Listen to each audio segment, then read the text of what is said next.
Hey, Ulu, how's it going?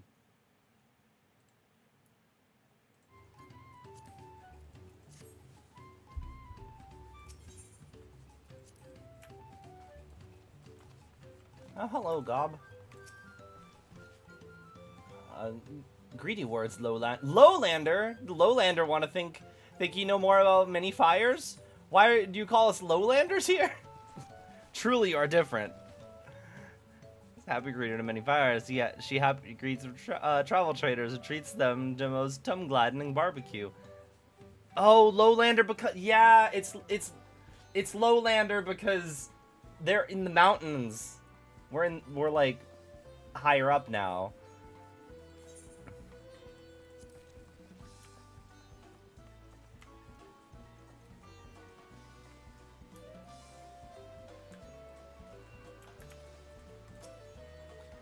I deal with moblins all the time, so I figured I'd ask around and find out what kind of goods they're interested in. Market research, if you will.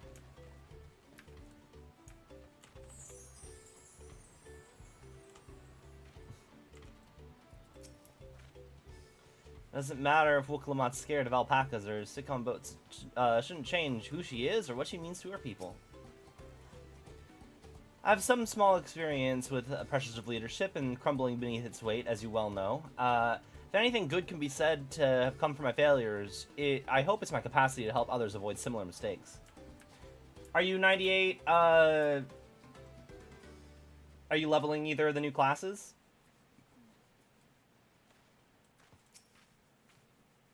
I'm glad we could take a moment to talk things through. Lamat seems much happier for it.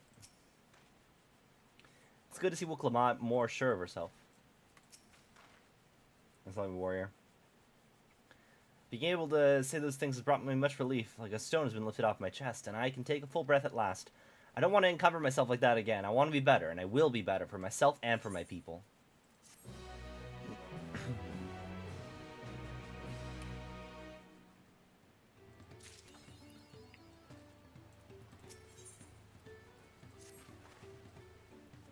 The Moblin settlement of Earthenshire is not far from here, but be warned, the road we'll be taking is a favored hunting ground for bandits. With the stairs currently impassable, there'll be fewer travelers, meaning the brigands will be desperate for victims to ambush. Although, considering present company, I suppose my concern is unwarranted. Bandits on the road? What have Zoralja and the Landsguard been doing? It seems it's up to me to restore order to the area. And off she goes again. For now, we'll have to head west and aim for the bank of the second river.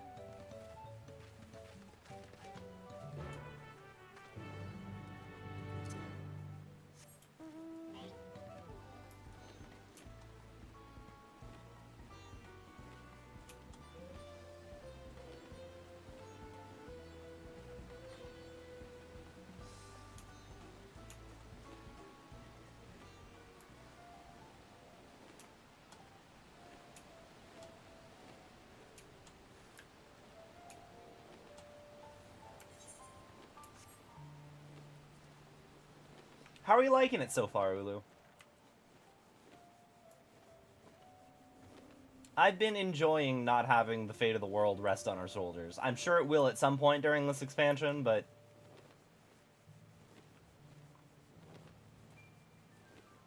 it's been nice.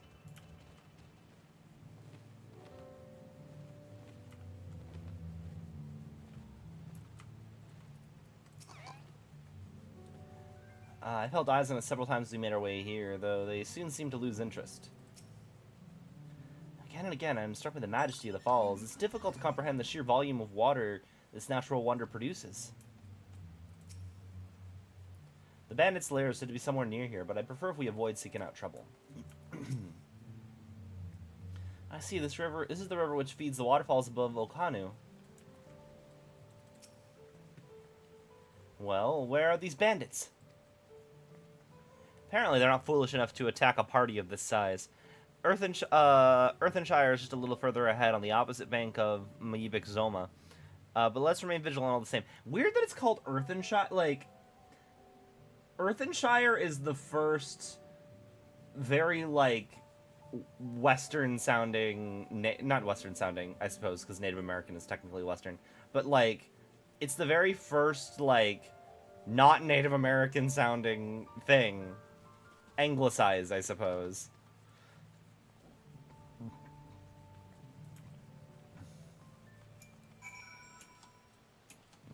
Orb.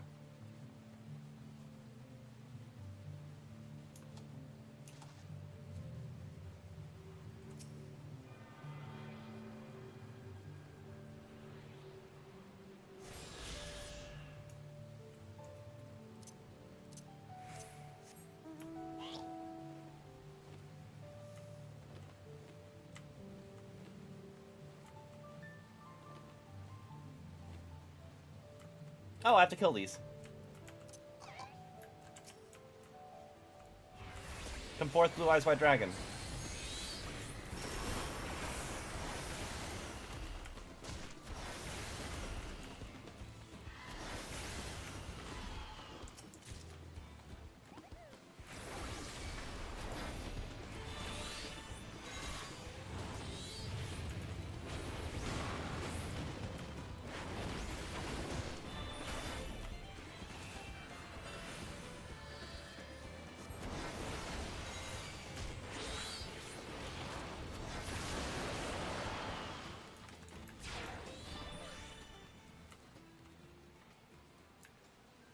Any more around here?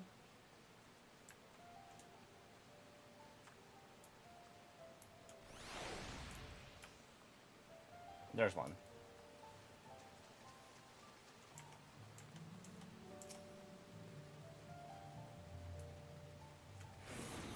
Come forth, Mega Ultra Chicken.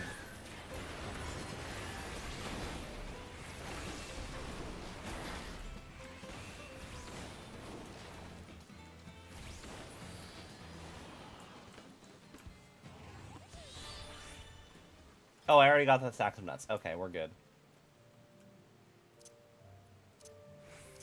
Oh, I meant to hit the pig, but that's fine.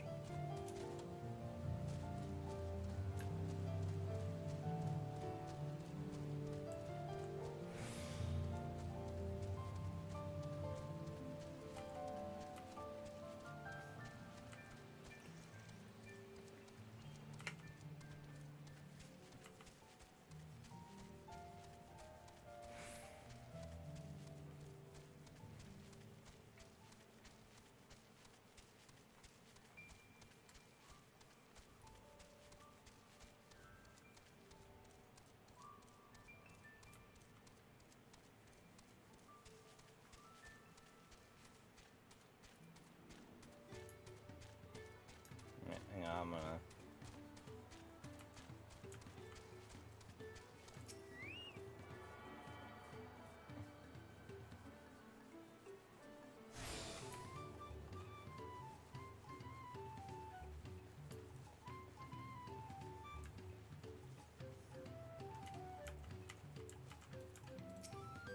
Mrs. Earthenshire.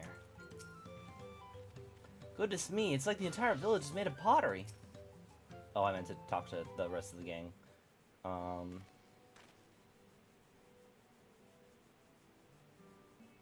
This is it, the village where the lay of pots from the Tuliolo saga took place. Earthenshire, Idleshire. Might the similarity be a cultural inclination, I wonder? The settlements themselves couldn't be more different, though.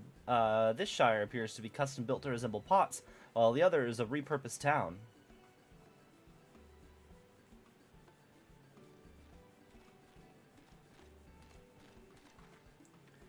Welcome to Earthenshire. Do I have the pleasure of happy greeting the third promise in a retinue? That's us. We're looking for the Dawn Servant's Elector, if you happen to know who that is. You are exchanging tongue blasts with her right now. Ready Rock is the Elector you seek. Oh, that's helpful. We can cut straight to performing the feat. As much as Ready Rock would like to do just that, we have a much more pressing worry. The storm which hit our village shattered the cliffs and dropped rocks on our brain cases. Many help hands from the Potsworn were injured. This is no time for feats or metal tests. Sorry to hear that. After learning what the storm did to the stairs, I feared that you'd be caught in its path. Not to change the subject, but what are the Potsworn? Goldsmiths contracted to work for the Moblins. The word comes from the pot-like workshop. The word comes from the pot-like workshops where they practice their craft. The Moblins provide these Potsworn with tools and materials, living quarters, everything the artisans could possibly need. This allows them to concentrate on producing the what is widely known as the finest gold and metal work in Tural. This is unacceptable. I was promised no distractions.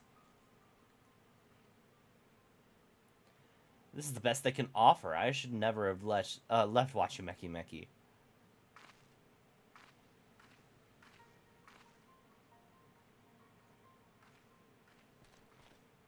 You see, the Potsworn desert us. Without enough healthy help hands, we are failing to uphold our side of the project. Should all our Potsworn leave the Earthenshire, we'll grind to a halt. We have to do something, and soon.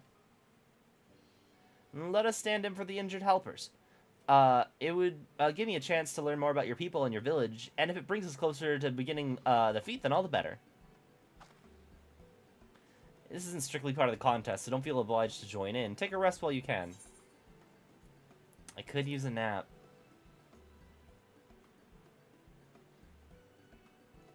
What missing means to say is we'll all help. I doubt any of us could just sit around and watch. I was hoping you'd feel that way. I wasn't sure if I could do this on my own. We'll take every help hand we can get. Ready Rock, truth swears, once the Potsworn have the perfect workshops again, we will commence the feat with all haste. You and the third promise can assist help hand Rock.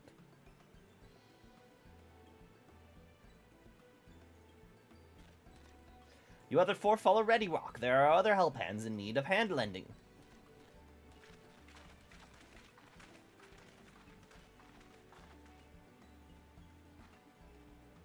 Really appreciate you pitching in.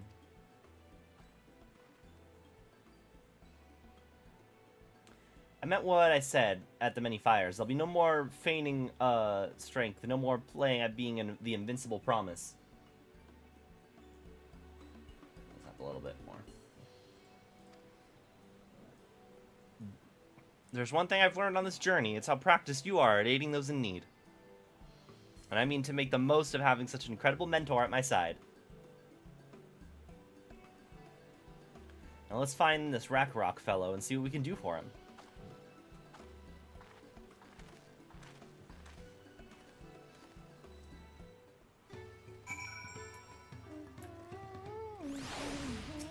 Okay, this barding is really cool. Actually, no, is this just a different mount? No, it's Chocobo barding. What barding is this?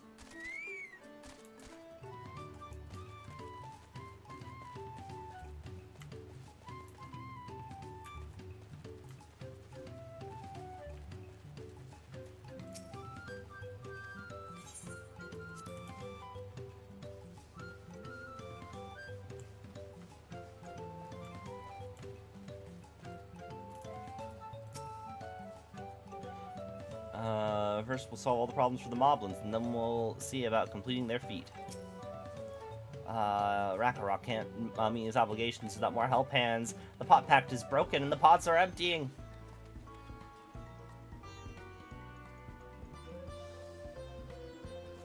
Come to aid Rock accepts your hand lending with joyous smiles.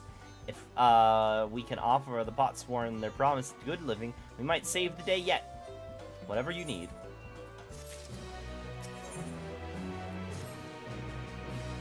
What Rock needs is for new help hands to create good living for Potsworn Kahi. The help hand assigned to Kahi was hurt during the rock rain, so Rock took over, but he knows nothing of Kahi. What does Kahi want? What does Kahi need? Help hands do not bother the Potsworn with straight asks. Our job is to observe and anticipate, to prepare things with guess think. Please guess think with Rock. Find out what Kahi is lacking so we can provide it. You can count on us.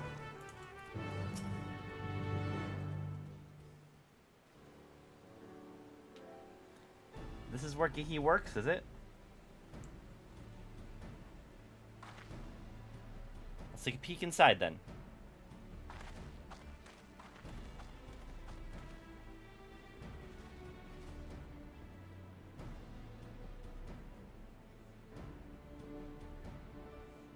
It must be Kahi. It'd be a lot quicker if we could just talk to him. That's not the way they do things around here, apparently. We'll have to leave him be and try our hand at some guess think. Move the camera.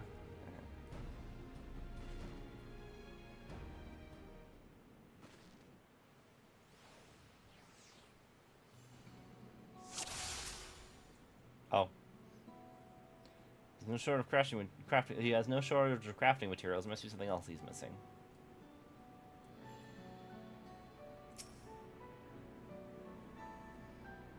Must be boiling, sitting so close to the furnace, and there's no airflow to speak of. How could anyone work in that stifling heat? And he needs to stay hydrated.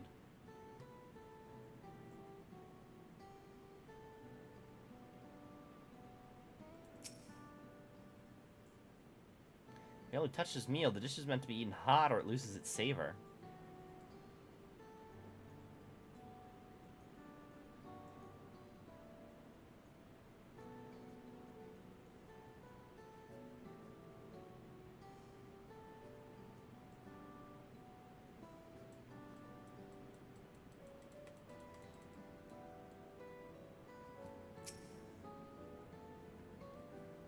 Tools look pretty worn down. Maybe it's time for some new ones?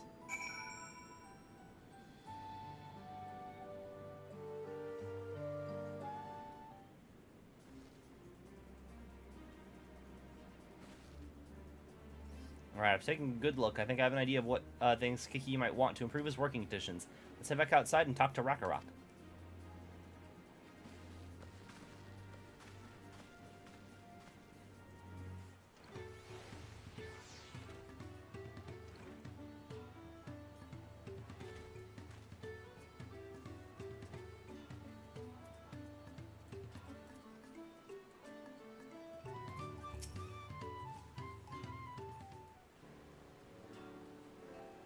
You made your observations? What did you guess think?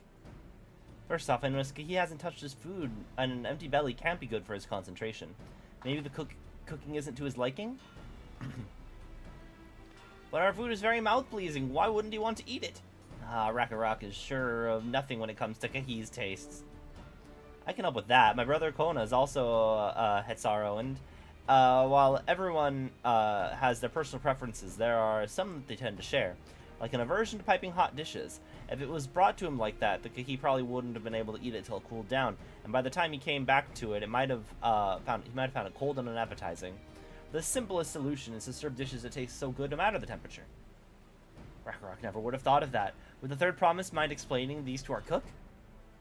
Not at all, but I don't think that was the only reason Kahi couldn't concentrate. The Hetsaro homeland is hot and dry, but even Kahi seemed to be suffering in front of the furnace. Is there any way you could cool down the workshop? We could certainly try a drafty shard. They make a lovely breeze. Do you know where we could get one of those? Gather them from the shoals of no return. There are many old boats there, abandoned by those who gave up on their search for the Golden City.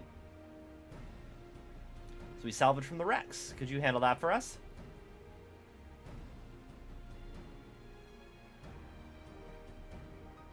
One more thing. From what I can tell, Kahi's files and saws and other things are very worn down. Maybe a new set of tools is in order? Rakarok is too preoccupied with stocking materials, a serious oversight which he will rectify. Supplying good tools for good living is a help hand's responsibility. Then we all have work to do. We can meet back here when our tasks are complete. The shoals of no return have passed the crags through the tunnel southeast of here. You should be able to spot the passage from just outside the village.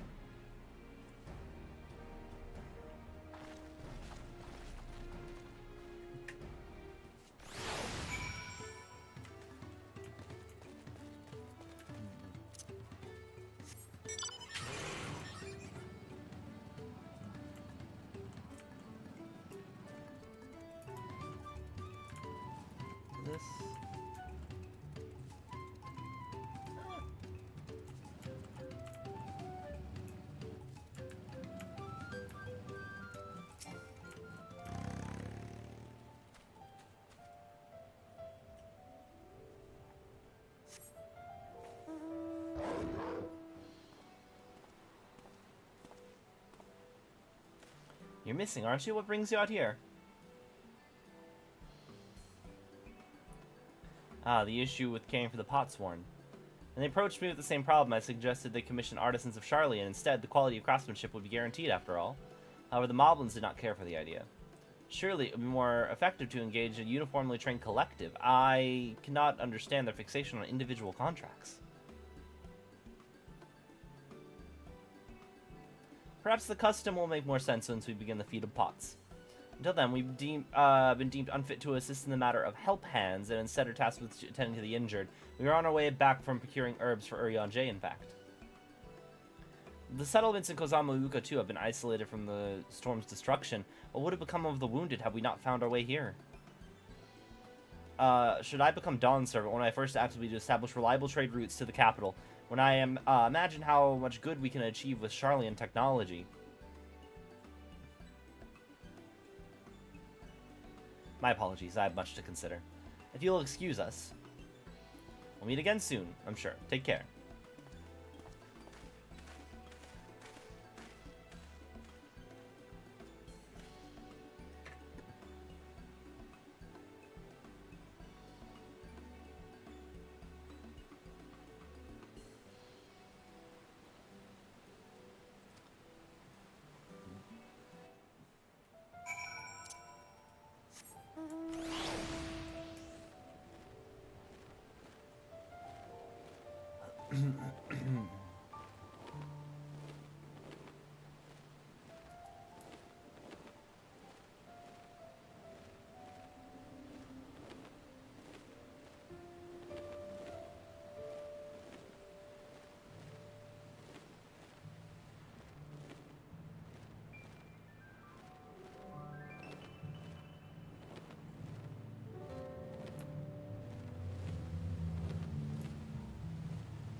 Orb.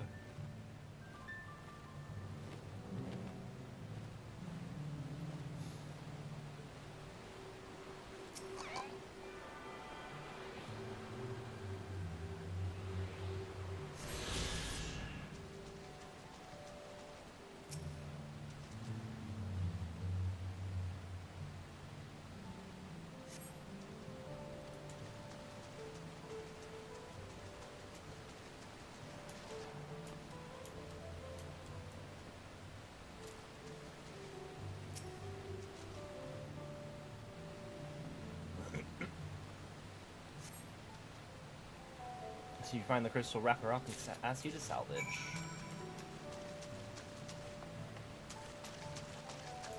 The waterfalls here are pretty nice.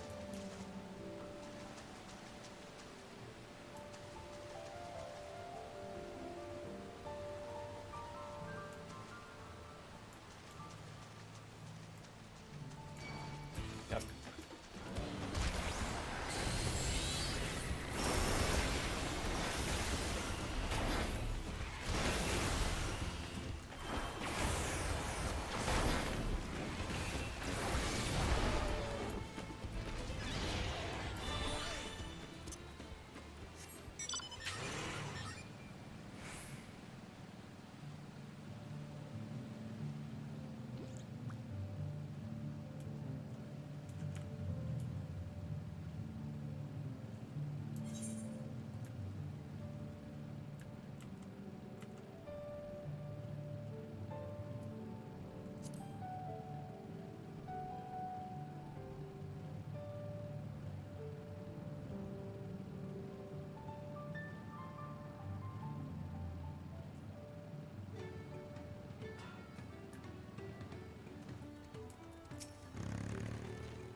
Is that a cool breeze Rakarok feels?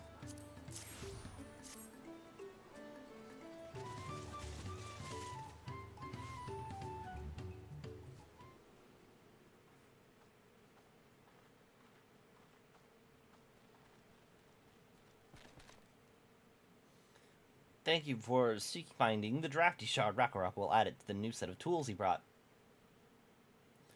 And I come bearing good food tidings. The cook has prepared a feast fit for the most discerning Hetsaro, and it's on its way even as we speak. Let's go in and see what he thinks of our efforts.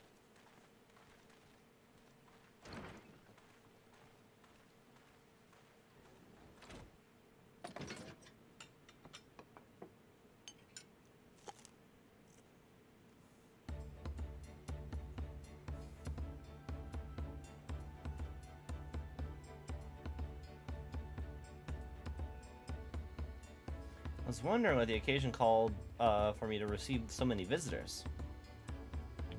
Fine meal, new tools, and a welcome source of cool air. Now I remember why I signed a pot pact.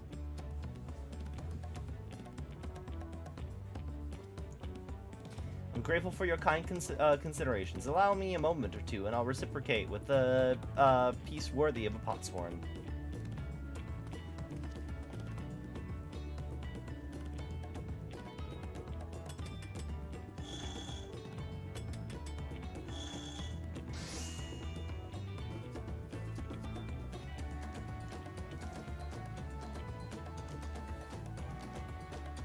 An oil lamp to brighten the hall of Volukshunsa. The craftsmanship satisfies the Earthen Child's reputational quality, I trust. Ah, such luster, such brilliance, truly a gift fit for the Dawn Servant. Glad you like it, considering the time I've wasted till now. I hope to continue crafting at this improved pace.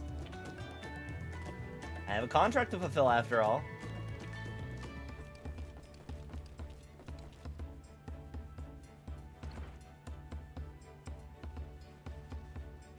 Forgive my interruption.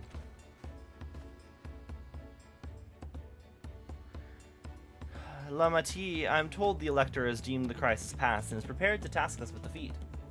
That's great news. Thanks for letting me know. This is the craft of a potsworn. It indeed is a masterful piece.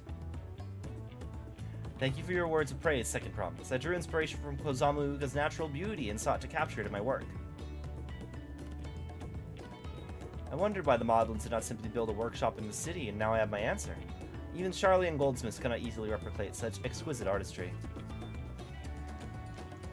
One cannot create great things when one lacks creative impetus. Tuliolo, unfortunately, does not want for inspiration. Anyone wishing to learn the basics of the crafts would do well to study here. I was raised among the Hetsaro, more traditional than most, and the shared ingenuity of Tural's various peoples was eye-opening. You lived as a traditional Hetsaro? I have a few fond memories of nomadic life.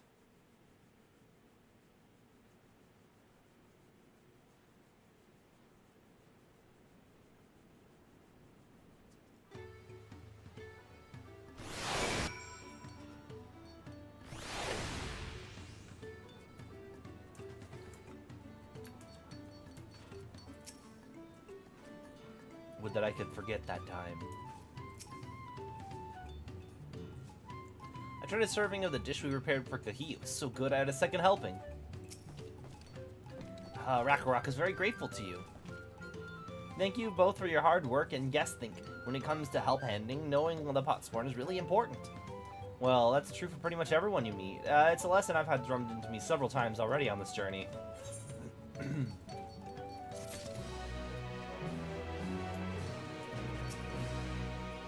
Now my workspace is just the way I like it. I have an inspiration oozing from my every pore. I think that lantern was nice. Just wait until my next masterpiece. Oh, he got what'd you call it? Just a wrap.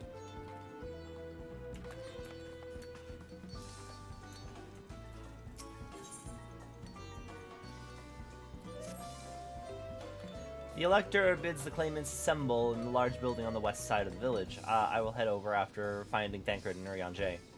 Oh, I also ran into the Levieur twins on the way here. I took the liberty of directing them to the venue.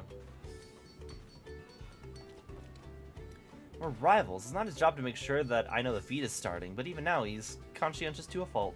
Anyway, let's not keep Red Rock waiting.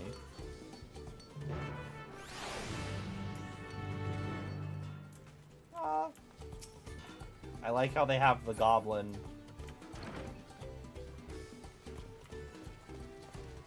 It's very thematically appropriate.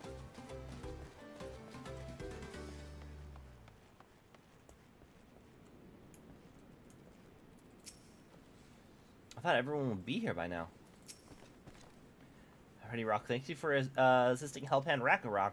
She will announce the feat once the other claimants arrive, so please be patient a while longer.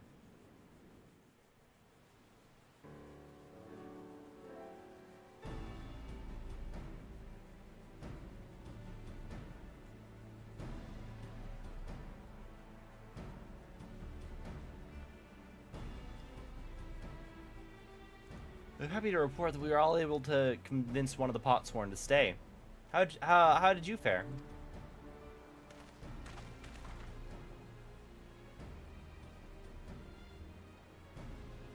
So you managed to do the same. Splendid.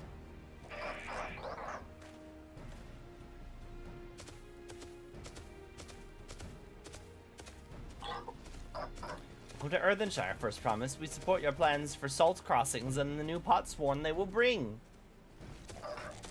Hail the mighty Tural. He cleared many piles of rockfall, as they were pebblestones, the resilient sun for Dawn Servant. Tural was clearing fallen rocks. I'm surprised you would volunteer his time for anything unrelated to the contest.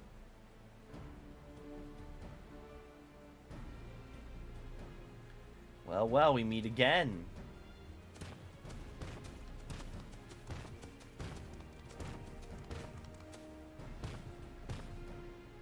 Just in time for the feat to begin. I bet he was already here, laying low while the rest of us did all the work.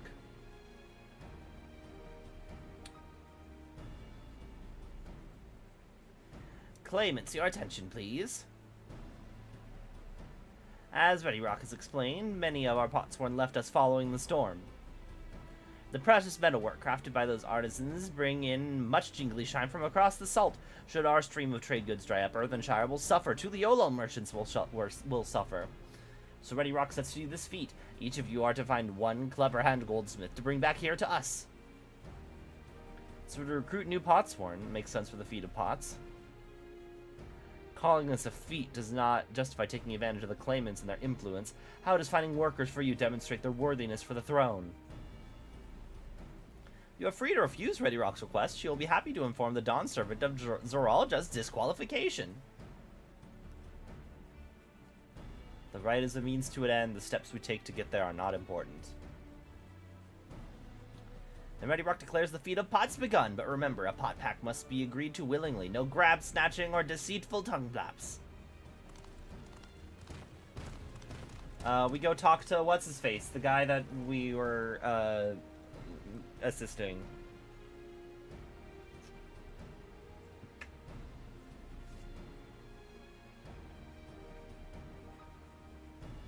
The elector said nothing of taking a willing artisan from a rival. Which is exactly what we should do.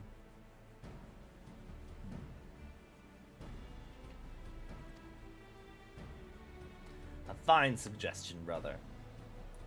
Glad you think so, brother. Come, let us lay our plans. We were standing right there. That nasty brute is up to something. Aye, he may seek to delay us again as he did on the river, but we can but remain vigilant while we plot our course. What do you think, Lamat? Have you any candidates in mind to satisfy this feat? I know some artisans among my supporters, but they're all in their twilight years. I couldn't ask them to give up the comforts of Tuliolal to live in this remote village, no matter how beautiful the scenery. Meanwhile, Koana probably has 100 young craftspeople to choose from. Not that I'm comparing us, you understand, it's just a statement of fact.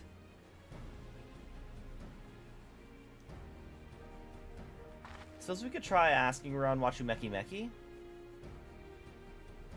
Seems like a logical place to start. Back to Tuliolal it is. Hey, does that mean we have to take the boat again?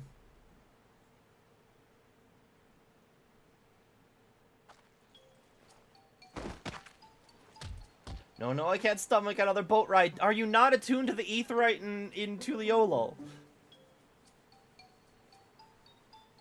You said I should bear my burden, so I will speak plainly. The truth is, I get really, really sick on boats.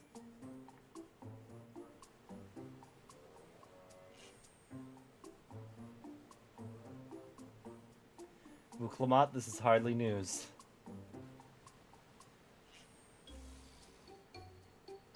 But it was brave of you to admit. In any case, we won't bother fighting the current this time. Heading downriver is much smoother. Are you sure? Oh, she's crying. I'm positive, mostly.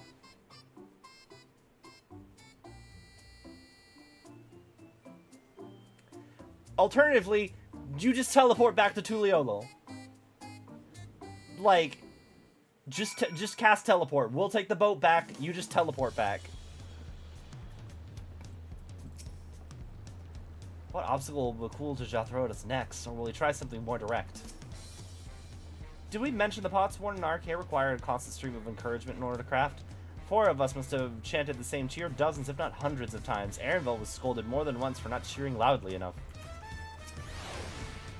Will Lamat suffer such terrible bouts of seasickness? I wish I had a spell or a potion that could ease our nausea. I procured many unusual items for clients, but meeting the personalized needs of potsworn is not an experience I'd care to repeat. I need a moment. Upriver, downriver. It's too much. It's too rough for me. The nausea is a bit more bearable now that I stopped trying to hide it, but I'd still rather not set foot on a boat if I can help it. Alright, I think I'm ready. Let's see if Master Ropley can help us recruit a potsworn. Also, while you're here, tune to the Aetheryte.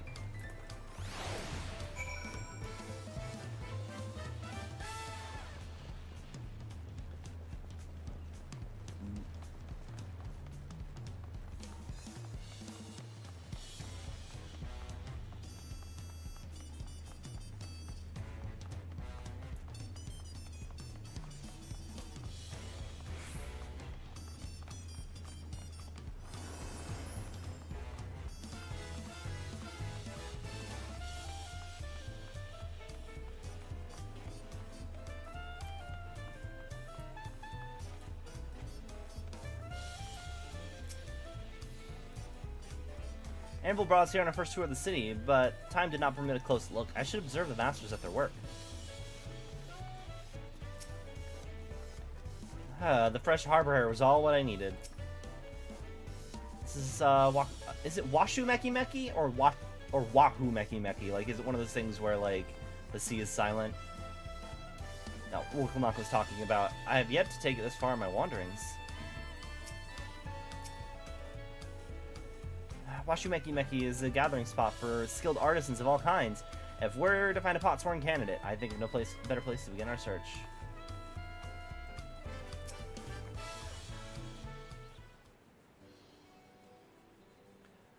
Greetings, Third Promise. What brings you here to Washu Meki Meki? You've not chipped your axe again, have you? No, Master Ropley. Actually, I have a favor to ask.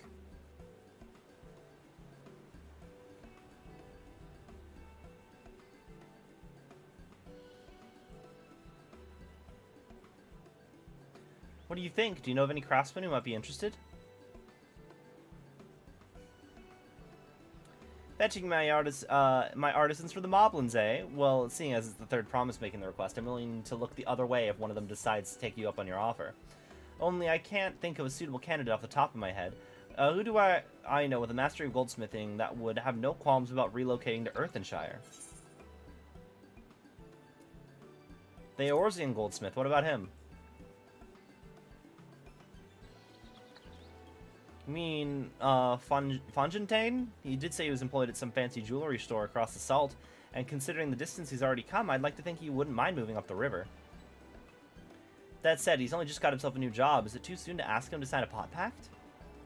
There's no harm in making the offer. Once he hears how well the potsworn are treated, he may even jump at the chance. Either way, you won't find Fontaine at his workbench at this hour. He's finished for the day, probably enjoying a meal over at Sbalyev Tai. Then maybe we should go and talk to him, just you and me, since he knows us. I wouldn't want him to feel intimidated by having a crowd of new faces. The two of us can handle this. Take a rest at the cabins if you like.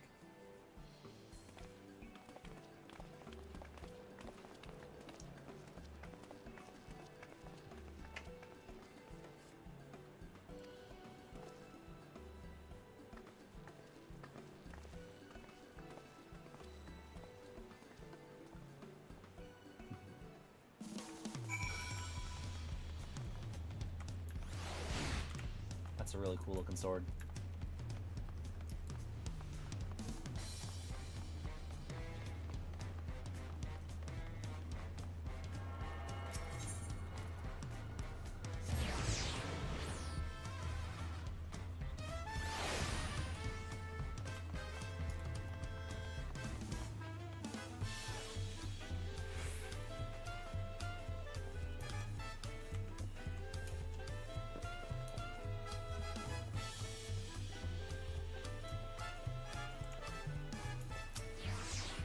I'm still not sure about this. Oh, you're here too. The third promise said she wanted to chat. I just finished eating, so why don't we find a spot outside?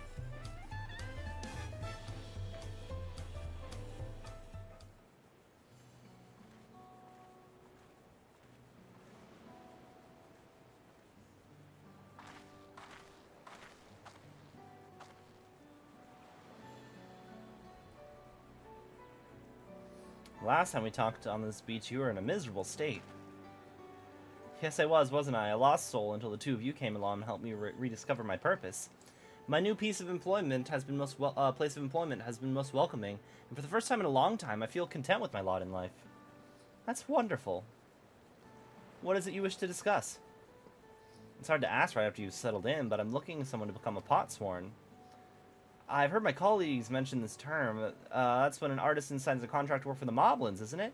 But you're not a moblin. I'm not sure I understand. It's for a feat in the rite of succession. I need to bring a new potsworn to Earthenshire. So that's the way of it. We've barely met, and after pushing you to work at Washumeki and I'm now demanding you throw that away and sign a pot pact instead. It's a selfish request, I know. I have something to tell you, Third Promise. The other day, I completed the necessary procedures for immigration. I am pleased to say I'm now an official subject of Tuliolo. I've since endeavored to learn what I can about my new nation, beginning with the right of succession and its claimants, including you, of course. Now, you'll recall that it was my father's example which led me to pursue goldsmithing. He was at East End when Garlean forces laid siege to the settlement, and in the ensuing chaos he was slain.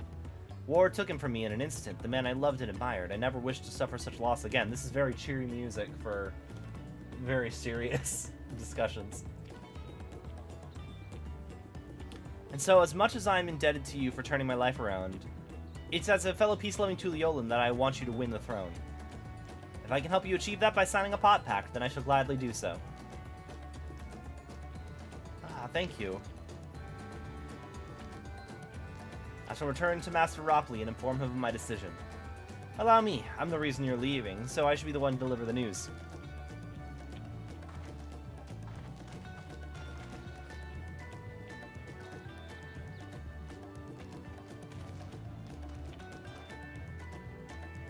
Perhaps you remember me? I'm Brook Evu, owner of Zabali of Tai. I'd like a word, if you don't mind. You're Wook Lamat's ally from across the salt, right? And a hero of some renown, too, if the gossip's to be believed. As it so happens, I could use some heroic help. It doesn't need to be right now, but could you come by when you have a spare moment? I have these role quests for you, I'm assuming. There are about... Yep, I had a feeling.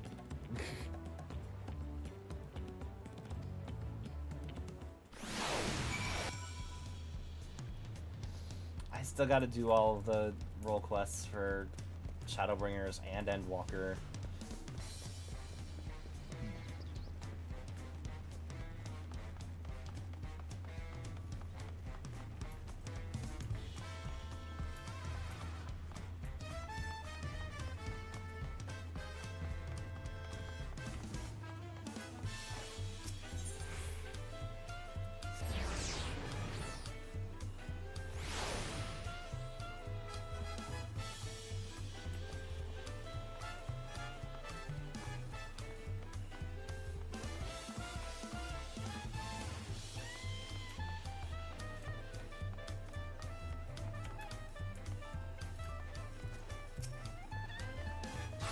Feels ungrateful to leave so soon after Master Ropley granted me employment, but surely he'll understand. I do this for the future of Tuliogl.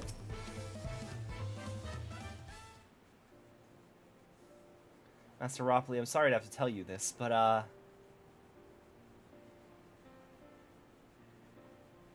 Ponchatain has agreed to sign the pot pact, yes? Well, it's a shame to lose such a capable goldsmith. To have one of our own handpicked to serve the third promise is a great honor for Washumeki Meki. I appreciate your understanding. Of course, if you happen to know other talented artisans regardless of their expertise, I hope you send them my way. It could even be yourself if you're so inclined. I'll keep that in mind. Sorry, I only have Botanist unlocked on this character. Though my time here was brief, I will not forget your kindness, Master Ropley. I am blessed to have these workshops as my first home in Tuliolo. Come back to us if the moblins cut you loose. You'll always have a job at Washu Meki Meki. Expect you to want to leave for Earthenshire as soon as possible. I'll go ahead and pack my things.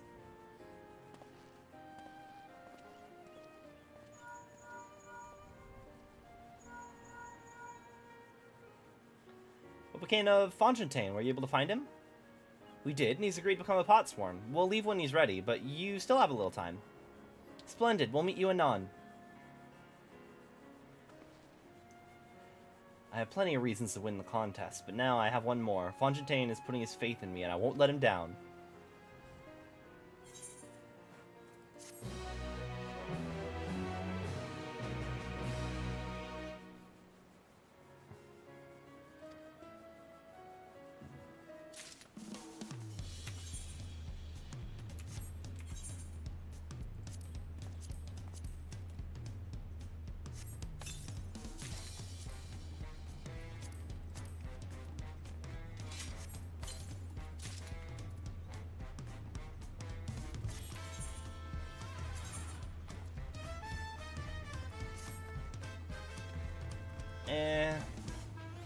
Very, like, witch aesthetic robes. Oh, 2 dye channels, which is nice. But,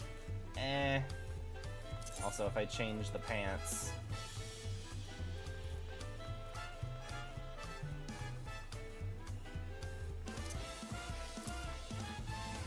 No, the pants don't really make a difference.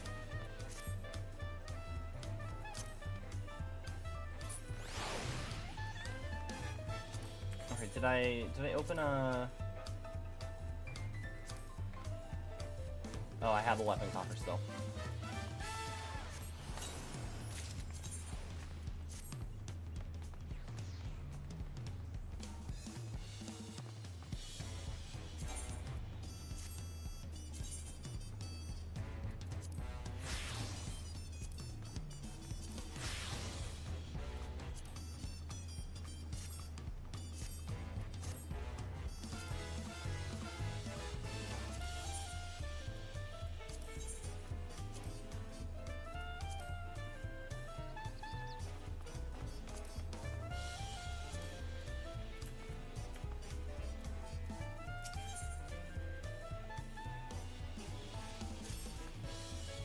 I have some things to take care of at the palace. When you can pass the time, however you like. I suggest you head back to the cabins. After all, even heroes need to rest, and we still have a big journey ahead of us.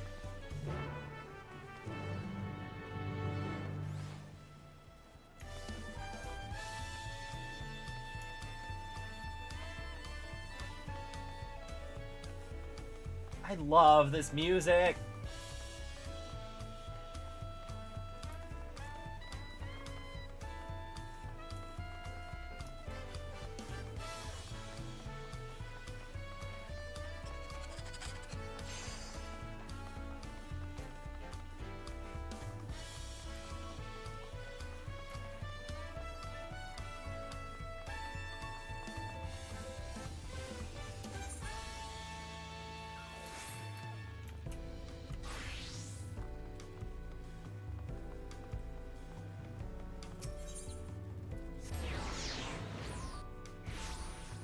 I wonder if I should, maybe I should turn this down a tiny bit.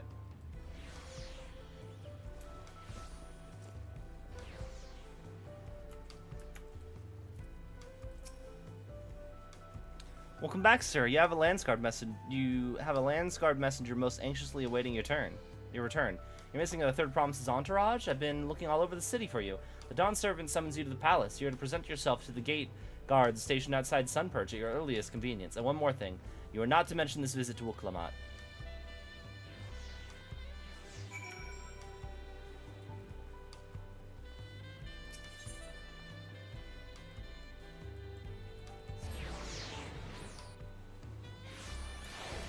There's a jump puzzle involved with this, with this building.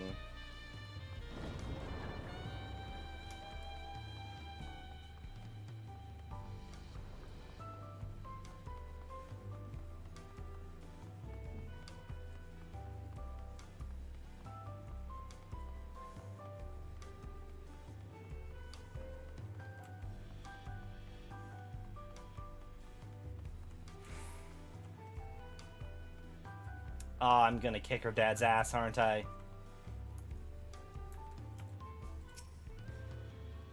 Dawn Servant waits you within. While I was not informed of the reason for your attendance in terms of attire, I would suggest full battle regalia.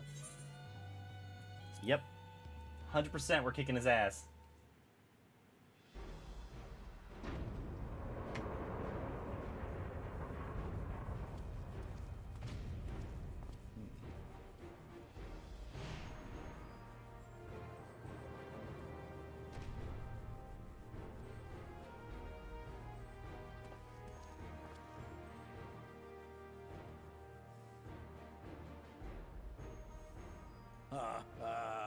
Forgive me this sudden summons. When I learned my daughter's champion was back in the city, I couldn't resist the opportunity.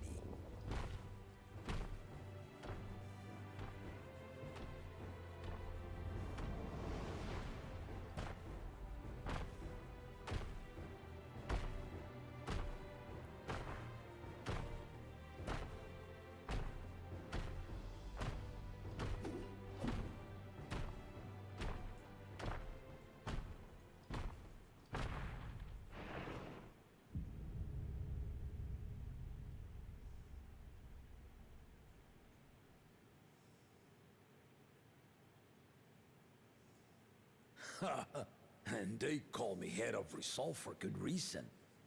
Old as I am, I have not lost a battle worthy of the name since the day I took the throne.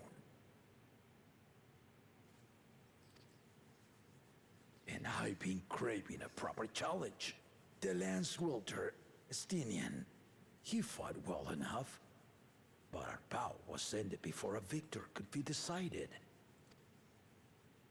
Judging by the sailors' gossip, you are a warrior of renown in your homeland. Yet I wonder, with all your deeds done and victories won, are you warrior enough to stand against me?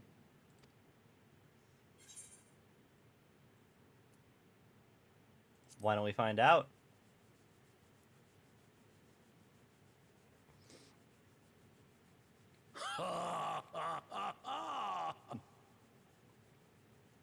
A spirited answer. Why not indeed? The battle rages upon me. I'll stop short of killing you, of course. But expect no other mercies. Come! Ready your arms, and show me the truth of the tales.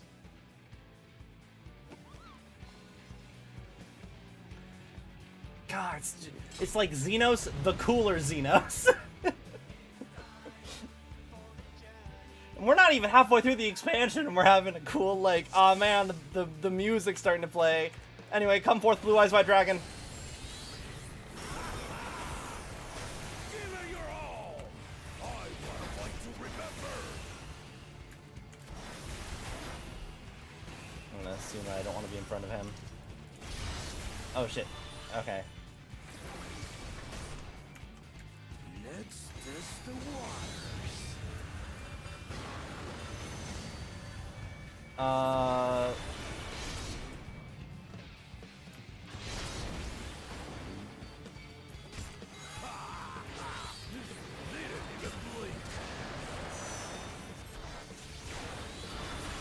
Assuming I don't want to be... Yep.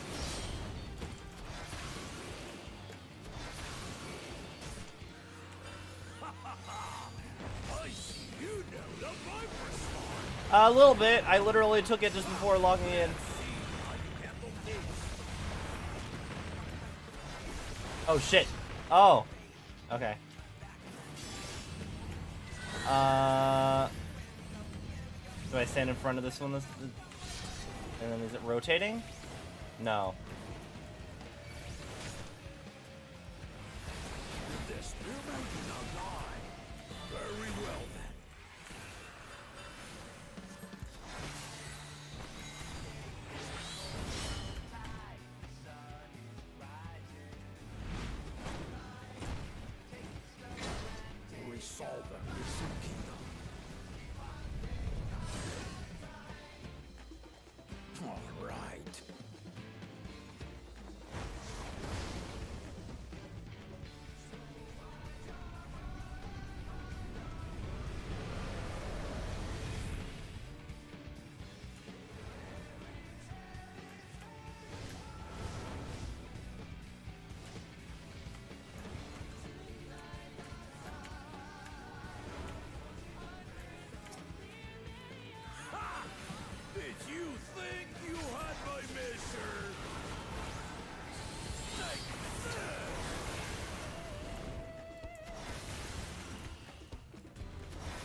Oh shit. Ah shit, okay.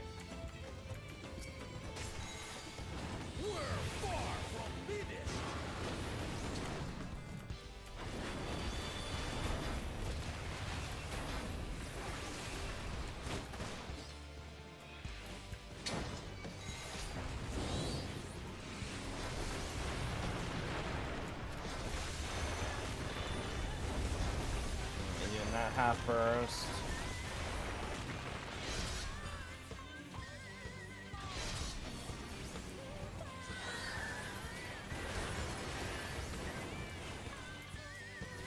No more holding back.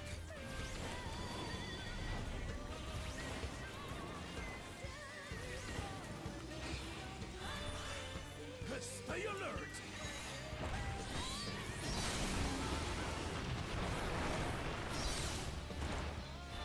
I assume that was what I was supposed to do.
Ow.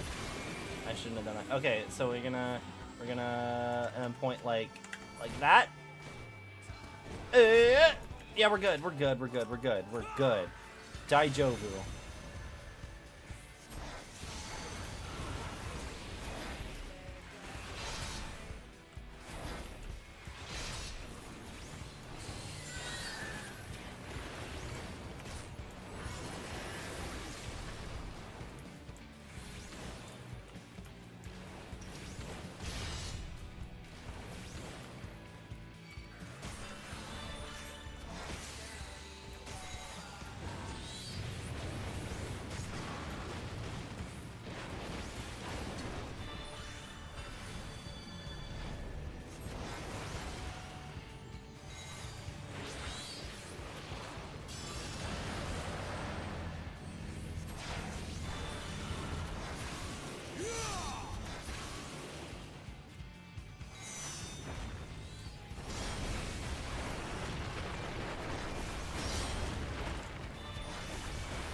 Oh, they're...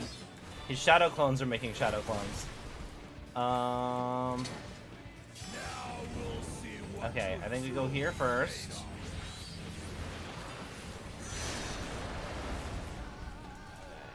Scoot over here.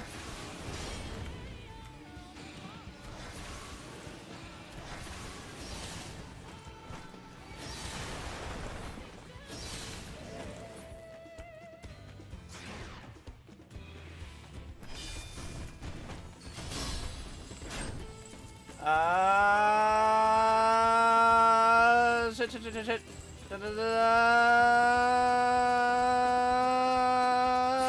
Yeah. That will do. You've shown me more than enough.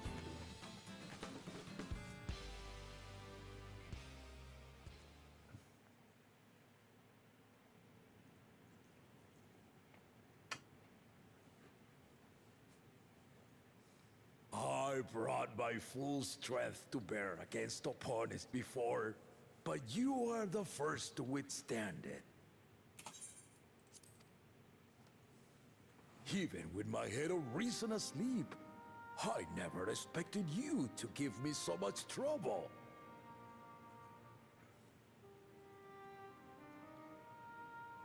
Estinian did not exaggerate. You are a force to be reckoned with.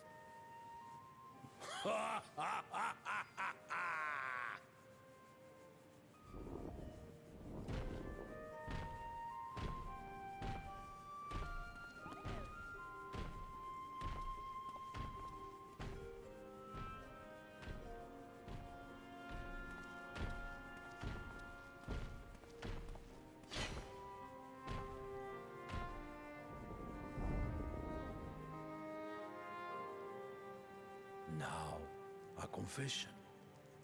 I said I crave a challenge, and that was no lie. But I had another reason for calling you here. I had to judge for myself if you were fit to attend my beloved daughter. In some respects, she is much like me. Hot-headed and prone to rush into danger. But one with your talents could readily dispatch the threats that bar Lamat's way.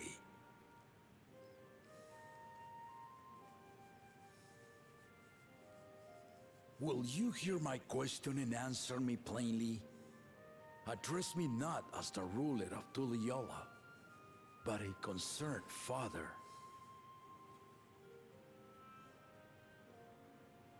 Thank you. Then tell me, given your journey together thus far, what is your impression of Lamat?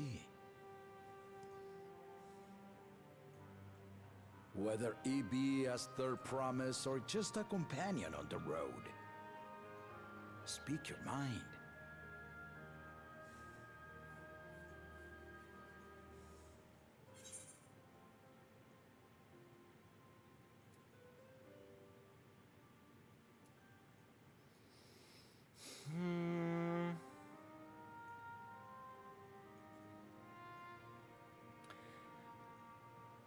I don't think she's as qualified as Kona is to rule. But I think that she'd actually make a good ruler because she's aware of I still feel like top pick is Kona. I feel like he's a little out of touch with Tural customs, but for the most part he seems like open to listening to people, and so that's fine. Lamat's my second choice because she seems aware of her own weaknesses and willing to listen to people to like cover stuff that she doesn't know about. So I'd say that she is ready to rule in the sense that she's a good figurehead, so long as she recognizes that she shouldn't be the one making all the decisions.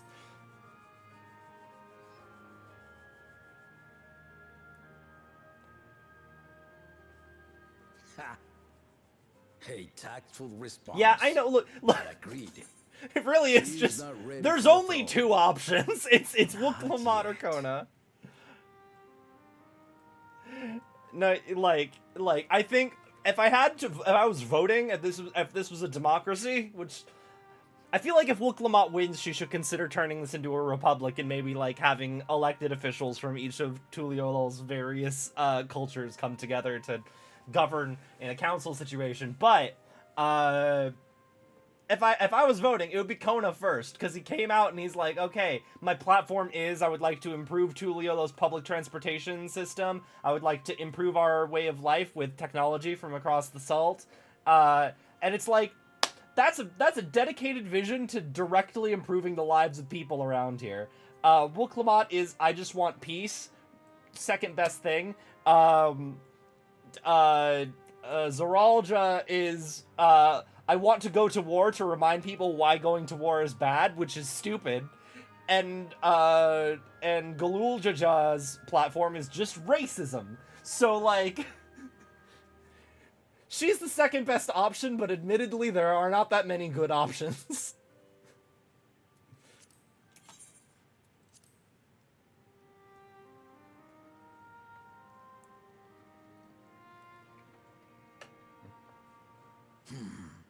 Lamat thinks she understands our many peoples, their histories, their cultures, their beliefs.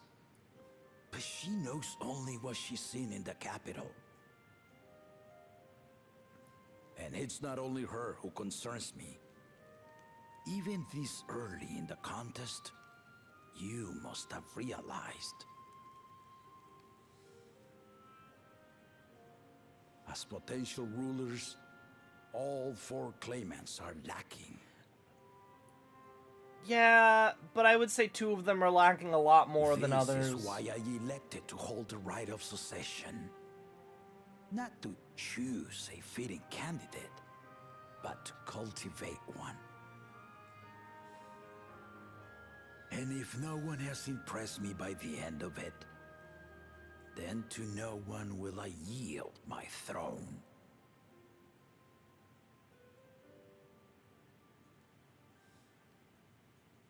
As a parent, I pray that my children rise to the occasion. With outsiders dragged into my game, I am also hopeful that the different perspectives you and your companions have to offer will inspire them to grow. I imagine you in particular have traveled many lands, know many peoples and cultures, love them and being loved in turn. Guide Lamat as you think best. Walk at her side and, when needed, push her to walk ahead.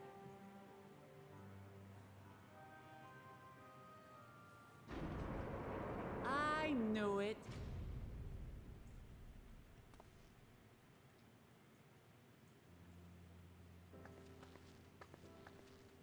There I was, about to sit down for some of Namika's cooking, when I heard that Papa had sent for you.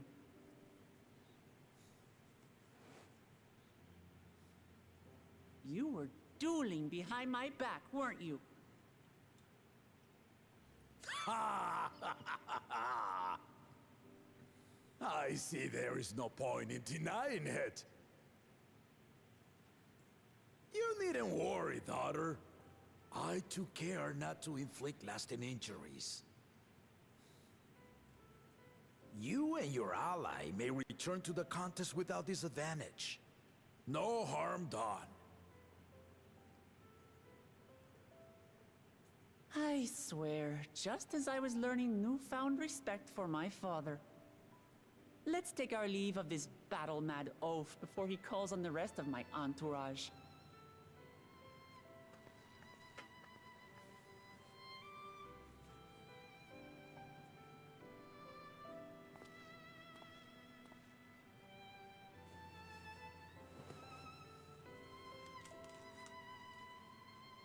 Watch over her, champion.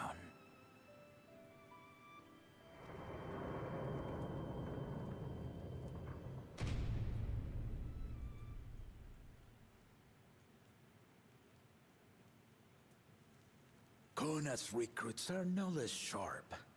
as one might expect of Galloff's countrymen. They saw the flaws in our claimants from the outset. The other two, though, they dismiss comrades willing to point out their shortcomings, and no good can come of it.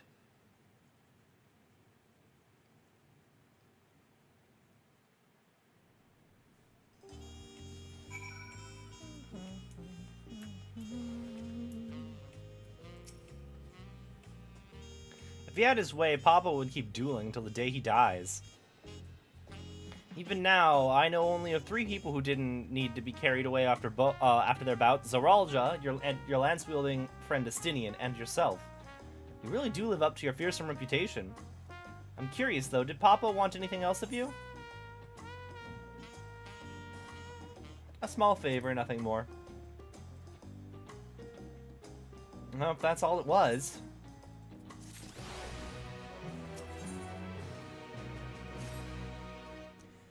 Still haven't had one bite of Namika's food thanks to Papa's nonsense, so I'm going back to finish my plate before I head out. I've otherwise asked everyone to meet at the forward cabins. Come and join us after you've had a moment to recover, eh?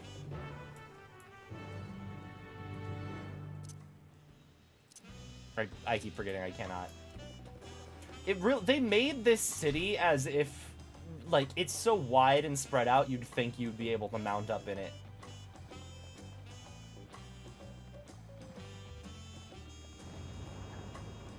Oh.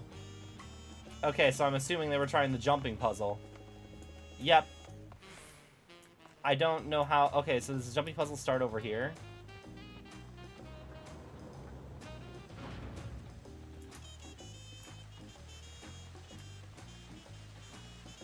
Yep, it does. Okay, let's see. Let me see. Heh. Shit. Heh. Heh. Heh. Uh-huh. Uh-huh. Uh-huh. Fuck. Okay, so I have to jump from over here. Okay. I'm doing better than I did in Kugane Tower. Oh, I see. Okay. Fuck. Damn it. Okay, let's try this again. Nope. Shit.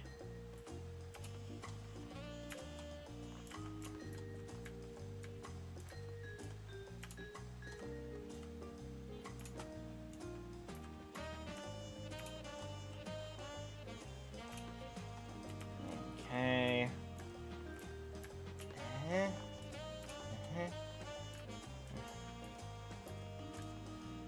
Did people figure out this in the media tour? How am I supposed to get up from here?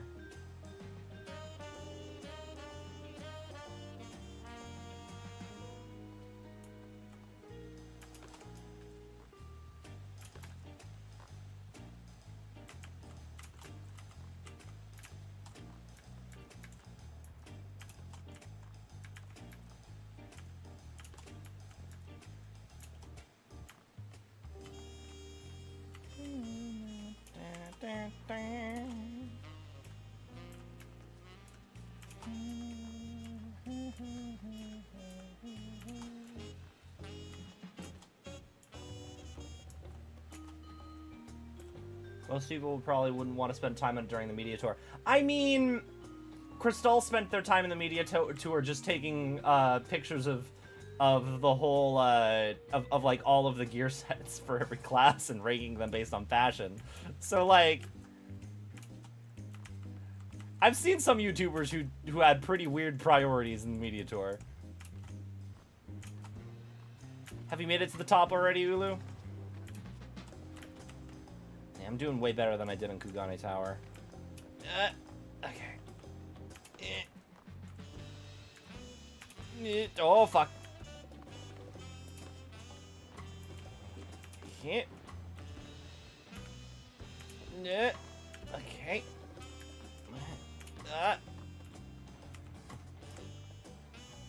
Okay.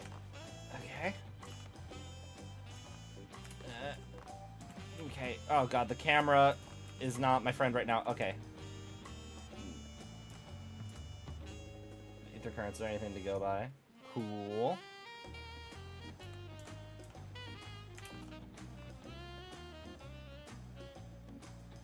Oh god, this is gonna fuck me over if I fall. Made it.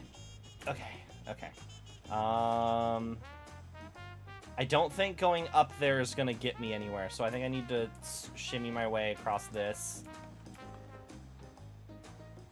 Oh dear. Oh, I don't like this. I don't like this. Can I even make that jump? I don't feel like that's...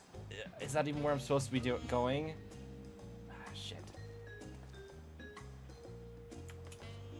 Oh, okay, cool. Okay. Cool, cool, cool, cool, cool. I'm almost... Okay, I'm almost done with part 1. Okay. Oh, that was close. Okay, okay, okay, okay.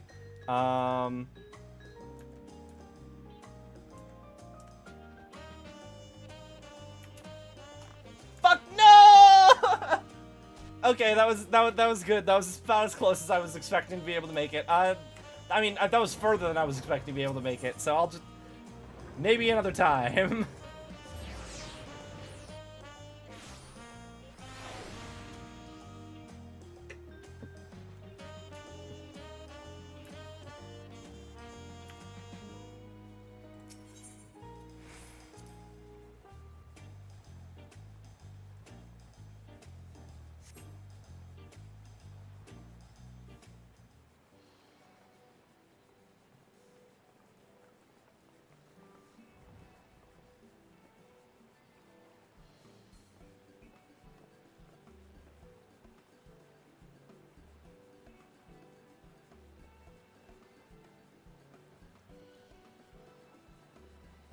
Sorry to keep everyone waiting. Is that it? You're all set to go?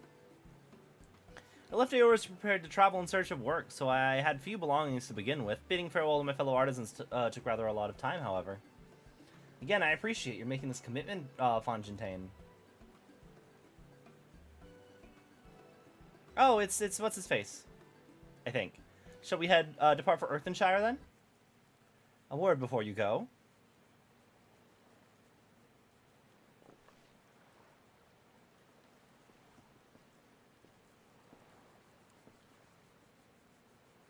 Look, Evu, what are you doing here? Ah, I spent my days correcting manners, and here I am preparing to, perpetrating the grave offense of delaying the third province's departure. Please take up your axe and run my flesh into taco meat. Must your demands be so gruesome? Besides, I told you, that kind of thing doesn't bother me. Alright, then I won't let it bother me either. What was that all about? I'd come to the city to purchase supplies when I spotted your entourage getting ready to leave. If you seek the city of gold, if I'm not mistaken. That's right. It's the final step of the rite of succession. If you know anything about the subject, I'd love to hear it. Allow me to be of service. As you know, legends of the Golden City have been passed down in Tural for 1,000 years. Yet when it comes to describing the place itself, stories don't always agree. Some portray it as one might expect, a glittering metropolis of golden towers. Others suggest it is more unassuming and it owes its name to a fabulous treasure in its heart. Hang on, my mouse is feeling sweaty. It is hot. It is hot here. Of course, and when I say it's hot, I mean Californian hot, which means it is mildly uncomfortable to most people.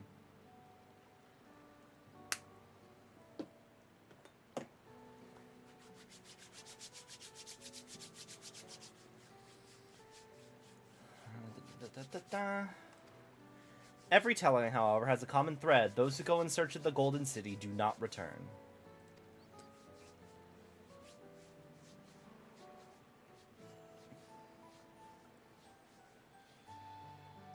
A lesson to learn from this third promise is that to seek the legend is to court death. I must implore you to proceed with utmost care. That is all I wish to say. I pray for your safe journey. Thank you, Wokevu.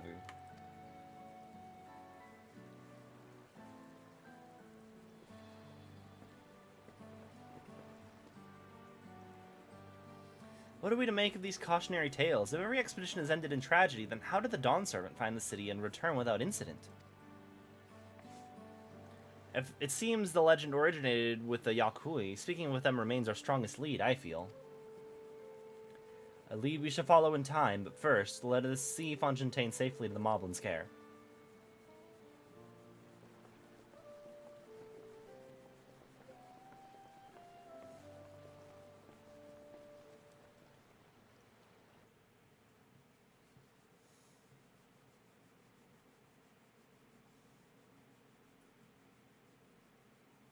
Meanwhile, in Kozamooka...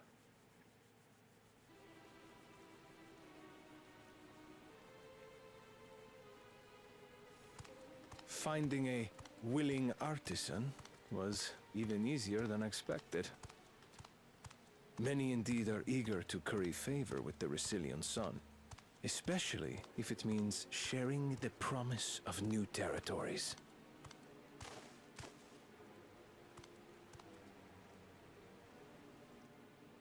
Those who prove useful will have all the land they desire.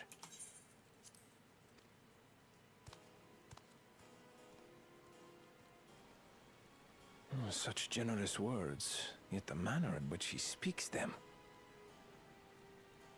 If neither wealth nor territory are of value, wherefore does he seek to bring the world to heel?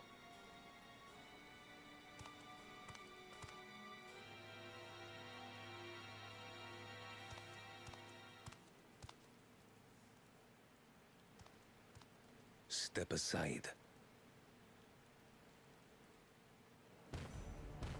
Remind me.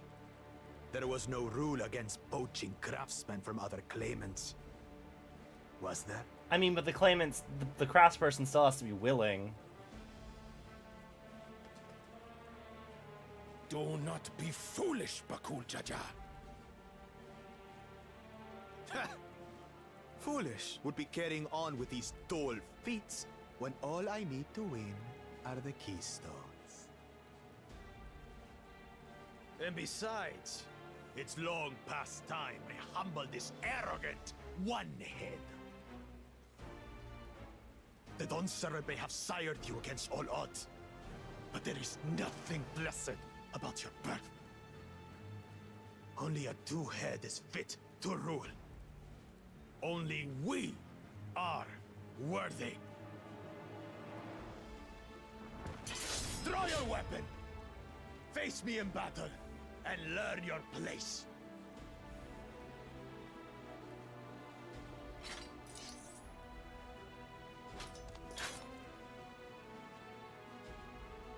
A moment, First Promise. Leave him alive, if you would. I foresee a use for this nuisance. I don't. Fucking kill him.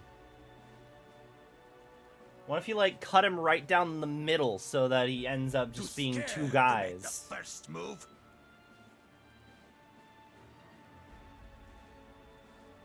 Then allow me.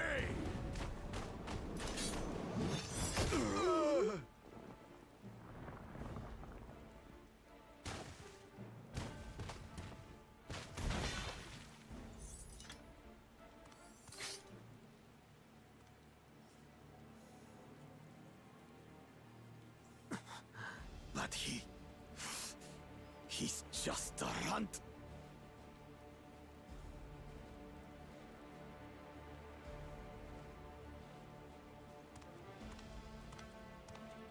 My thanks for your restraint. I can kill him whenever I please.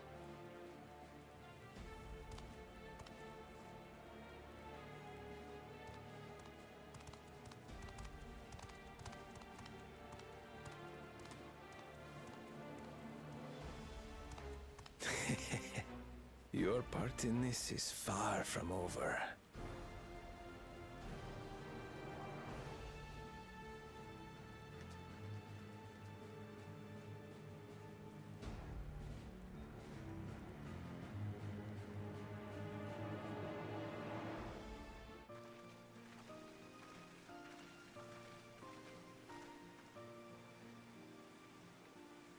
We're back, and we brought this willing potsworn. His name's Fontaine, a talented goldsmith who once worked at Estame's Aesthetics in Ul'dah. Wonderful, impressive. You are the first to return, Third Promise. And with an artisan from across the salt, no less, we welcome you and your unique skills to Earthenshire. Helphand will show you to the work pot.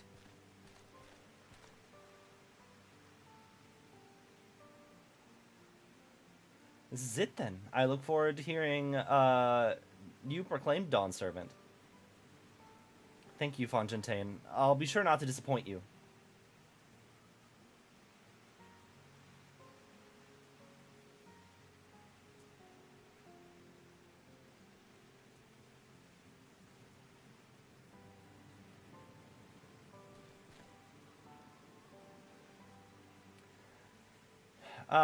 You have reach-met requirements for feat of pots. Ready Rock presents you your keystone with joy, smiles, and well-wishing.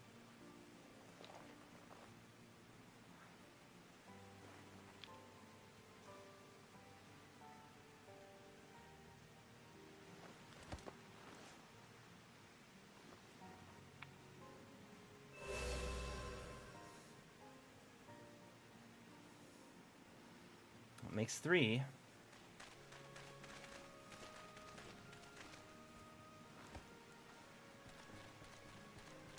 More potsworn candidates! Come, come, tell Ready Rock your tales!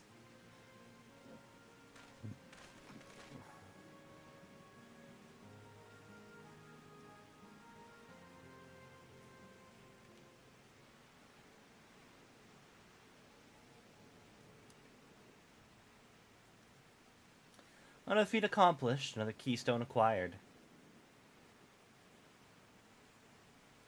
Oh, you are doing well. I expect nothing less of Zoralja's esteemed siblings. Your cleverness in particular is most admirable, Second Promise.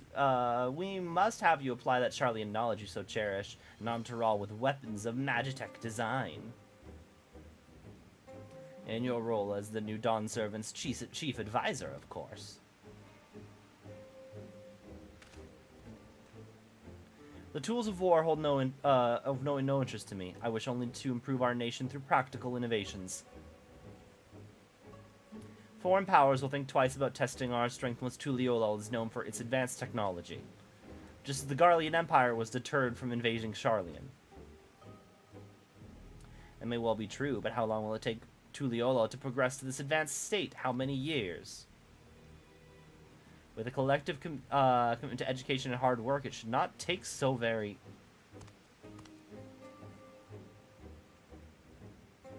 Your way is too slow. Easier to expand our territory and swallow Charlian whole.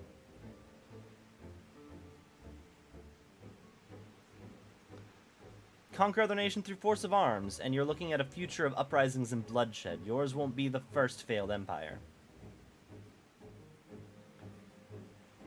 Then we keep fighting, until the mounting costs convince them to lay down their weapons, until all have grown tired of loss. How would such an outcome bring anyone joy? What you propose is a mockery of peace.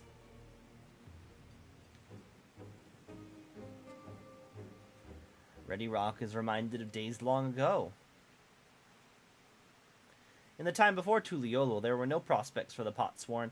It was normal to grab snatch artisans and force them to work for mobbies. Until the day Golul Jaja arrived, the families of Grabsnatch pleaded with him, and so he came to Earthenshire. Mobbies are not a warlike people. We feared death had come for us, but Golul Jaja just wanted to talk.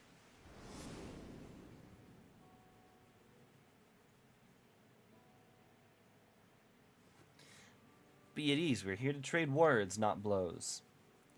The gold work crafted in this village is superb. One can tell at a glance the quality material used, the mastery of technique employed. Yet it does not stir the heart. A goblet snatched by bound hands and broken spirit is devoid of luster.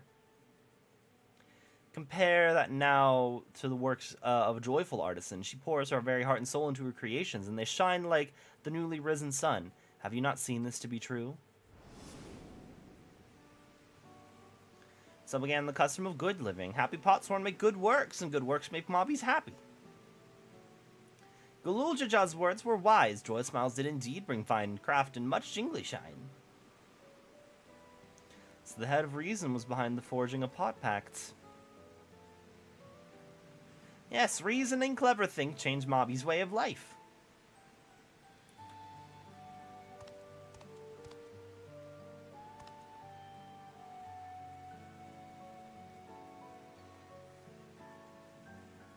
The first promise tires of your talk of olden days. He would rather look to the future and the next feat.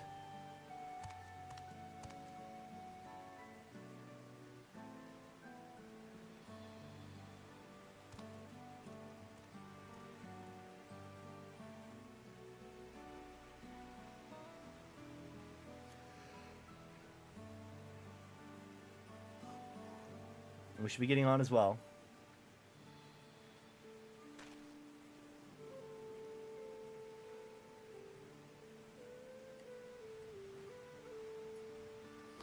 But cool, Jaja never did come back, did he?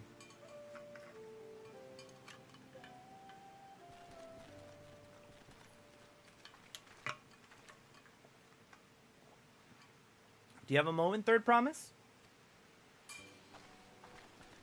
Rakarok would repay your hand helping with Karhi. He brings tale of the Golden City.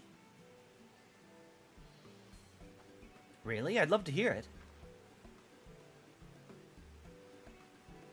The towers, the streets, all fashioned from gold. Everywhere you look, every splendor you can imagine. A city, the young, the old, and everyone in between. They live in golden happiness at a city of eternal bliss forever, perched above the clouds. Everything fashioned from gold, eh? And just imagine everyone living in golden happiness. Now that's a city I'd like to visit. Excuse me, Rakarok. Where did you hear that particular tale? From our longtime Yakui friends. They live up the mountains in Urkopacha. The giants again. Seems everything's pointing us their way. This feat and everything leading up to it has taught me much about the Moblin way of life. I'll be sad to leave Earthenshire and your Joy Smiles behind.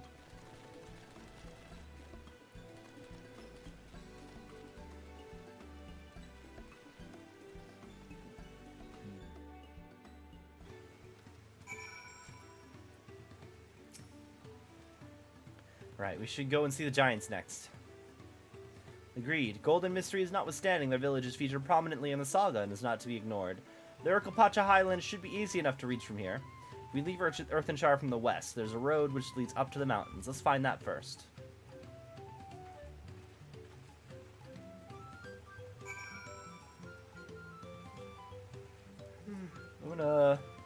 I'm gonna be right back. I want to grab some snacks.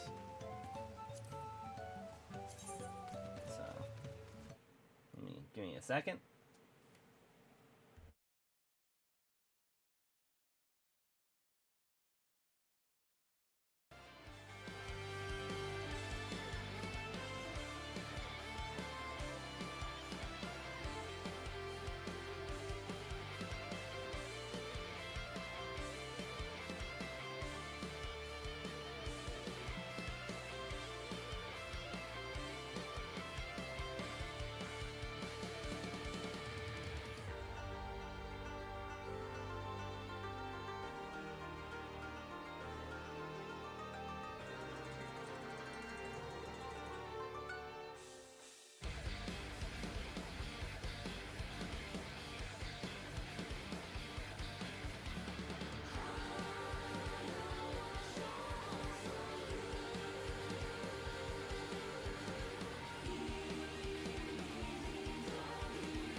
back. I have strawberries. So many strawberries.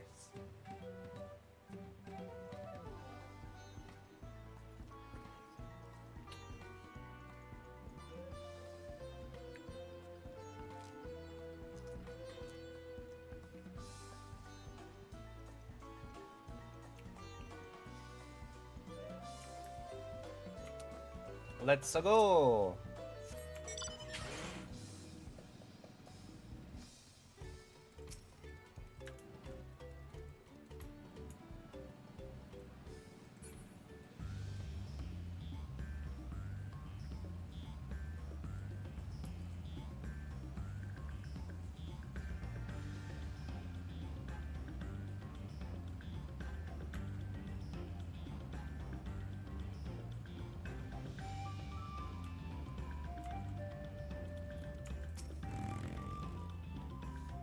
We're to meet the Yakui at last.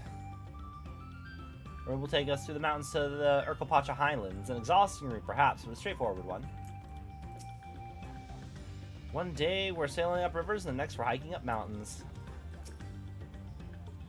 The Highlands are where the Lib Proof took place, that being Galul Jaja's encounter with the Yakui. But 'tis also the stage for the Lay of Ice, where the heroes fought the mountainous Vagli Armanda. I'm most curious to know how the right will demand of us there.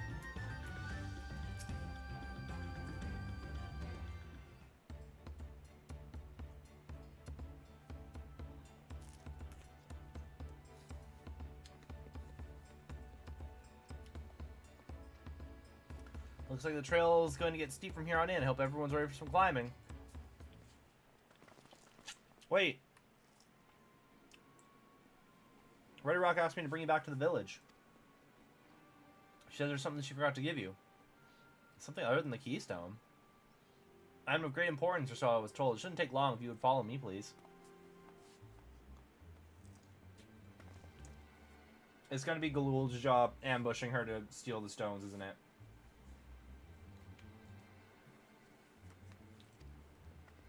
I feel like there is a need for all of us to come look Lamat. Don't you hear the music playing?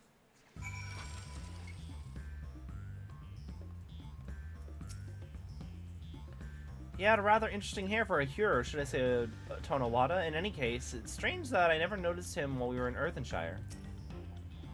And when we looked Lamat, she was probably eating sweets behind our backs and forgot to pay the shopkeeper, or something equally careless.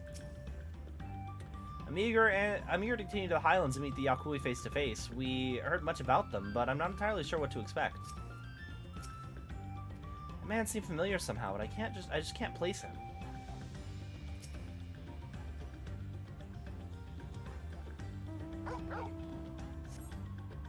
It's taking a while. Just keep waiting for now, I suppose.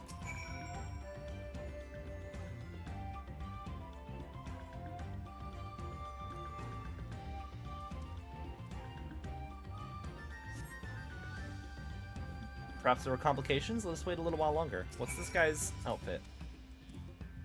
This outfit looks cool.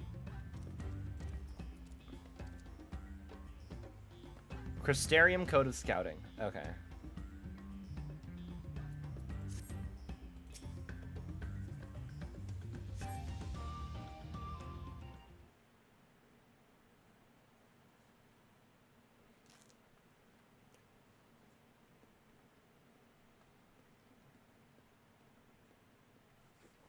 It's getting a little ridiculous. Did you get lost back on the way back to find us? But how? There's only one road. I wouldn't underestimate Wilklamat's sense of direction or lack thereof. Fortunately, she has a link pearl. Let's see what's keeping her waiting, shall we?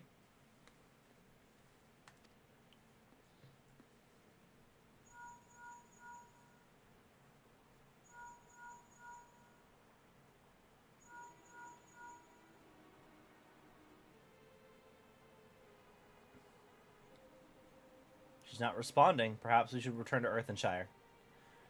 'Twas Ready Rock that had business with her, yes?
praying not untoward us will fall on the third promise. Something's not right, I can feel it. She doesn't seem to be here. I thought Lamat was just being her usual impulsive self, but now I'm not so certain.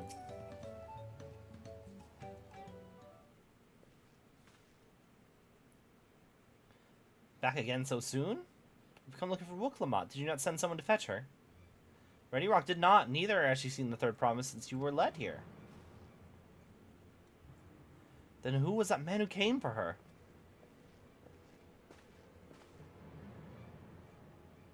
Oh, I thought you'd left already.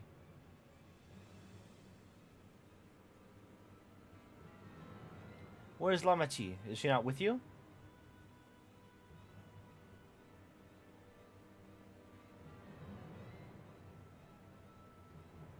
You don't know where she is? How could you let this happen? Thou shouldst worry for thy sister is understandable, yet rather than assign blame, thine energies are better spent on locating her.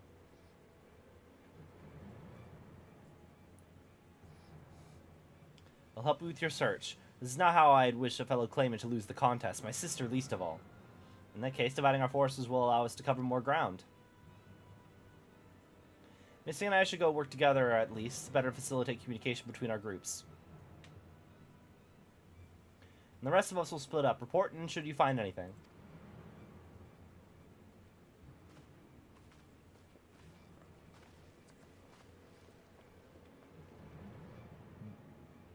We'll be on our way as well. Keep in touch.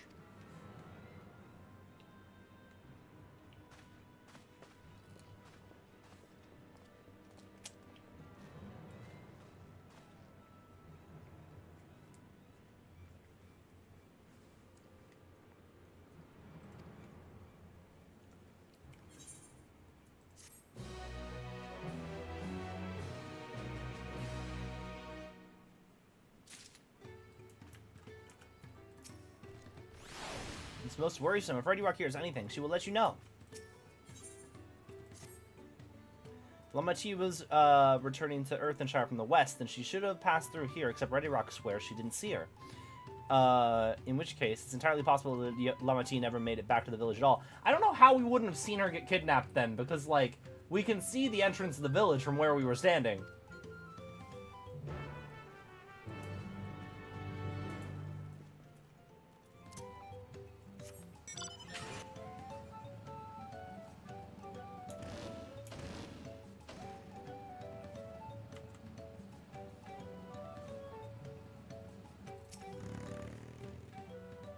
If the guard did not see Lamat, then we can be fairly certain she's not in Earthenshire. She's not one to pass without notice. Third promise, Mobby has been standing at this post with diligent eye-watching. He has seen no claimants pass this way. What of Tonawada with brightly colored hair? Mobby knows something of this one. He hears talks about Pelu Peddler and many fires. He was attacked by a crazy hair bandit on the road. Bandit, you say? Thank you. It's been most helpful. My sister's clearly not here, though I wish it were otherwise. We might consider the possibility that the Tonawada messenger and the brigand you described in the Sentry are one and the same, and that Lamat is in very real danger. Let's hurry to many fires. I'd like a word with this peddler should they still be around.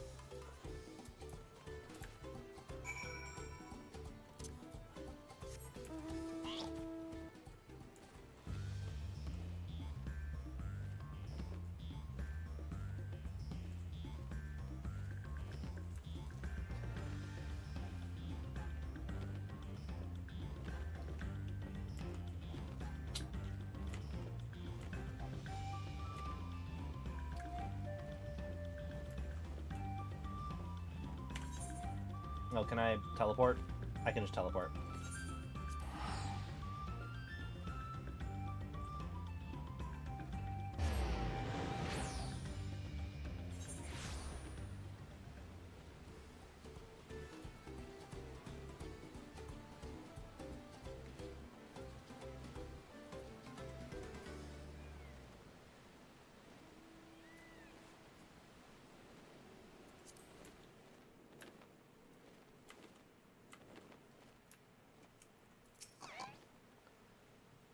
This is the merchant who ran afoul of the bandit.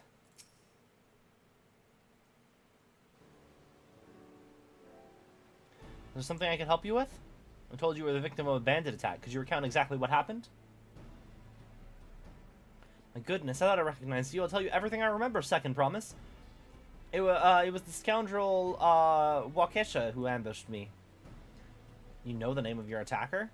There's no mistaking that hair. All my peddler friends have stories of that notorious bandit leader and his predations. Waukesha and his gang will stoop to any low for the sake of a few pel. And with no fresh quarry coming up the broken stairs, they've had to become more creative.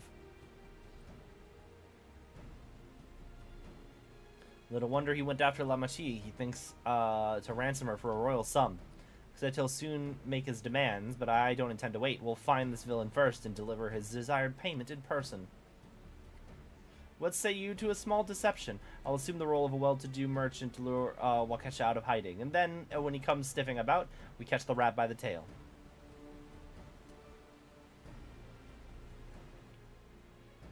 An excellent plan, and I have just the right garments for your disguise, especially discounted price, of course. A brush with the bandits hasn't dampened your mercantile spirit, I see. Very well, I accept your generous deal.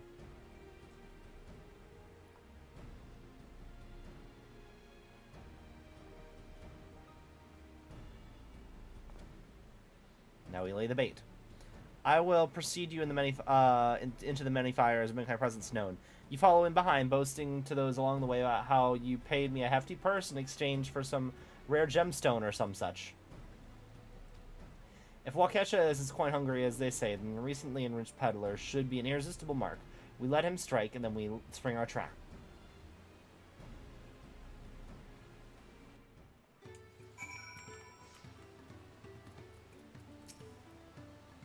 Time to play our parts.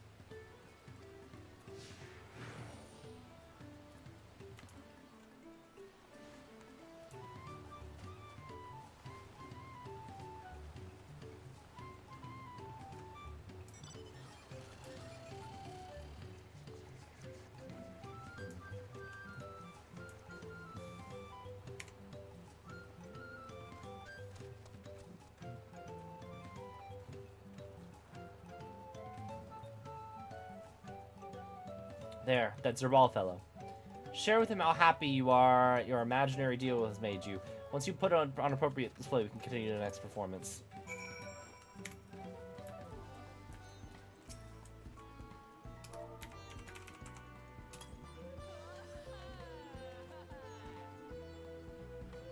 A gemstone from that Hetzaro merchant, you say? I envied the profit he must have made from such a sale. Since the stairs were destroyed, I've not been able to peddle goods at my usual haunts.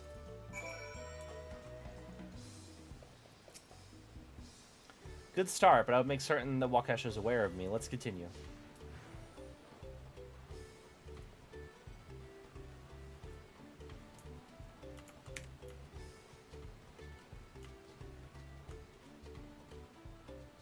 The moblin over there looks like amenable to conversation. The stage is yours.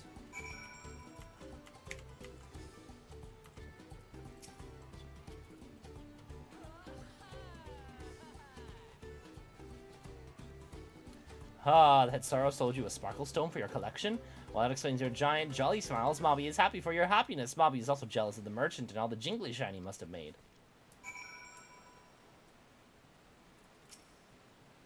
That should be enough, but perhaps one last act to drive home the deception.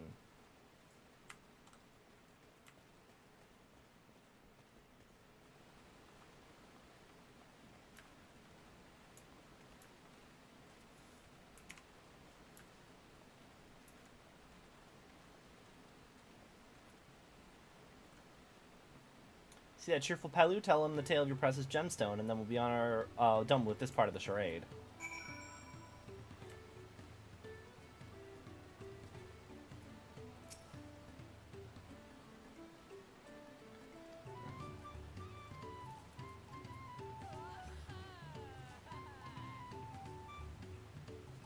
Asking peddler, the very gemstone you sought for your collection. That's a stroke of luck. I'd wager the merchant was just as pleased to fill his pockets with your grateful coin, eh?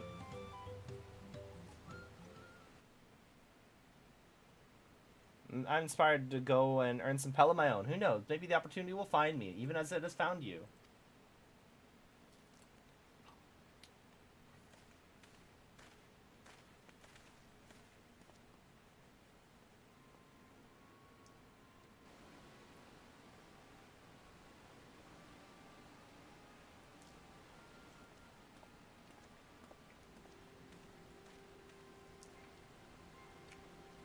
My most valued customer, the profit from a single purchase of yours should see me through the weeks of idle leisure.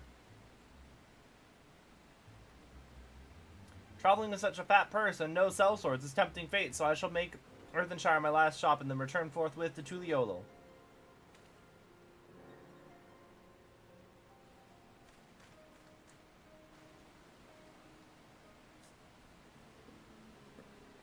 As you see, the rat has come for a nibble. Honestly, if he has a royal daughter to ransom, I don't know why he would be bothering at this point. Played your part to perfection, a man of many talents, just as Thancred and Urianger described. Let us lure Waukesha out and spring our trap.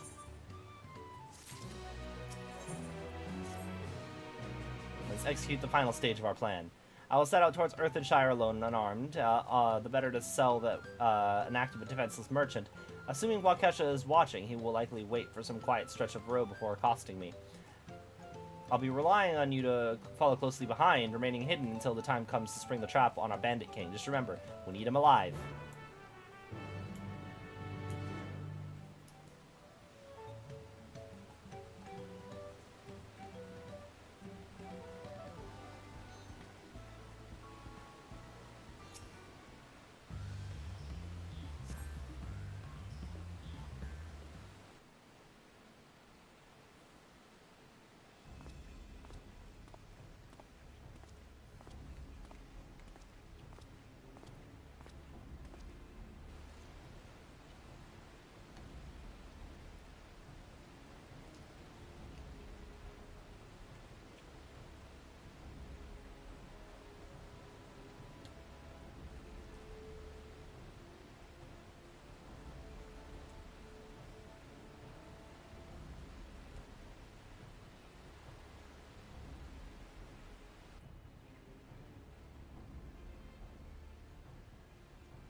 I hear business has been good for you, Mr. Merchant. How about you share some of the profits?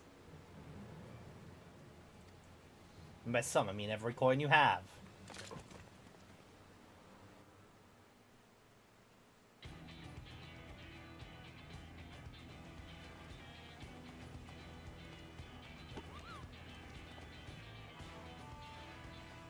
You're the gemstone collector. Oh, I see what this is. We've been tricked. Spit in your eye, men kill these Vidral.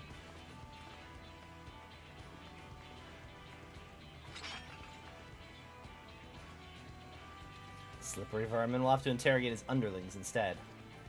If you'd be so kind, pray leave them capable of speech.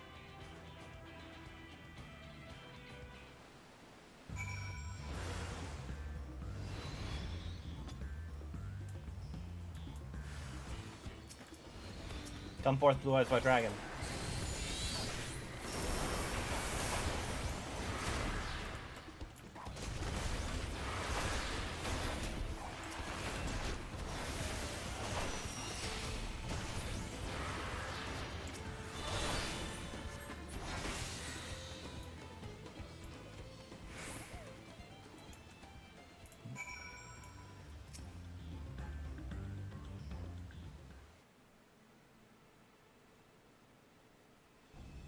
I was hoping to talk with your boss, but I suppose you three will have to do. Wait, that's the second promise. What do you want with us? You think I'm scared of a fancy title? I'll take your royal ears as a trophy, and soon as soon as I get free of these ropes. I know your gang is behind my sister's abduction. Tell me where she is.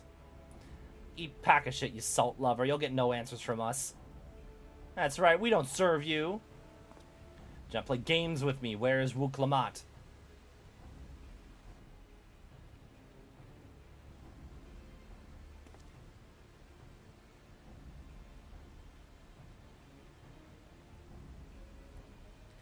I am fast losing patience. Talk now or die. The choice is yours.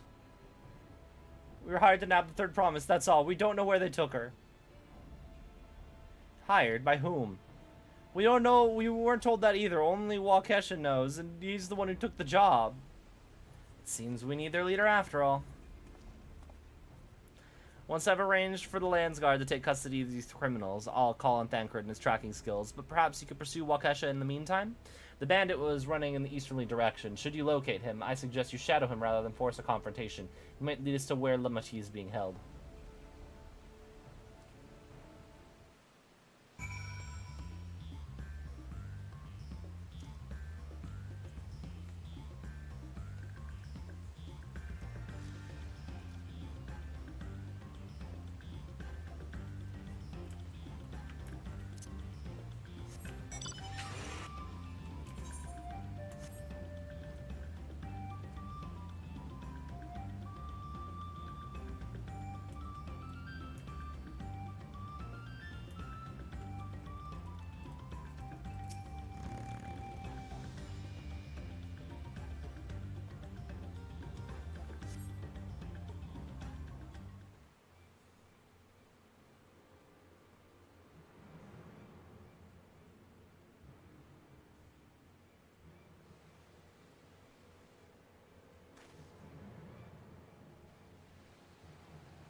It was nothing. You do not hear the sound of a motorcycle.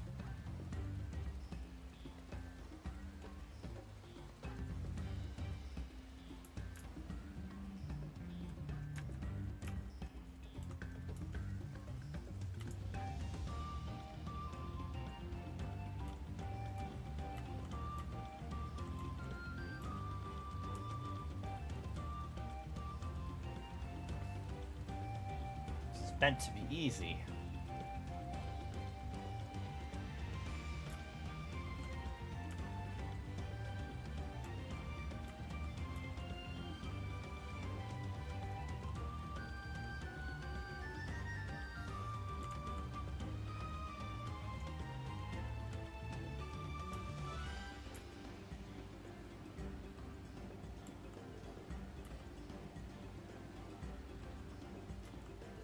What was that? Nothing! Absolutely nothing!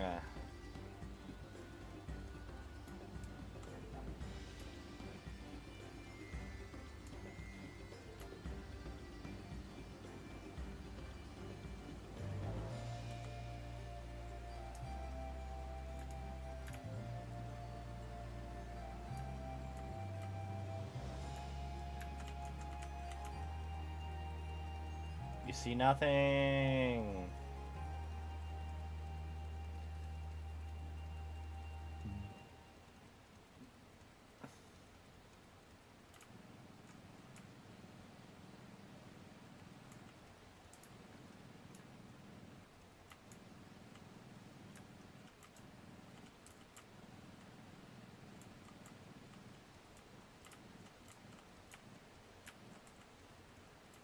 Should be safe enough now.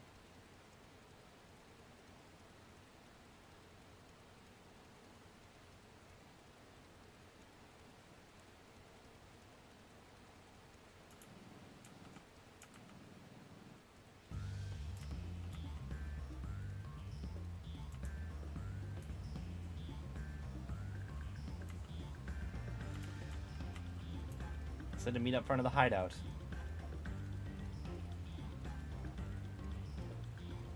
Where's that damn Hobie go?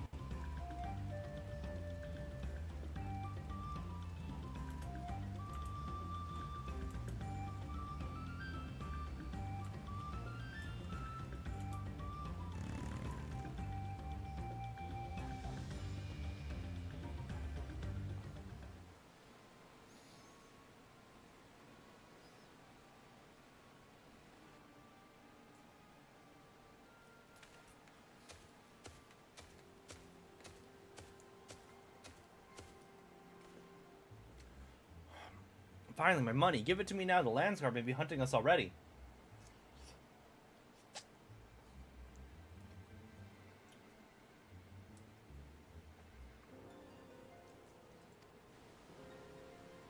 Calm yourself. We had our own troubles finding a suitable hideaway. Right. We're finished. Take your prize and leave me out of the rest. Such hostility. You were hurting for coin, and I offered you a grateful employment out of the kindness of my heart. Kindness? You brought a blackened tempest upon us. One look, and I could tell that man was a killer, a butcher, a salted devil in the flesh. Oh, spare me your fearful bleeding. Go on, scamper away now before the scary mercenary comes to claim your head.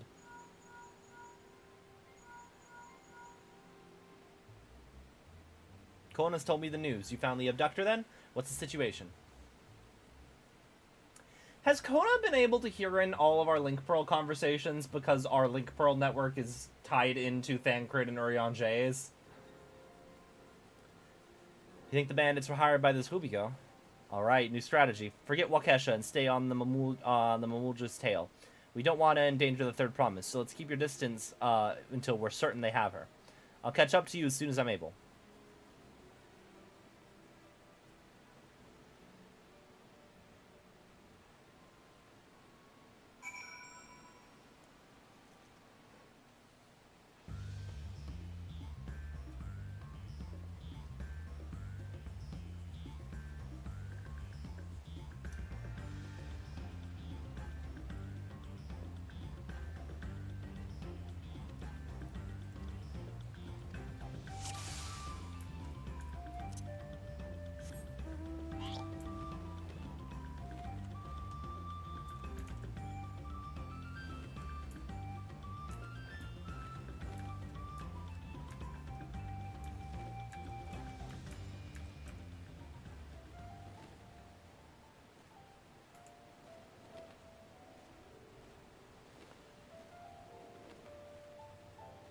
So it's Galulja, right? It can't be Zoralja, because Zoralja only has the one follower.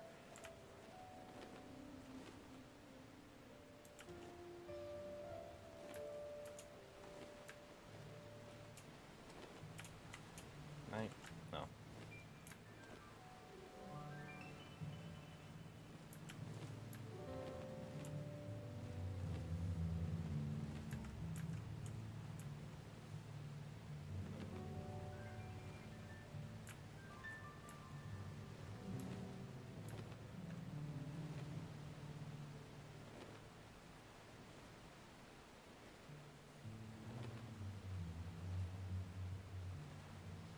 You see nothing.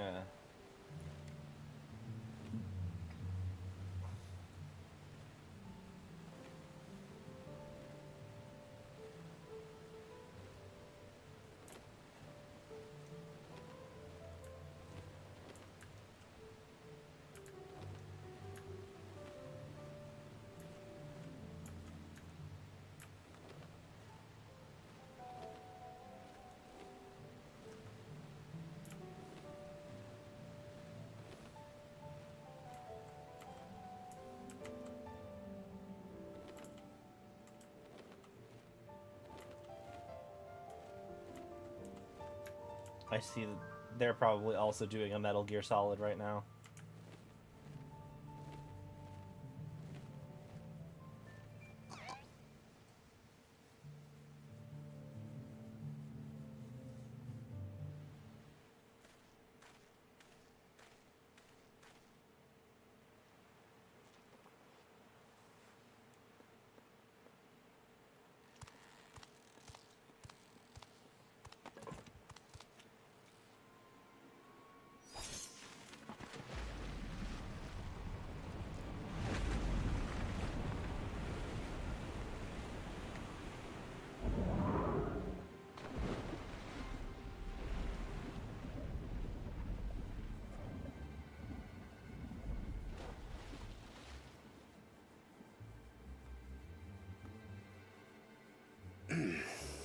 Better late than never.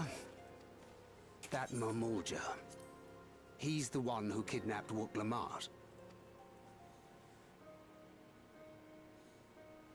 So we're still unsure. If we can follow him a bit longer, confirm his connection to the abductors.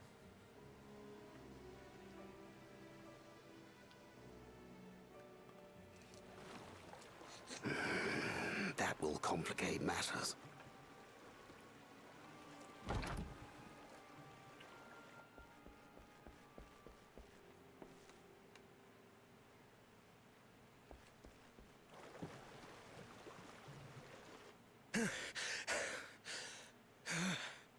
Confound it!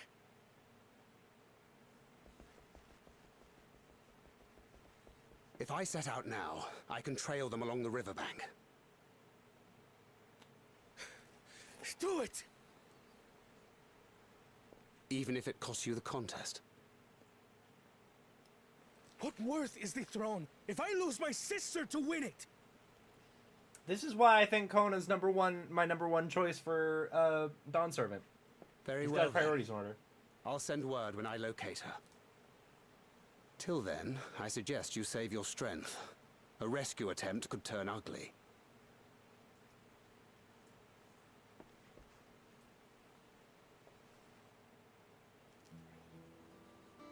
That Hubigo just now. I swear I've seen him with Bakul Jaja. Knowing the way that monster works, he probably hired bandits to kidnap her so he could steal her keystones. But even alone, my sister is more than a match for a gang of untrained ruffians. She must have been ambushed or deceived. Gah! I should have been there! If those bastards have hurt her! We should have been there because we're her entourage.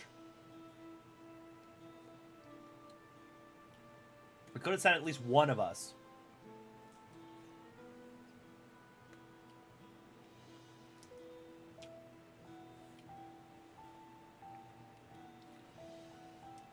I thought you were the cool-headed one. And what exactly is that supposed to... Forgive me.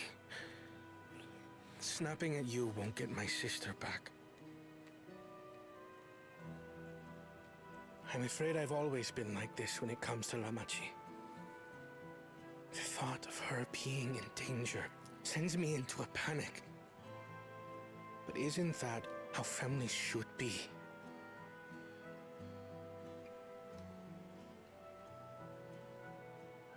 These days, Tural and Mikote live however they please. But the clan into which I was born kept to the nomadic traditions of our ancestors. They herded their own neck across the plains, always moving with the seasons. During one such migration, my birth parents left me behind. A child. All alone. Without a single word of explanation. A chance encounter with a kind Pelu merchant was the only reason I survived. Taking pity on me, he taught me his trade that I might fend for myself. I became a stallkeeper in Tuliyolal's market. And that is where the Dawn Servant found and adopted me. I had already been in the palace some time when Lamachi came to join us. Like me, she had been cast aside by her parents. I knew the pain of solitude and wanted to spare her that suffering. As this tiny child's new brother, I swore I would always be there for her.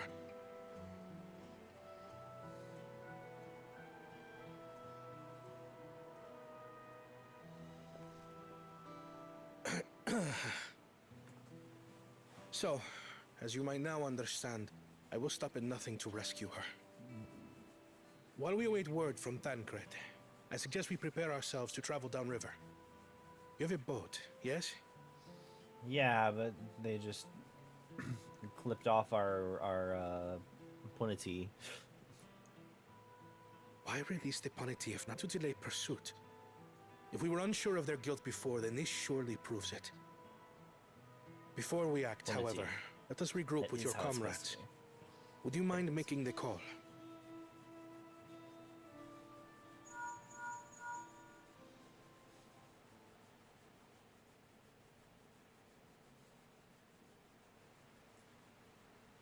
Understood. We'll meet you at many fires.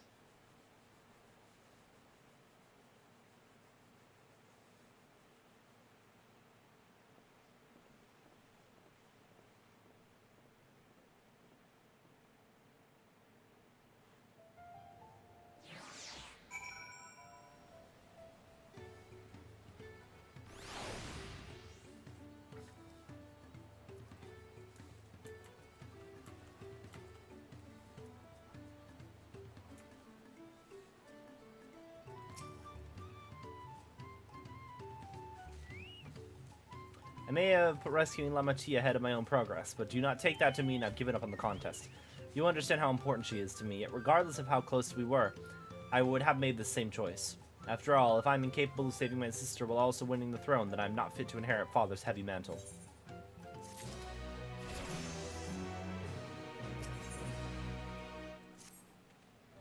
We need to gather our forces.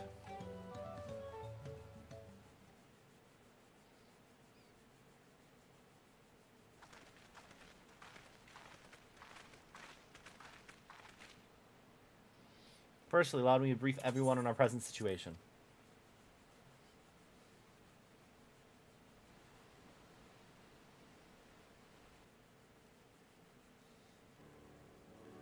Thus, at the very least, we believe this Hubigo knows where Lamat has been taken. Tancred is shadowing their boat even as we speak, and I should like to join him with all haste. Unfortunately, our quarry had the foresight to release your punity from its harness, leaving us without a means to give pursuit. Aaron Vela is an expert on wildlife. What are our chances of recapturing the beast?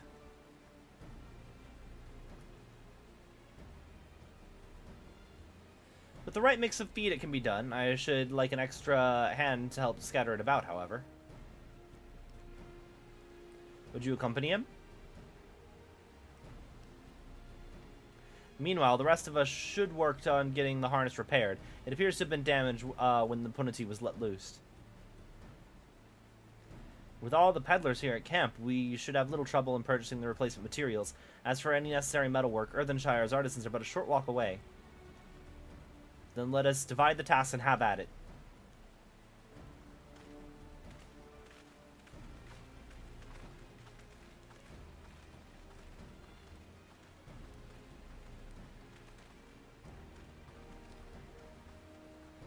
There was an unusually aggressive herd of wild punities downriver, so our girl will have fled in the opposite direction.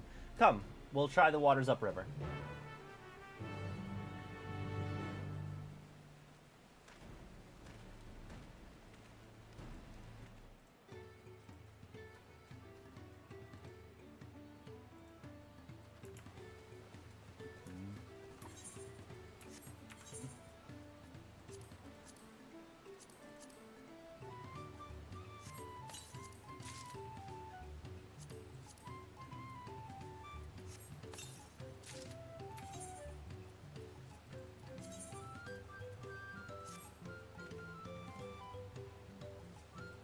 These arm wraps are actually kind of cool, but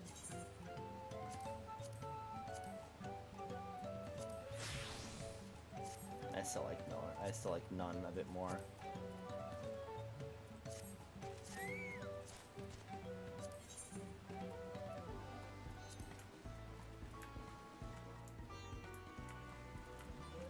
I need more Geishel greens.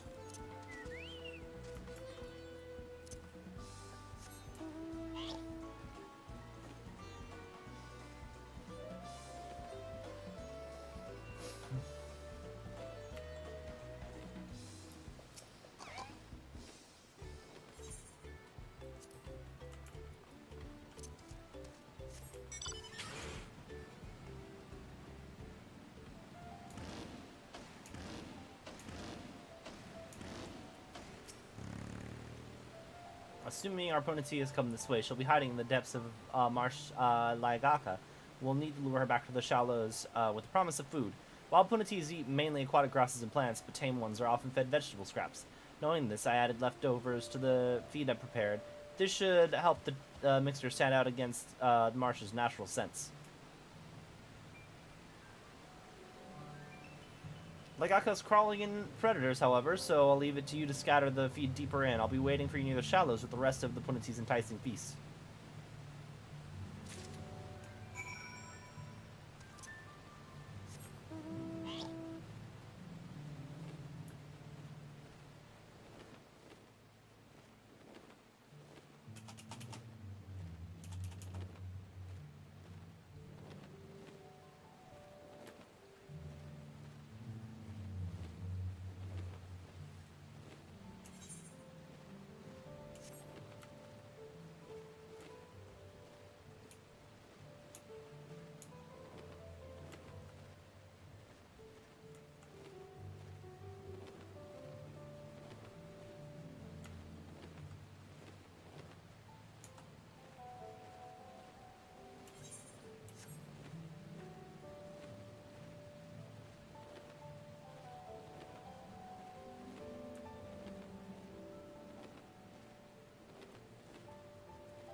Aw, look at that mount.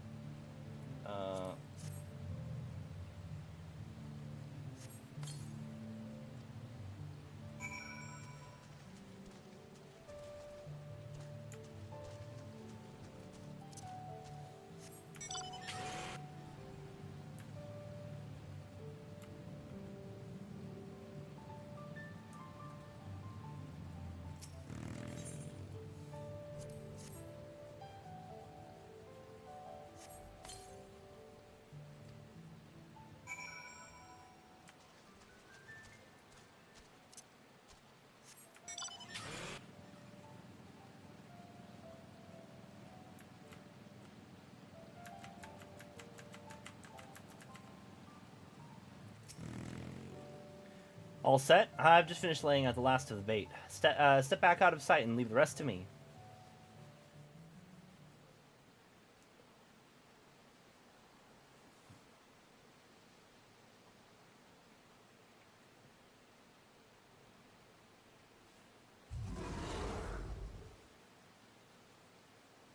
Here she is.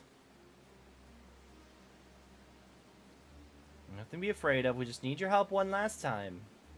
You're hungry, I wager. Come on, come with me. She's so big. That's a good girl.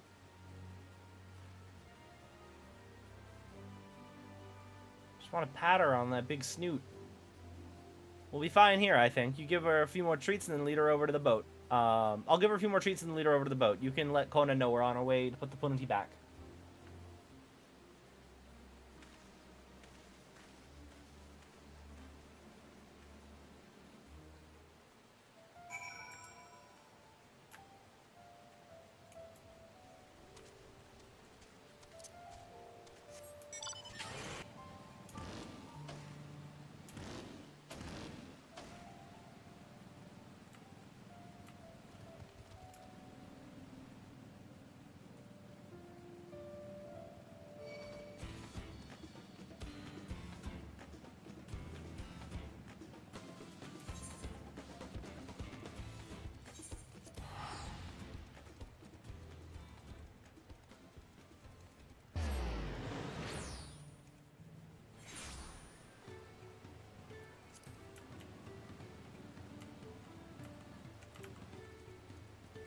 Oh, this guy's outfit's kind of neat.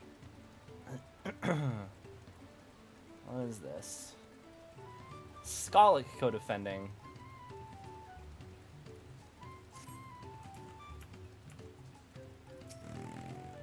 Hello. Aaronville had the Punity in hand then. Good. I was expecting nothing less from a certified gleaner. As for the harness, we were able to purchase all the parts we needed. The Levier twins are all over Earthenshire right now, having Lamat sworn make repairs. I'm told it shouldn't take long. We should be ready to embark on a rescue mission as soon as we hear from Thancred.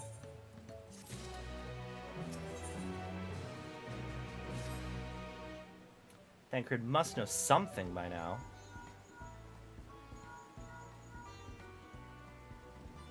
You found her. Understood. Thank you.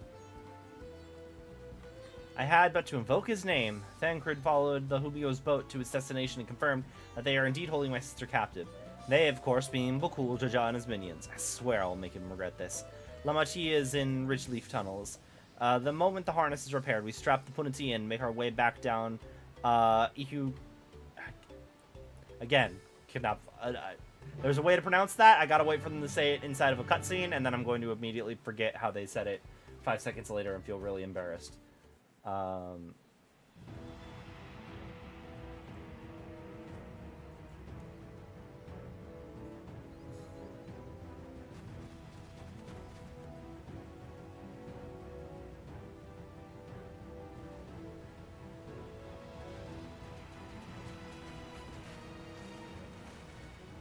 Thancred.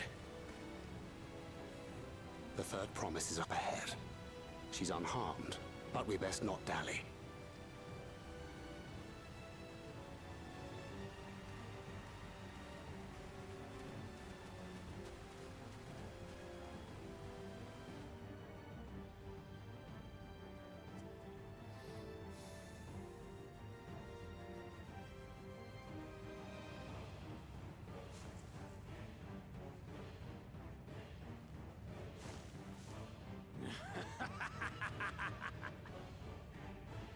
I spit on these pathetic feats. Far more satisfying to claim their baubles by force.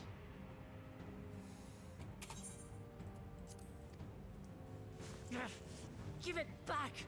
Fosentan poured his everything into that stone. You've no right to touch it! Oh, was that the name of your artisan? How could you allow something so precious to be stolen? You thieving cheat! You're no true claimant! What does that make the foolish kitty who fell into my trap? If pitiful roars were all it took to claim the throne, you'd be first in line.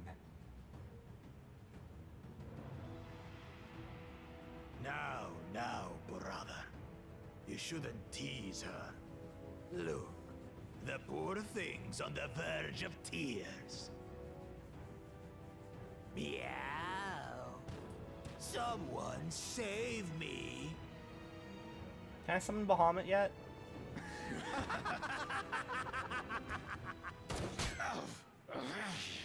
Who did that?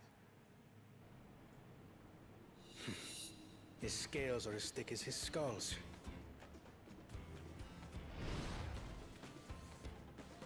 Coward! You dare ambush me? 'Tis the blessed sibling's favorite tactic. That useless Bune was sycophant. He was supposed to keep the lackeys running in circles. Oh, you must tell me all about that.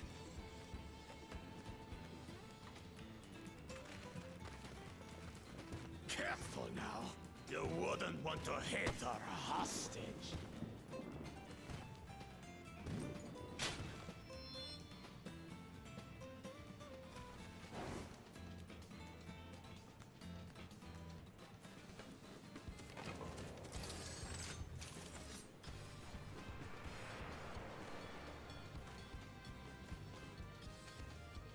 That one's not to be underestimated. Ha! They can do nothing while we have.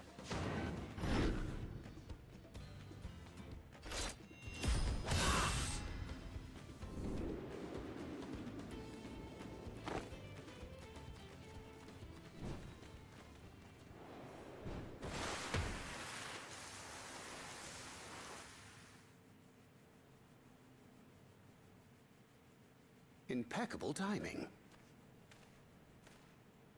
Can we kick this guy's ass now? Amachi, are you all right? Aye, thanks to you.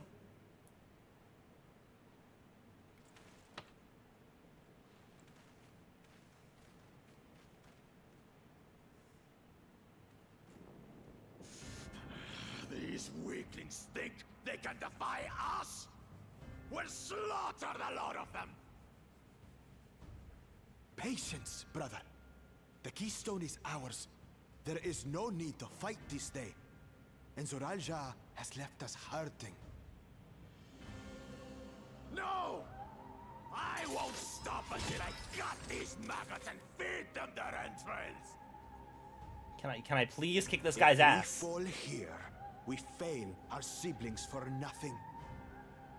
Is that what you want? Yes, it absolutely is what you want. Fight me. Fight me. No, brother. Fight me. Break off! We retreat! Wait! Damn you, Bakul Jaja!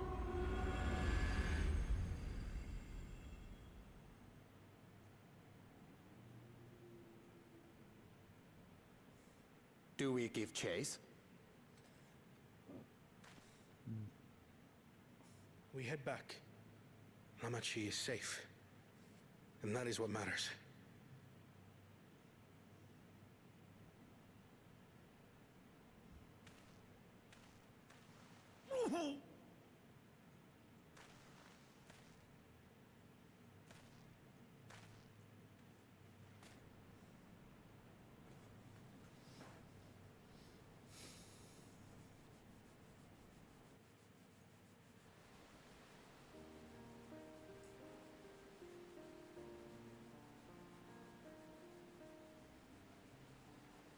Glad to see you're unharmed, Lamat.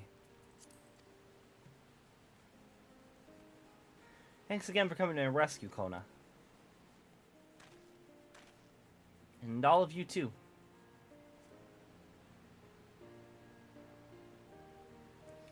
Bakul Jaja must be desperate indeed to resort to such aggressive tactics. I shouldn't have been so careless. I underestimated him, and it cost me a keystone. Just the one? You think he would have... I mean, I guess he has the other two already.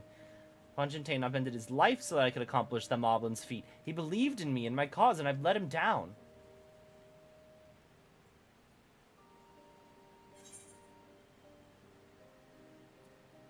So we take back what was stolen.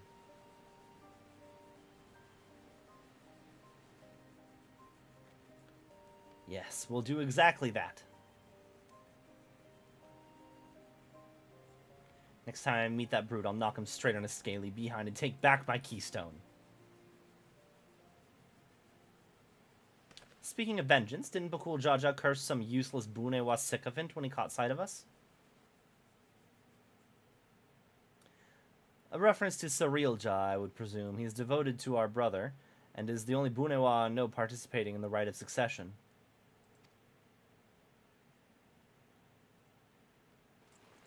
If Zaralja was somehow involved in this, I'll never forgive him putting our sister in danger. He will have forfeited his right to be called brother.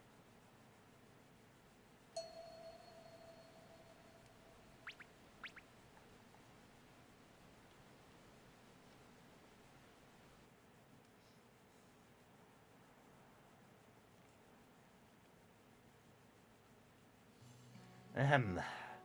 Bakul Jaja should face punishment, of course, but so must the bandits who had the temerity to abduct Lamat. I shall first request Father to send a contingent of Landsguard to enforce the law in this region.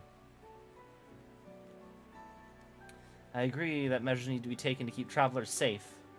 But I wonder what pushed these people towards a life of banditry in the first place. If we dig deeper, we might find a way to improve things for everyone.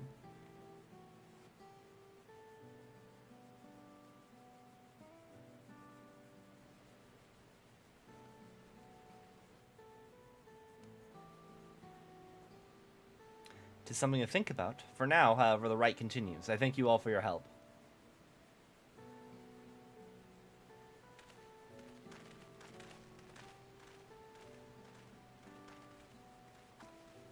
We should be moving on as well. Are you feeling fit to travel, Lamat?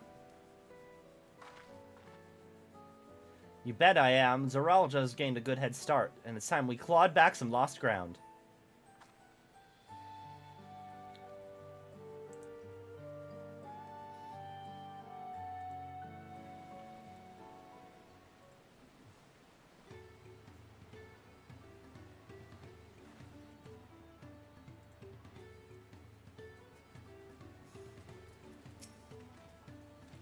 We'll need to take that keystone back from Bakul Jaja before we arrive at the City of Gold. He will not relinquish it without a fight, though. Though they share a single body, it's obvious Bakul Jaja has two minds when you see one head calming the other head down. His personalities are as distinct as two individuals could be. The Lamat I once knew would have been inconsolable at the loss of a keystone. This journey and your companionship is doing her a world of good. Koana's painting the picture of composure and rationality, except when it comes to matters concerning Lamat's safety. Far be it from me to fault a brother for being protected, but still.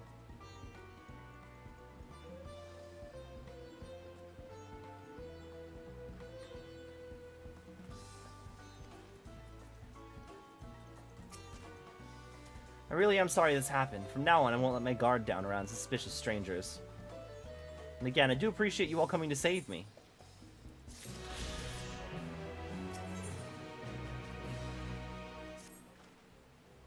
The road beckons, friends. Let's be on our way to Yakui. It's back to where the path through the mountains begins. You remember the spot where you were tricked into walking off with Wakesha? Just gonna rub it in my face like that, eh? I wonder if he's raising my hackles on purpose, though. You know, trying to keep my anger directed at him instead of myself. Either way, we can't be standing here around here all day. We have a lot of time to make up for.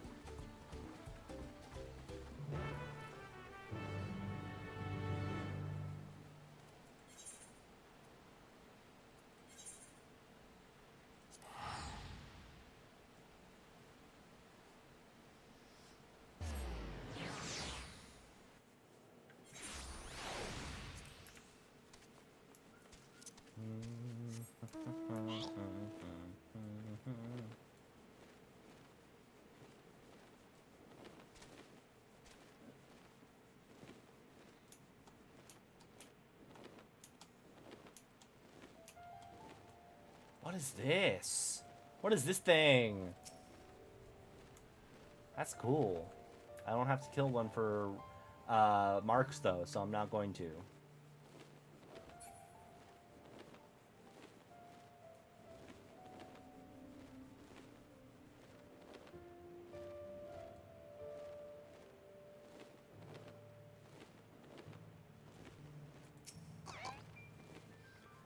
Those bandits must have been watching us from the moment we stepped off the riverboat. I knew I felt eyes on us. Zoralja will not have been wasting time while we were busy tussling with Bakul Jaja. We need to hurry. Arenville said this path will take us all the way to Urkapacha Highlands, didn't he? I couldn't leave without letting Ready Rock know what happened, so I stopped into Earthenshire to say a few words before moving on.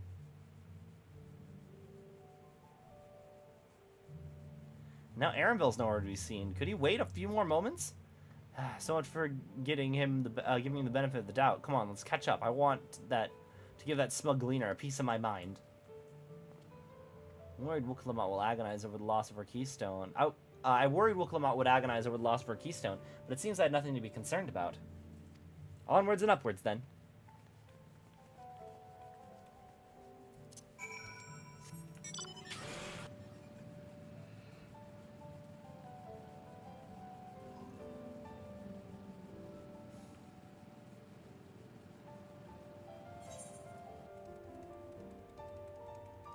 No preference.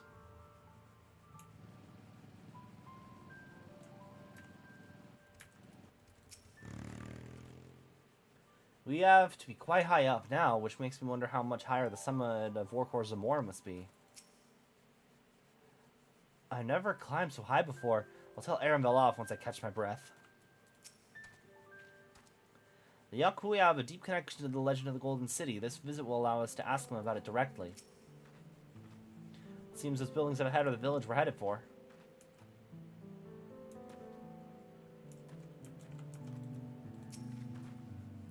As I'm sure you've noticed, the air grows thin at this elevation. Take it slow until your body adjusts. Deep breaths and drink plenty of water.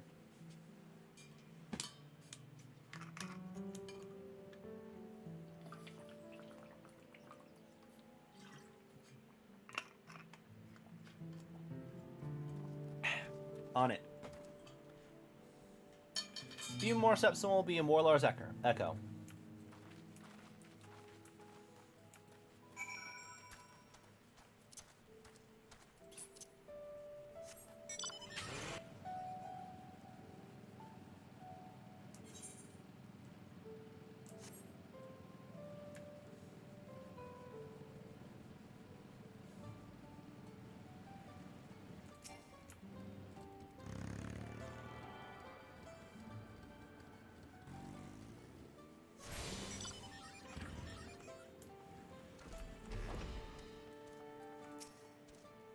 Merchants visit from time to time. We offer them rarities only found here, while they offer us curiosities of their own in return.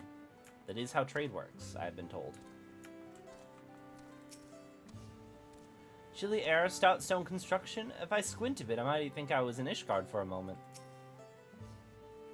Everything here is giant-sized, but the sculpture in the back is on a different scale altogether. A temple of some kind, mayhap. I knew the path led here, but I've never set foot in this village myself. Thank the gods they had an Aetherite. I don't fancy the idea of trudging up that mountain trail a second time.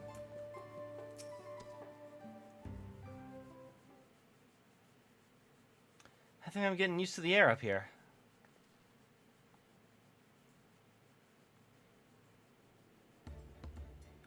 So this is the place from the Lay of Proof where Papa met with the Yakui.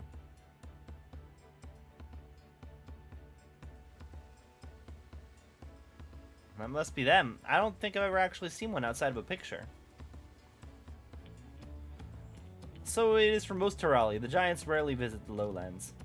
Here in the mountain fastness, they tend to the solemn duty they pledge to undertake in their pact with the Dawn Servant. To watch over the Tural Vidral Vagliarmanda and maintain its prison within their temple. Yes, Lamat told us about the Tural Vidral, the creatures that live for far longer than normal and awaken to strange powers. Indeed, yet even among those anomalies, Vagliarmanda is unrivaled in strength. It has endured for centuries, bringing catastrophe each time it emerges from its lair. As you learned in the Lay of Ice, it was Galul Jaja who last managed to imprison the beast, and has lain dormant in the temple ever since. It's said that the building still bears a gaping hole in its ceiling from when Vagliarmanda was lured inside by Galul Jaja's final ploy. I like to see this strongest of all Tural Vidral. I wonder what it's like to fight it. Warlord's Echo was where both the Lay of Proof and the Lay of Ice took place. Does this not suggest we'll be facing 2 feats this time? That's a question we can ask the Elector once we find him, or maybe we should flush out Bakul Jaja first so I can beat my keystone out of him. Let's find that thieving cheat. I want to fucking kill him. I want to kill him so hard. Damn right. Now, where to start looking? Perhaps the feats should take precedence while we're here. I'm sure there'll be other opportunities to confront Bakul Jaja. I suppose we could have 4 keystones. We still do have 4 keystones to earn, and no matter what we do, the contest will pit us against him sooner or later. Alright, let's seek out the Elector. I suggest we pay a visit to Karzor the Gracious, or so the temple is called. The Moblins told me that the High Luminary Gerfuller is to be found there. If we were to ask someone for information, then he would seem a wise choice.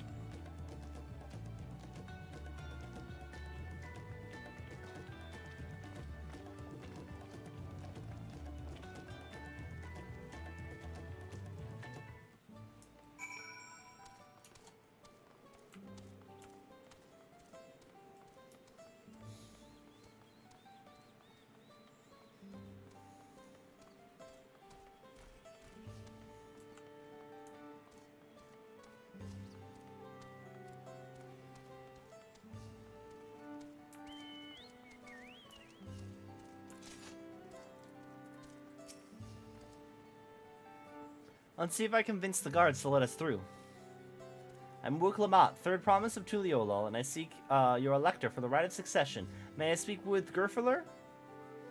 The High Luminary has granted admittance to the claimants. You may enter. That was easier than expected. In we go, then.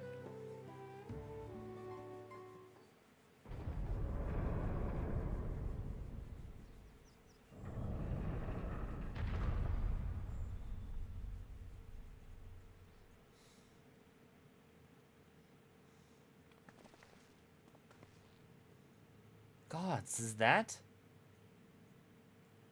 Aye, Vagli Armanda.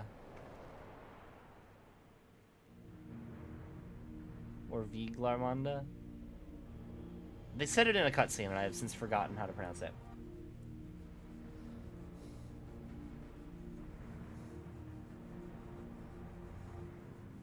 Welcome.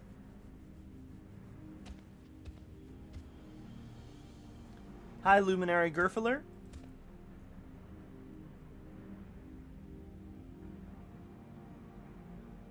He's not here at present. I'm Luminary Zermerwer.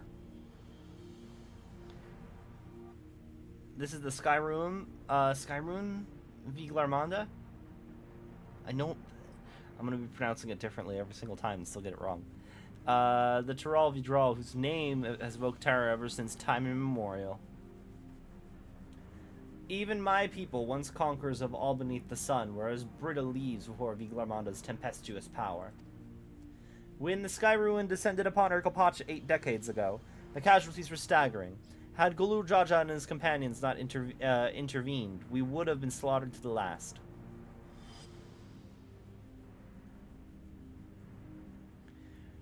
Their titanic battle with Viglarmanda raged for 10 days and 10 nights.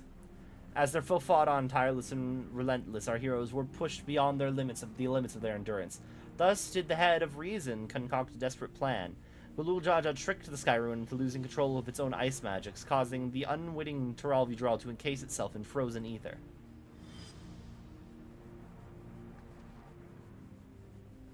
It's been like this ever since. Nice work, Papa. What happens if the ice ever melts? The same question looms large in our minds, for the magic sustaining this prison grow weaker with each passing year. Viglarmanda commands the power of fire and lightning and ice. Some believe that the violence of a recent storm was a result of those energies slipping free.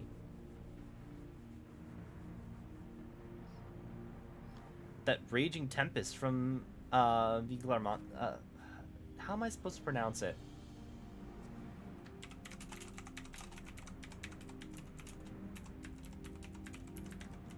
Valigarmanda?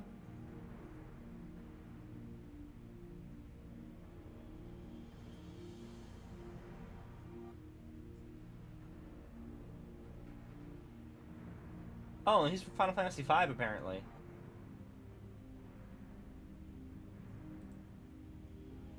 Yeah, he's from Final Fantasy V. Is there a pronunciation guide?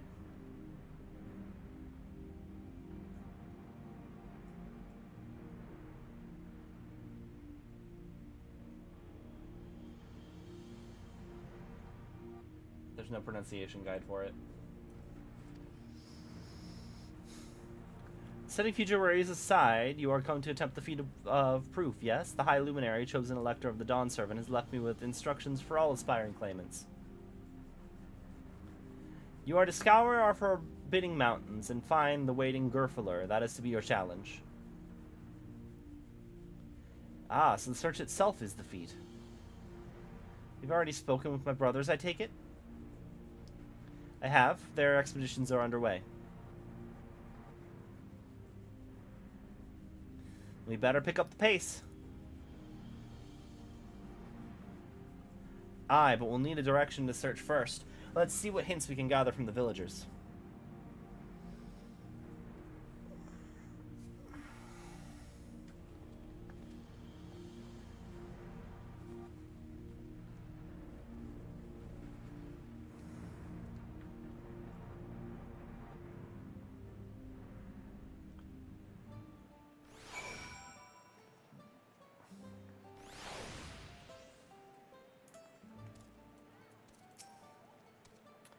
As large as the Yakui are, seeking blindly for one in the expanse of these mountains would be an exercise in futility. We need more information. Tural Vidral sounds like an awful lot like the offices of Far East. Are they the same thing under a different name, do you think? I sense the recent expulsion of a great deal of ether from Vagliarmanda's prison. The ice will hold but a few years more, I fear. I've encountered many extraordinary creatures in the Eorzea and elsewhere, but long has it been since I have felt such an overwhelming presence, like 1,000 daggers points pricking my skin. Gods, Vagliarmanda's enormous. I knew Papa had friends with him, but it's still incredible that he could hold his own against that thing. Should its presence ever fail, though, we can't expect the old guard to come running. It'll be up to us to save the day.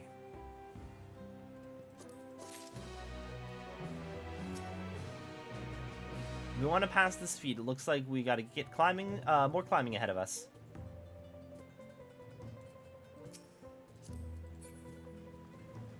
Edgar, can you please? Thank you.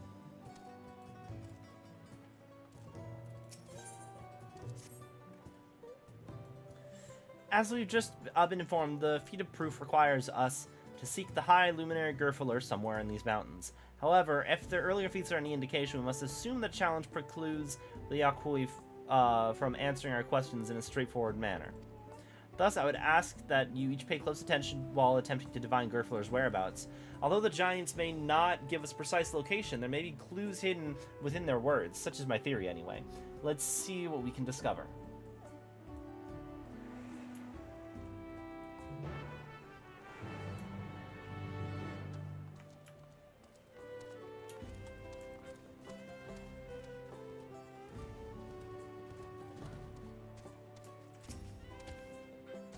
The High Luminary? No, I've not seen him today. Now, let me ask you a question.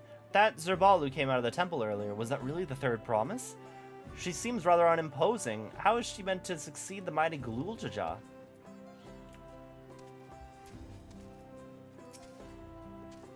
We live in houses of stone, spacious and sturdy enough for even a group of us to reside in, yet I fear the doors may be rather too heavy to open for anyone besides us.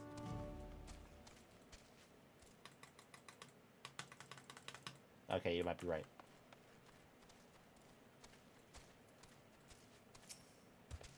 We were just discussing the claimants of the right of succession. Though they may be smaller in stature than we, each of them are impressive in their own right.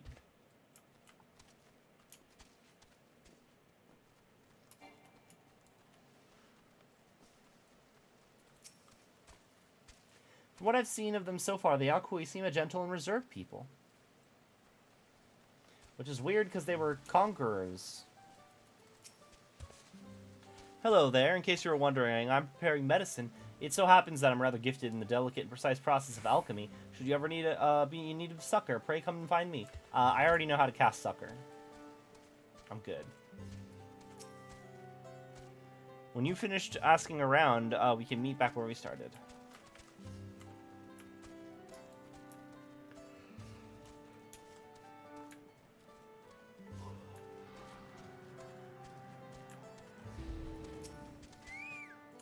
Asking after the High Luminary as well, are you? I know not where to find him, but I do hope you have the opportunity to speak together. He's a great man, with a deep reverence for our traditions. These glyphs we carved, for one. He affords them as much value as any treasure we possess. They are records of our lives lived. Your arrival, too, I will etch in stone, that the story of our meeting may endure for untold turnings of the sun. If you are curious about our ways, I bid you visit Proof to the northwest of here. It's one of our grave sites.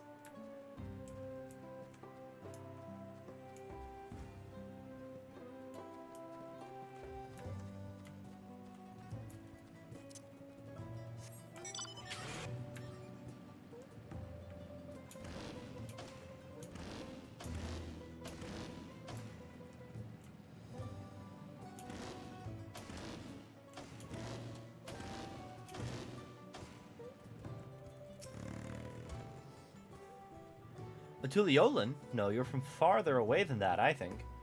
As for the High Luminary, I can only guess where he might be. He's the warder of the Sky Ruin, but also keeper of the sepulchres, and his duties often take him outside the village.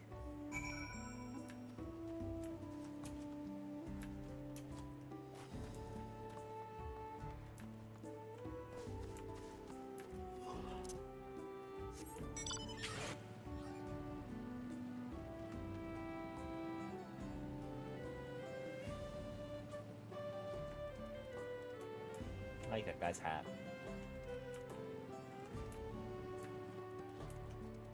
Where are my friends? Oh, I'm supposed to just wait here.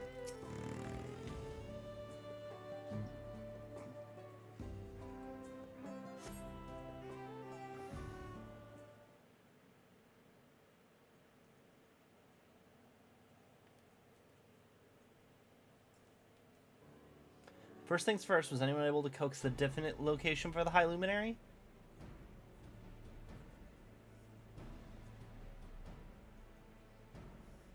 As expected, what then of the clues or other hints that might point us in the right direction? We heard that in addition to his usual duties, Gerfler is also charged with keeping the graves. As did I. The Yakui sepulchres appear to hold a special significance in their culture. But how would it be appropriate for, but would it be appropriate for us outsiders to enter into the burial grounds? Proof, you say, and he encouraged you to visit the place yourself? Well, let's go and take a look. Even if we don't find Gerfler there, it'll give us a chance to learn more about the Yakui. The grave site is somewhere to the northwest of here. Well, we can leave from that side of the village for a start, shall we?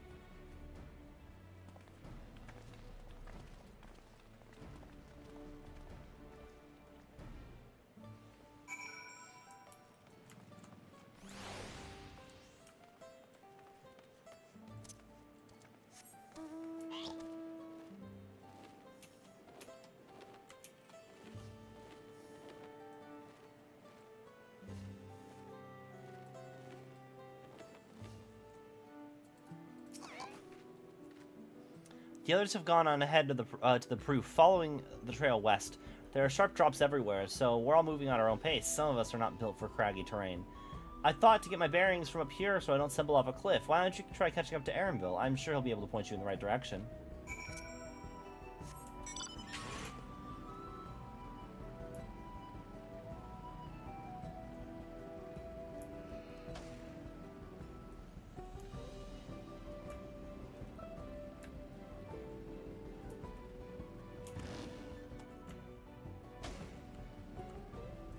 I wonder.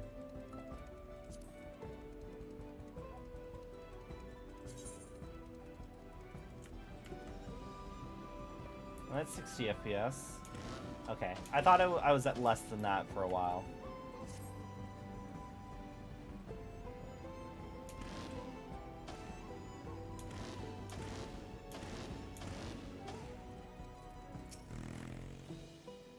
Take a look at this crater. There is no wood, no trees, not even dried grass, and yet the ground still burns. Must be one of the scars left by Vagliarmato's rampage, as told by the saga. The Sky Ruins fires are described as eternal, flames that can be quenched by neither storm nor time, and here I thought it to be a literary embellishment. But now I've lost sight of Lamat. Proof is northwest along the main road. Hopefully she's still heading that right way.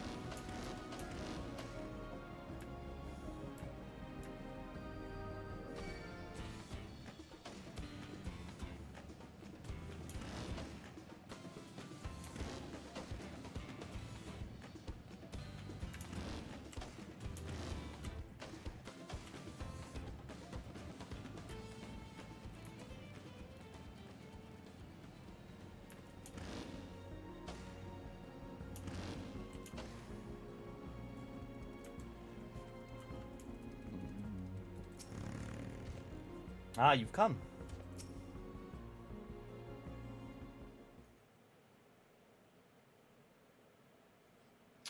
Lamat wins again.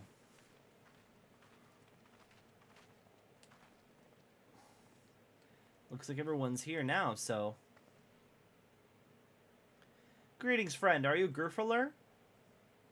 No, I'm not. The High Luminary did, however, task me with providing a lesson on our sepulchres to those who came in search of him. Oh, so we were meant to find our way here after all. Are you to tell us who's buried here?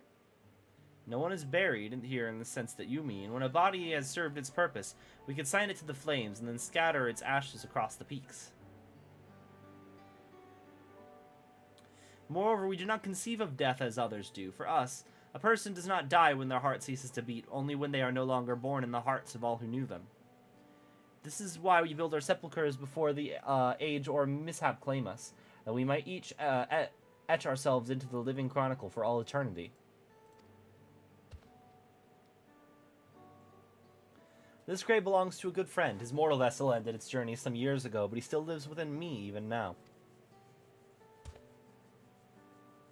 Up there stands my own sepulchre. As long as it exists, and so too will I will endure in the hearts of those who read my grave glyphs in the same manner my friends does in mine. Has it always been thus for your people? The conception of existence and death?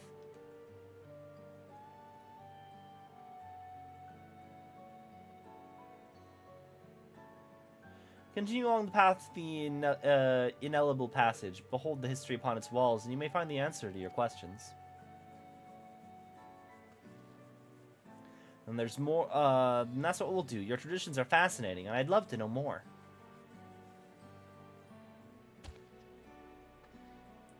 Thank you for allowing me to share them. In so doing, I will remain in your hearts also.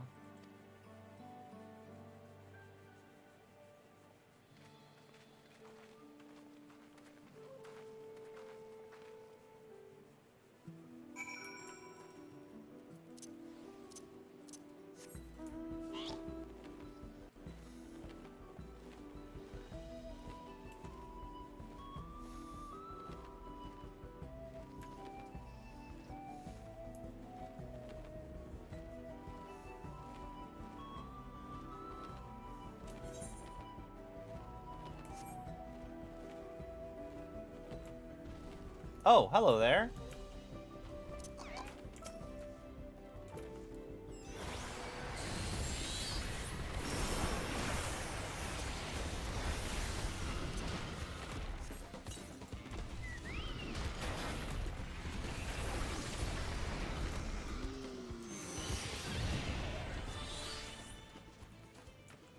Where's another one?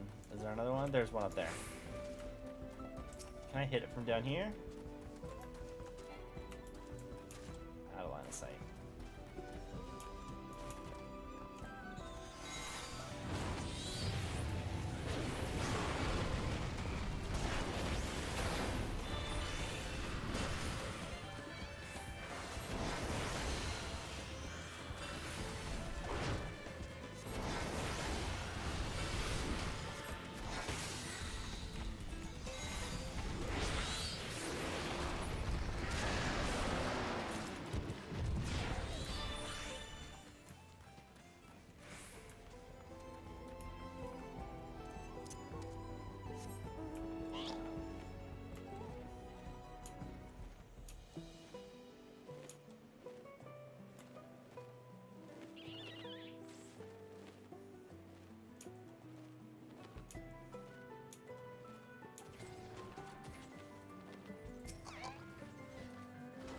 Should not only be remembered, but to live on inside the hearts of others. If it's possible, then Grandfather surely lives on inside mine. 'Tis a comforting thought. Look at these splendid murals. They appear to depict 4 different scenes. Aha. Is one of them Heidelin killing Zodiark? I get the feeling they were expecting us. Never spoken with a Yakui before, and I had no idea they held such a philosophy on life and death. I've been waiting for you.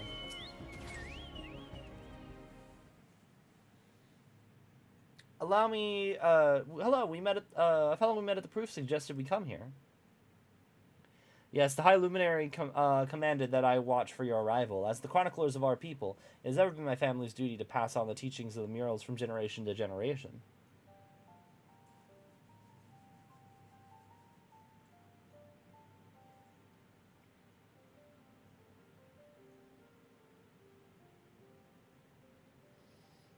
They really are magnificent, and together they tell the tale of your people's history? They are the events which shaped us. I would share them with you ere you continue on your way.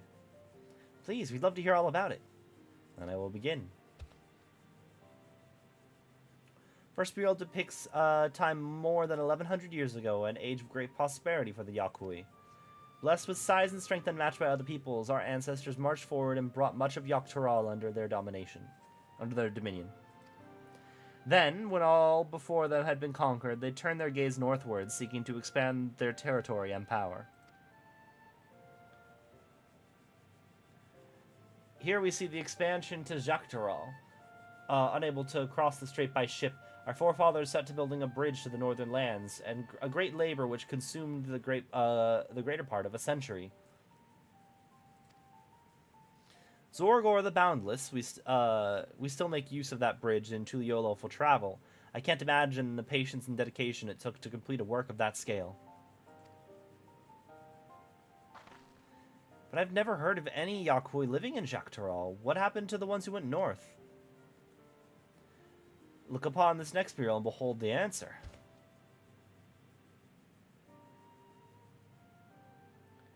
The scene suggests that many giants perished all at once. What manner of enemy could have repelled their invasion?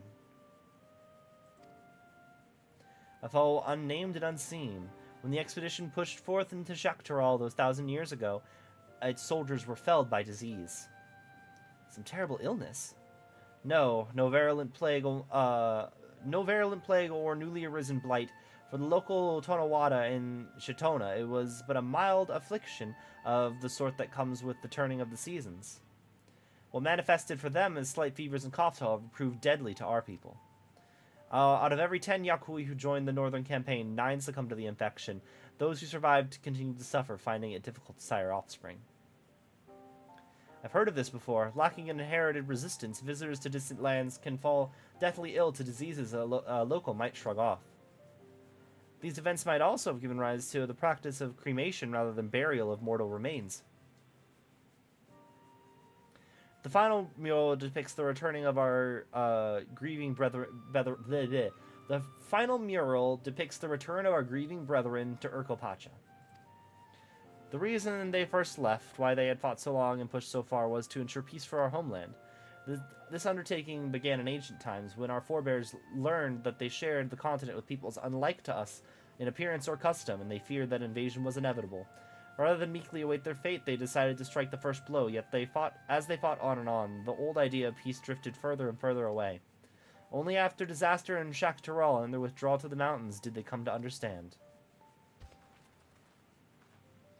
The peace we envisioned had been ours for the taking all along. It was here, in the place which birthed us, here on the stones upon which we recorded our days, and here in this tranquil life which we had traded for conquest and conflict.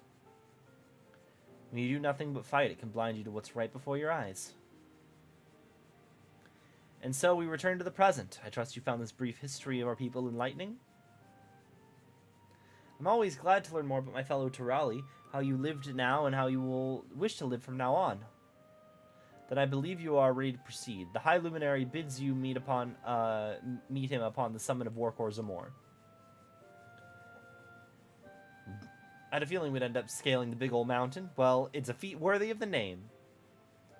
Follow the trail south of here to begin your ascent, but be wary. Beyond the entryway, the mountainside is home to ferocious beasts, both mundane and otherwise. We'll keep that in mind. Thank you for the warning and a lesson. Finally, we know where we're going, to the top of Warkor Zamor.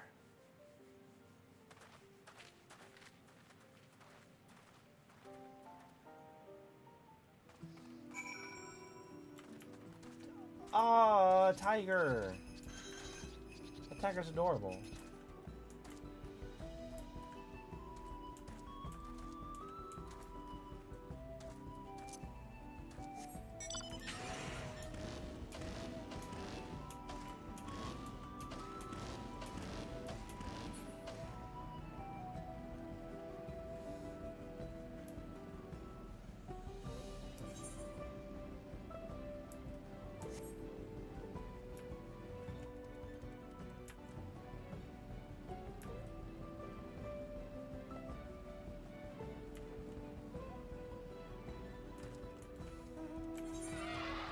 Path lead.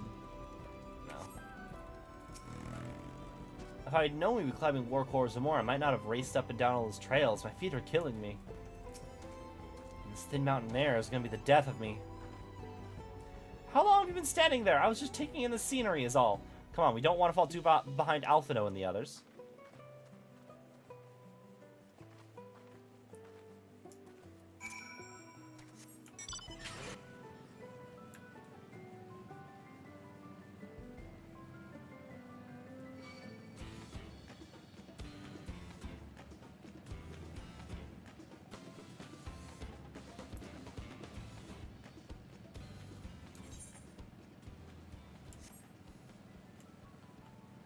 Is getting to the top a trial or dungeon? Because this does not appear to be the entrance to a. This does not appear to be the entrance to what you call it, a new zone. Hope we come across Bakul Jaja on our way to the summit. We owe him for the trouble he caused us in Kozamauka. The true size of a mountain is never more apparent than when you're standing right at its foot. I cast a rejuvenating spell on Lamat. Even our indomitable third promise is feeling the strain of these slopes. I fear I won't be much of use to you as a guide past this point. Even in Tuliolol, there's precious little written about the sacred peak of Orcors or more. Beyond whimsical poetry, that is. You remember how the chronicler was saying that the more they fought, the further away they moved from their idea of peace? It occurs to me that if Zoralja is attempting the feat of proof, then he will have heard that same lesson. I can only hope it's made him reconsider his own stance on educating people through war.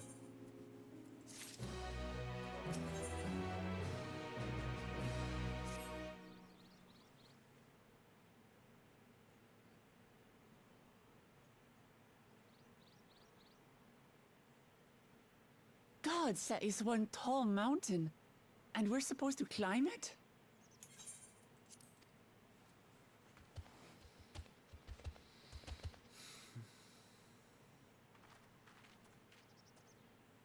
I just had to walk here in town.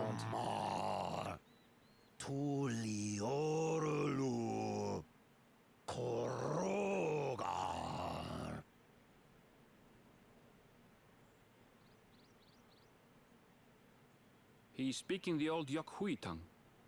The words are difficult to catch.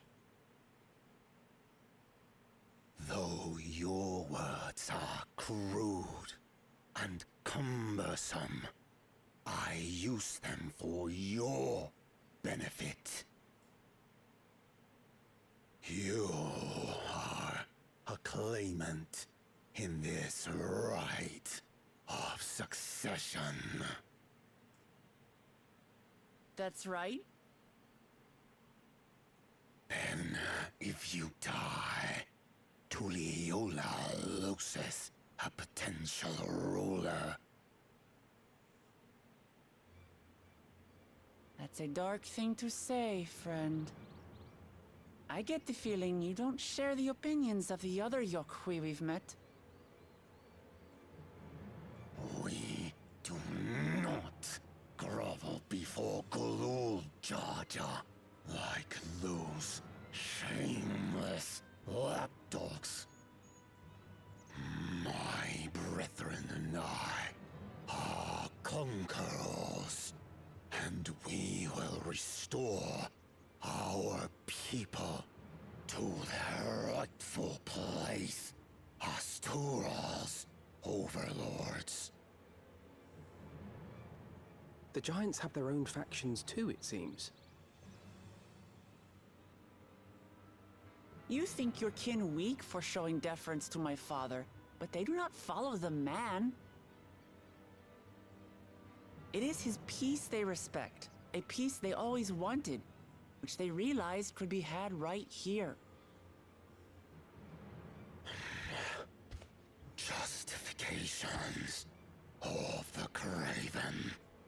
They turn their gaze from our ancestors, from the dream we kept alive for 1,000 years and more.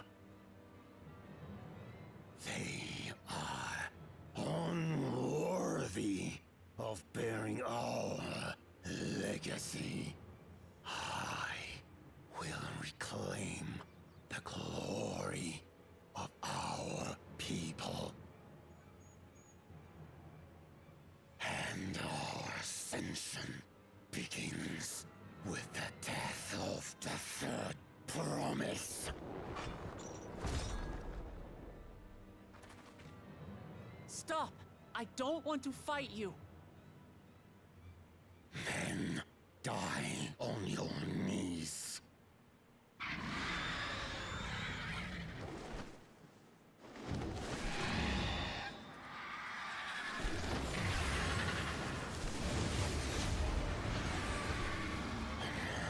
Opportunistic vermin seek to feast on us, do you? Get down here!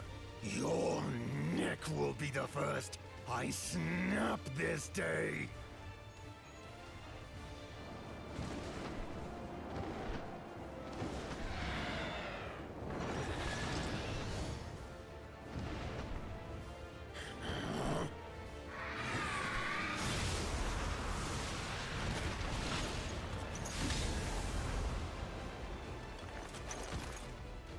That's right.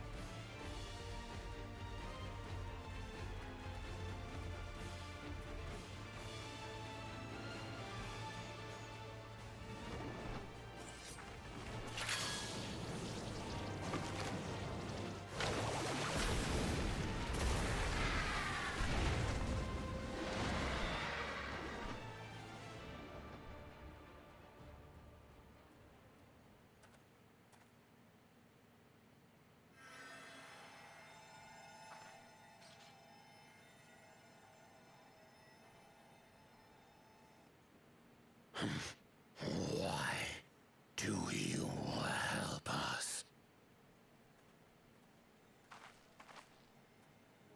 I didn't put much thought into it. My legs were moving before I knew what was happening. I suppose I feared you'd die before we had the chance to get to know each other. Before I could learn more about you. To what end? Oh, that's simple. If we're to share the land, it's the best way for us to become friends.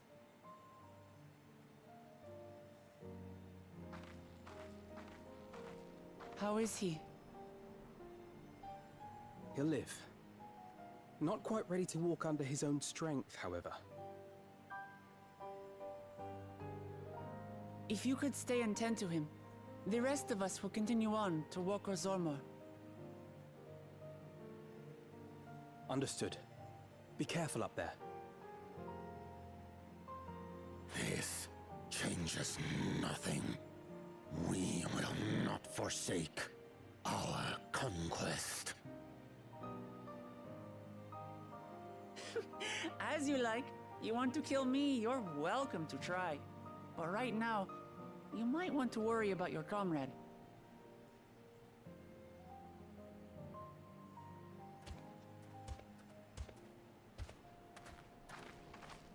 On a mountain of that size, there are bound to be creatures even I've never heard of.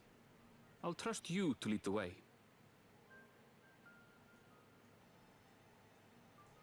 Then we climb. Gurfurlor is waiting.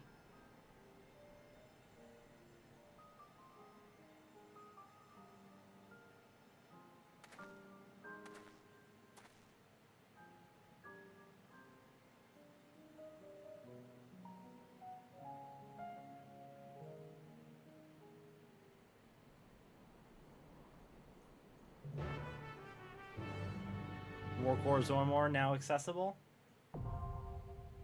Yeah. Let's do the thing. Look at all these people hanging out waiting for the thing. Wokor Zormor. Wilk Lamat has undertaken the feat of proof, a challenge which has you seeking the whereabouts of the Elector High Luminary Gurfler.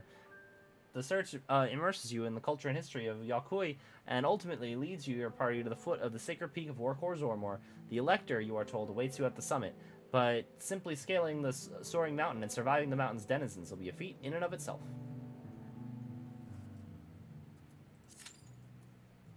Oh,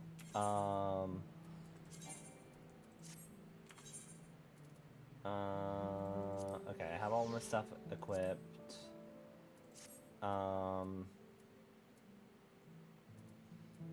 Let me double check that my portrait is ready.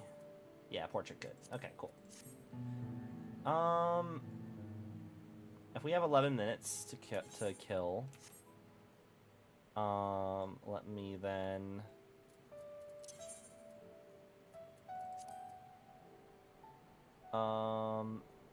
We're in Urkopacha right now. Kozama Uka is where we want to be. Yeah.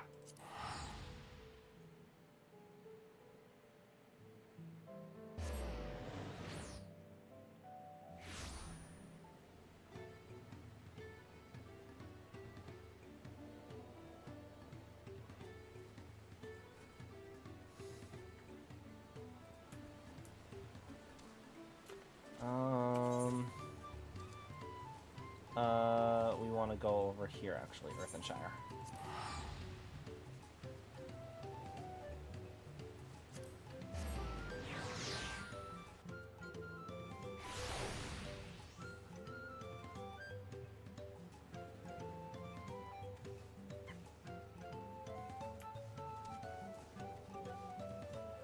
Let's take care of some of the Ether Current quests. Ah, you're missing, are you not? You has been strength lending to Lamat. Could Movamuk ask you that you strength lend her in turn? The matter is this: Movamuk's craft hand is to retire after long years.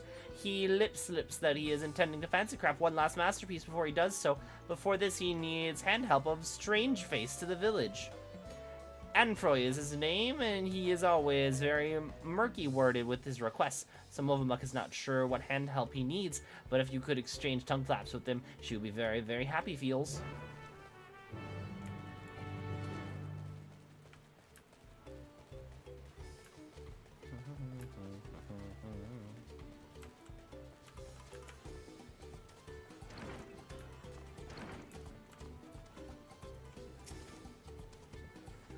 I'm Anfroy, do you know... Wait, aren't you the friend of the Third Promise, the adventurer from across the water who was asking about pot packs? I see, Movamuk sent you. I only said I needed the help of a stranger to Earthenshire. Trust her to pick an honest-to-goodness hero. The task I have for you is but a trifling one, but it's very near and dear to my heart. I want you to find out all you can about Movamuk. There's nothing untoward about it, I assure you. I'm interested in what she's interested in. Her hobbies and her likes and dislikes. What she holds dear. Moblin's Might. Okay, cool. I'll do that someday. Bye.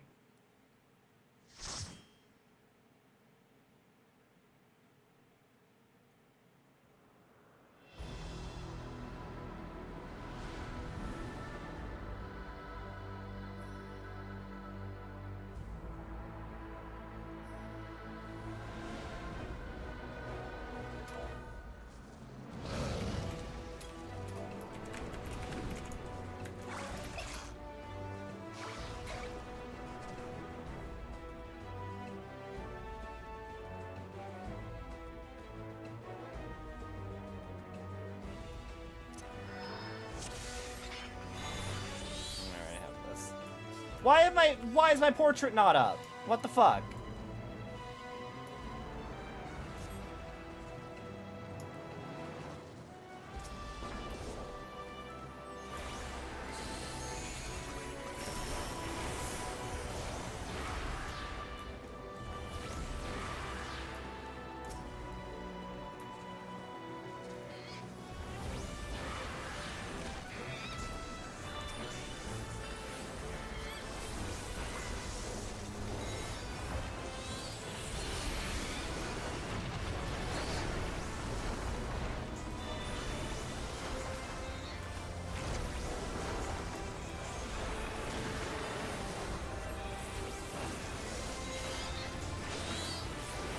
All right.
Oh! Oh! Oh my god!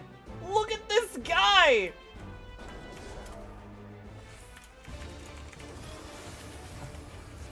Is this a Mothman? Look at this lad that I have to murder.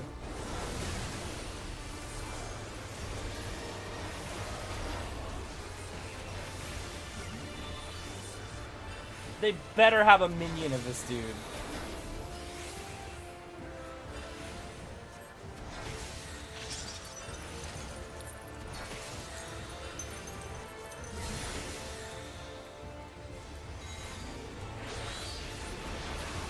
They go here, and then, okay, and they're gonna melt.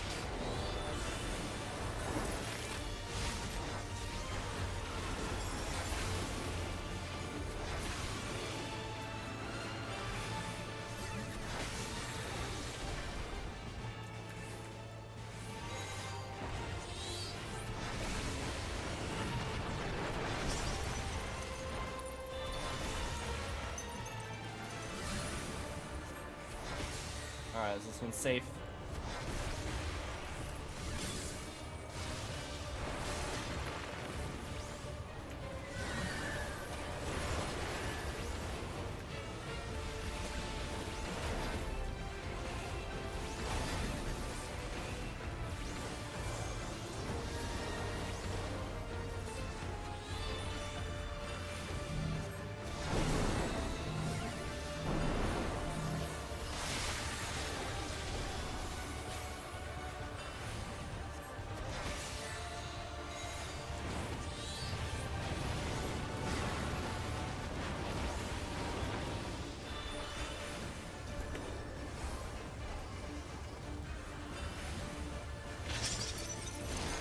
Okay, so these ones are gonna freeze.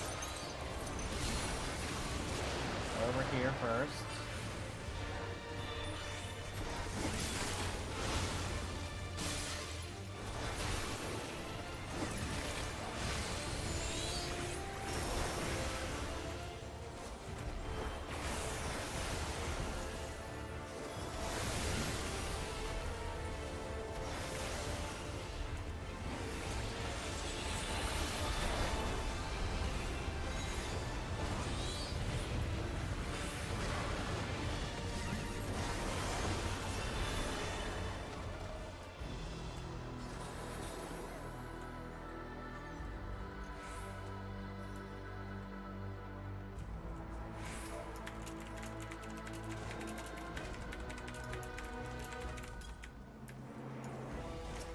That fellow is not a minion, I will riot.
malice unintended.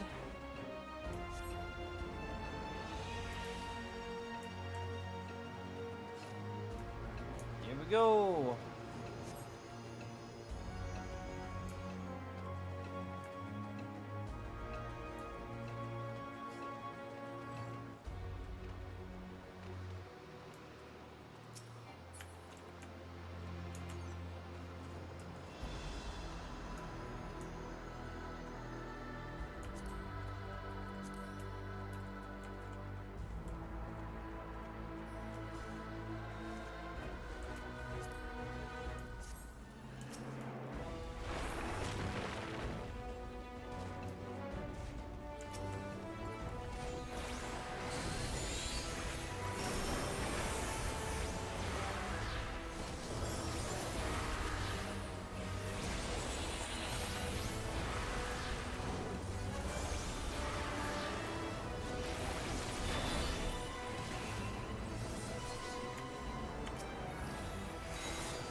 Whoop.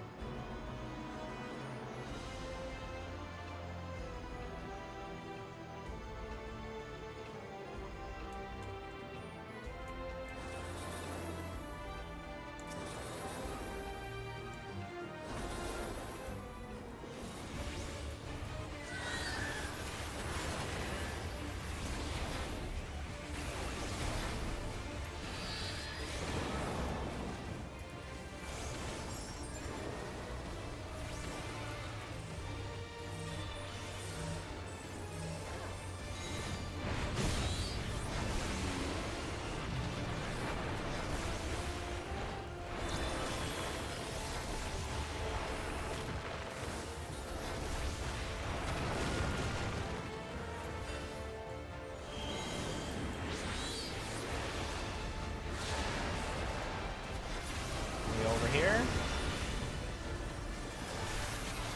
That was the correct place to go.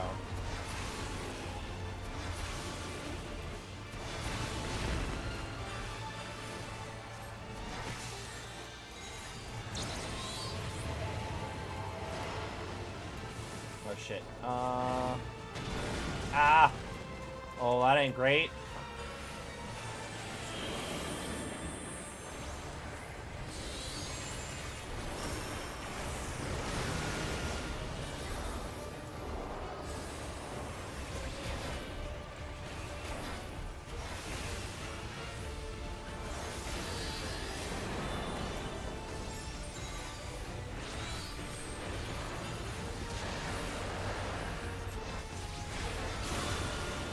Swimming covered in crystal.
I should actually look at my...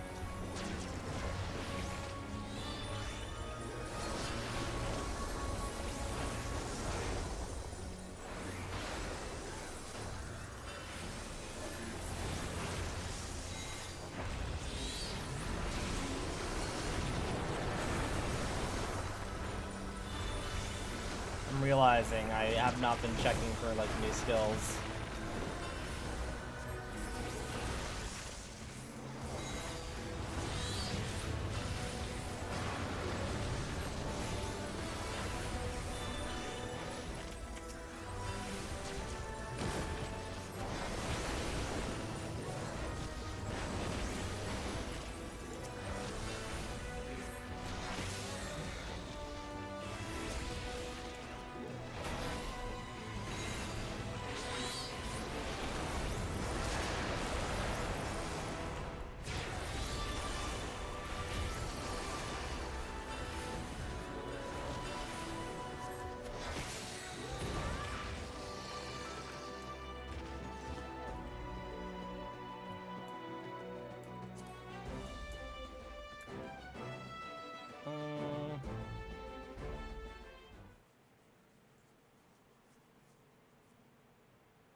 Gerfler. I am poor Furor, Elector of the Dawn Servant. Prepare to be tested.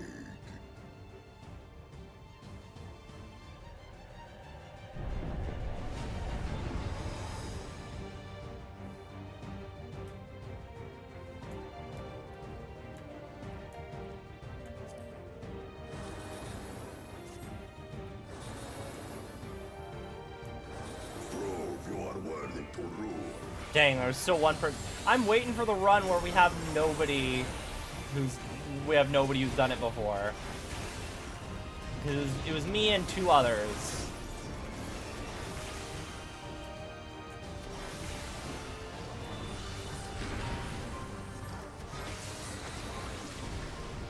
Chronicles of it. Recount the fury of erupting beasts.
Are we going in? Oh, okay. We have to run through the orbs. Okay.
Oh, fuck.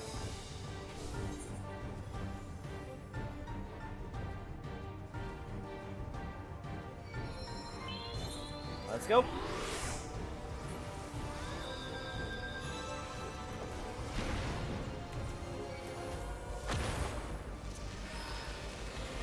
Okay, water and then fire. So we're gonna want to be over here. Ah, fuck!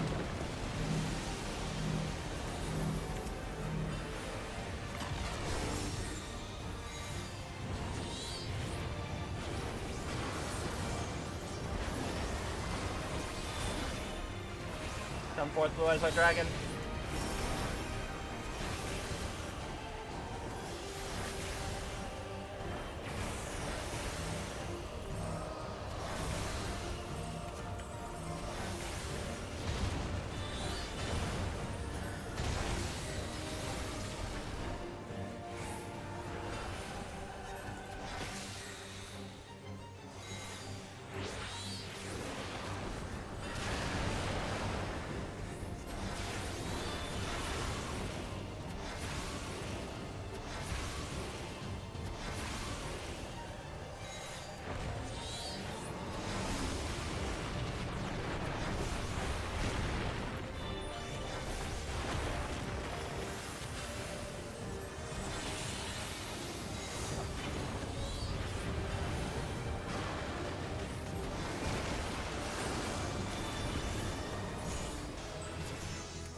Let me give the white mage it because she brought me back.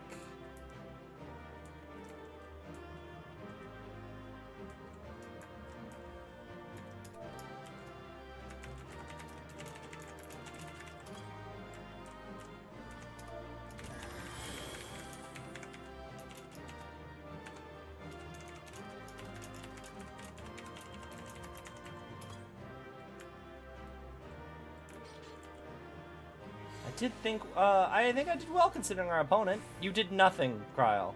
That was some fight. Papa knows how to pick his electors. Carved histories were created through magic. It's an interesting fighting style.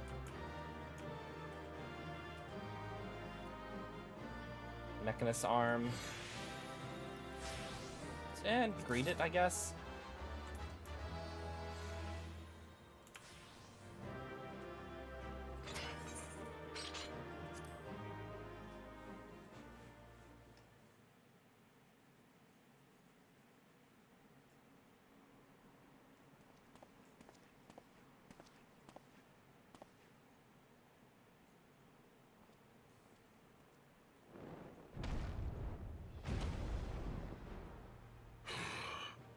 Very good, Claimant.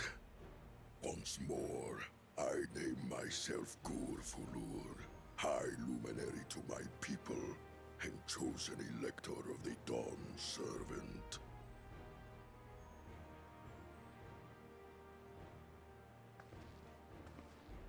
You are much bigger than the others in the village.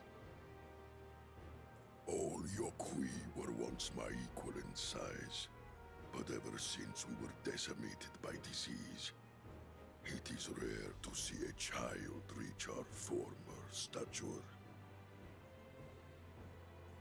You speak of the contagion which afflicted the Tural expedition. The one recorded in your murals. It is a chapter of our history that is entangled with the legend of the Golden City.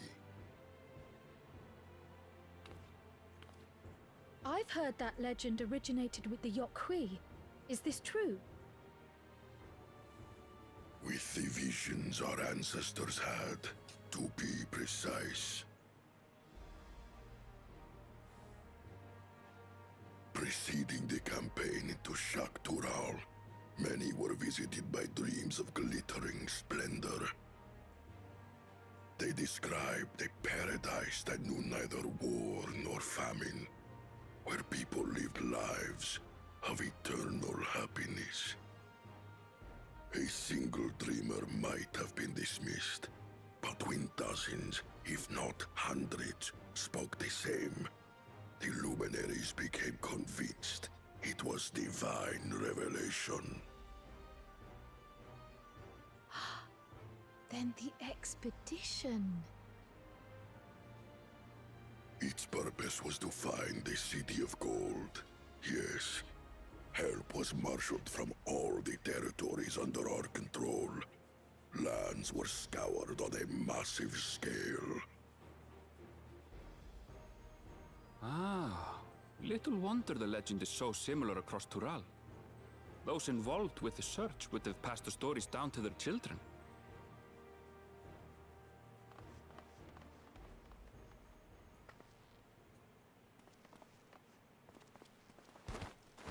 Another claimant, I see. I will test your worth, as I have tested those who came before you.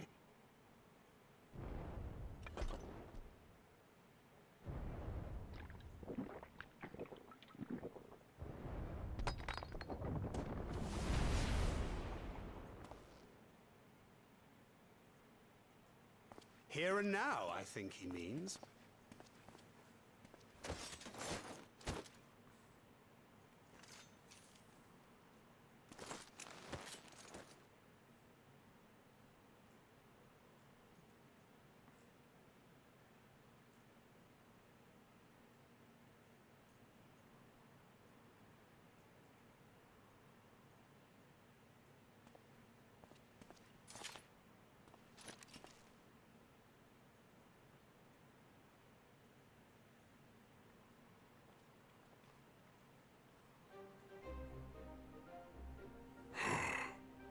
Well fought, second promise.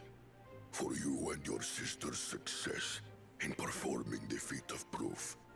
You both shall be rewarded.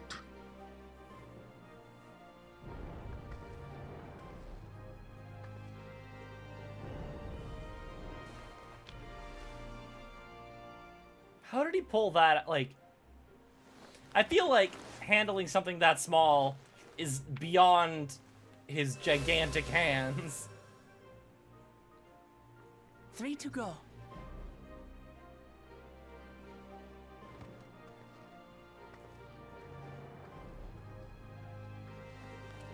How glorious it would have been to race thee and thine to the summit. Though mayhap not whilst being hounded by Bakul Jaja and his minions. Again, that swine shows his disdain for the right. Strangely, despite his eagerness to antagonize us, he withdrew as soon as we fought back in earnest. I cannot fathom what he was trying to achieve.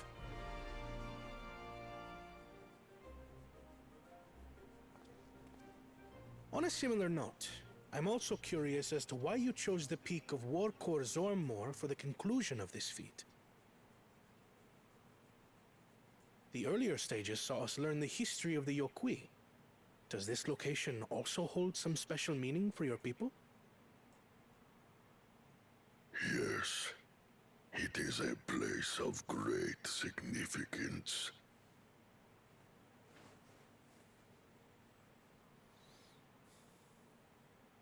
All these monuments. Is this a burial ground? Every high luminary before me is enshrined in this earth.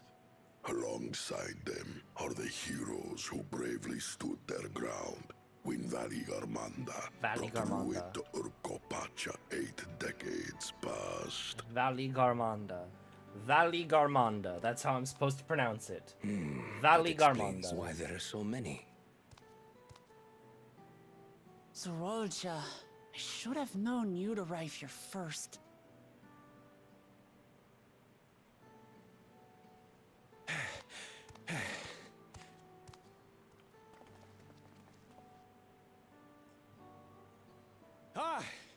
Third promise. How relieved I am to find you in good health. Zorolja, you bastard! I should end you here and now!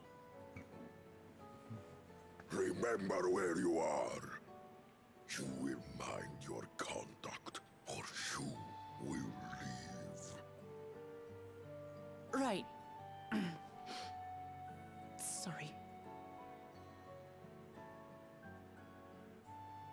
I see no reason to delay further.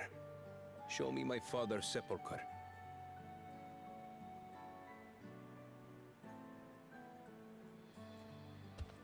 Papa has a grave?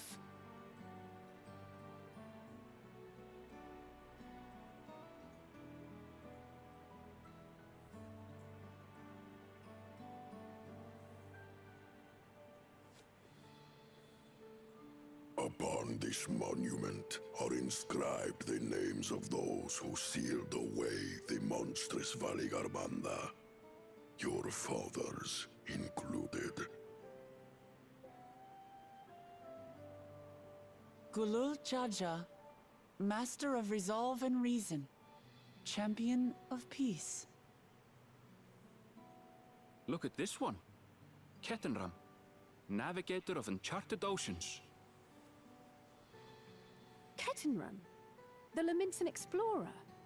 Does this mean he joined Gulul Jaja on his travels?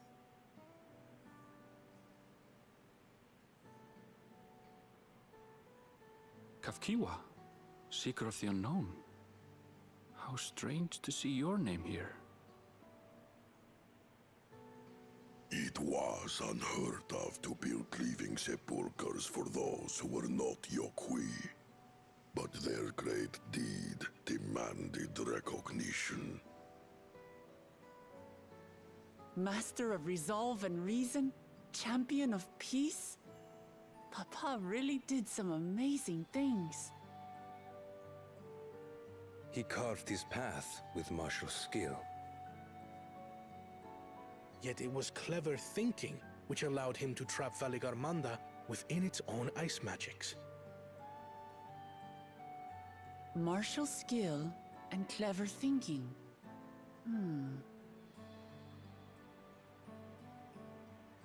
I can't compete with Zorolja's mastery of the Head of Resolve's techniques. And when it comes to knowledge, Kona's the one who most takes after the Head of Reason. Is there anything that I've gotten from Papa? Something I do better than the others? Champion of Peace. That was the third thing. You said it yourself.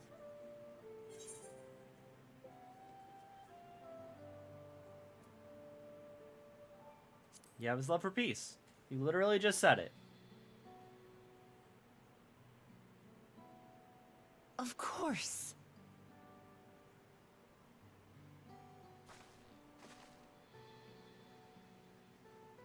Papa's love for peace, for his people. That is what he's given me. And I'm fighting to preserve the peaceful Tural he built.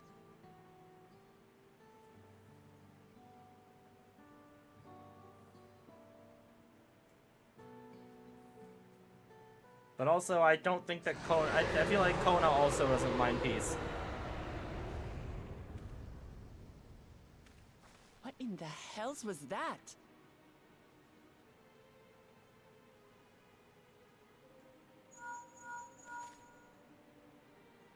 You must return to Warlar's Echo immediately. Oh, did Alphino not come up the... Oh, yeah, he stayed Valigarmanda has behind. broken free. I presume that was about the unholy sound?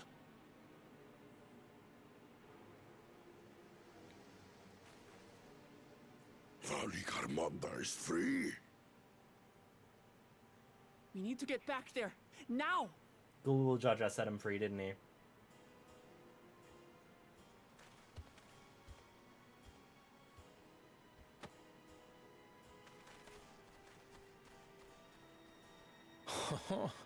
How fortuitous. We have been gifted an opportunity to outpace our rivals.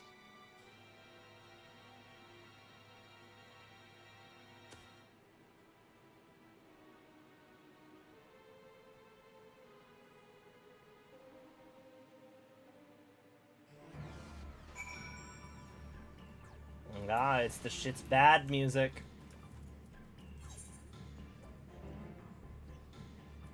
I'm actually... Okay, hang on a second. Let me...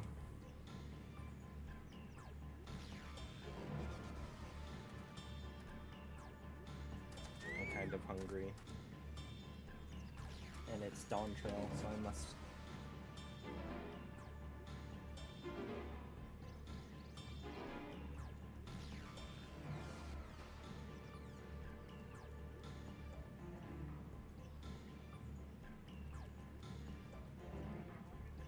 Hello, can I grab 2 pollo asado tacos to go? Nah, that'll be it. Thank you very much.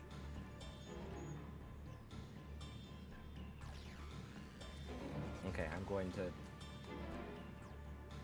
Let's keep going, and then I'm going to run and pick up my tacos in a little bit.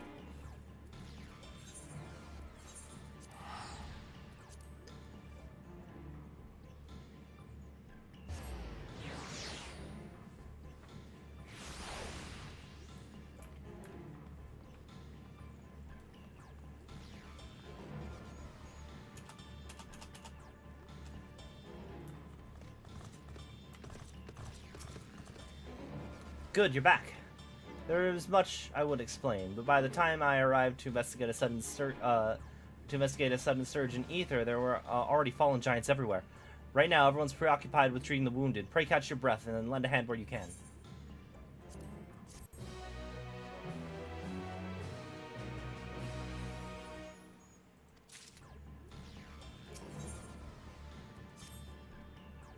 If you're ready, there are many injured here who seek aid. Should you find anyone passed out from their wounds, I ask you to alert me to them. Otherwise, I shall be tending to whomever requires the most urgent healing. We can gather here once we've seen to all these people's hurts.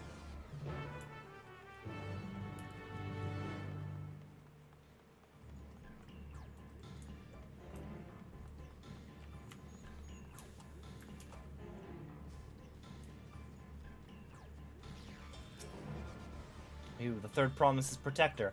Everything was bathed in red light. A searing heat enveloped my entire body. I couldn't move.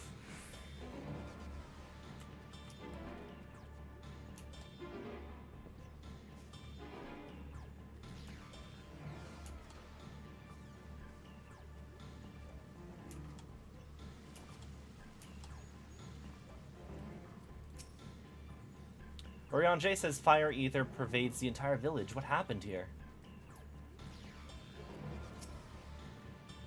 Many of the villages sustained burns, but the fire found no purchase in these stone buildings. A small mercy.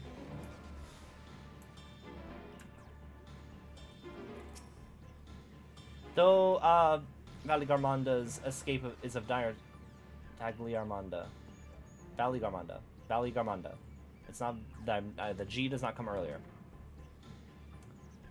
We must needs tend to those caught in the conflagration. Valigarmanda. Valigarmanda. Everything burns, the touch of cloth is agony, yet I will live. Leave me, there are others in more dire need of help. So Galul Jaja probably set him free, I'm assuming. Just gonna call it.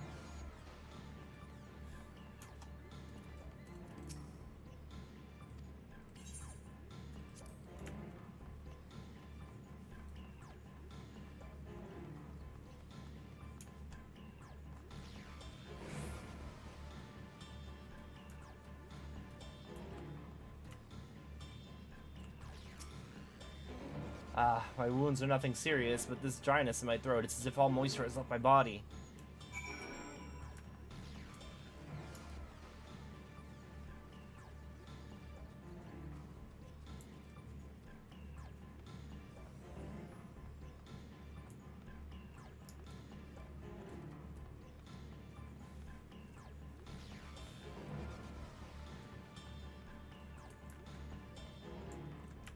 This man looks so edgy. Oh, it's the Uraeus code again.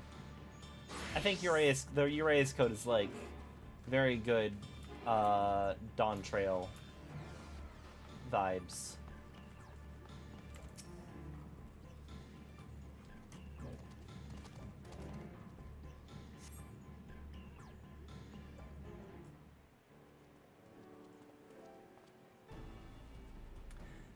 I've done all I can for now. The injured you found are awake and alert, then? That is well.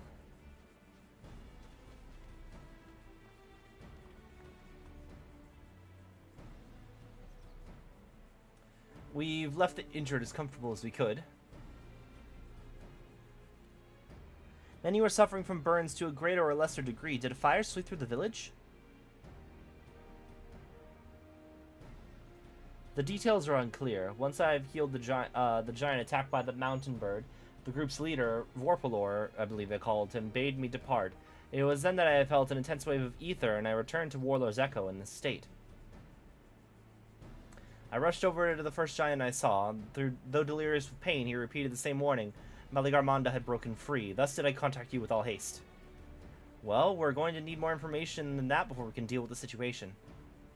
Yes, we should speak with the temple guard and see what's become of the Sky Ruins prison.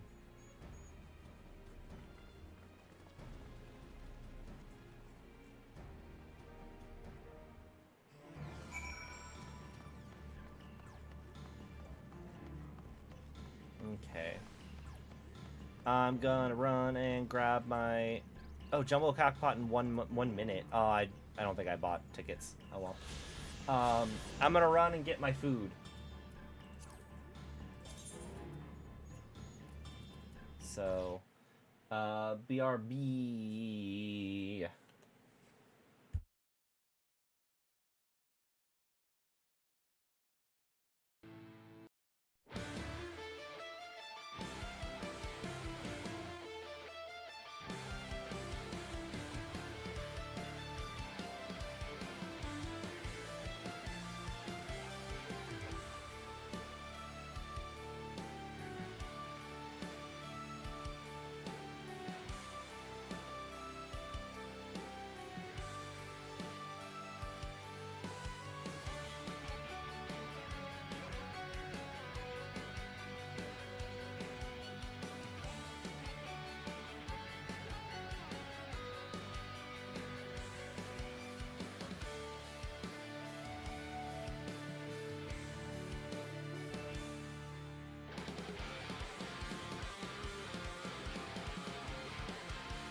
Okay, I'm back.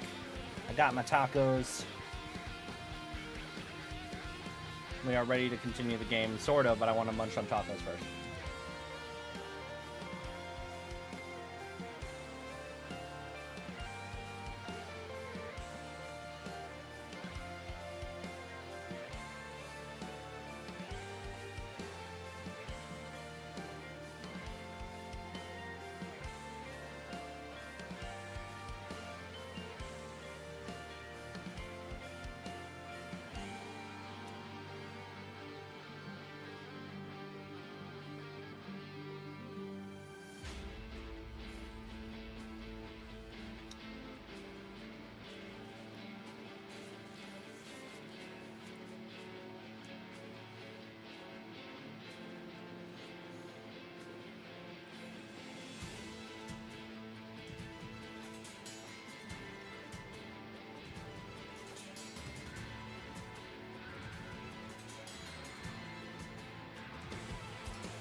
All right. One taco consumed. I can nom on the others while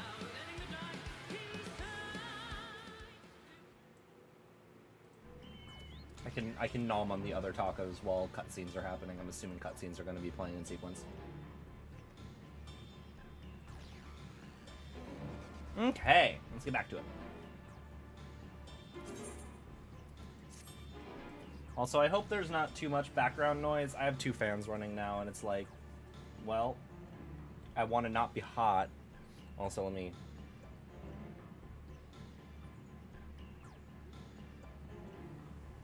adjust the focus a little bit.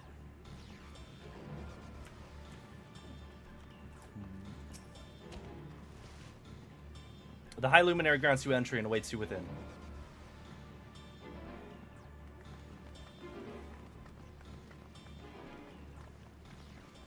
What happened? What happened?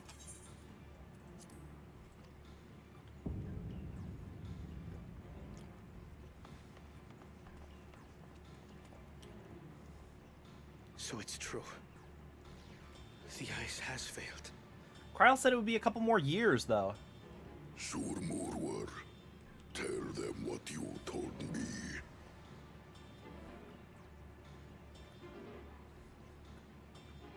A short while ago, a claimant paid us a visit.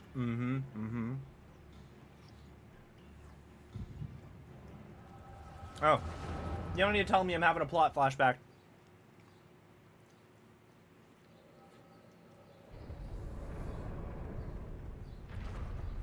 Who enters this hallowed hall? Ah, a claimant. Oh, and here we have the mighty Valigarmanda. A terrifying Vitral. With every awakening, it has seared its ruinous name into the memories of a new generation.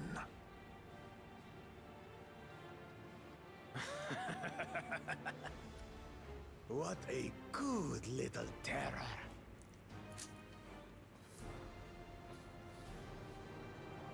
You've stayed napping right up until the day I needed you.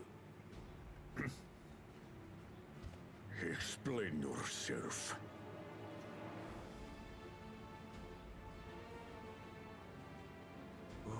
It is as they say. Gulul Jaja caused its magic to run rampant, trapping it in a frozen prison of its own creation. Clever. Clever. To unmake it, it would be quite tricky.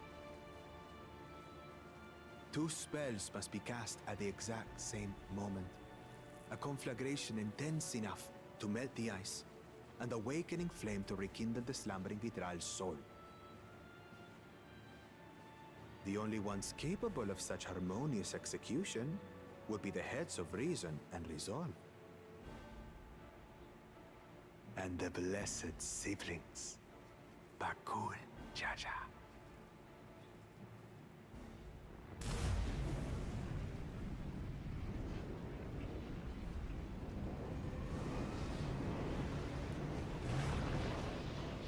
You mustn't!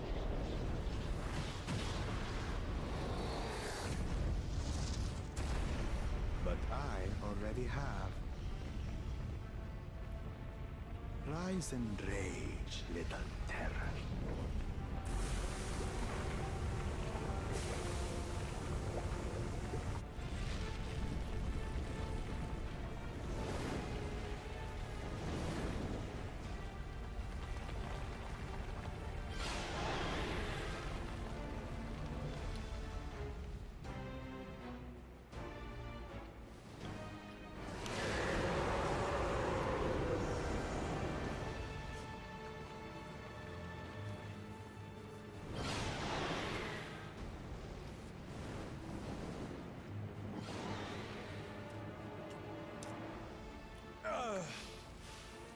I might have overdone the fire a bit.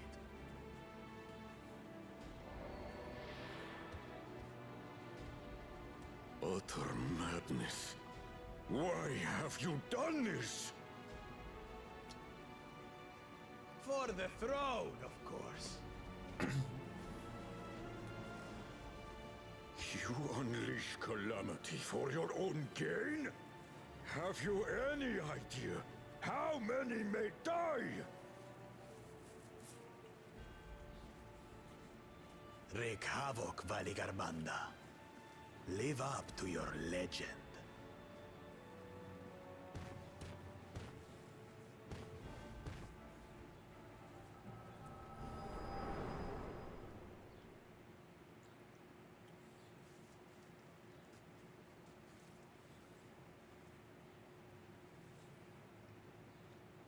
And then he said, "Wreak havoc, Valley Messenger Garmonda. Live up to your legend." Tural has been dispatched. The Landsguard will send a contingent, I am sure. But there is no telling when they will arrive. Idiot! This monstrous act is a step too far, even for him. So, what's the plan?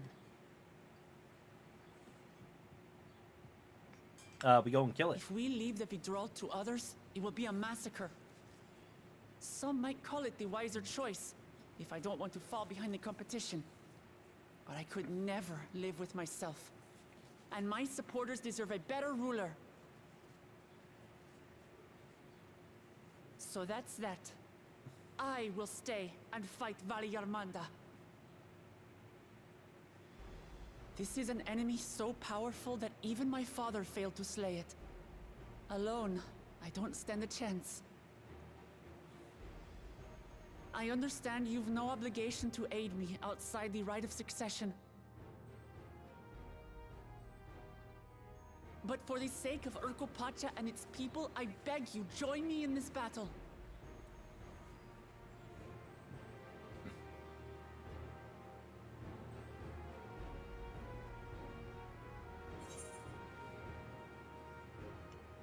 This is the kind of challenge I live for.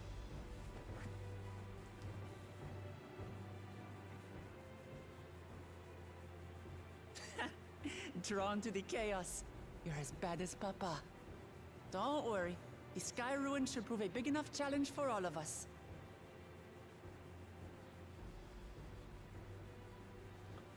Far be it from us to abandon a dear comrade in her time of need. Dear comrades now, eh? I have to say, it does have a comforting ring to it.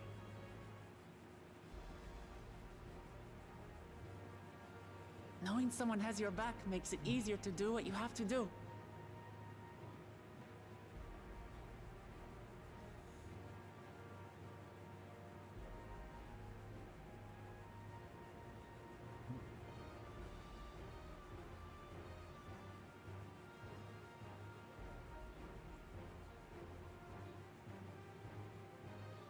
And what will we do? One committed to winning the contest above all else would race on ahead.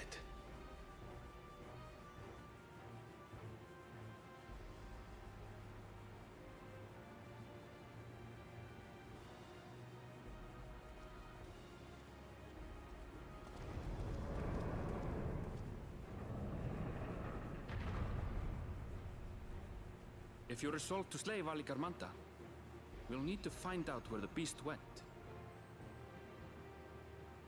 That's what we have you for, old friend.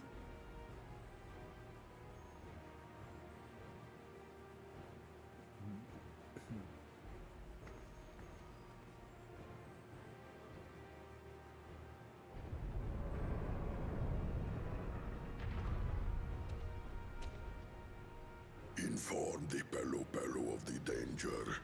They may need to flee to lower ground.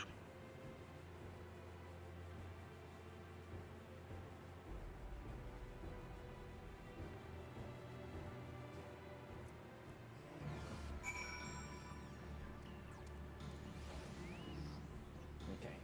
I need to go toss some stuff actually really quick. I'm not even gonna put on BRB. Won't be but a second. What?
So,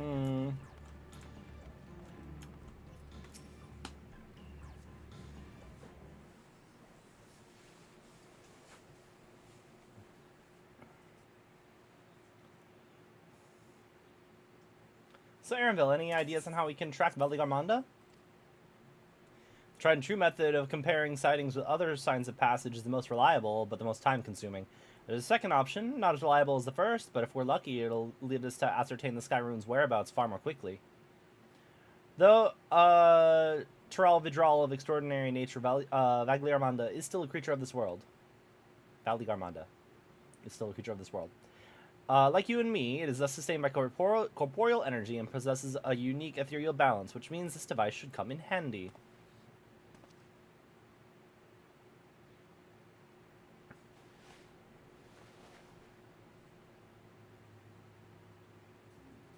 Yeah. A floating hand? Now's the time to be playing with toys. Not a toy, it's an ether seeker. As the name suggests, gleaners use it to detect the ether of living beings. And you've had it in your pack this whole time?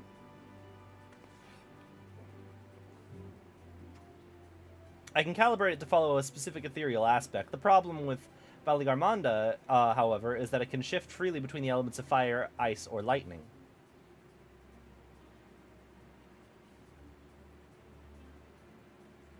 Well, we know that in order to awaken Veligarmanda from its icy imprisonment, Bakul Jaja casts spells which quicken its fire-aspected ether, and the residents here are uniformly afflicted by burns. Therefore, the logical conclusion is that upon breaking free, Veligarmanda unleashed a great fiery blast. The choice is plain: fire. The Seeker, however, is not without its faults. As we were not able to input our Corey's unique etheric signature in advance, the device will respond to any living source of fire-aspected ether. So, we have the reliable yet slow method of information gathering versus the potentially swift but easily misled Gleaner tool. I say why not pursue both methods at the same time? Good idea. We'll have to fall back on the first if the second fails. You travel with me then, in case the Seeker leads me to some other fiery fiend.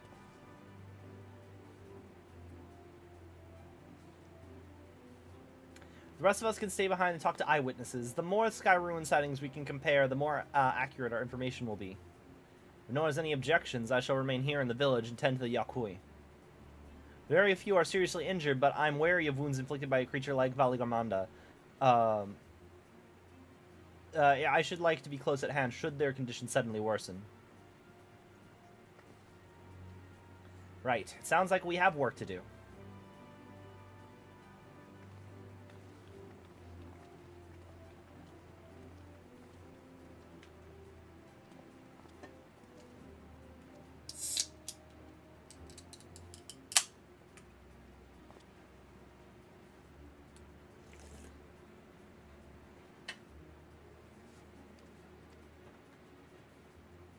We should be on our way as well.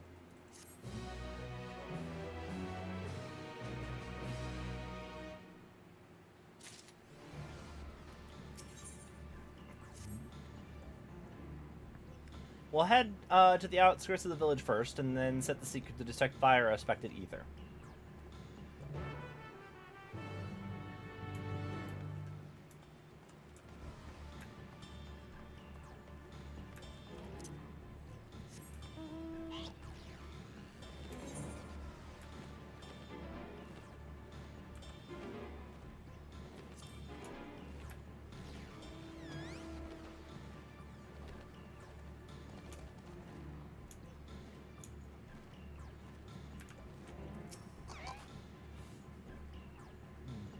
Sensors set to detect ethereal aspect fire. Right, the Seeker's ready to go. Warlord's Echo is still suffused with Skyrune's residual ether, so I've excluded it from the search area to prevent it from swamping the sensors. Let's begin tracking, shall we? Once Jesus Part Emerald will accompany the Ether Seeker, will then begin leading you onwards. Okay.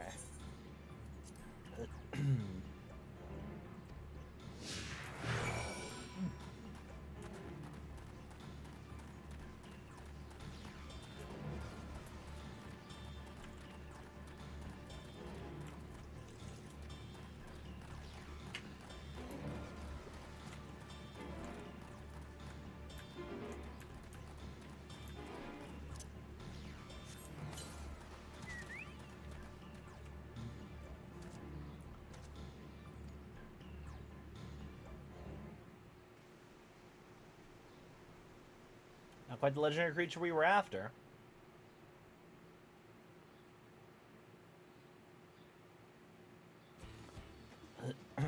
Would you mind dealing with that fire sprite? I will continue to confuse it. It'll continue to confuse the seeker if we let it be.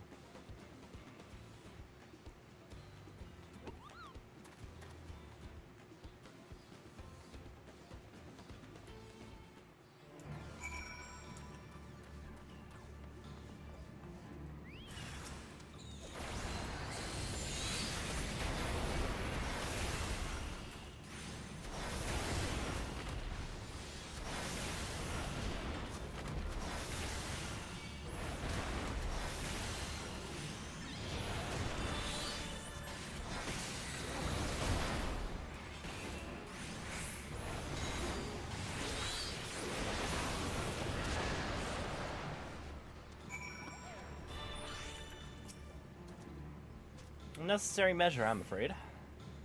Let's try this again.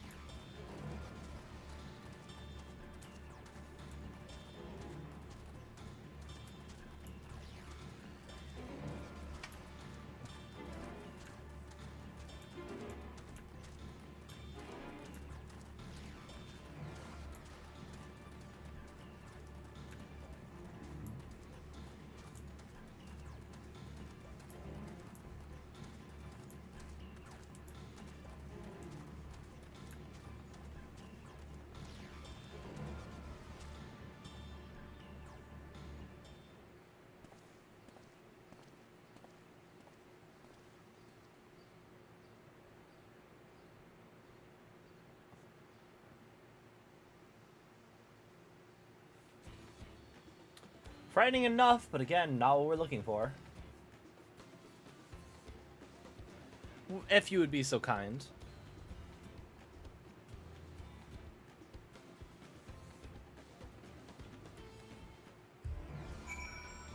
I'm curious really quick. Can I, like...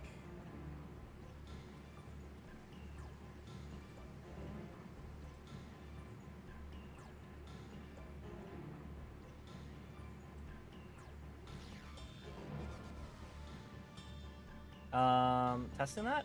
Let's see.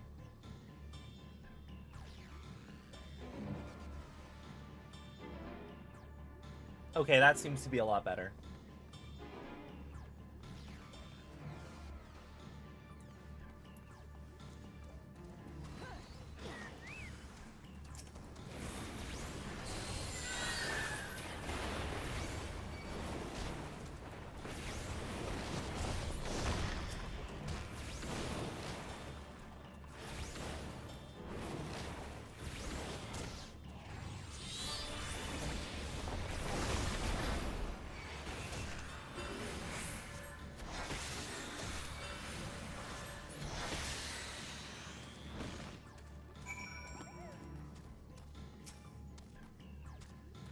My thanks. I'd ask if I give you any trouble, considering who I'm talking to. Seeker, resume tracking, and do try and point out something useful this time.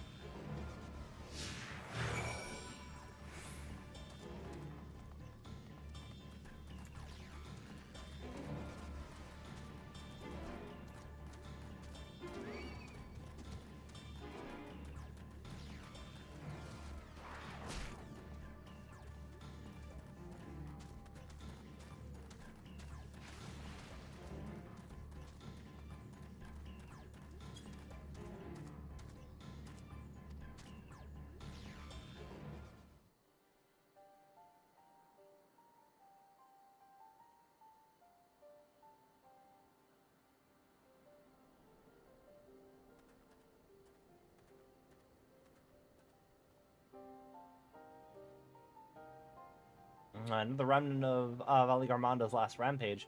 The crater's flames registered to the Seeker as corporeal ether.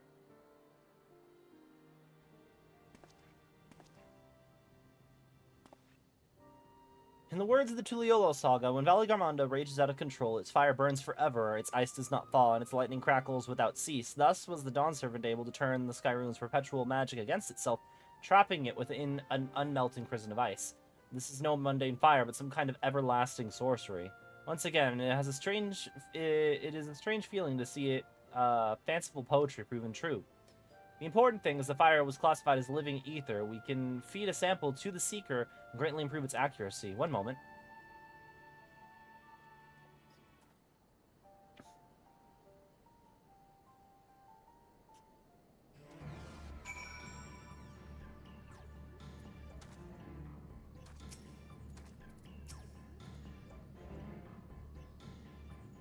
Now the Seeker should ignore any etheric signature besides Valigamanda's. Had I realized this was possible from the start, then you wouldn't needn't to fought those creatures at all. My apologies. It seems that I still have much to learn from this journey, as a gleaner and as a guide.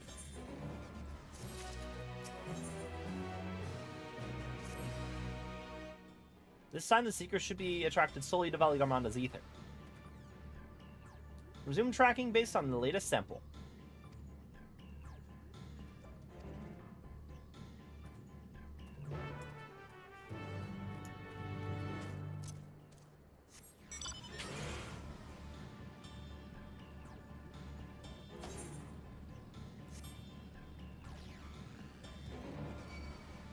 Hit. Ooh, orb.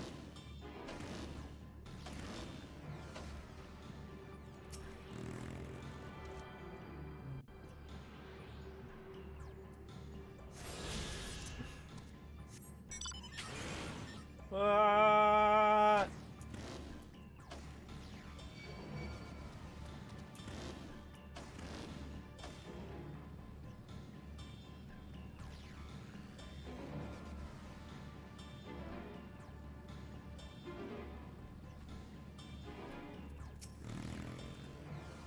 Good, the Seeker was drawn to the Sky Rune's fire. Now, we know we've set the correct parameters for its ethereal aspect. I'll try increasing the threshold for etheric concentration. That should direct it to the Tural Vidral itself.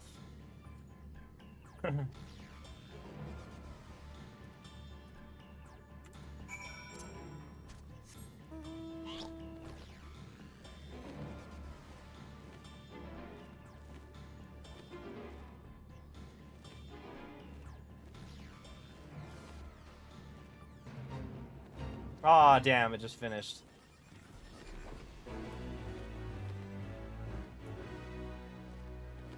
I wanted to help.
I think we'd notice if Valigarmando was inside this passage. Let's head through to the other side.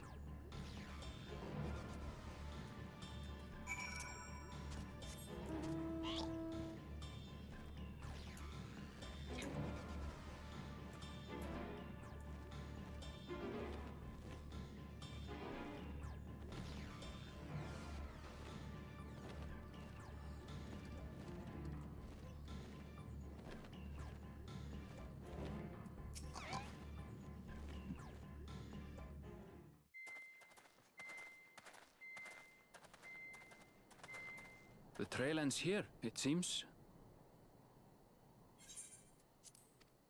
Could Valigarmanda have shifted its elemental aspect? It does have 3 to choose from, after all. In any case, I'm almost certain the Vidral was headed in the direction of Warkor Lardor. We should let the others know we have a likely location.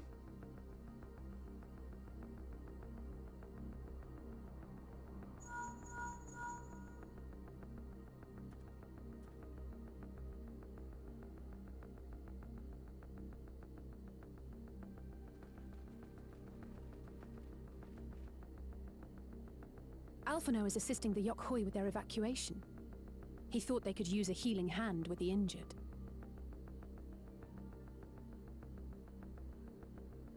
So where is Valigarmanda? Vorkor Lardor. Its stratified layers contain a wealth of crystals, said to be the source of its many-colored glow. After 80 years of imprisonment, the Vitral will be in dire need of sustenance. It would have been drawn to the mountain's energies.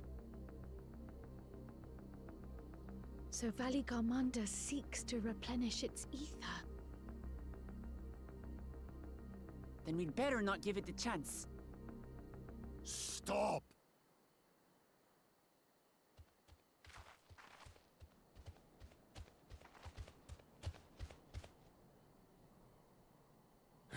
That mountain is sacred ground. I forbid you to set foot on it. Sorry, It is not our intention to trespass. But you must understand, that's where Valigarmanda has gone. If we don't slay it now, it will slaughter countless innocents. Just like in the old days, I beg you, permit us to enter. Out of the question. Your band is incapable of defeating Valigarmanda. Either you seek to defile Vorkor Lardor, or you are fools. If you doubt their chances, how would you feel were we to join them?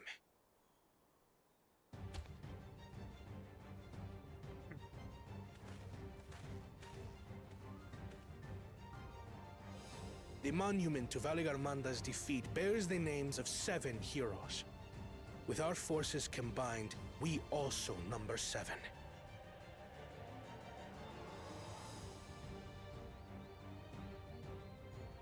Seven weaklings are no less doomed than 4. Yeah, you need one more to make it a full party.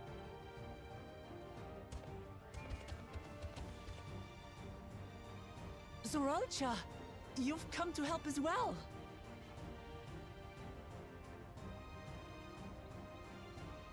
Against my sound advice. While the rest of you were tussling with this sky ruin, we might have secured an insurmountable lead. A minor delay. It will not change the contest's outcome. I would take the measure of his Tural Vitral my father was unable to kill. With both my brothers here, this battle is all but won. Your celebration is premature. I never said I would let you pass.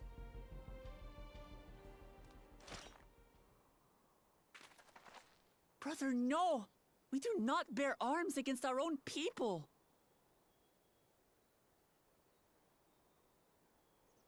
What an odd thing to say. As I recall, the inhabitants of Chirwagur Sultan do not consider themselves members of the Tuliyolal nation. I'd hardly call them our own people. What does that matter? Members or not, everyone in Tural is part of our dream for peace. If you would hurt them, then you'll have to go through me.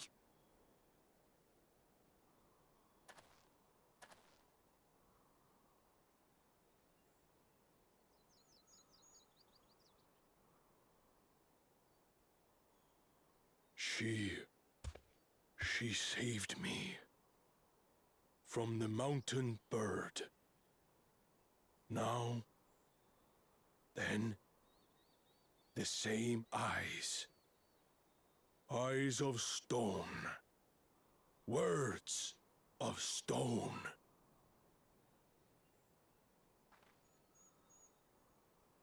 We are still in her debt.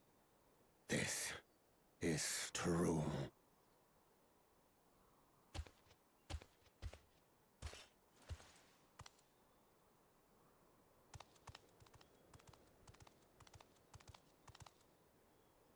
consider the debt repaid. But do not misunderstand.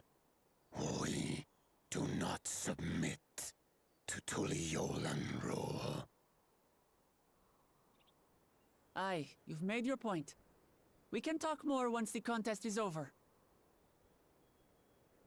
I ask your name.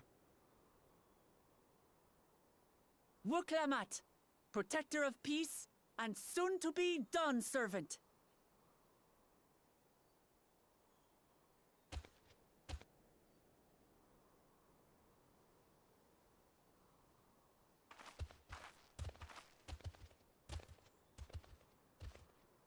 Even people with wildly different ideals can find understanding through earnest discussion. I believe that, wholeheartedly. As do I. I won't give up until we reach a compromise.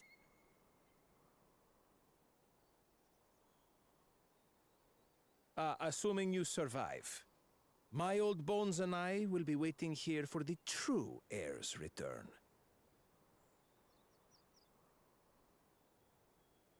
Your thoughts have always been a mystery to me, brother.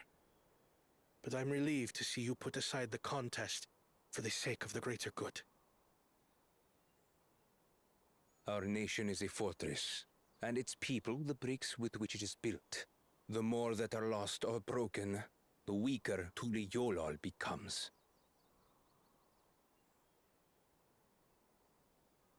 Even the crudest rock has value as a stepping stone.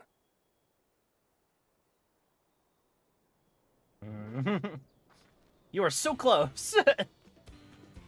Come on, you two.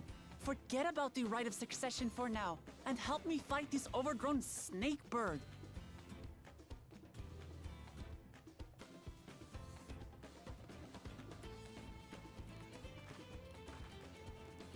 I don't care how strong the Sky Ruin may be. We're going to put this menace down for good.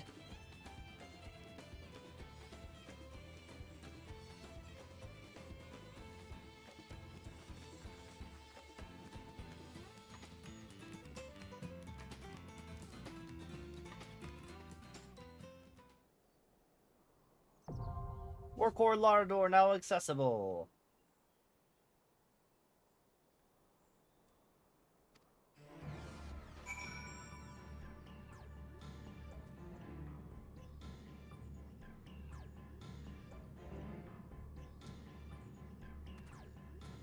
Is it is Warcore Lardor a... Yeah, it's a trial.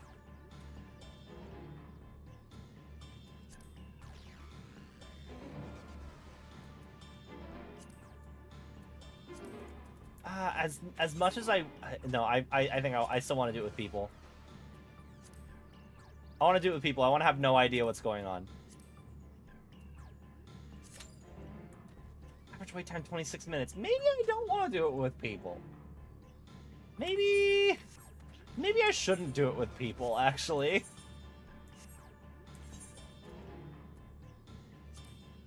Okay, online now.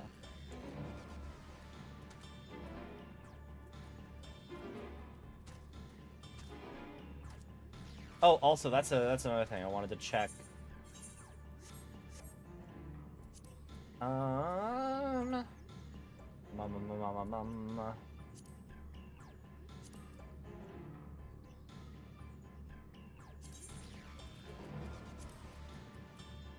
Do I have new skills?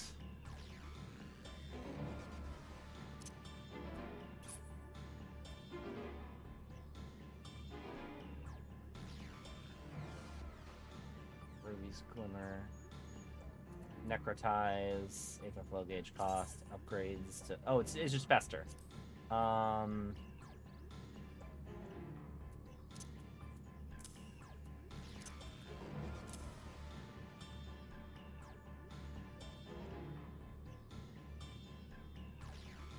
Okay. Let us head back to Earthenshire and And continue those flying quests at least.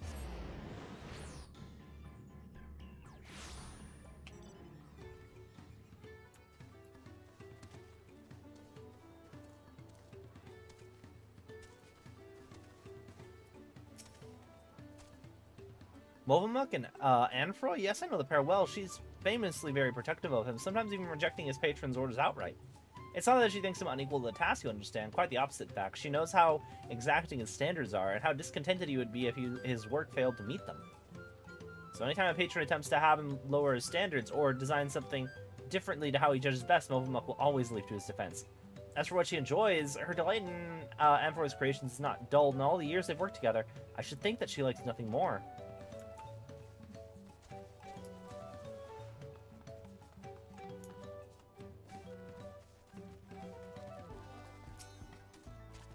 What does Movamuk value most? Her potsworn, of course. Any mobby who says otherwise is a fib speaker. She keeps the treasure he gave her heartside at all times, or so she once slipped to Tarnatic. He hasn't a flimsy thought what this treasure might be, but whatever it is, it's sure proof of the friend bond between them.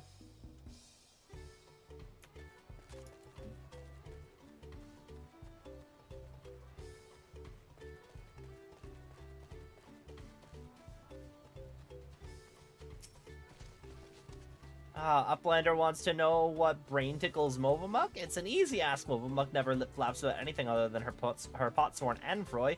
She says he is as good a tricksy crafter as he is a crafty tricker, always playing crafty tricks. One day, Anfroy draws little arrows around the village, showing potsworn how to leave Earthenshire without helpy hands eye-catching them. Many laugh-minded pot friends follow the arrows and leave for a secret hiding place in the woods. Mobbies are Freddy feels over disappearing potsworn. Potsworn come back all glitter teeth, but help hands are steamers, all except Movamuk. She goes around the village saying guilt words to every mobby for Anfroy's sneak trick. Deep heart, though, it is clear that she is nothing but happy feels to have him back.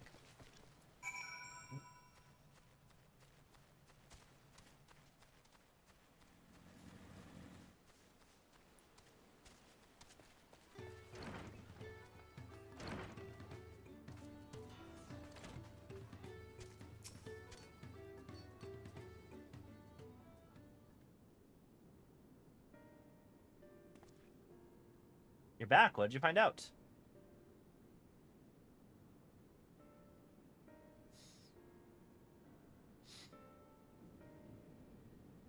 She really thinks that much of me. They say that Moblin help hands love nothing more than helping their charges, and it seems it's true. Though it wouldn't hurt for her to show it a little more often. But that's not the only thing you learned, and I thank you for it. You've given me exactly what I need. So I suppose it's about time I told you what I needed it for. The truth is,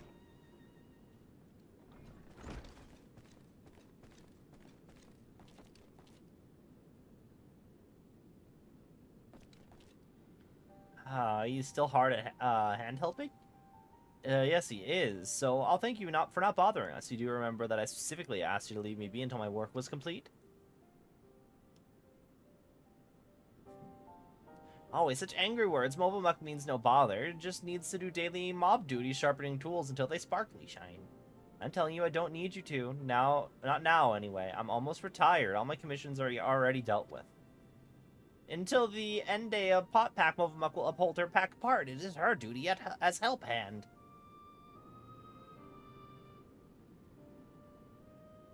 Why do you always have to be so... Sorry, Movamuk, but I'm going to have to put my foot down. I expressly forbid you from touching my tools until my work with missing is finished.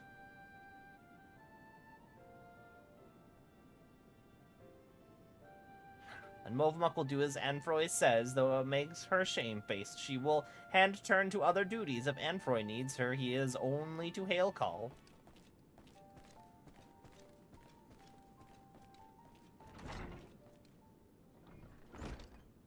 Wish I didn't have to do that, but I'll be needing every one of those tools if I'm to achieve my aim. That aim being to make a farewell present for Movamuk. In all the years I've been working here, she's been my guardian angel, answering my every prayer before it even makes it to my lips. Even in these recent times, when the help hands have grown too few for the number of potsworn, her service hasn't lapsed in ilm. Service is coming to an end. I wanted and that's plan work to make it worthwhile. Complete. Okay, cool. Thank you, buddy.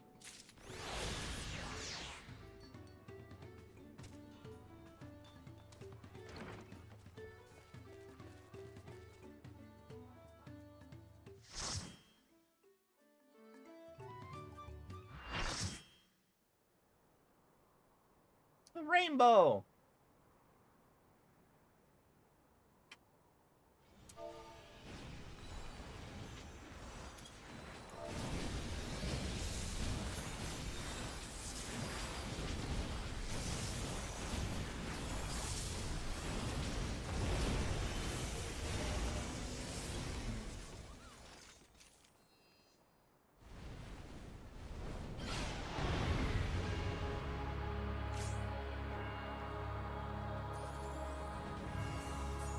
Oh, hello.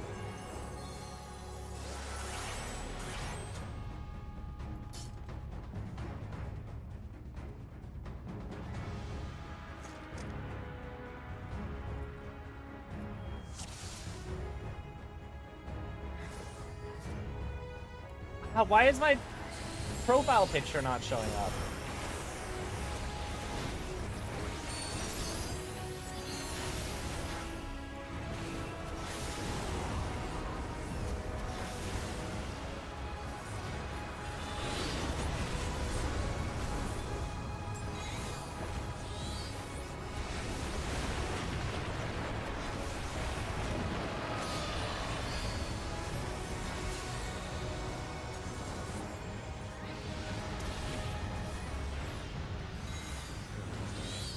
How did we get over here, by the way?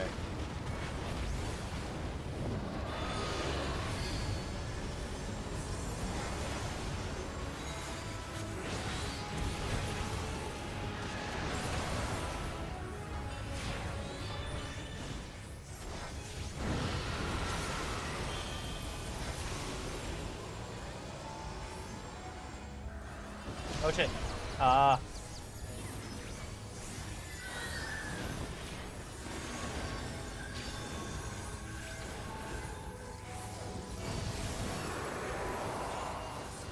What is this?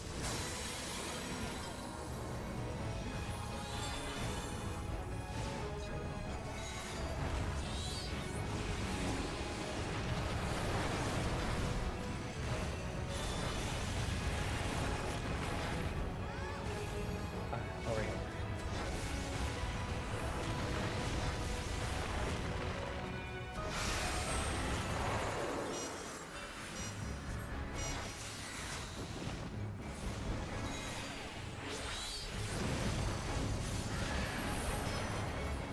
Oh, this ain't good.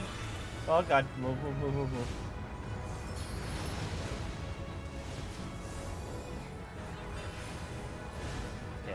Okay. Come forth, Blue Eyes White Dragon.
fact that the tanks are continuing to not stand in the stack.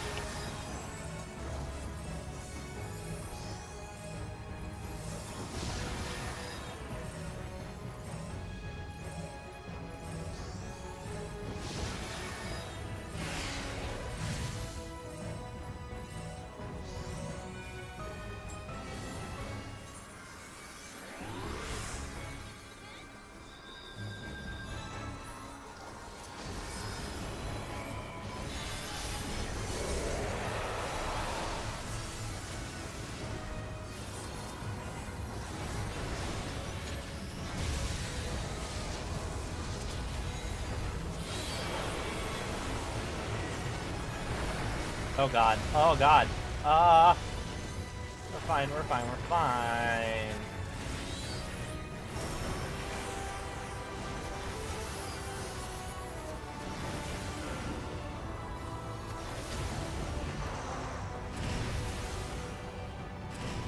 Perpetual damage over time, damn.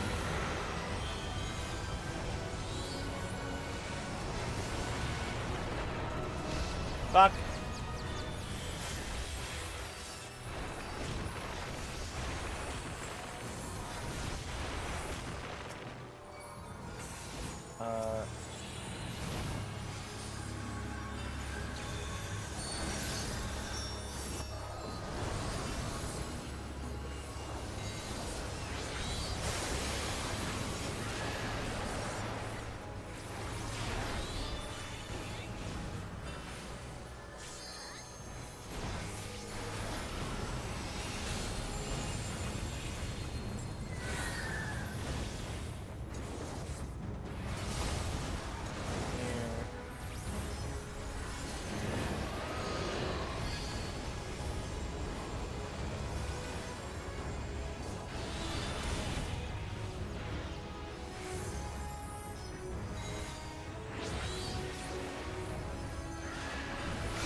Oh shit.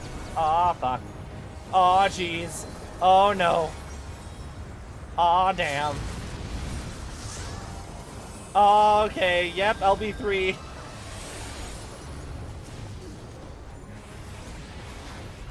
That Astro is getting the commendation 1,000,000,000%.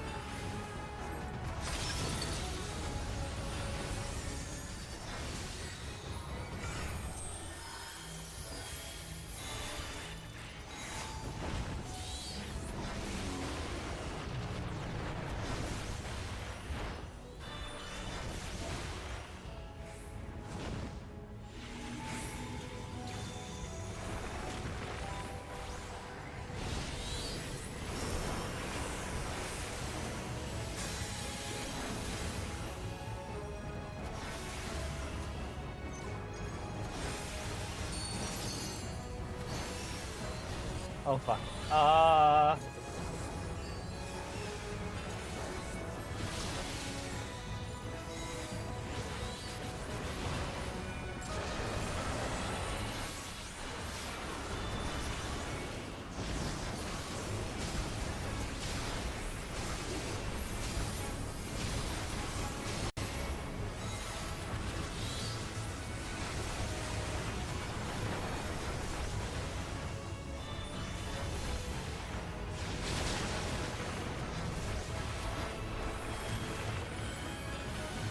Really it's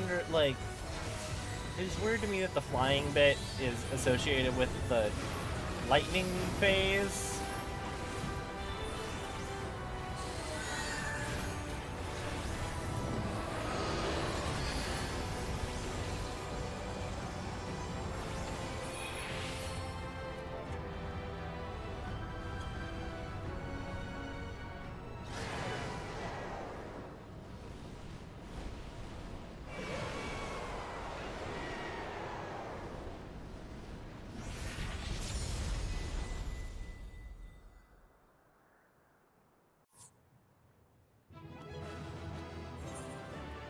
better not have left. Okay, cool. We're good. I expected more. But we'll get Lamat without hesitation. We won? We won! Or small wonder they called it the Sky Ruin.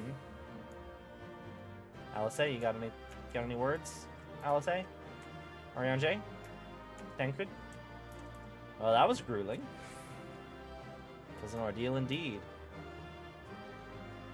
And I had been curious to see Zeralja in action. Unfortunately for you, I did kind of choose not to play with you nerds, so...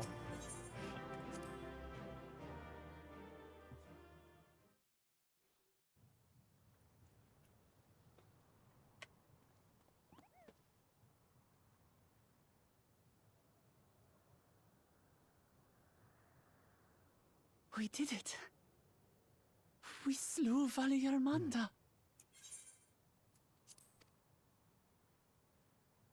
A feat that even the great Kulul Chacha couldn't manage.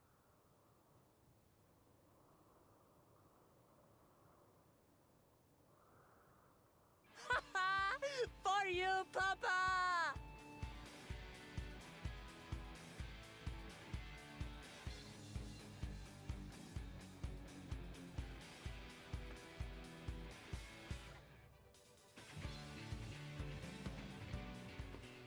There's no denying it was an impressive achievement, but I wouldn't be so quick to claim we've outdone Father.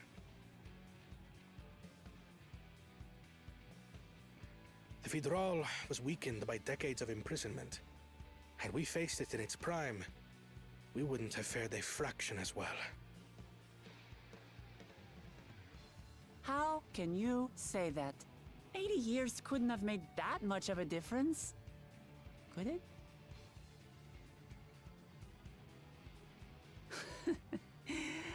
Oh, who am I kidding? Papa's still the best.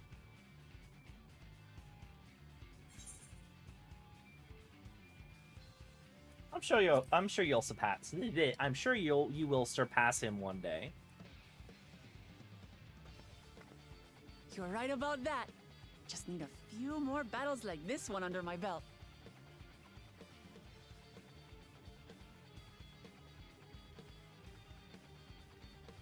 The Sky Ruin lies dead, and still, I've yet to prove myself the miracle.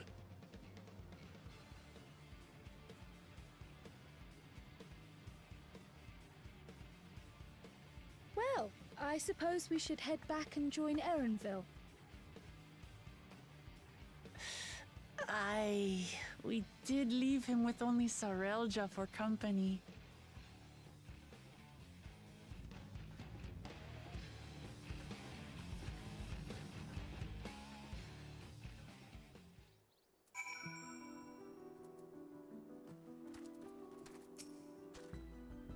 Fursona did well. Our promise has promised too, don't you think? It is fortunate we vanquished that winged calamity ere it could inflict greater suffering upon these lands. Witnessing Zeralja in battle, I understand why he's widely considered to be Tuliola's greatest warrior. Didn't I tell you I pulled my own weight in battle now? I'm still giddy from our victory. The matter of outdoing our father aside, this is the best outcome we could have hoped for. Never again will our people need to fear the looming shadow of the Sky Ruin. Your proud expressions bespeak a successful hunt, not that I'm surprised in the least. Zeralja came back earlier, but left almost immediately with Cerealja in tow. He seemed disinclined to share in any victory celebrations. That's nothing unusual for Zeralja. No, it's Bakul Jaja that concerns me. He's probably far ahead now, making the most of the mayhem he caused. Still can't believe he did something so evil as just to slow us down. If we hadn't slayed Valigarmanda, it wasn't only Urkel Pacha at risk. It would have been, there would have been deaths across the entire continent. I'm more certain than ever that Bakul Jaja cannot be allowed to rule. I have to catch up and take back my keystone. Well, good news, your dad did say that he's not going to let somebody rule if they're not fit for it. There's an orb!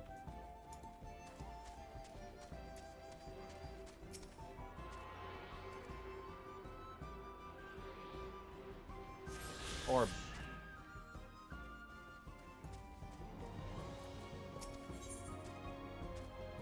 Feet of Ice.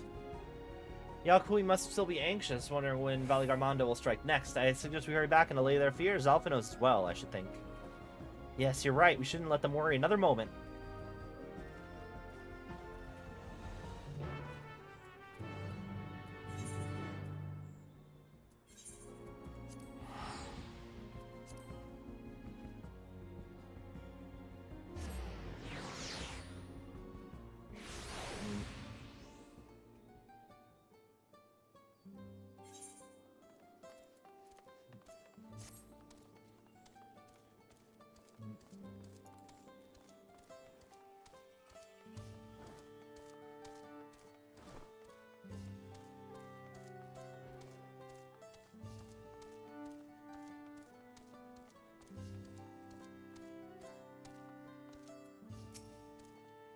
I see Master Alphino hath made good use of the time to further tend to the wounded.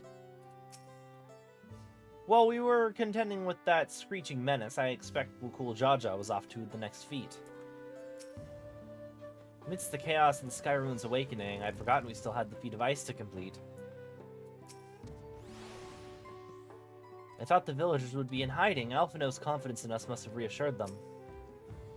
I expected that I would be able to track down many things during the course of our journey, but Valigarmanda was not among them. Welcome back. Not for a moment did I doubt you'd return safe and sound. Scaling a massive mountain, fighting an Elector, battling against a legendary monstrosity? Yeah, you could say I'm a little tired. Before we do anything else, we should thank Gerfiler.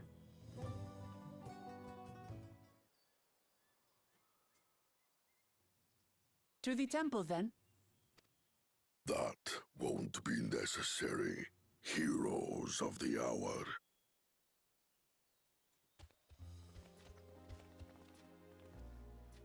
Valigarmanda is no more. Yours is a victory worthy of song. We had plans for a second feat to be conducted here in town, but the recklessness of your fellow claimant has rendered them pointless. A second feat? The Feat of Ice. You are to fortify Valigarmanda's prison. How shall we proceed, High Luminary? What more would we test, Zulmurwar? They have defeated the Sky Ruin and saved the gods know how many lives. If they are not worthy heirs to Kulul Jaja, then no one is.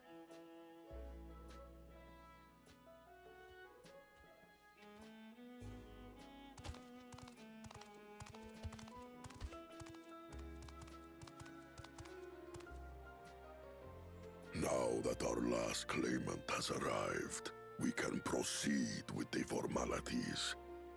For the skill and bravery the three of you have shown, I award you each a second keystone.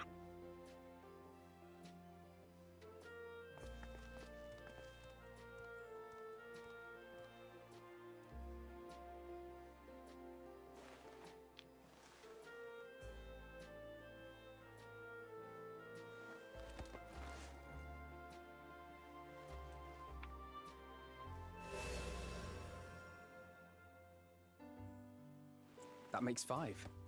Only 2 left to collect.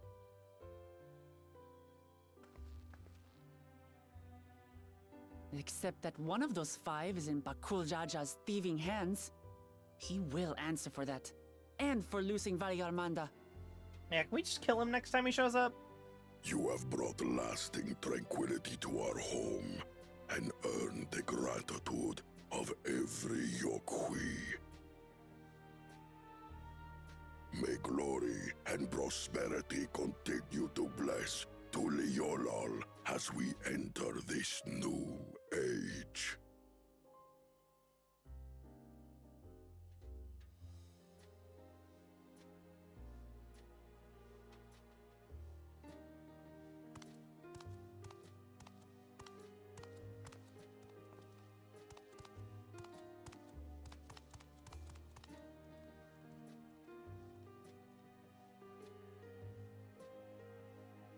Was never much of a talker, our brother.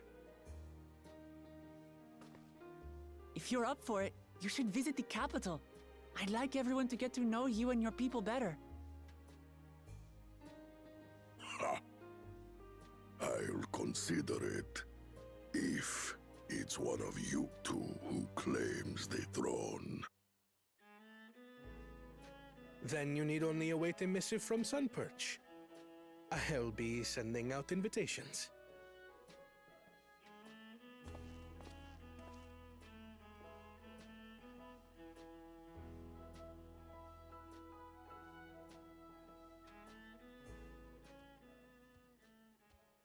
Today is a day for unusual visitors.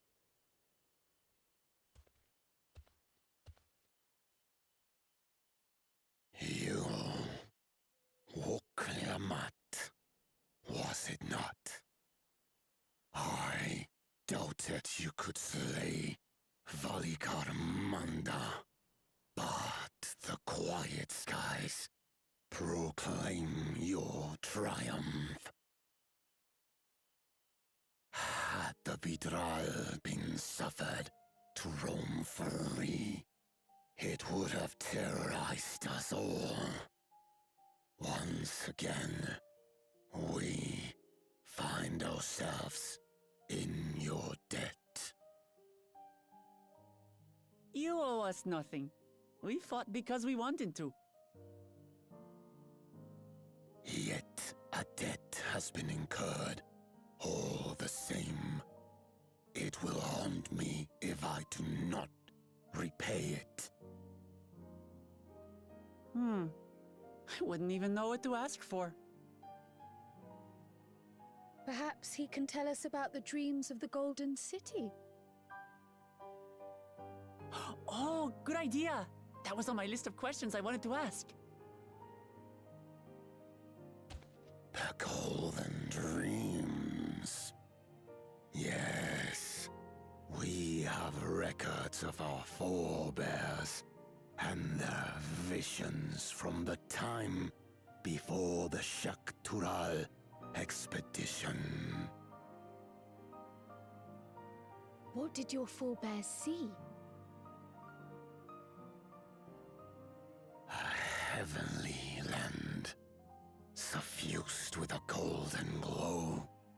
Its people lived as gods, never aging, never dying, free from hardship and conflict.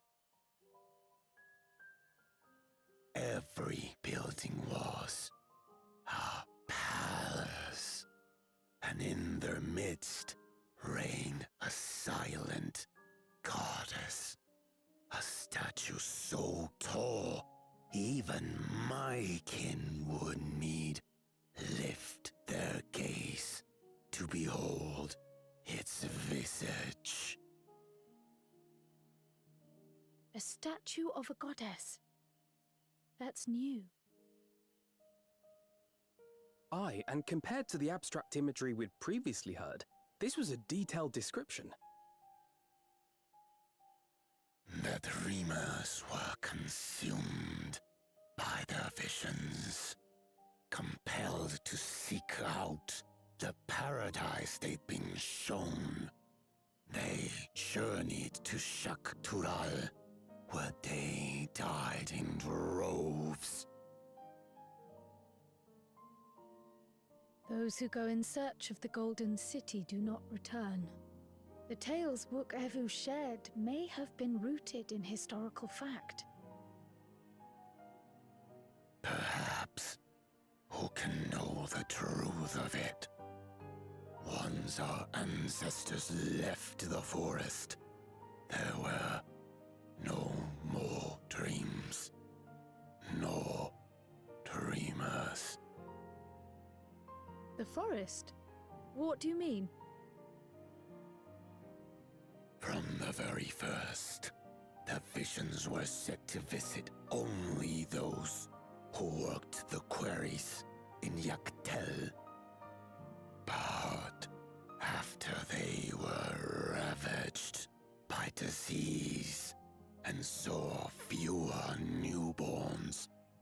They were forced to abandon that territory.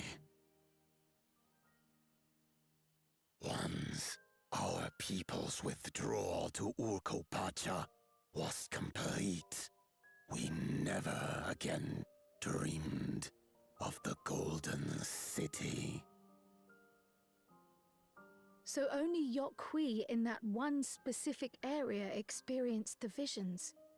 Fascinating. Well, we're headed to Yaktel next. Maybe we'll find out more when we get there.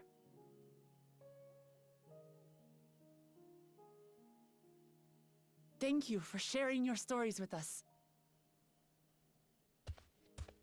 I do not require gratitude. I merely repaid a debt. Farewell, Wook Lamat. I do not think our paths will cross again. I think they will. Especially if she becomes leader of the country that you kind of live right next door to.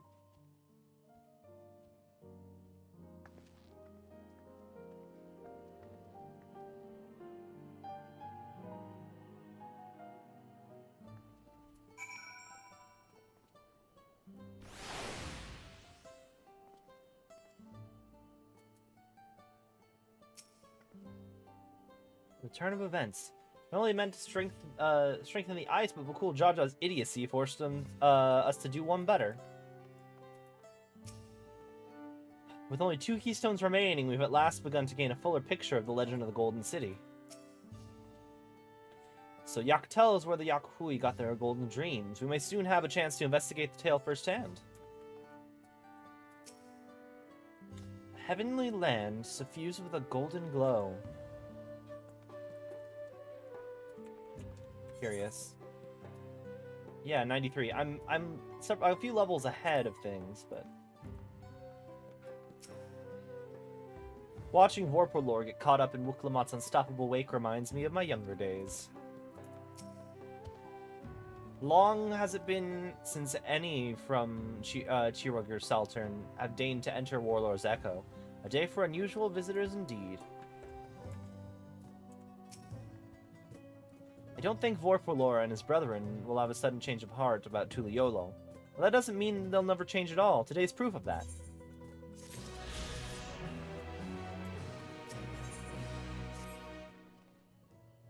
I think it's time that we return to Tuliolo. After scaling Tural's tallest mountain and battling a legendary beast to the death, even dauntless heroes like you could probably use a rest.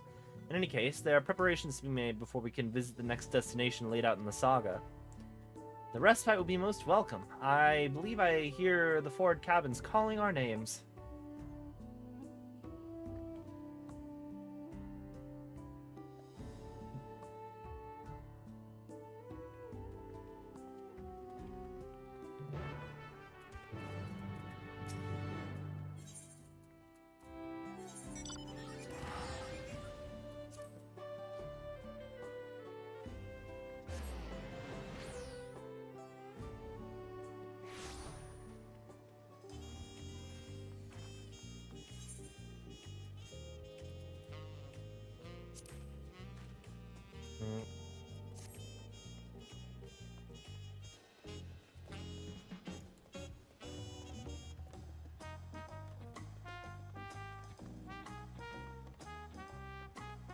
My friend's going through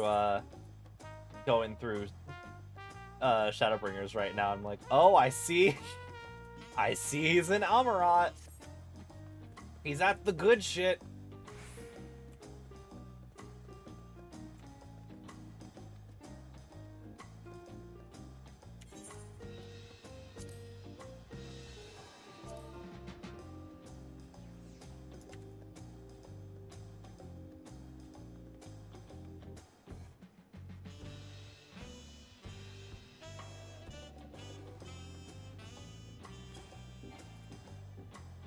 I also send a tell recipients in a restricted area. Another world. Oh.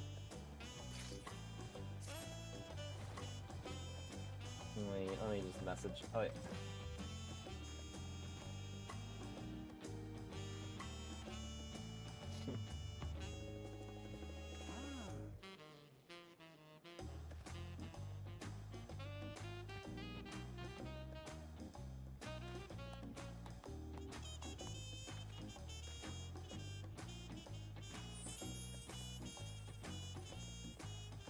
Sexy pirate.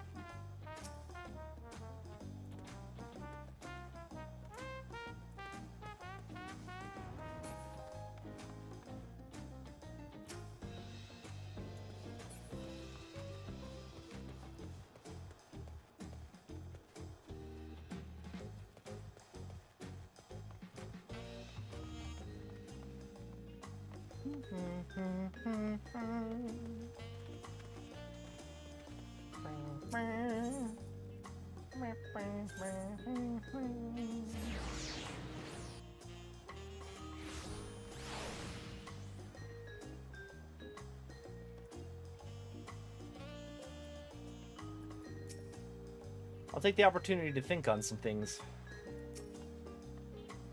No sooner did we set foot back in Tuliolo than I felt the weight of recent events set in all at once. I'm definitely due for a long nap. There are still 2 feats to go. You want to face them refreshed and ready for action. I won't say no to clean sheets and a soft pillow.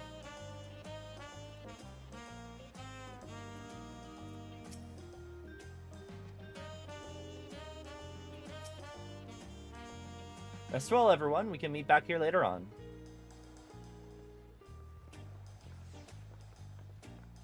I have a small errand to run in the city, so I'll leave you to recover. Will you be heading to the palace, Lamat? Lamat, did you hear me? Lost her own little world, it seems. No matter, I'll be back soon enough. The attendant is standing by to unlock your cabin. Enjoy your stay.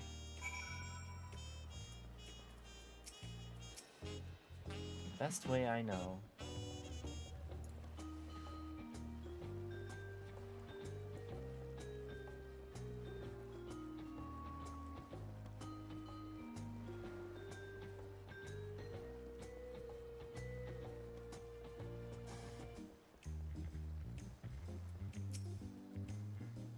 Welcome back. Your cabin is just as you left it, minus a light layer of dust.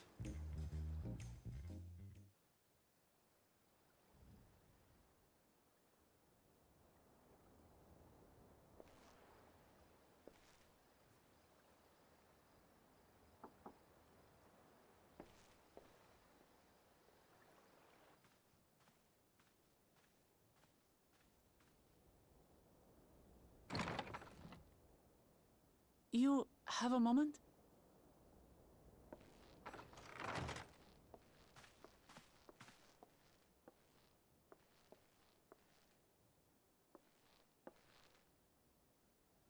There's something I wanted to talk to you about.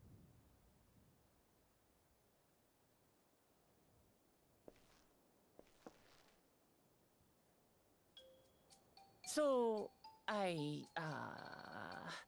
I'm already getting Graha, I'm sorry. I mean, granted, if you want to be in, like, a polycule, we could talk about it. I'm pretty sure you'd be fine.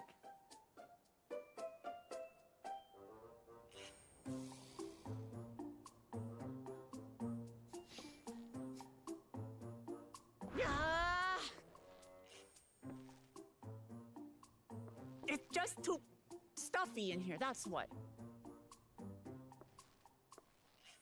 You want to... There's a patio. We should go outside. Aye, a nice walk in the fresh air. That's what we need. I have a patio if we need fresh air, like...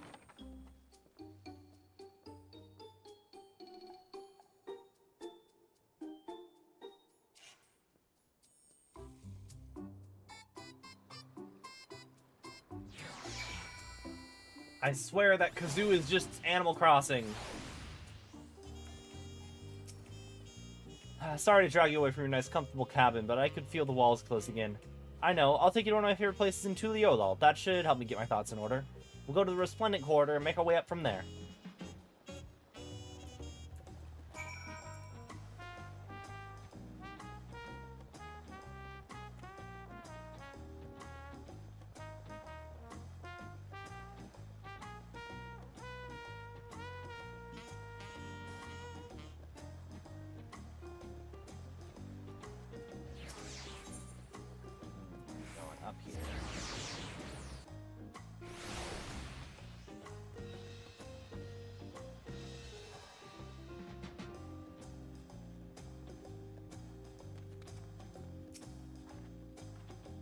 Hello, dear. You're one of Wook Lamat's new friends?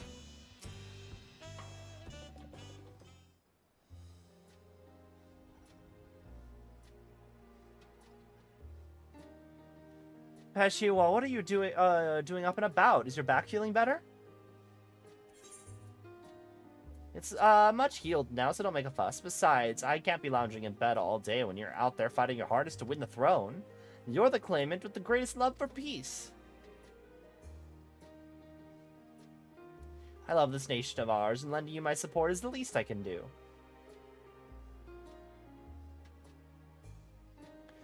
When I see you smile like that, how can I not be encouraged? Oh, there's plenty more who believe in your cause. I can recruit a whole battalion of smiling faces if you think it'll help. Yours alone is more than enough. Thank you, Peshiwa. And thank you, Third Promise. I shall pray for your success in the contest.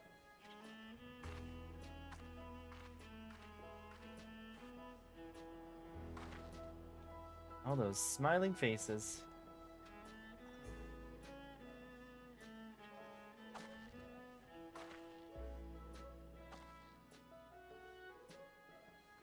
Sorry, I'm getting distracted.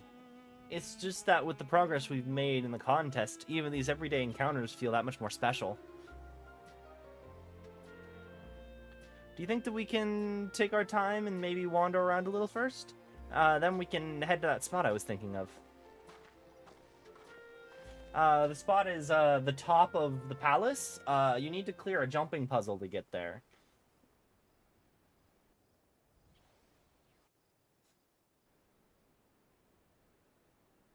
Is it literally the top of the palace? Did we just get to the top of the palace in a cutscene?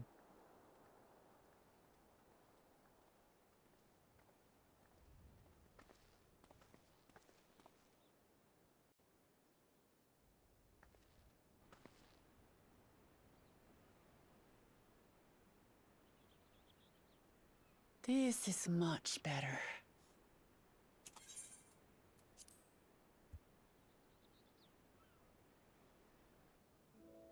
I used to come here all the time when I was little. Okay, we're not at the top of the I'd palace. look out over the whole city, and whatever worries I had would seem so small.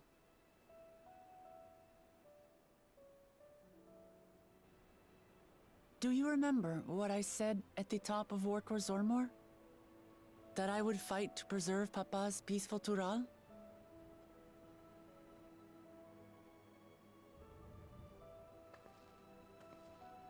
Well, I've been thinking a lot since then.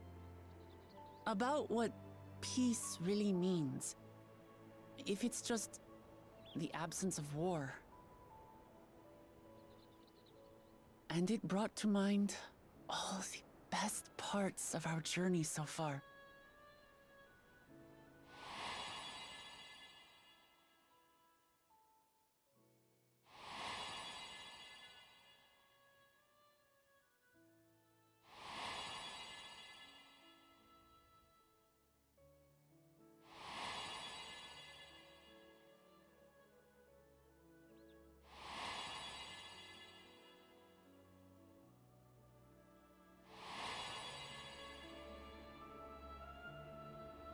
I realized nothing gives me greater joy than the happiness of others.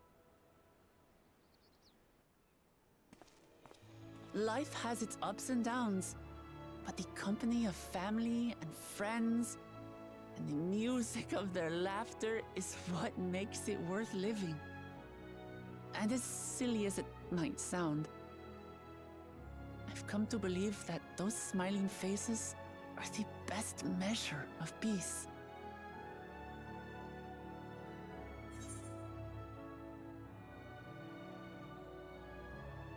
You'd wish for a world like in the Yakui's dream?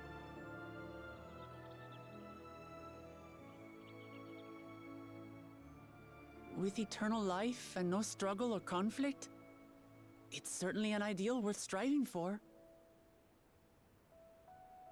Who knows if we could make such a world a reality?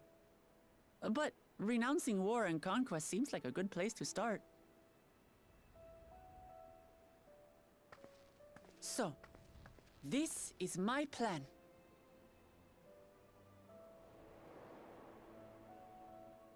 When I become Dawn Servant, I'll build on Papa's peace. Our people will live together in happiness.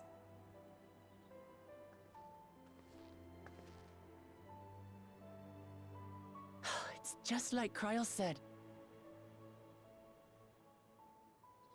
By taking the time to hear their concerns, understand their feelings, and consider how best to serve, with each passing day, I'll be that much closer to becoming the leader I want to be.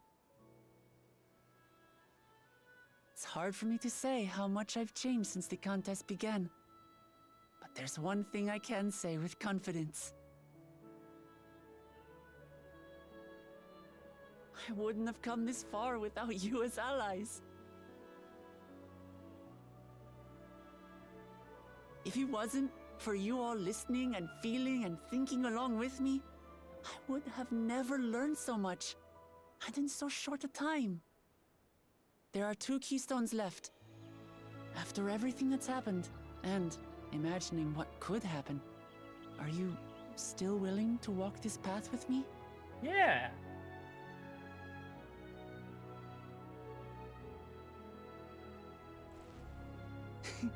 Thank the gods for that.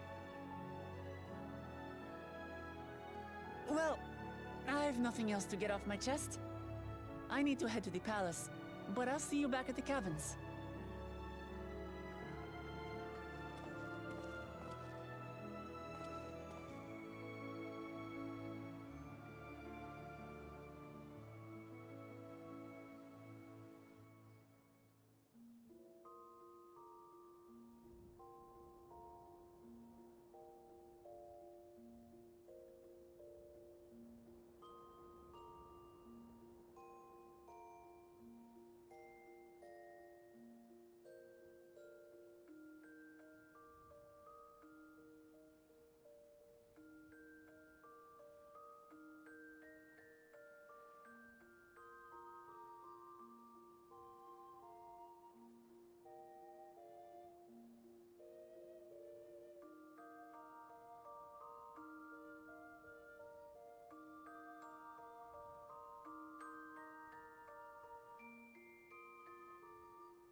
Okay. I need to run to the bathroom, so BRB.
I return.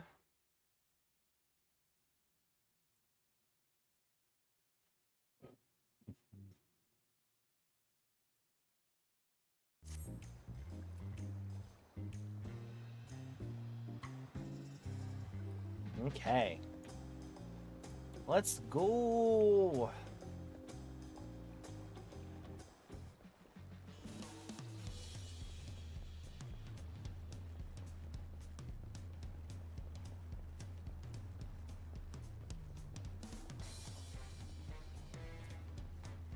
I do find it weird that Tuliyolal's music is jazz. It's a jam, but I'm curious what, like, is jazz Native American?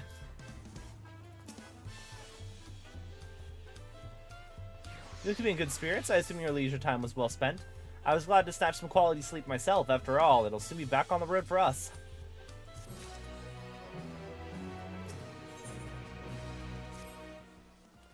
I'm sure the others will be along shortly. I do hope everyone has rested well.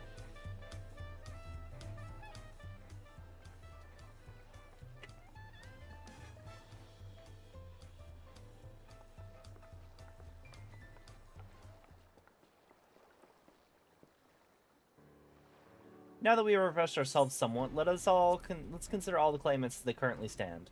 Zeralja and Kona have completed every feat thus far and hold 5 keystones apiece. Lamat would be equal with them, but for Bukuljaja's thievery, which has left us 1 short. That conniving braggart didn't so much as lift a finger for the feat of proof and wreaked havoc for the feat of ice. He can't have more than 3 keystones at most. He may think he can simply steal what he needs to win, but he's sorely mistaken. I'll be taking back what is mine, this I swear. I fear that reclaiming your keystone may not be enough. That is, if Bukuljaja's unleashing of Valigarmanda is any indication. Using his lead, I anticipate that he will move to obtain the remaining keystones before disrupting his rival's attempts. We may all find ourselves being forced to take from one another. Can't say I'd be comfortable with that.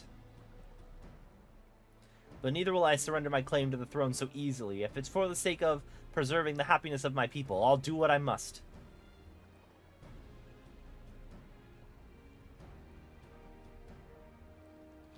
The last of the 2 keystones will require those of the Lay of Respect and the Lay of the Brotherhood. The former depicts the cessation of hostilities between Mamulja and Zerbal in the forests of Yaktel, specifically near a village called Ikbrax. That's where I was born, if you can recall. I haven't been there since Papa took me in when I was a baby. Where the Lay of the Brotherhood takes place, however, is unclear. In that saga, it is said that a foreign explorer came seeking an audience with the Dawn Servant, but little more than that. Eorzi has a similar tale. The explorer Ketenram befriended a 2-headed king known as the Autarch before commencing his travels across Tural. He journeyed here several times afterwards, but was ultimately lost at sea. At least that's the commonly held belief. Your 2-headed king certainly sounds like Papa, so this Ketenram fellow must have come to Tuliolal.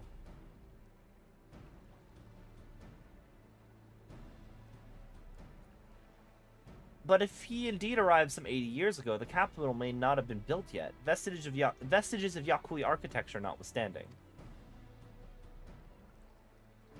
Wait, you said Autarch, didn't you? Then Ketenram must have met the Dawn Servant in Mamuk. Mamuk? Is that a city? One of the grandest in Tural once upon a time, and the seat of the Mamulja's homeland. It too lies in Yaktel, not far from Ikbrax. And all things considered, Yaktel seems the obvious choice for our next destination. From here, the safest method of travel is by dirigible, which should make for the landing. We should make for the landing once our preparations are complete. We're riding one of Kona's balloons? They can't be any worse than ships, can they?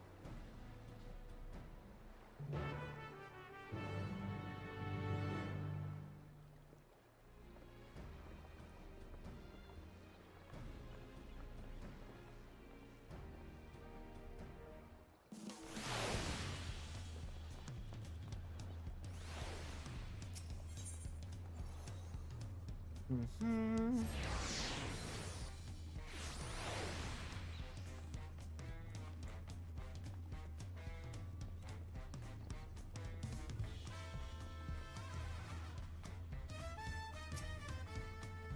How exciting. The design of Tural dirigibles inspires me. I must note how they perform compared to Eorzean airships. I'll be fine. Just fine.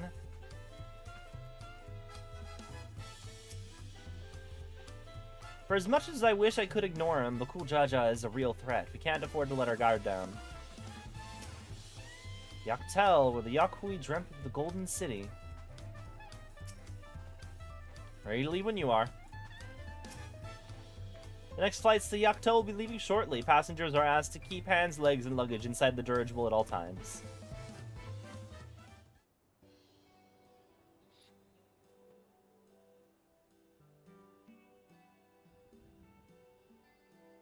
Are we sure that thing will stay in the air all the way to Yaktel?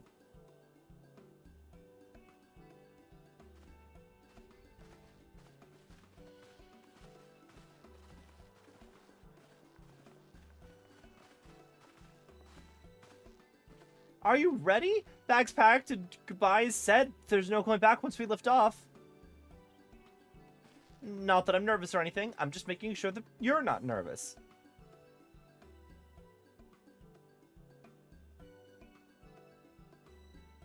Oh, who am I kidding? My knees won't stop shaking. Will you hold my hand just until I've settled my nerves?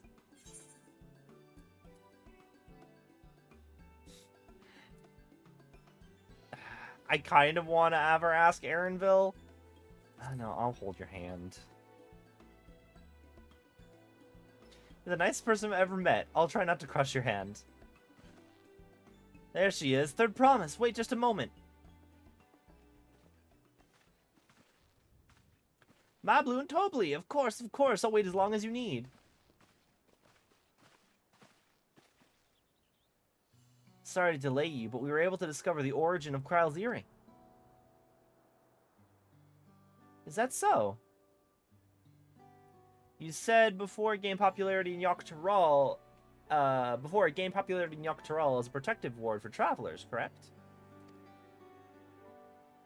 That's right, we tracked down the elderly merchant whom first sales are attributed. According to him, the design imitates an accessory worn by a foreign mage he met at a market some 20 years ago. Little did he know that charming taste of salt would prove to be a commercial triumph. Foreign mage wearing this earring could only be grandfather. Did the merchant happen to mention which market? One in Yaktel, where it seems you are already bound. What luck! I shall seek my next clue once we arrive. Is it mere coincidence that brought grandfather there, or yet another discovery to look forward to?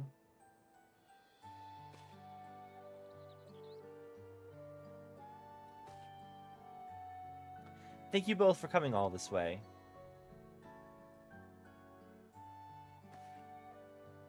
Anything for the third promise. Good luck with the rest of the rite. Thanks. I won't let you down. I've just got aboard this dirigible, and I'm as good as there. Last call for passengers to Yaktel.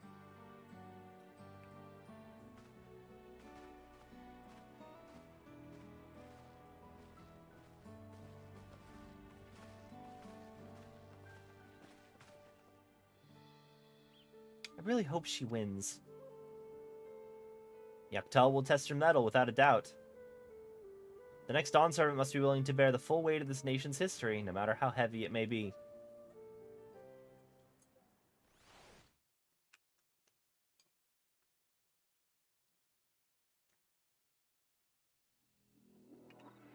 The fierce Shepral hunters who laid claim to this land call it the Azure Forest, Yaktel. This place looks awesome.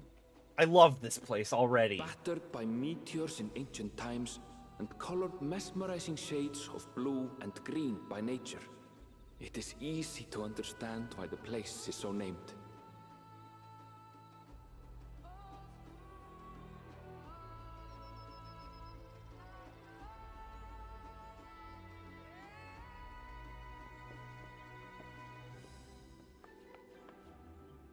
It is here, where the Shepral and Mamulja once battled for dominance, that the right of succession would reach its climax.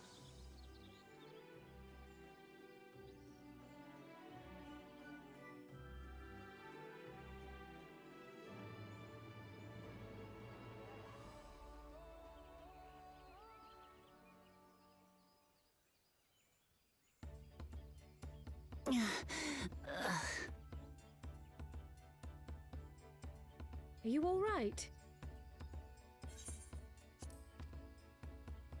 I've never been good with heights.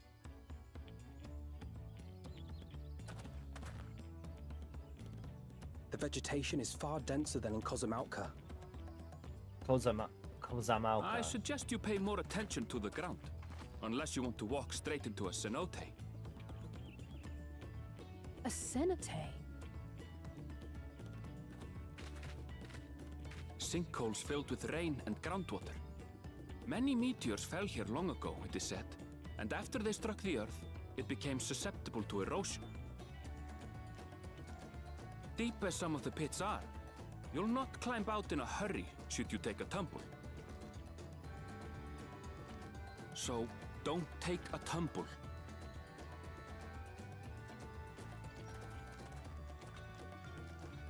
It was one time.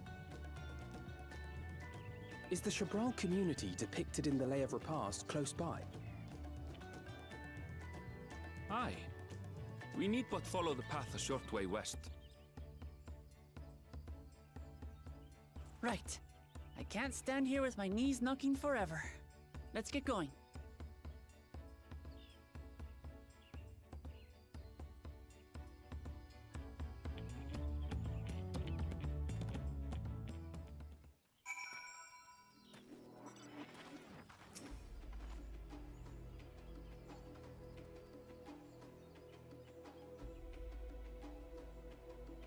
Okay, the music's cool. I'm gonna kill Aaronville to give me the benefit of the doubt, or the benefit of a second chance. Worry not, Kryla and I will ensure our promises to wind up at the bottom of one of these cenotes.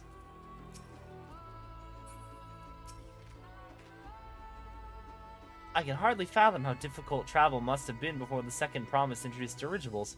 Can you imagine having to walk all this way? Well, that journey was delightful, the wind was fair, and the vessel hardly rocked at all. With thicker vegetation comes reduced visibility. I advise you to keep someone in sight at all times.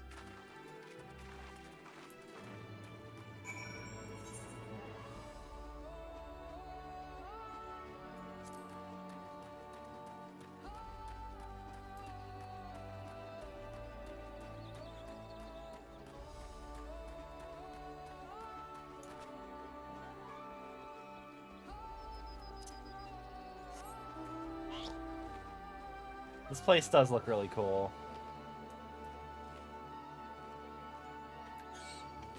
Okay.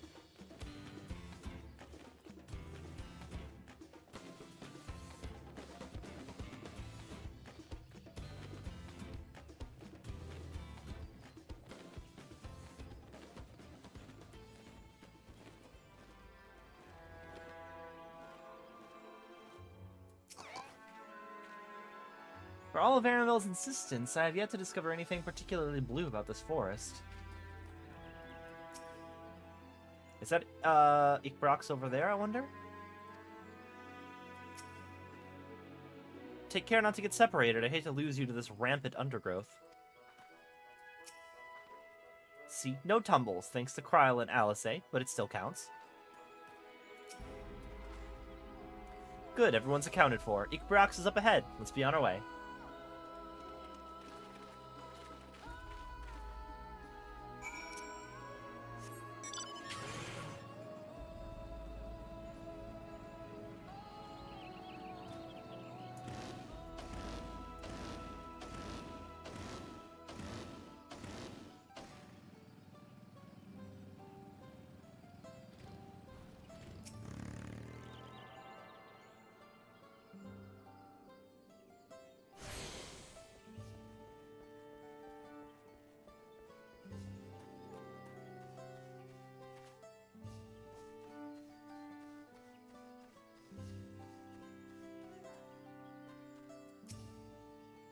So you know, I shall be very cross if you push me. Shove. I would absolutely push her after she says that.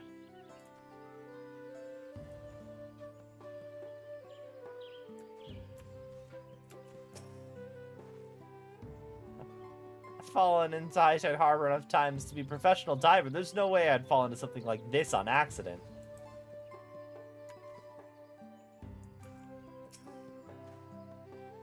Aaronville was not exaggerating about the cenotes. It'd be a grueling ordeal to climb out of one. Well, thankfully we made it here without incident. Let's not dally any longer.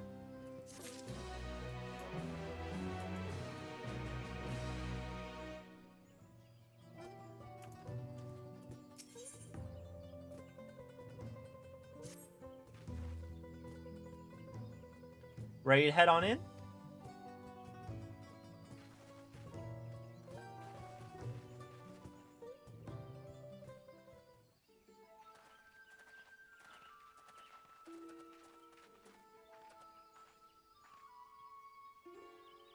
First task should be finding the selector. Hopefully, our relative tardiness will not reflect poorly on us.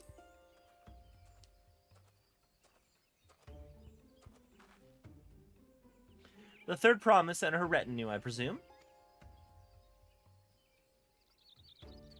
You presume right. I seek the Dawn Servant Selector.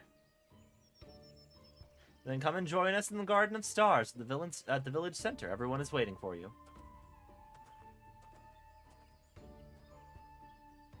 Everyone? And who might that be? There's one way to find out. Come, let's follow him.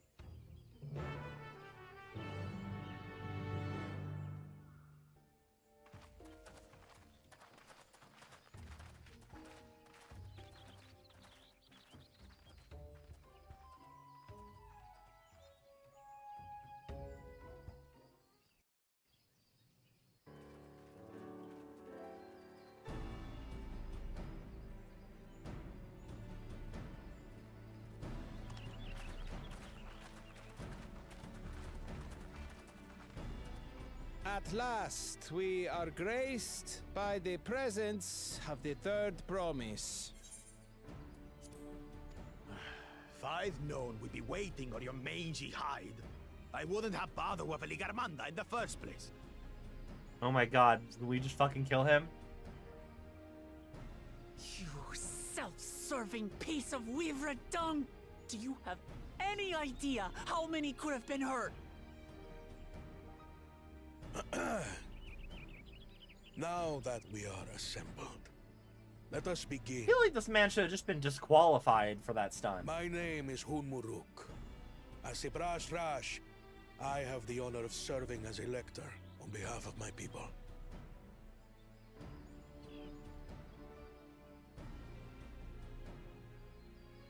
As all four claimants must be present for this feat, we have eagerly awaited your arrival. Third promise, if you would please join us.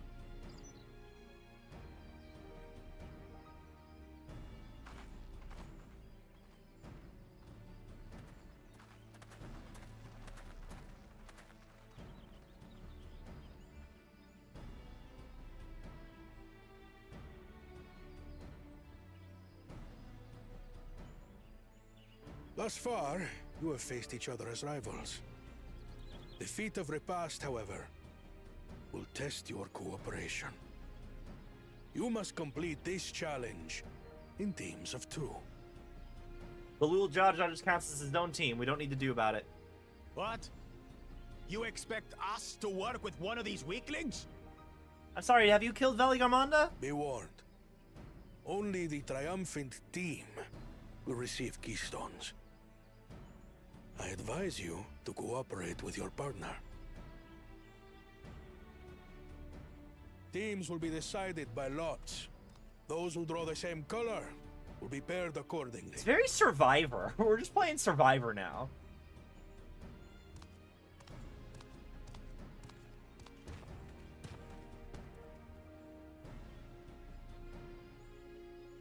Twelve forbid Lamat is paired with Bakul Jajar. After all he's put her through, I wouldn't blame her if she did something rash. I might even help.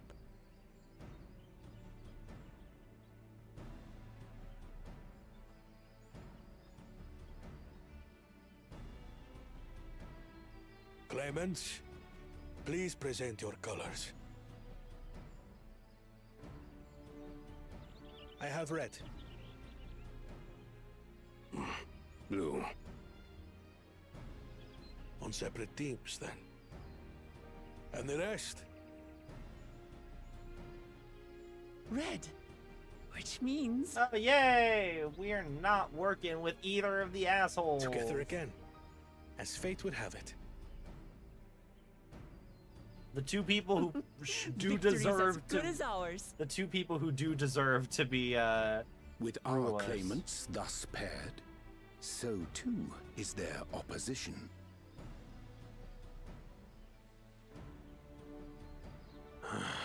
Not the one-head.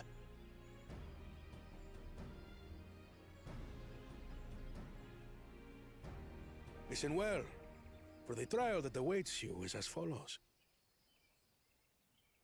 Each team is to prepare a sample of traditional Chebral cuisine. Shibruk Pibil.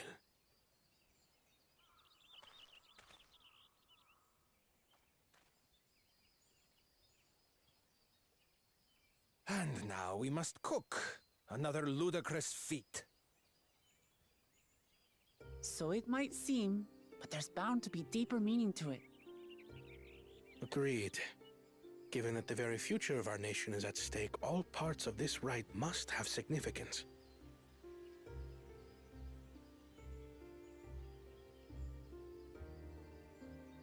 Our promises have grown rather promising, wouldn't you say? Indeed. If I were to guess at the significance of the feat, few things reflect the history and development of a culture so clearly as its culinary traditions. The variety of stewed dishes in Garlean cuisine bespeaks their agricultural roots and cold climes, true.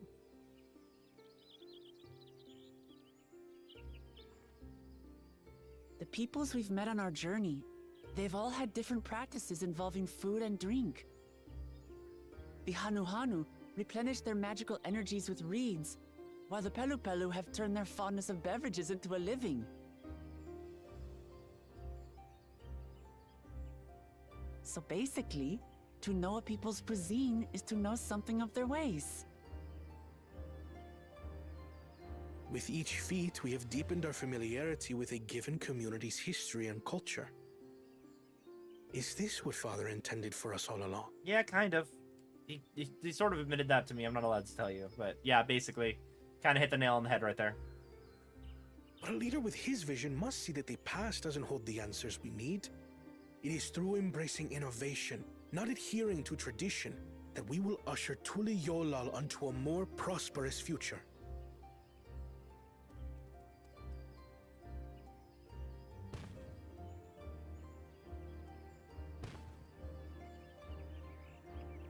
The rules are simple. The first team to prepare and partake of satisfactory Shibruk Bivir will be deemed victorious. You will be judged by your sample's taste and appearance, as well as your adherence to appropriate cooking techniques. Kitchens have been made available for your use. Note that you may be asked to retry should your dish fail to pass muster. Let the feat of repast begin.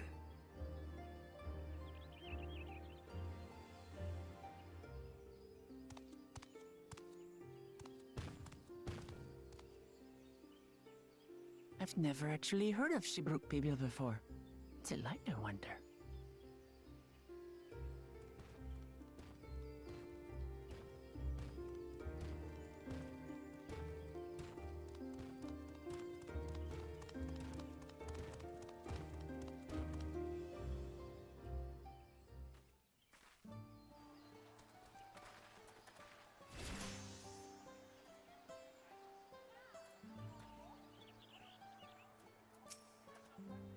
For the pairings to be thus decided, the stars align for us indeed. As much as I would have loved to defeat you all in high-stakes culinary battle, I couldn't have asked for better allies. I consider myself a connoisseur of all things tasty and Turali, but this is the first time I've heard of Shibruk Pibil. Only 2 claimants can receive keystones from this feat. Intimidating, perhaps, but irrelevant. We shall prevail. And if not, we're already planning on kicking Gulul Jaja's ass anyway, so... I do suppose the first promise and Bakul Jaja will wear matching aprons? I dearly hope so.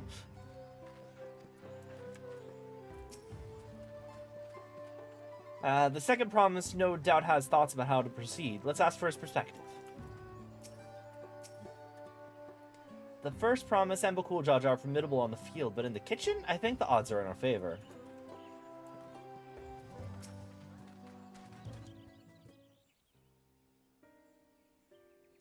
How fortunate that this feat's unique stipulations have frustrated Bakul Jaja's attempt to delay us. Serves him right. That's what he gets for endangering my people with his schemes. Why doesn't he just compete fairly? He's plenty strong and obviously has a mind for strategy, twisted though it may be. I'll never understand him.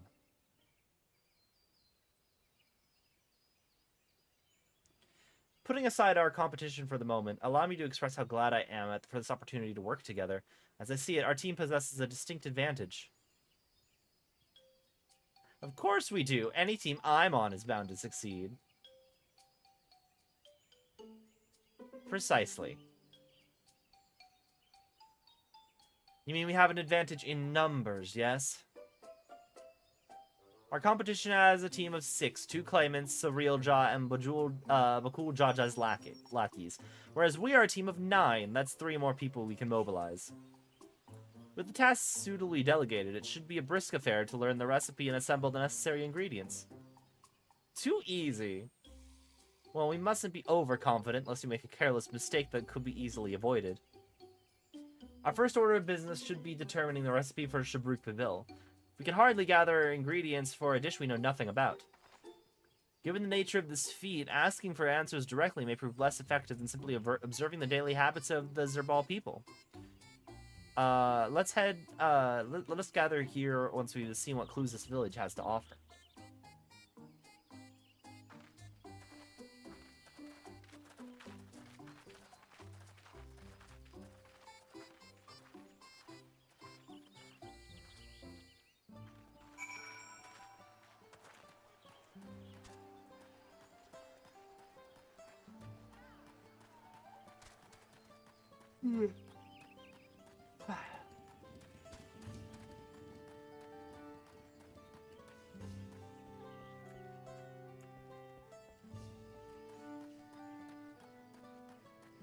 Also gonna call it that we're gonna find Lamat's actual family, like biological family, and it's gonna be some kind of big reveal.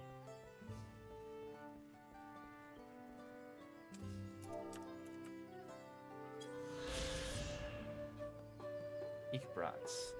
Standing on the edge of the cenote at the midst of the dense forest, Ikbrax is home to a village. Home village has a clearing open to the sky for stargazing. The name of the settlement means Red Brax, a fierce beast related to the Curl. And this bold shade is painted liberally upon the walls of their wooden dwellings.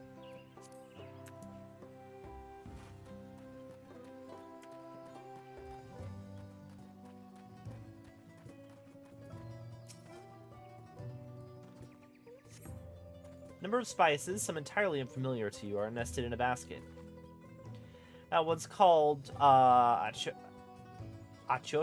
we mostly use it to add a bit of color to our most popular cuisine, but its medicinal benefits are significant as well.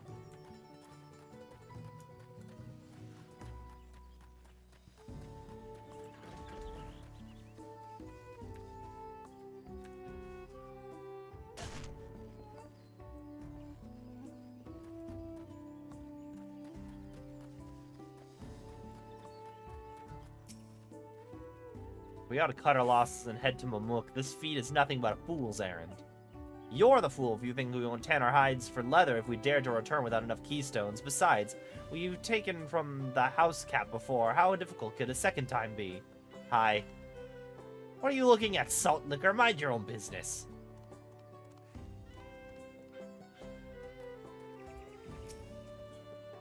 Welcome, traveler. It seems you've come a long way. If you have any questions, I'd be glad to answer them. I'm good.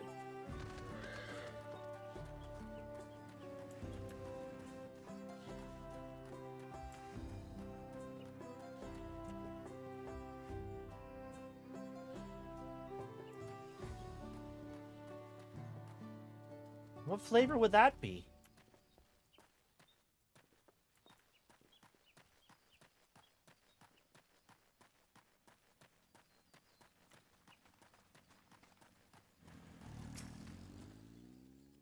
The recipe for Shibruk Pibil?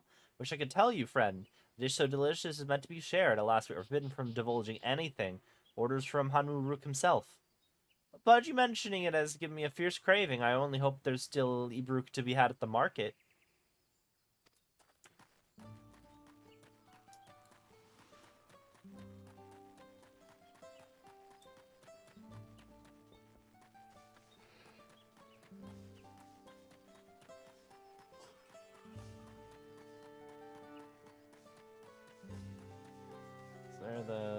I want to get the chocobo border off the map. Oh no, gemstone trader.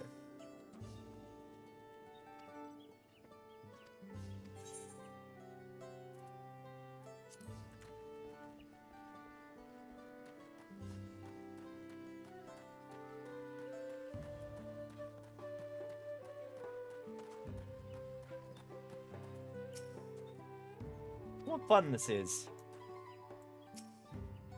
Nope. Okay, scoot away, thank you. An usually colored banana peel has been neatly arranged on the ground, which appears to be smoking. It appears I've gone and dropped my Jatika banana peel. I could barely see it for all the steam issuing from my underground oven. There's nothing like enjoying a tasty banana while you use the leaves in your cooking.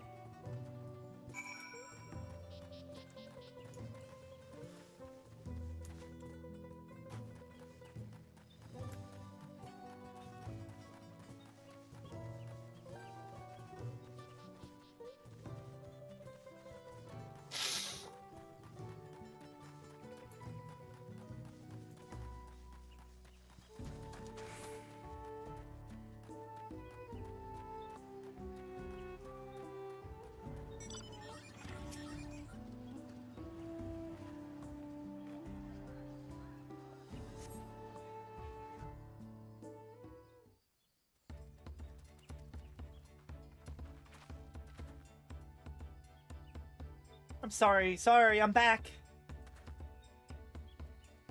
What did we discover about Shibruk Pibil? True to your prediction, the village is forbidden from educating us directly. However, many were still preparing it as my staple dish. An observation of their technique yielded clues enough. A lady blending local herbs and spices was only too happy to describe the ones I didn't recognize, while neither confirming nor denying any relation to Shibruk Pibil. But one in particular she attributed to a common Zerbal dishes, achiote she called it.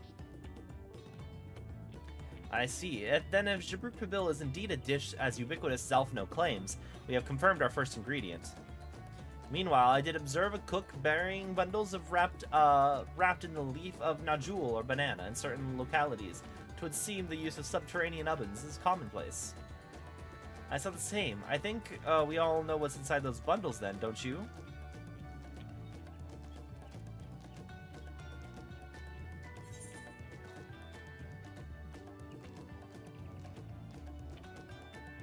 Ebruk without a doubt.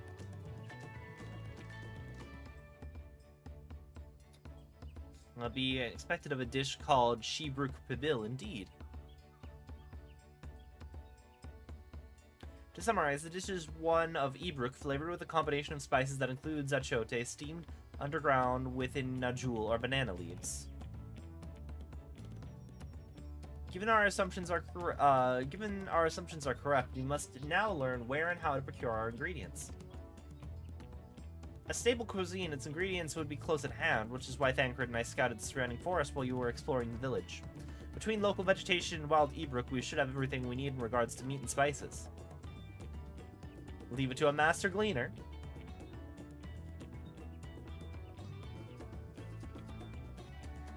With that, we should divvy up our tasks. While some gather ingredients, others should make ready the kitchen. I can help prepare the kitchen. Permit me to assist as well. Our ovens will doubtless require firewood, and I have some experience in its gathering. I too should be glad to volunteer my aid. God damn it, Alphino, again, with the firewood. Then the rest of us will gather ingredients. I can make quick work of the spices and herbs myself. I'm happy to lead someone to a suitable Ibruk if they will perform the requisite deed. Alice? As for the Najul leaves, I believe I'm capable of acquiring that much on my own. Be warned, you won't find Najul in these parts. They only grow in Jatika Heartland, forests far below these. Such an excursion may be time-consuming. Perhaps we ought to try bartering first. This feat encourages our communication with the locals, after all. Lamat missing? If you would accompany me on my errand? No better way to whet my appetite. Good, let's be about our tasks then.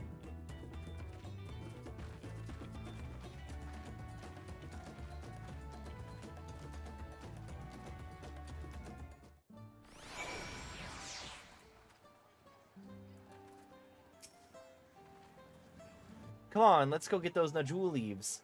The sooner we do, the sooner we can eat.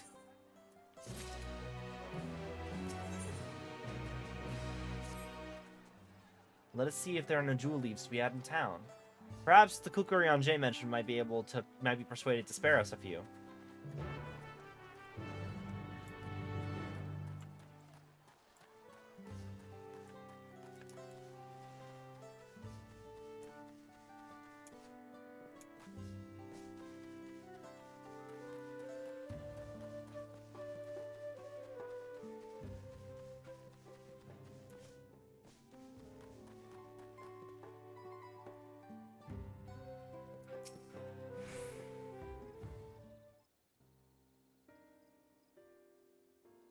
Oh, again, did you need something?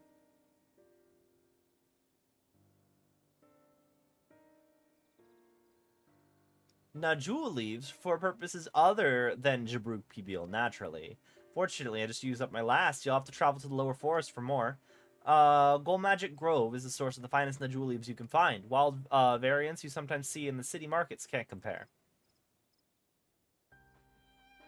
I see. I'd hope to avoid such a lengthy venture, but if there's no other way to obtain our ingredient, then to Jatika Heartland we shall go.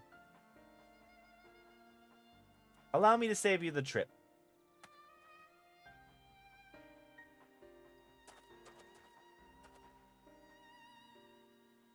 Traveling there requires that you go through the Timbek Traverse, but it has been caved in due to recent storm, I expect. What? But that means we can't get our Najul leaves. But we can, can't we? If there were no other way to procuring them, you would have suspended this feat or else altered the objective. Perhaps. Anyway, I apologize for the interruption, but having overheard your conversation, I felt compelled to chime in. It's very kind of you. Any last-minute advice you'd be willing to share? Only to undertake the feat of repast with an empty stomach. You may find Jabruk Pibil to be delicious but daunting. A delicious but daunting dish to finish.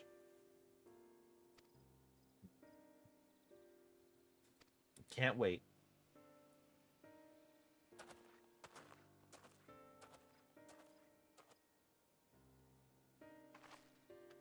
Still, if there are no leaves here and we can't travel for more, how are we supposed to gather our ingredients?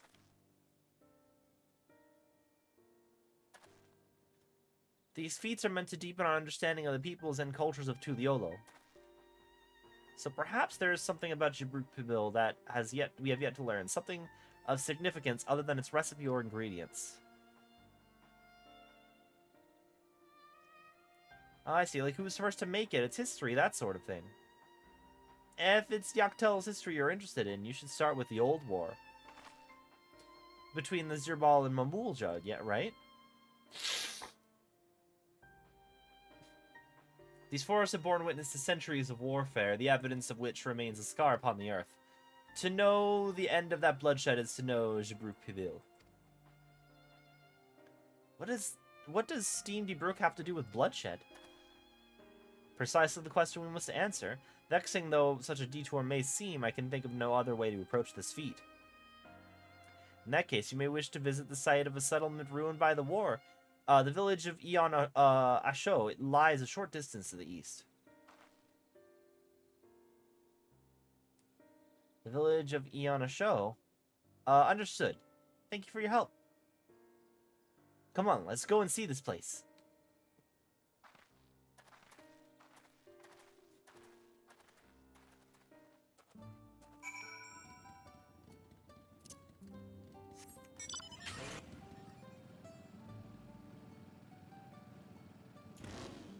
Oh.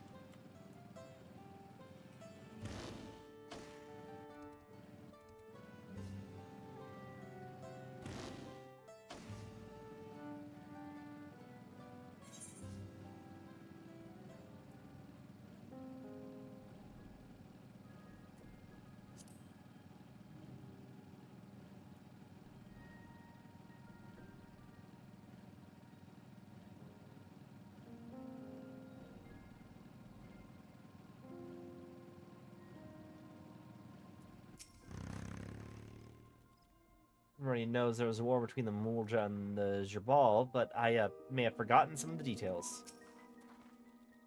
The village of Iona Show must be further ahead, further east. Let's continue with all haste. For all we know, our competitors may be on our heels.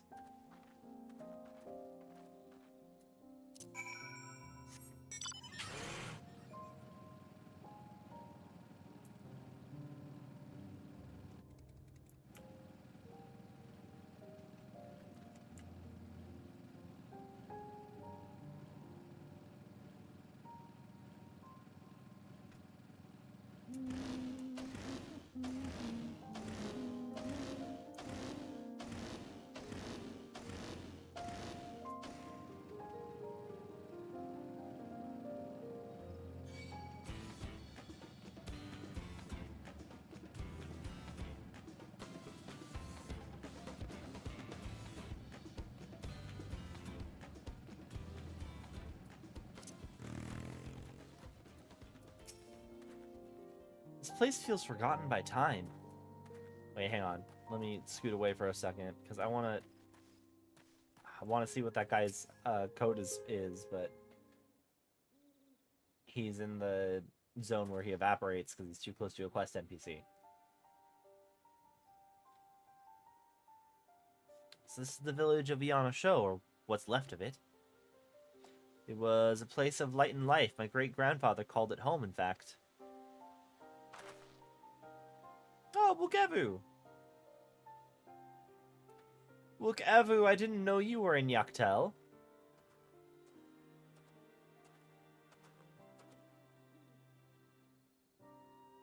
I was picking up lumber from Ikbrox when I heard the Third Promise was on her way to this site of deep historical significance. I immediately saw another opportunity to be of service, and so I followed you here. Bukevu is a shipwright who came to our aid during the Feat of Reeds. A pleasure. You're a member of the Third Promise's retinue, I presume? For the moment, I suppose I am. I'm Kona. Pleased to make your acquaintance. Kona, that's a good name. A familiar name. Where have I heard... Kona, as in the second promise of Tuliolo? To think that I addressed the Dawn Servant's own son as some common retainer. Such disrespect cannot be excused. Please take up your gun and... Oh, come on, not this again. I take no offense. Please do not dwell on it. Alright, then I shan't dwell on it. Right on cue. At least he's consistent? I understand you wish to learn about Jabruk Pibil. While I'm forbidden by the Jabal rocks to divulge any information regarding its preparation, I would be happy to share what I know of Yaktel's history. We'd appreciate it. In its most basic sense, the conflict between the Jabal and Mamulja was one of land. Mamulja live in the lower forest, where the thick canopy obscures the sun and soil is unforgiving to crops. This drove them to covet the upper forest, the home of the Jabal, and they launched a determined campaign to seize it for themselves. Yet advantage ever favors the higher ground, and the Jabal forces held the upper hand against the invaders, rebuffing them time and time again. But as the state of this village would attest, the tide eventually turned. What brought it about? Something you know too well. The blessed siblings.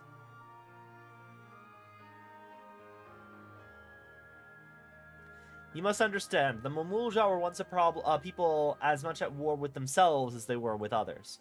The Hubigo, Buniwa, and Dropo each sought to assert dominance over the others as they engaged in the Jabal in battle. In an effort to strengthen bonds and discourage infighting, Hubigo and Buniwa leaders arranged a marriage between their children.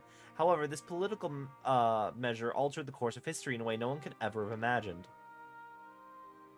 It was long believed that partners of different clans could not have children together.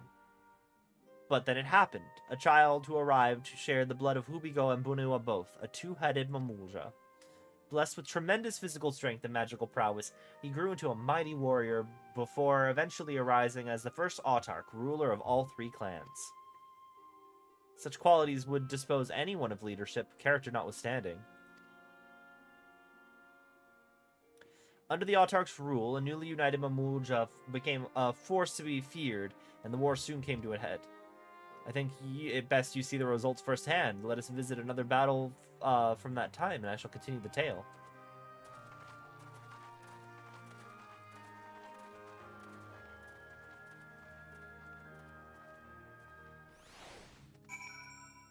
Was it Galul Jaja?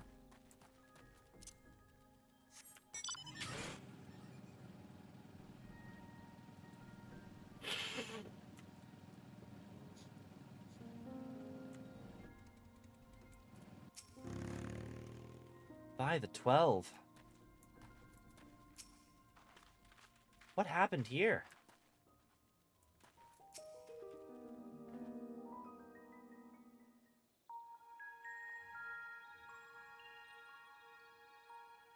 This is where most battles were fought between the Shabral and Mamulja. Shabral. The Shobrit Cinder Field.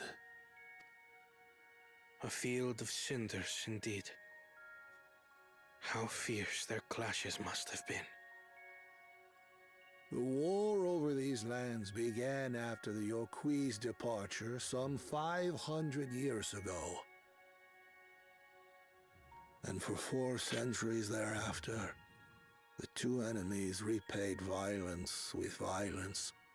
A constant stream of minor skirmishes, punctuated by massive slaughter. Until Father ended their endless conflict 80 years ago.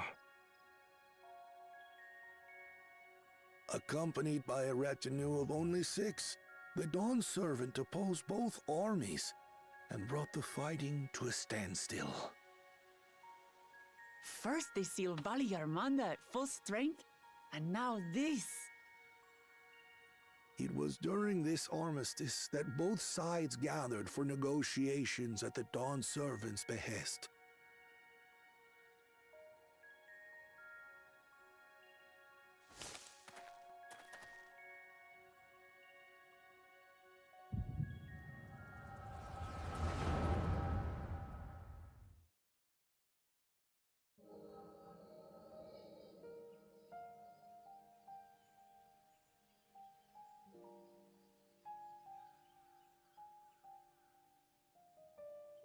For too long, you have been bound by your ancestors' violent legacy. It is past time you broke free of it. Tell that to the Scale Scum! We fight to protect what is rightfully ours! If not for their greed, we'd be living in peace! Puff your tails and scurry off, then! Cowards like you ill deserve the bounty of this forest. Even should one of you succeed in vanquishing the other, your triumph will last only until a new invader arrives. Tell me, do you know of the vast continent that lies far to the east, where numerous nations vie for dominance?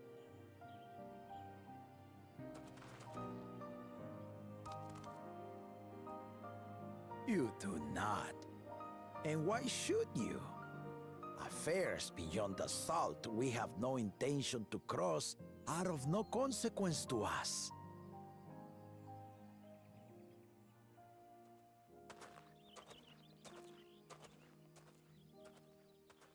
Not until those affairs come to Tural, like our honored visitor here. He's from across the ocean. I've been to the ocean before, and it's nothing but water farther than the eye can see. What sort of vessel could possibly reach its end?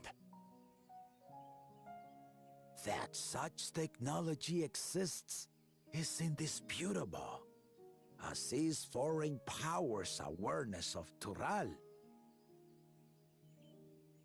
If any such country were to develop a taste for Turali soil and bring to bear the might of innovations we can only imagine, what do you suppose happens then?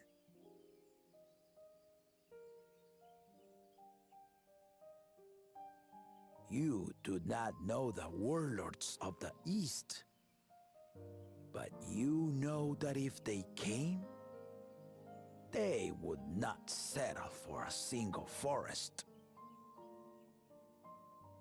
By joining hands, we might create a unified front, an alliance capable of repelling them or any other foe. There is no greater proof of these than my companions and I. Alone we are weak, but together we triumphed over Valigarmanda. What? You defeated the Sky Ruin? I'd take you for a liar if the sting of our own defeat wasn't still fresh. Their coordination was indeed impressive. How the Pelu stymied our efforts to cripple the Yokui's legs and defend our ballistas. And when we withdrew to strike again from a distance, the Hanu called the winds to make our arrows miss their marks. In seeking to exploit their weaknesses, we only subjected ourselves to their strengths. Those strengths are born of cooperation. The guiding principle of the nation we envision.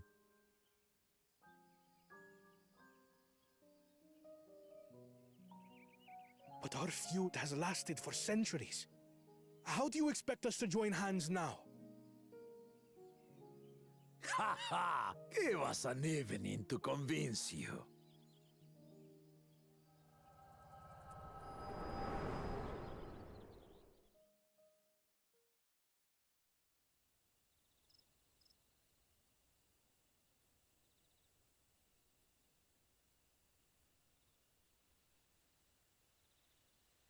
And so began that legendary banquet. One would not expect sworn enemies to abruptly drink to each other's health, and, indeed, a tense silence hung over the venue. But then, the dawn servant called for the exchange of traditional cuisine. So it was that the Mamulja partook of spiced meat, and the Chebral steamed najul. Before long, delight manifested upon the faces of those present, each side impressed by the other's dish. Seeing this, the dawn servant laughed and declared once more. Their flavors, he said, would be even better combined, and he proceeded to help them prepare the new creation. That's Shibruk Pibil, I'd wager.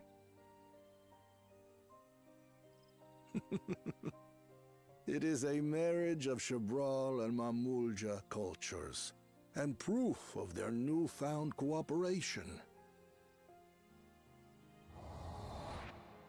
The dawn servant had asked for a single evening, but the feasting is said to have lasted 3 days and 3 nights. So delicious was their repast. In the end, a peace accord was reached, and the dawn servant's words at that time still illuminate our way forward. Ignorance begets strife. Understanding begets fellowship.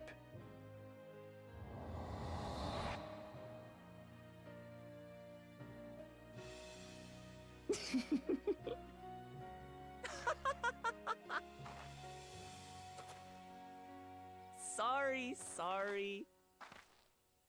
It's just to think that he ended an age-old conflict with food. It's all so absurd. It's somehow so very papa, I couldn't help but laugh.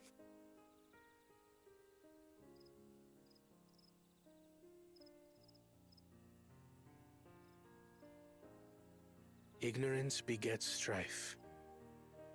Understanding begets fellowship. Now then, I trust you understand the significance of Shibruk Pibil and the history it has written. Absolutely. Thank you for sharing the story with us.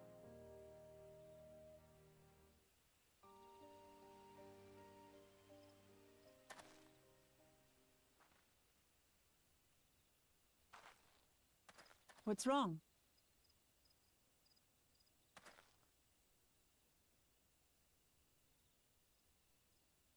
Someone was there, you say? Perhaps our competition is cooking up some scheme or another. Something bitter and half-baked, no doubt.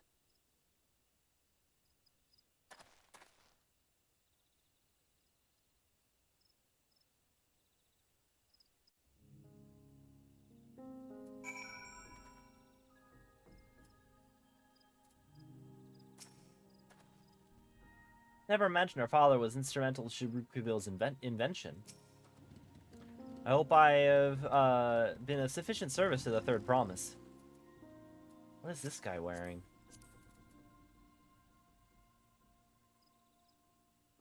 Is this a Pictomancer outfit?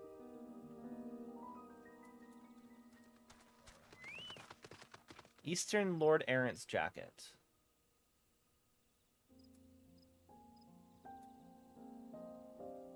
Oh, wait, is this...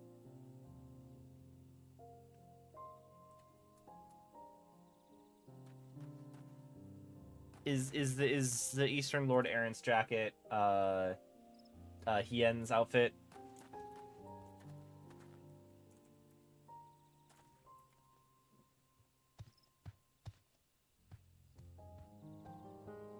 Oh no, it's just a cash shop item.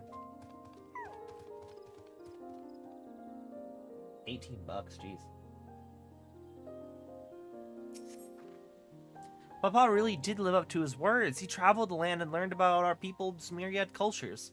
And we're doing the same now.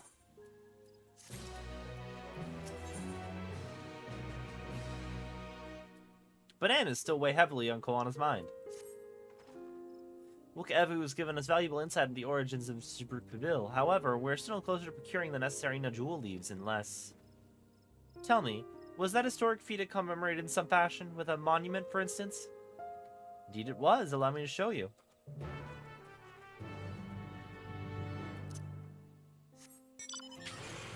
Ooh, what's this outfit?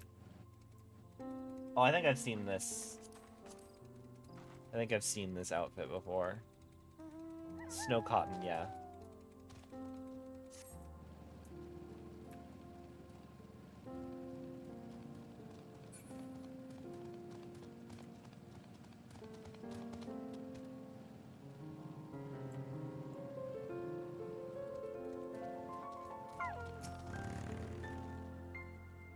It's only speculation, but I dare to hope.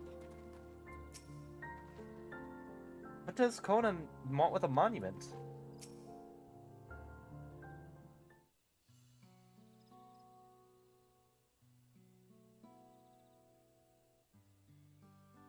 Here it is.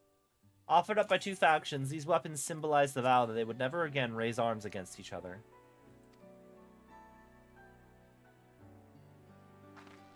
Since this feat demands a journey through history, I thought it only logical that a monument like this might steer us true, especially one at the heart of so significant a battlefield. Lamat, Missing, would you help me search this area for clues? Tell me if anything catches your eye. Sure thing.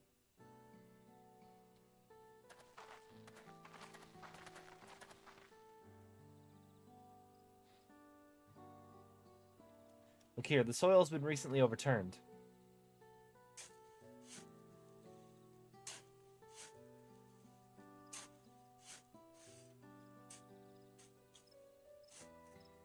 Ooh, someone buried a box.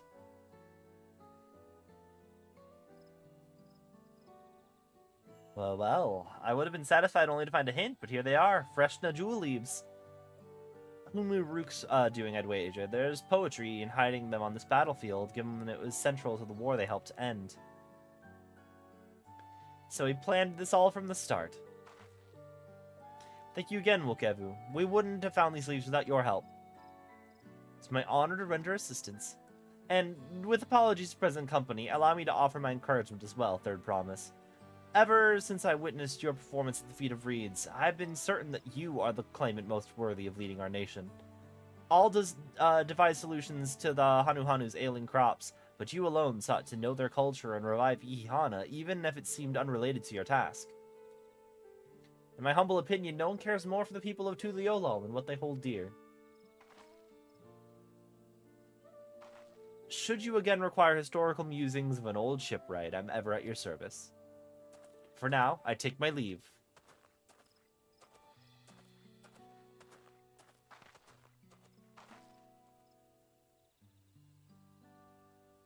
I cannot argue with that.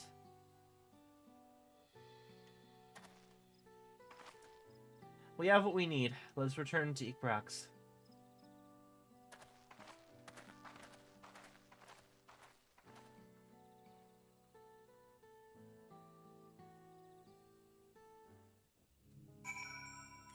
Oh, this guy. This man. I wanted to see what his outfit was. Chest wrap of striking. Sarkent chest wrap of striking. Do I have that? Is this the level 94? This might actually be it. Yeah, chest wrap of casting.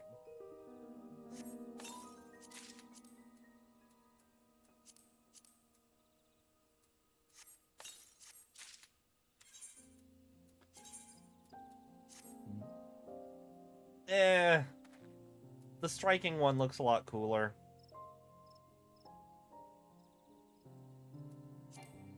I can't apply glamour plates here. Is there a... There's not really an aetheryte nearby. So let me just teleport back.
You have to wonder whether Wokevu is actually a historian, not a shipwright. I'm glad we were successful. The others should be back soon, I expect. I hope so. I'm famished.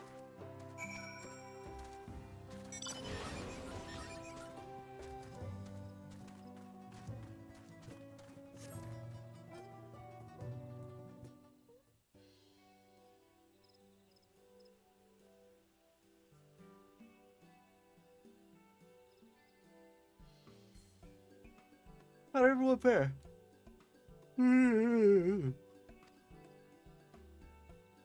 We got the Najul leaves. Wokevu came along to help us find them.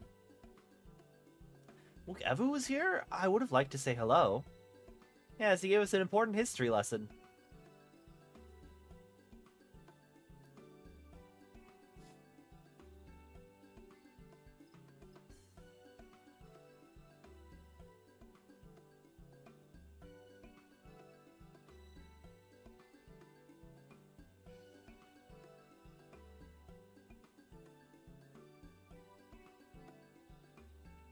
That Gulul Jaja brought an end to centuries of warfare surprises me little, but to achieve said peace through cuisine is something else entirely. Leave it to my old man to find the oddest of solutions, but how about the rest of you? Is our kitchen ready? Everything should be in order. Urianger and I made another tour of the village and borrowed the cooking utensils we need, with no mention of what we needed them for, of course. And I am pleased to report that we are stocked with the finest firewood this forest has to offer. Spoken like a true expert. Aaronville and I found our Ibruk, so we should have meat aplenty. It was a spirited creature, so much so that its hunter fell down a cenote trying to catch it. What part of never speak of this to anyone did you not understand? God, I can imagine Alice just pulling herself up there, grabbing Aaronville by the collar, pulling him close, and be like, never speak of this to anyone.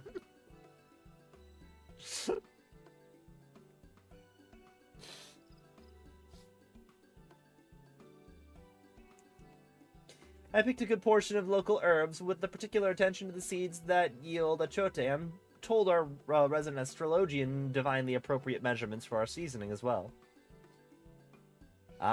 Through further inquiry did I determine the ideal balance of spices. Then all that remains is to prepare the dish itself. I presume that at least one among us is versed in the culinary arts. I can hardly claim profound skill, but I have cooked for myself. You can leave the rest to me. And you, I hope. I could use your adventurer's grit when it comes to skinning the Ibruk. Ooh, my mouth is watering already.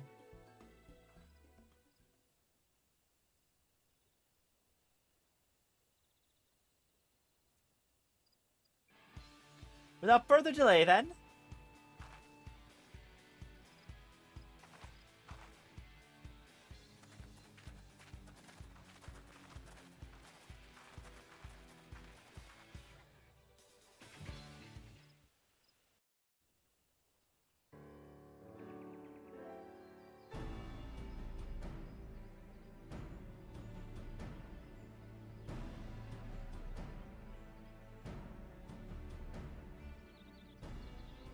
Oh, it smells so good. Good, there is still time. I shall prepare our sample at once.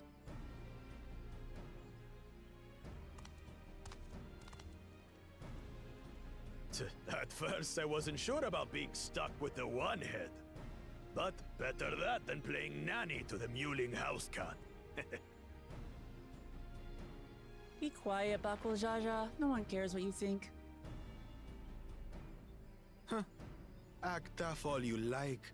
Victory will be ours. When do we get to kick his ass? When do we get to kick their ass? It's ready.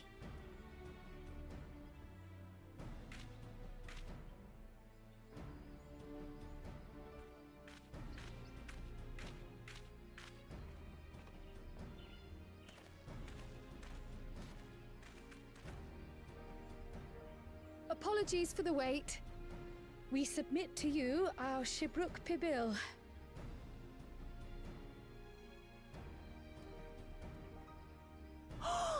This looks amazing!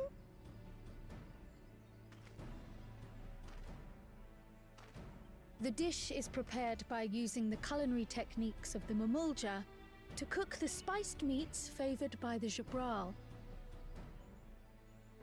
It is a symbol of peace between their two peoples after centuries of war.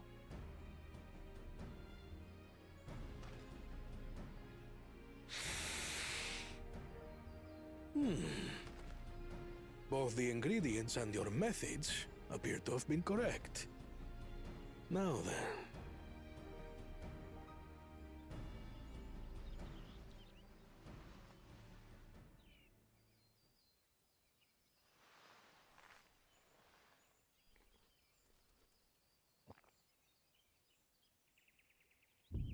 In taste, texture, and aroma, you have recreated Shibruk Bibil admirably.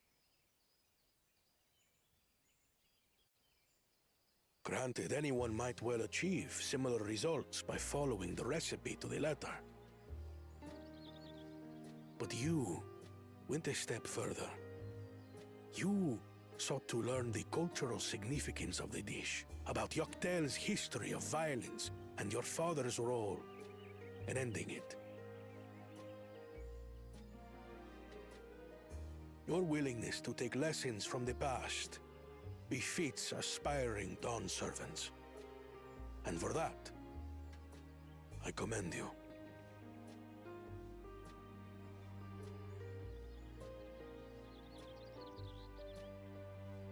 All that remains is to partake of your creation. True understanding is gained only through experience. Now this is something I'm definitely good at. Ahem. I believe we have yet to receive our assessment. Ours is also a faithful example of Shibruk Pibil, as you will no doubt agree. Are you just gonna poison the guy and just take the keystones?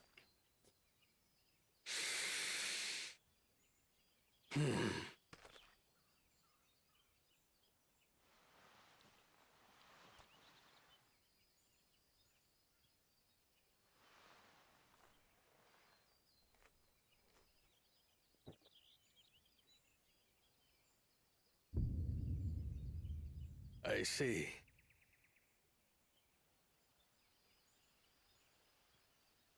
While your effort looks the part, unlike the second and third promises dish, it lacks its defining aroma. Preposterous! The meat was marinated and spiced before being steamed in an earthen oven. This is Shibruk Pibil. Oh? And what about the Jatika banana leaf? It's because of you that we couldn't get any damn leaves! You can't fault us! But the second and third promises had no such difficulty, did they? That which they needed, they acquired simply by showing interest in our history and heritage. Ugh, it's just some crusty old leaf. What difference could it make?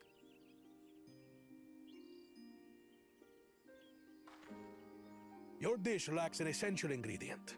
As you have failed to demonstrate an adequate understanding of Shibruk Pibil, I must deem your performance unsatisfactory. Your team will not receive keystones.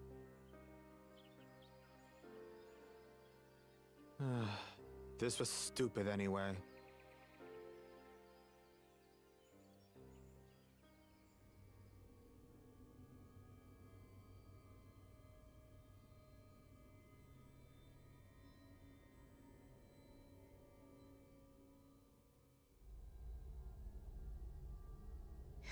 His ambition only grows more intense.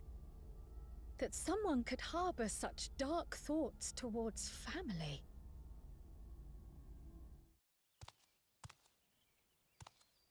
What do I care for this sham of a feat? I can always take what I need later. You're just saying the quiet part loud, man.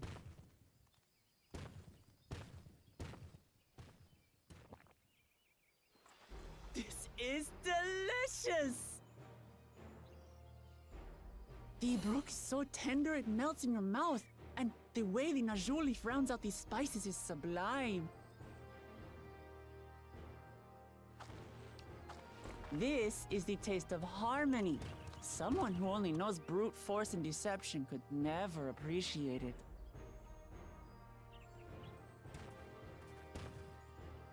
Choke on your harmony. Oh. God. When do we get to the point where we can just kick his ass? That too is part of the feat. You don't have to tell me twice.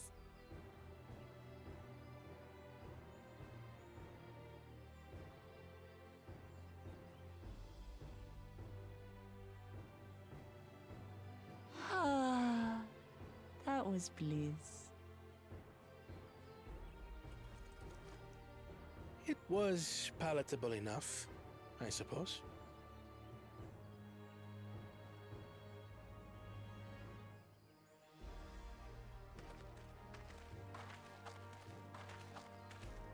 To you, who have successfully performed the feat of repast, I present these keystones.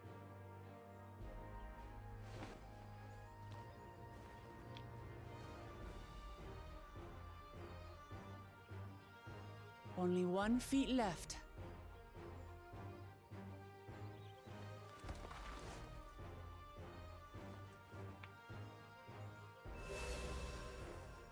And we can get on to the actual plot of the expansion, which is whatever the fuck the Golden City is. Because like we're only at level 95 at this point. Like we're only about halfway through. I just finished the level 93 trial. We're only about halfway through the expansion. So like, I'm glad that I wasn't paired with one of the others. We can do better than that, surely.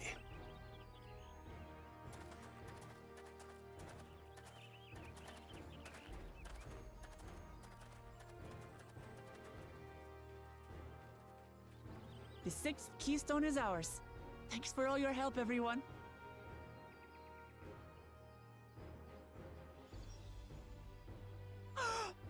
I forgot something important.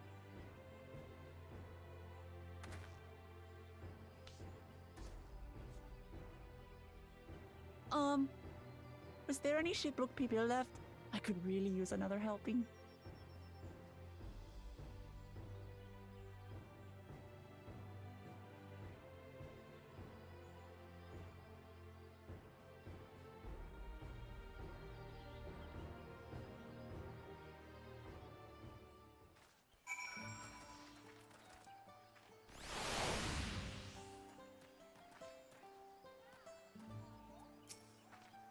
I'm relieved that our dish was well received. We need to start considering how to reclaim the keystones from Bakul Jaja. Depriving the first promise of a keystone is a crucial victory indeed. One final feat remains. After this one, I hardly know what to expect. That was so good! I'm looking forward to having Shipbrook reveal again. It's just...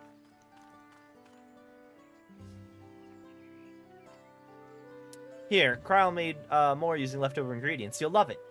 I'm thinking to buy more for the robe myself. Now that the feat of repast is over, the villagers should be free to offer it to us, right?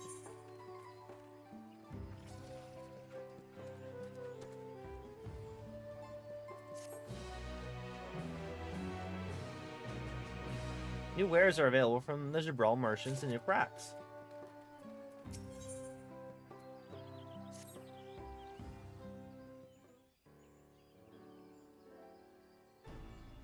Seeing as we now face the penultimate objective of the rite, it would be wise to travel to Mamuk and undertake the feat of Brotherhood without delay. Wise, yes, but impossible. The Tingbek Traverse, which connects the upper forest to lower Jatika Heartland, is still impassable. Is there no other route? I'm afraid not. Work to clear the path is underway, though, so I'm hopeful we can resume our journey soon. Let us each use this time as we seem fit. I, for one, would like to explore the village's surrounds. If Varenville would oblige me with a tour. Very well. I have no other engagements. Then I will come with you. If only to prove that I am capable of keeping my footing.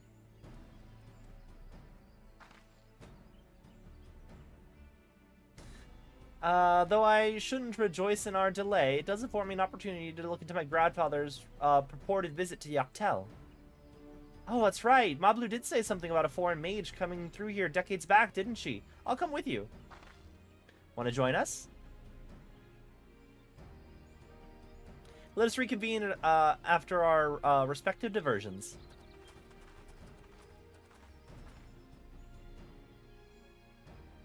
As I recall, the merchant met my grandfather at a market in Yaktel some 20 years ago.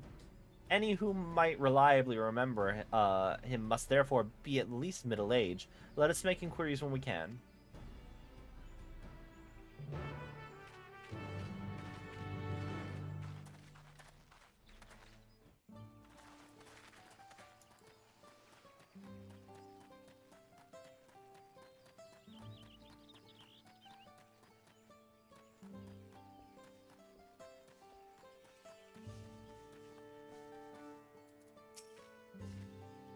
I hope someone in Icrax knows something.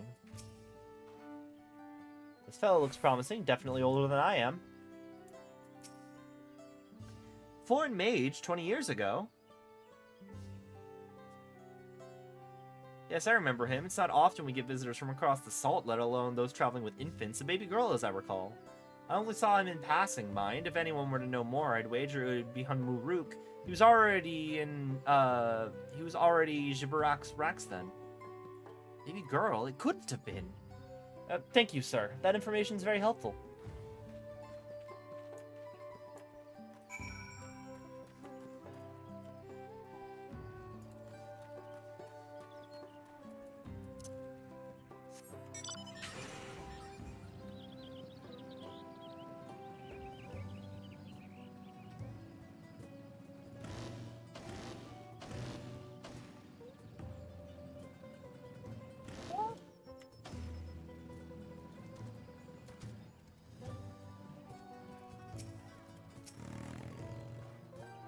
So Humnuruk has been Jibrak's Rax for over 20 years. That's before I was ever born. That may be the very lead I was hoping for.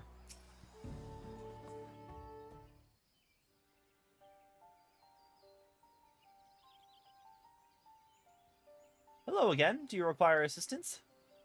A foreign mage passed through Ikbrax some 20 years ago, possibly carrying a young child. Do you remember him?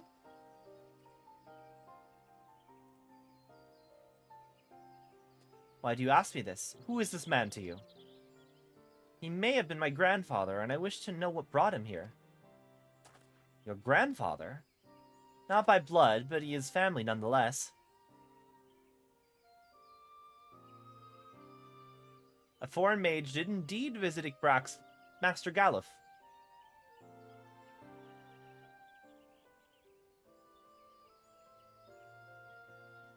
She was no thoughts, head empty. So far as his identity is concerned, I trust you are satisfied. More than that, however, I cannot say. Why not? I simply cannot. I beg your forgiveness and understanding. Very well, I will not press. Thank you for confirming his presence here. The rest I'll discover myself. Out of more general curiosity, I have another question. They say the Yakui once dwelled in these forests. Where was that exactly? General curiosity indeed, but yes. Before they withdrew to Urkopacha some 5 centuries ago, the Yakui claimed Yaktel as their own. Many of their architectural remains can be found in the lower forests, the Jatika heartland. Then that's where they must have had their visions. Thank you. That answers much and more. I understand what it means to long for one's family, so believe me when I say that, though my position forbids me from aiding you further, I wish you nothing but success. By helping the Third Promise find the Golden City, you will surely find the answers to your questions.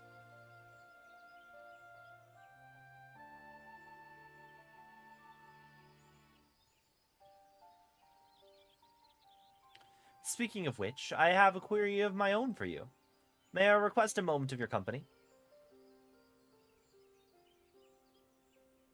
Go on, we'll wait for you.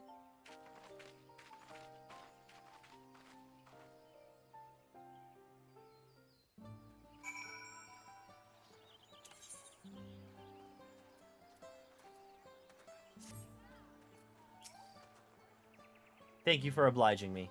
First, let's head to the cenote behind the village.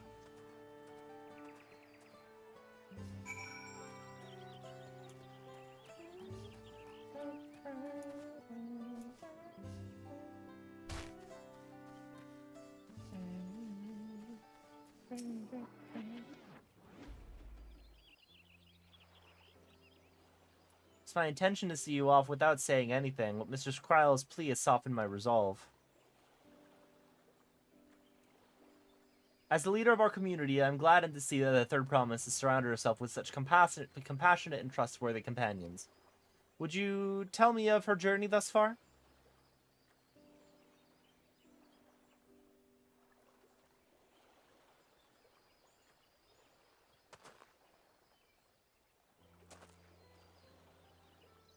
Is that so? It seems the ride has been a source of great learning and growth for Lamat.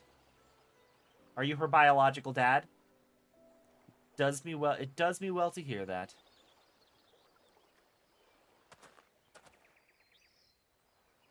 My daughter would be about her age. Girls are rarely born amongst the Jabral, so Jabral? Jabral.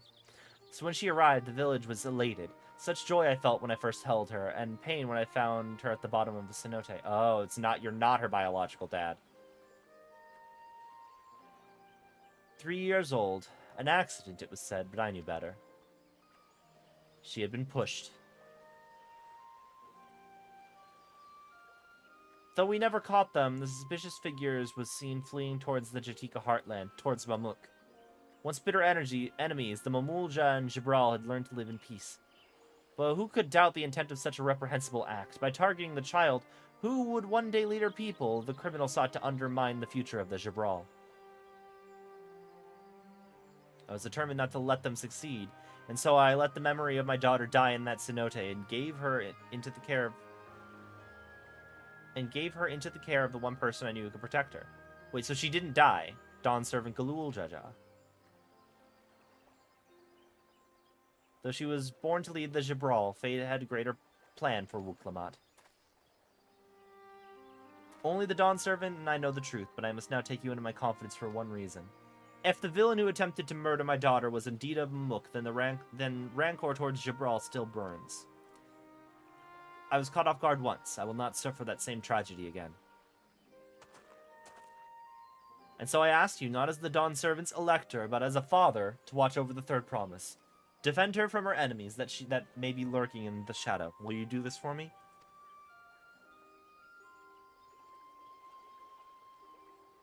Thank you, from the bottom of my heart.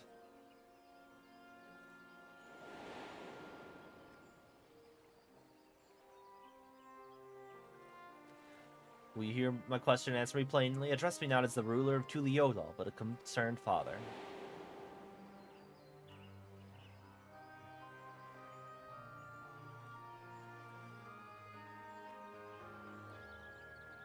Suffice it to say, this conversation must remain between us.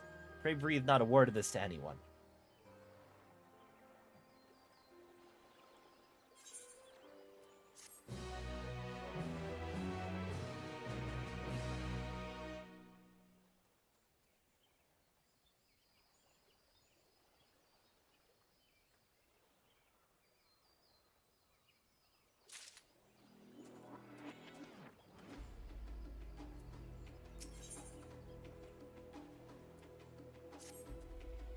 Recalling the past has rendered me emotional. I require a moment to compose myself, but please, do not keep the Third Promise waiting.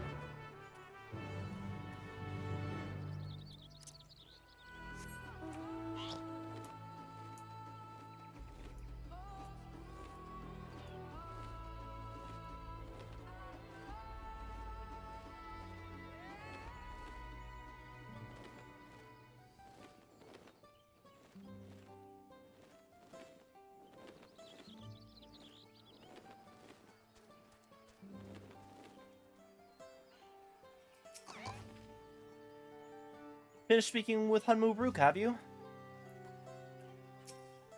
Upon speaking with Lamat, several cutscenes will play in sequence. It's recommended you set aside sufficient time. The dreaded several cutscenes.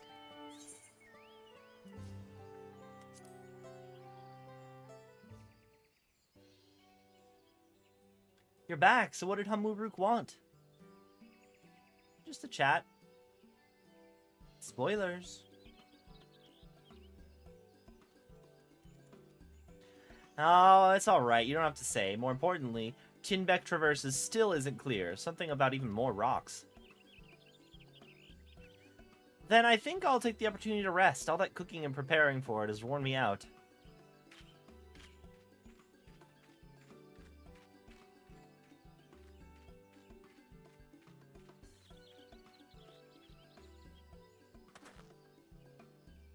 A nap does sound tempting.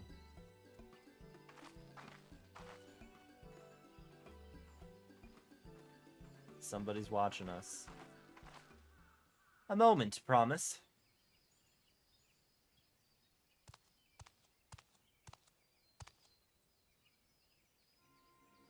You're one of Bakul Jaja's. What do you want?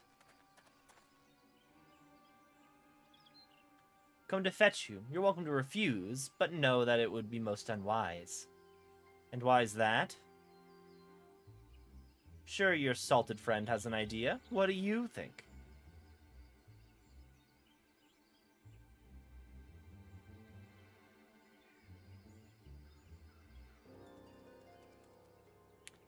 And they say house cats don't come when called. Follow me, promise.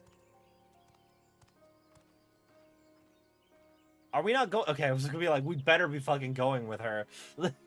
I'm not letting her out of my sight again.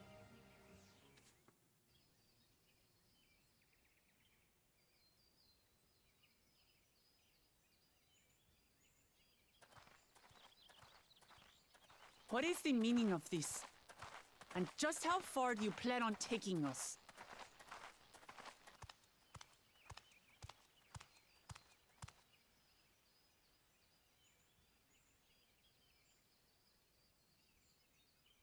I would also ring the gang and be like, hey, Bakul Jaja's up to some shit. Please come over.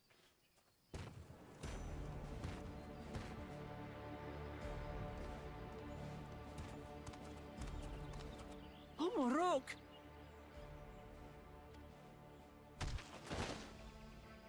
Bakul Jaja, you snake! If you want my keystone so badly, you deal with me and me alone. Leave the Elector out of this. Is that all you think he is?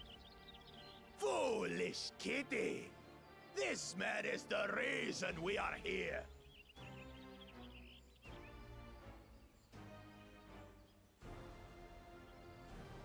Take a good look at him. Go on. Look. Surely you recognize your real father. Again, why did we not link Pearl, call the gang, be like, hey, Bakul Jaja is currently kidnapping us, please hide, and...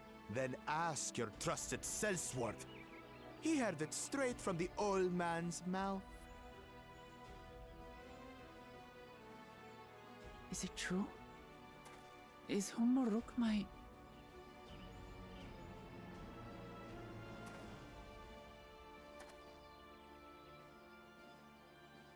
Your silence says it all.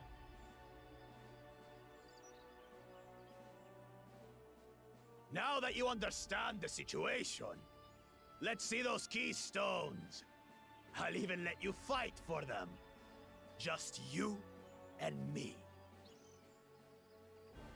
If that adventurer attempts to interfere,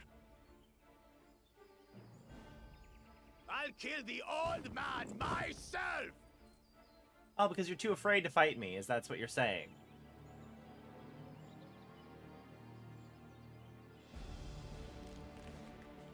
You despicable, heartless fiend! Kinsman or no, I won't stand for you taking hostages! Come on then! You wanna fight? I'll give you a fight! Oh, such heroic caterwauling promise. I'm shaking. Guard our hostage well. We wouldn't want to attempt any thoughts of rescue.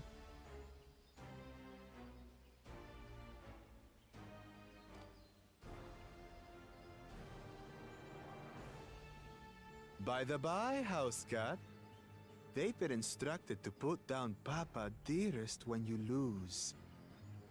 Hopefully he settled his affairs.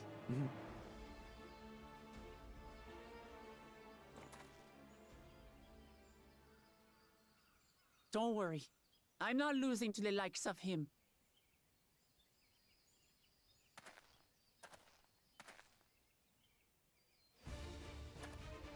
Well, what are you waiting for, you blessed bastards? It's 2 against 1. Don't tell me you're scared.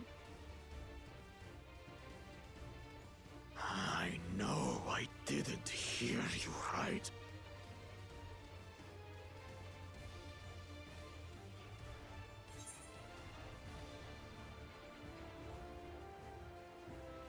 Don't worry, the scary adventurer won't try anything funny. Foreign scum! Who are you to mock me? Warrior of fucking light. I'll kill you, kill you, kill you! Oh, go for it, buddy. I've been waiting for you to go for it for like the past fucking 10 hours of story. To watch as I tear your beloved promise to shreds!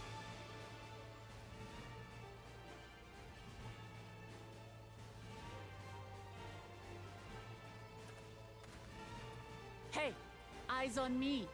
The house cat, remember?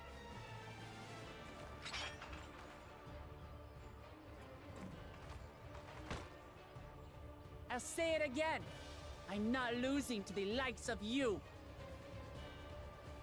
I'm going to become Dawn's servant, and I will protect my people!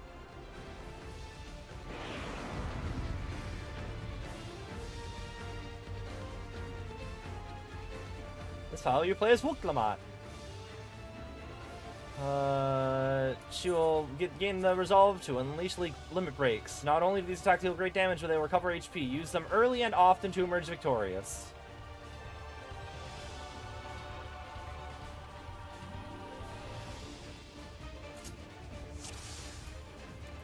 Hang on.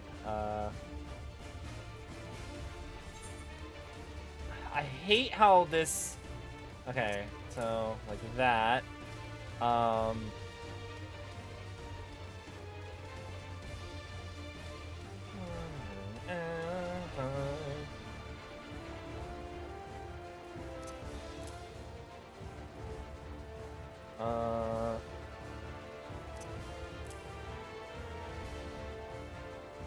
Range tackle potency of 150.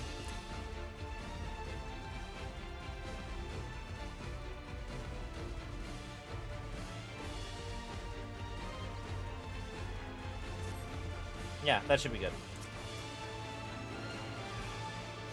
Come, you mangy house cut, so I can rip you to pieces.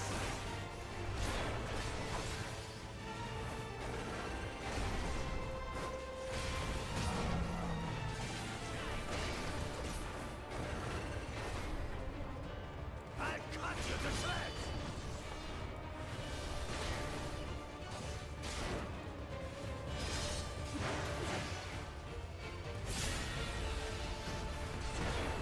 My magic should be more than enough for Miss Middens.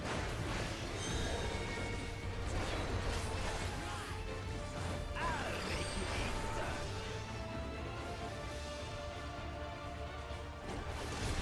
Oh shit, wrong way.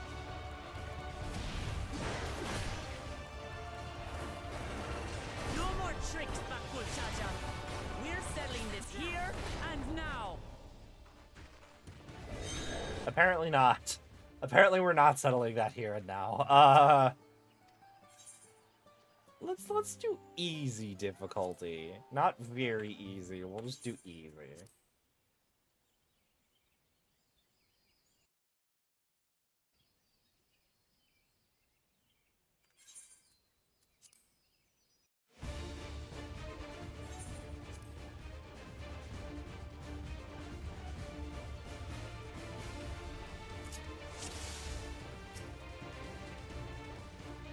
Come, you mangy house cut, so I can rip you to pieces.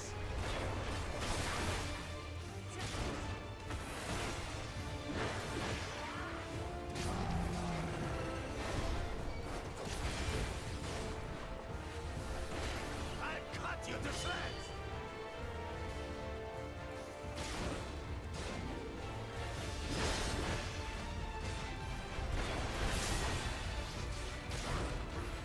My magic should be more than enough for Miss Middens.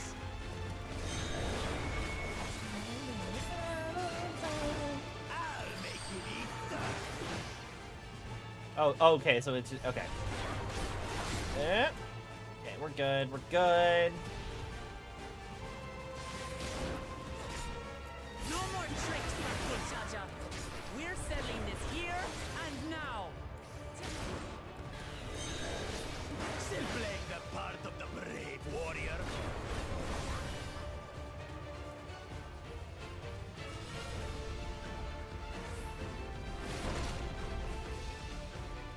This Mistress is no longer abusing me. This rite has taught me so much. I love how we're just hanging out in the background. And myself.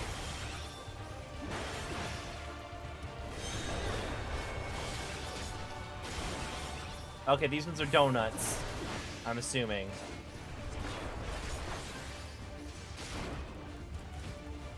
Yep. Can't keep up.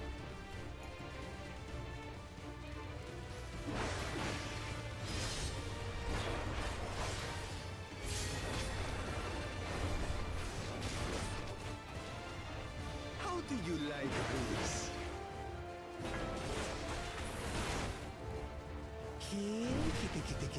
Kitty.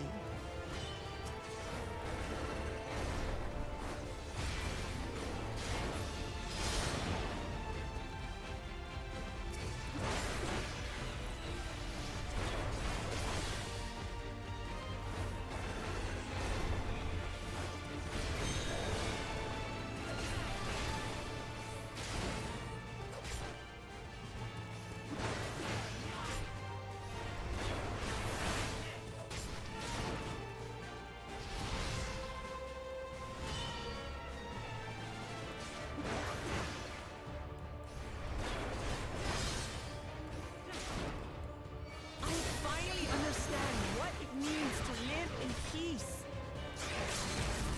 To greet each day in safety and happiness.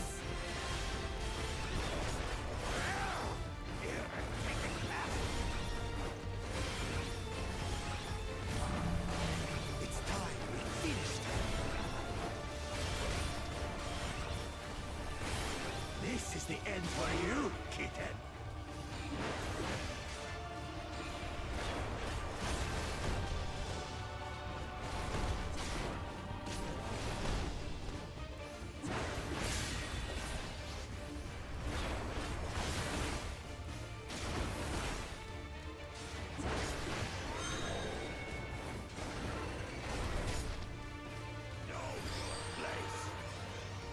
Shit. Okay, we're good.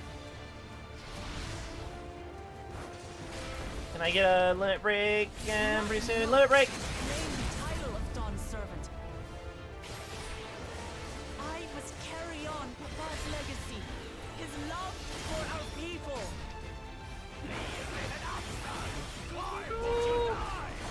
Cause I'm on easy mode, bitch.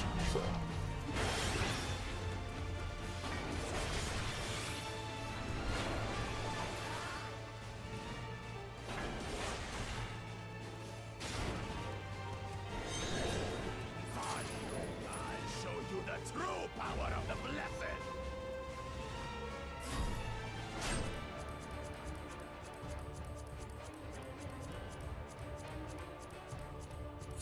I will be the next Dawn servant, and I'll protect my people's happiness to the last.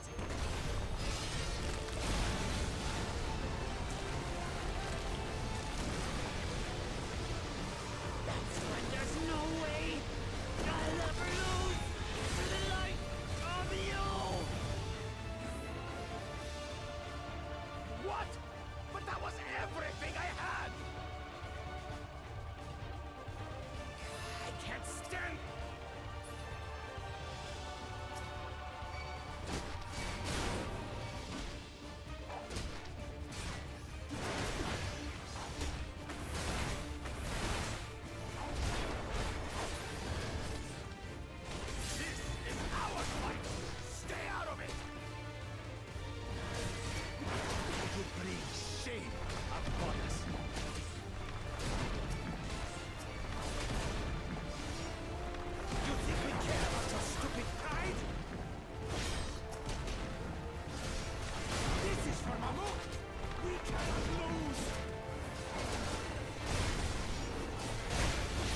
So much explosions happening.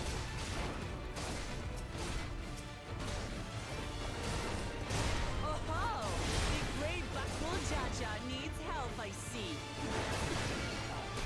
Send your whole army. You still won't win. I will prove that my allies are right to believe in me. Can I get another limit break, please? Such confidence. Jeez, she wasn't like this before.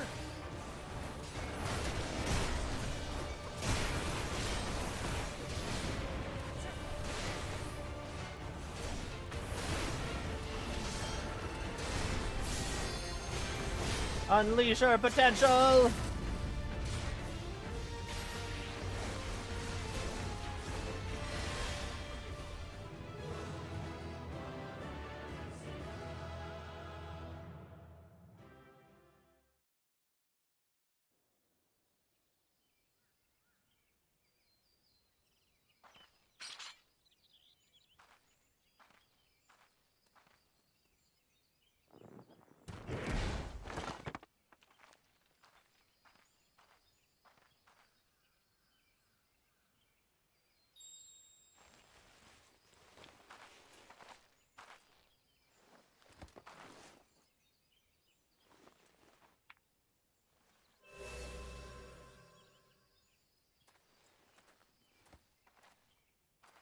I reclaim what you stole. No. How can this be? How could that puny house cat beat all of us?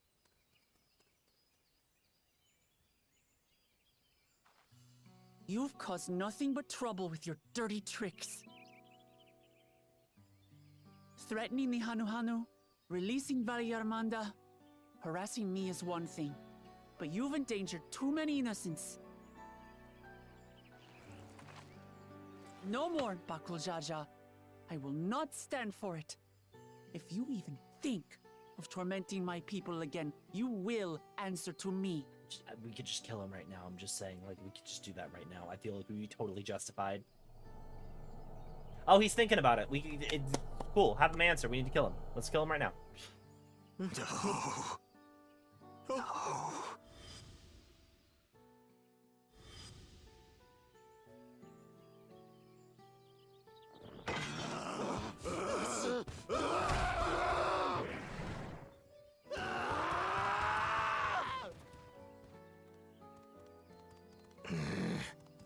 And he goes and forgets he had the way blocked. What? That was his doing? The only part left in the saga is the Lay of the Brotherhood in Mamuk. The plan was to force you here so we could take the rest of your keystones. So that's what he was up to. But, should you be telling us this? What does it matter? You've beaten us. It's over. We'll release the hostage.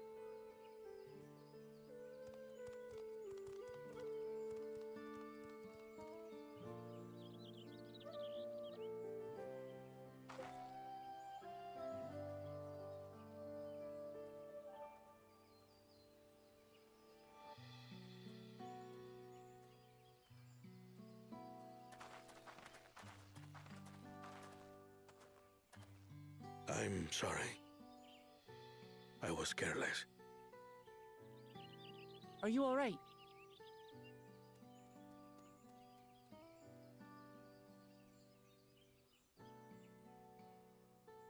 So what Bakul Jaja said about you and me... But to single-handedly defeat Bakul Jaja, you truly are the Dawn Servant's daughter. It has been my honor to bear witness to your journey. Promise?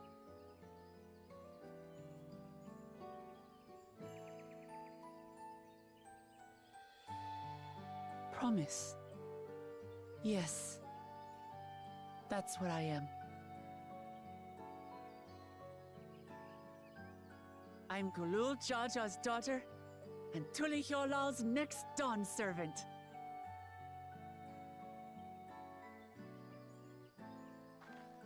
Come on. Let's rejoin the others.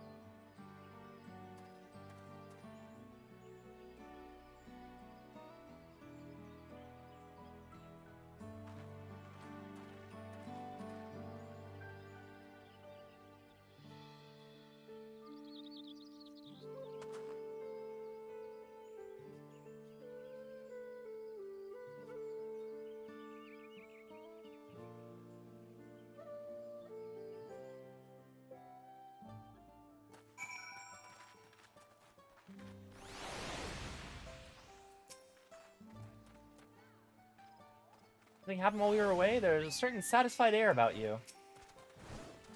Annabelle's tour was both educational and exciting. I hope we can persuade him to conduct another in the lower forests. For as weathered as our promise looks, she's positively glowing with confidence. What in the world happened? The twins ran from one end of Otomaru Horizon to the other, asking about everything of remote interest along the way.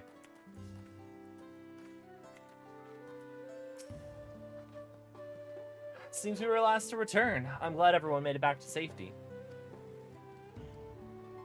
Thank you for having faith in me. Keeping out of the fight even when it got dirty couldn't have been easy for you. But Bakul Jaja won't be the last person to threaten those I care about. I want to prove to myself that I can still stand up to such villains even when I stand alone. Which isn't to say that I won't ask for your help when I need it, of course. I know that better than now.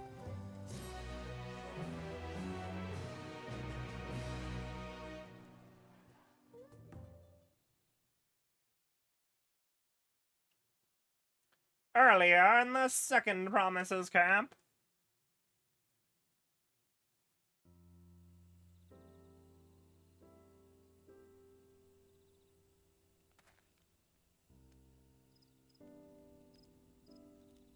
The passage to Mamuk remains blocked. For now, all we can do is try to rest and recover.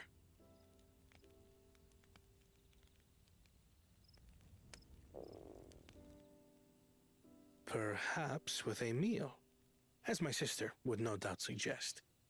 Shall we borrow the kitchens and prepare some Shibruk Bibil?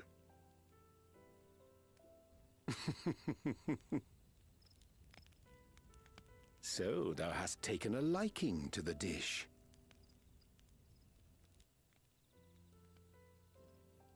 As we learn to appreciate the unfamiliar, 'tis only natural that we develop new affinities. There is no shame in this.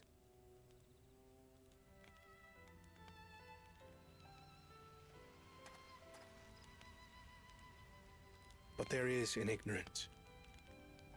I had barely considered what the people of Tuli Yolal hold dear. What hopes they harbor for the future. Our nation is built upon the bonds that Father forged during his journey across Tural.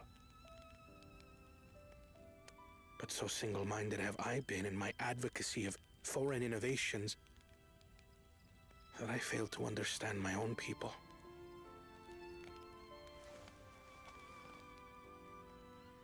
Could someone who struggles to connect with the populace ever make a worthy dawn servant?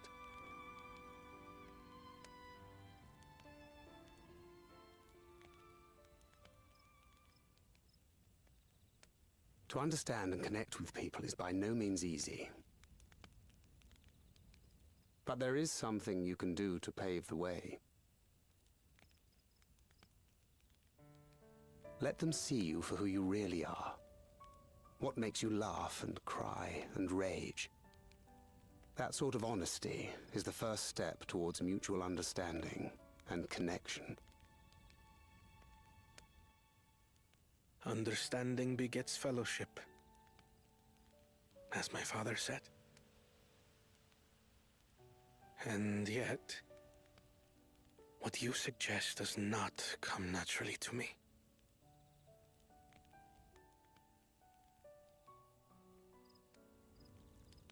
I, too, have found it difficult to speak from the heart. In thy struggles, I see mine own, painful in their familiarity. Yet frightening though it may feel, if we are to move forward, we must indeed take that first step. Dispense with pretense, and simply be. Do you remember when you first approached us, and we asked you why you wanted to become Dawn Servant? You said you wished to use the knowledge you acquired in Sharlayan for your country, and in doing so repay your father for the opportunities he afforded you. What won me over was not your ambition, but your motivation. So let your people know this, and in time, they'll come to support you as we do. You can't hide behind that stoicism forever.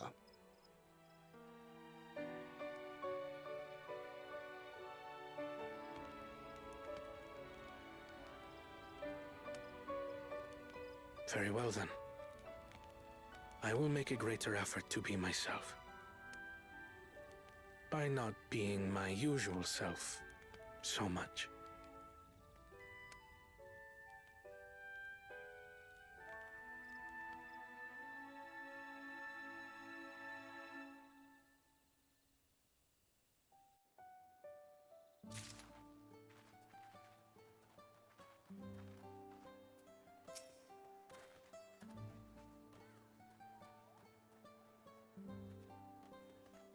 Winds ran from I already mentioned all of that stuff. Into the Traverse.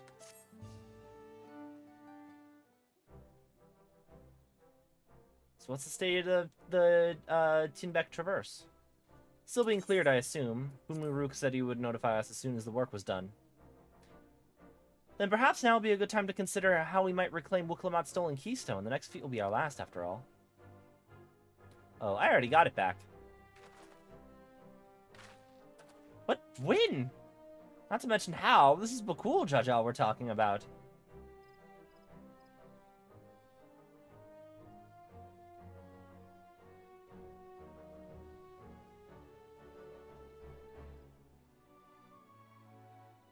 So I taught him a lesson and took my keystone back. You bested Bakul Jaja in single combat. Bravo. What can I say? I've had good friends to encourage me and cheer me on.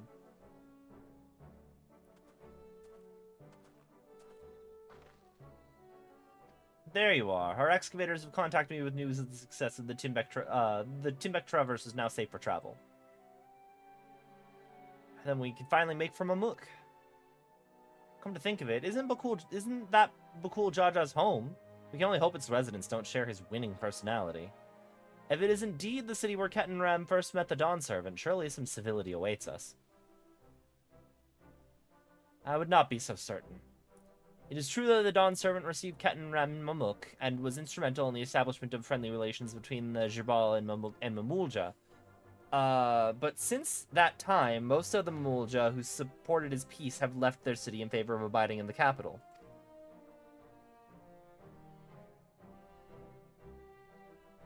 Well, it remains the cloister of Mamuk.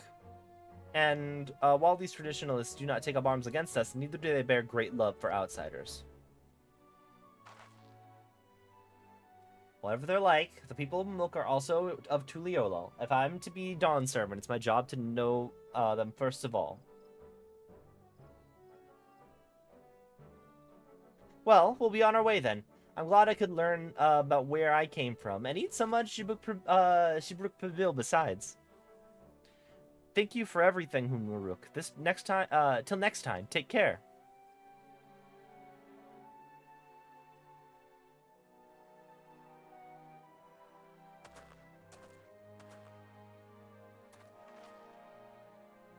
First, to make our way across the Zorbit Cinderfield, due southeast.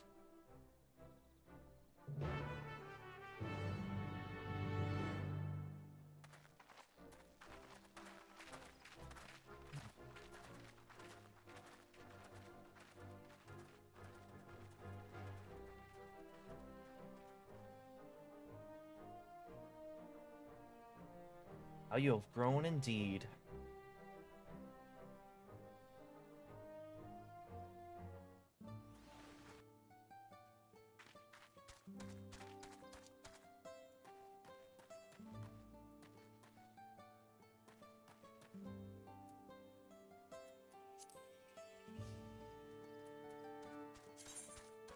So yeah, let's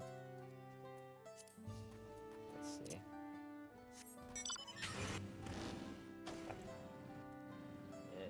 Nope.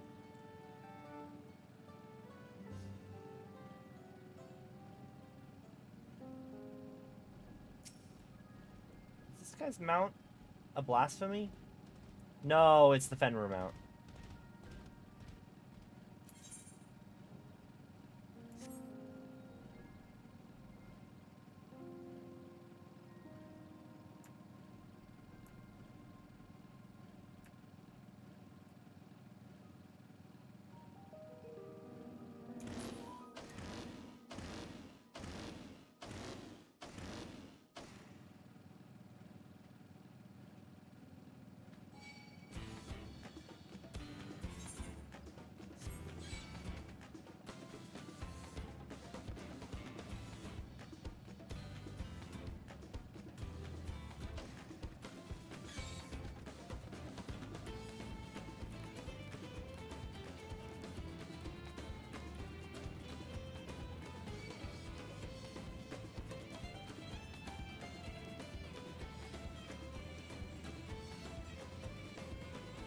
Oh.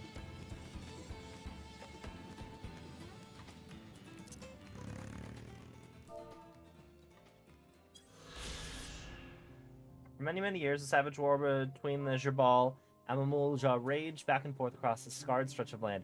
Siege armaments and defensive war kit litter the field decades after the conflict's end, and even the forest greenery seems hesitant to reclaim its ashen expanse.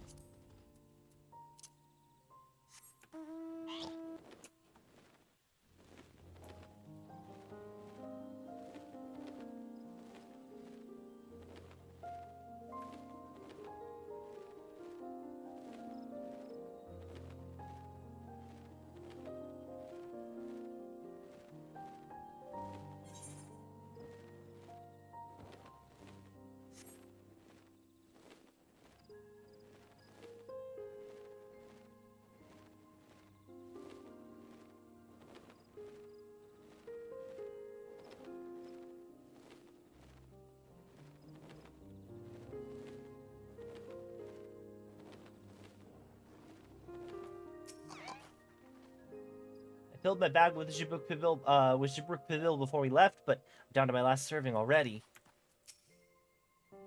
I wonder if the first and second promises have already arrived in Mamuk. If Bakul Jaja ran this direction after losing to Lamat, then he undoubtedly was returning to Mamuk. After seeing that battlefield, I find it miraculous the Dawn Servant was able to negotiate a peace.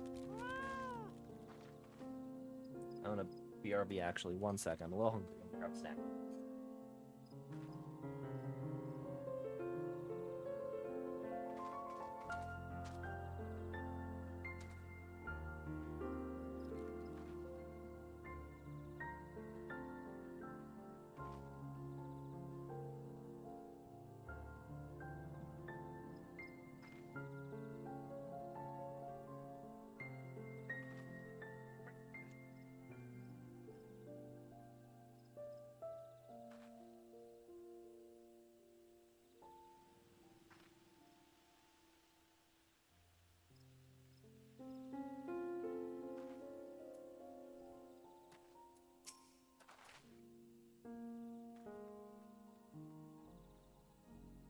The traverse will bring us straight to the Jatika Heartland.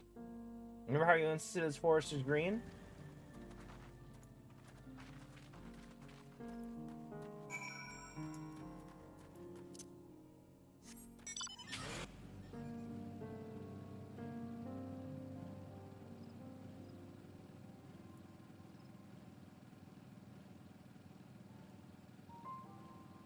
Blue forest. The path is quite steep, isn't it? Let us take our time and descend safely.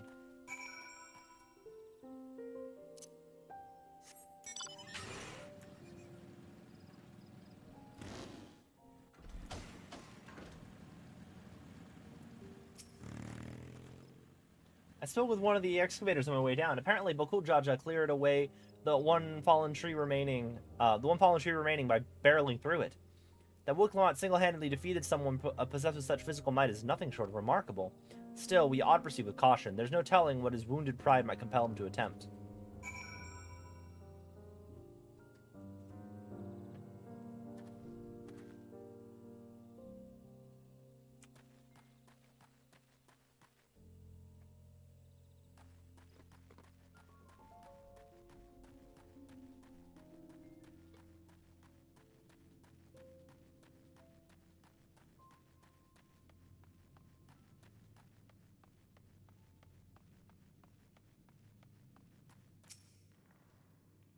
Anvil said the traverse was dug to facilitate incursions into the forest above.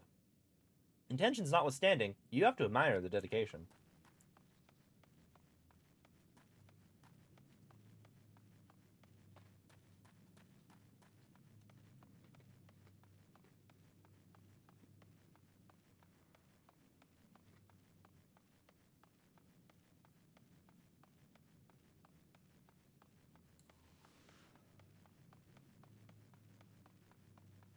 This feels like somewhere where a fate spawns.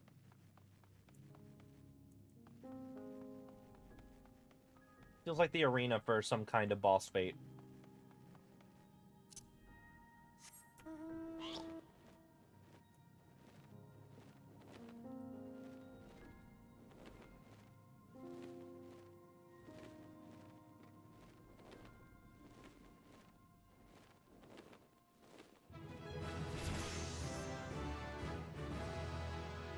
Level up purely by exploring, yeah. Yeah, this place looks fucking awesome. Why would you want to invade? Why'd you want to invade above when down here looks so fucking cool? Look at this thing. What a vibrant glow. Alluring, isn't it? In more ways than one. Take my my pairing stone and hold it close to the glowing rock.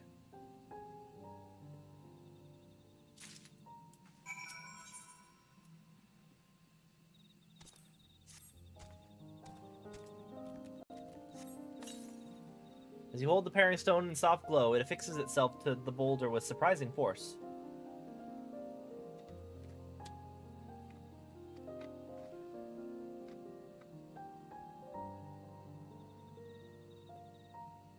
Pairing stones are natural magnets, and it's a meteorite. It's a meteorite filled with iron, one of the many remnants of an ancient meteor shower. The heterogeneous ether they emit causes surrounding flora to grow unique hues, as you can see.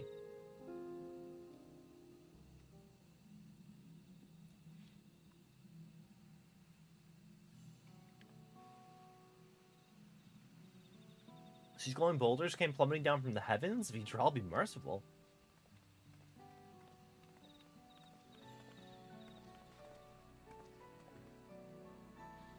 There you are.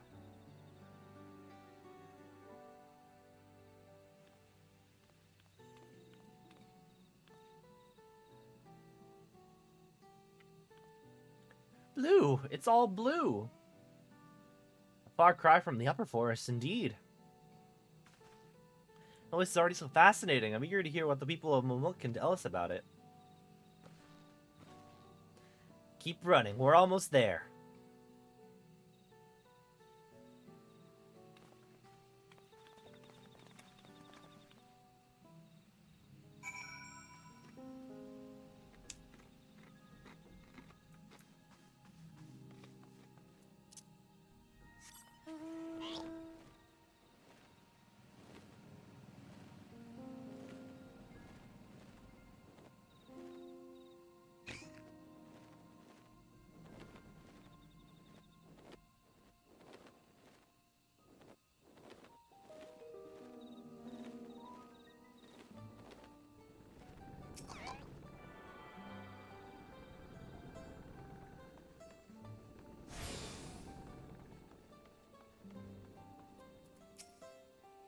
I wonder what the final feat will be. Rather more quiet than I had expected. Now to see whether or not Hunmaruk's fears were well founded.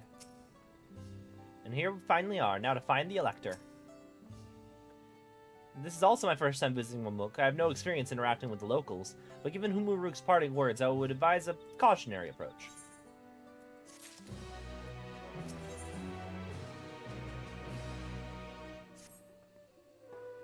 Well, we all know what comes next. Let's find that elector. 2 streets seem to converge upon this plaza, so I propose we split our numbers between them. Given Humuruk's guidance, I also suggest we err on the side of caution and move through the city in pairs. Aaronville can come with me, Alice can go with Kryl, and that leaves Missing to accompany Lamat. If these arrangements are to everyone's satisfaction, then may our respective searches prove fruitful.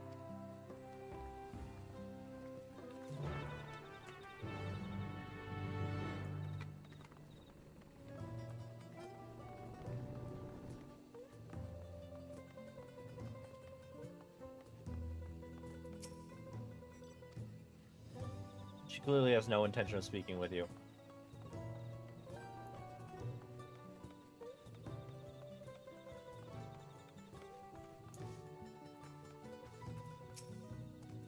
Don't talk to me. Okay.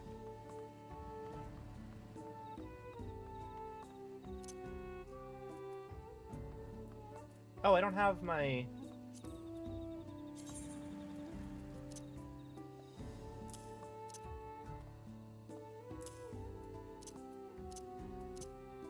Oh. Wrong one.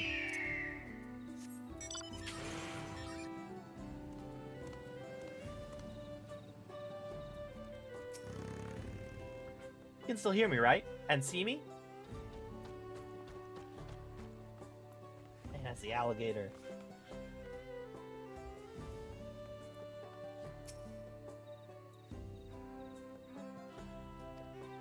Your words may as well be ambient noise for all the care the citizen pays you.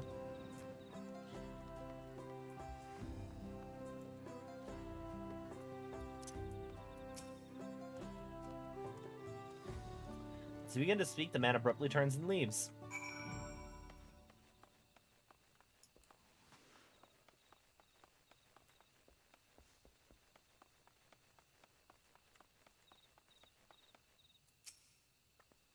Please tell me you've had better luck.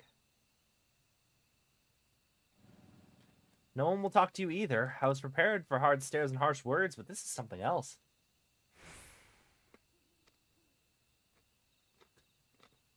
The building there looks like a shop, doesn't it? Let's go and take a look. The merchant wouldn't ignore us, surely.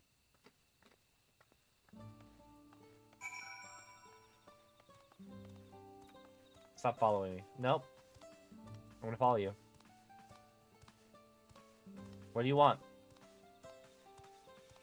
I want to say hi. Talk to me. Give me your friend.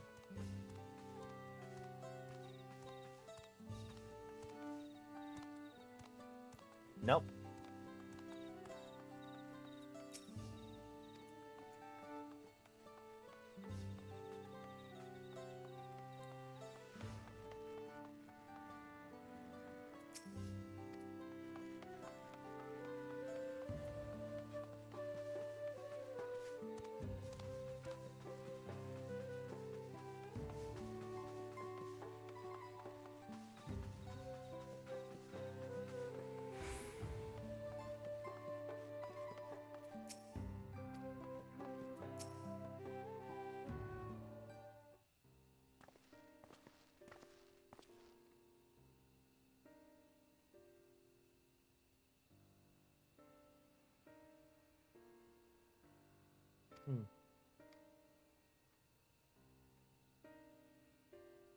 Move along, outsiders. I'm trying to find someone. The Dawn Servant's Elector. Could you tell us where they are?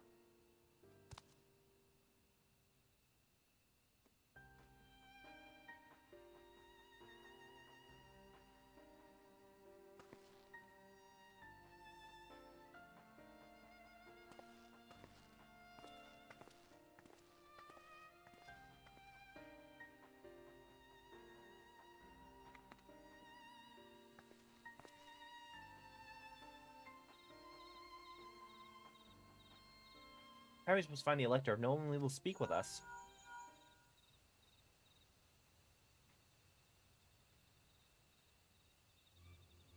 Everyone, can you hear me? Come to the massive stone structure on the west side of the city as quickly as you can.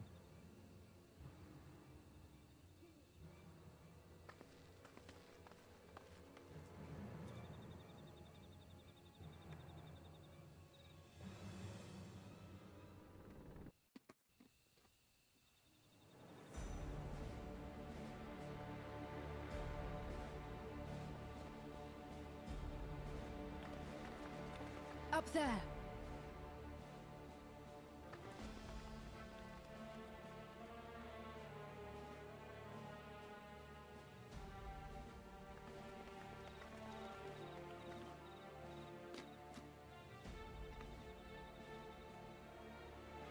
Bested by a mere shade.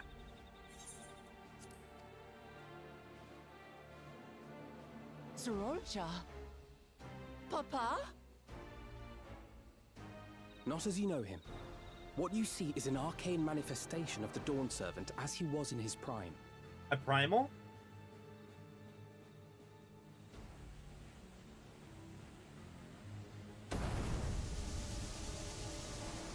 Okay, not a primal.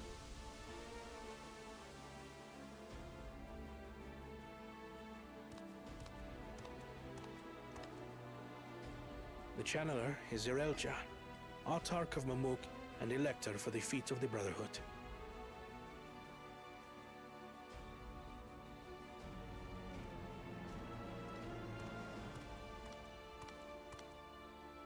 Tuliyolal's mightiest warrior, yet wisest you are not. You who spurned your retainer's aid when battling your betters.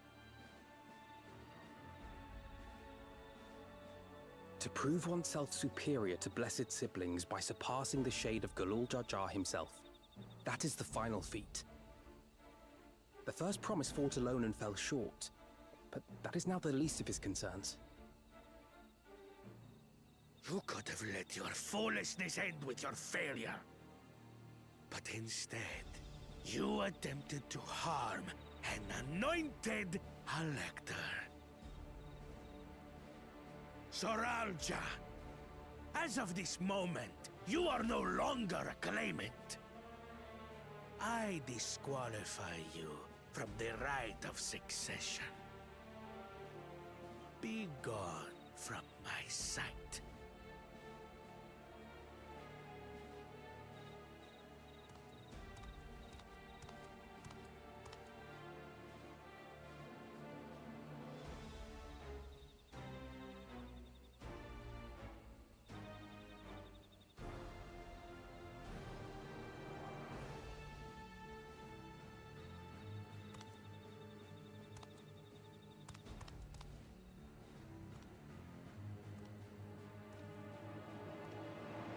This isn't over yet. I will be the one to reach the Golden City. You're not even part of this contest, sir.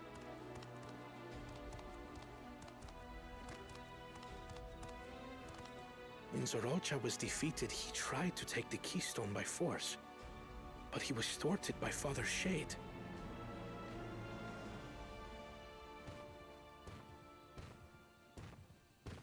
My dearest child, welcome home.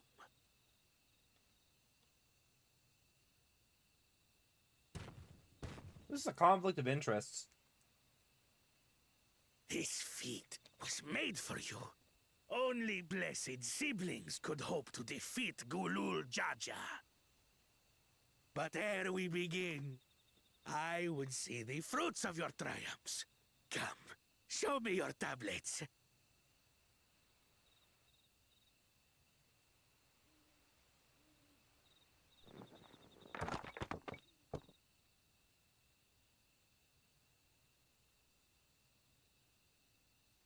What is this? Where are your keystones? Explain yourself, boy!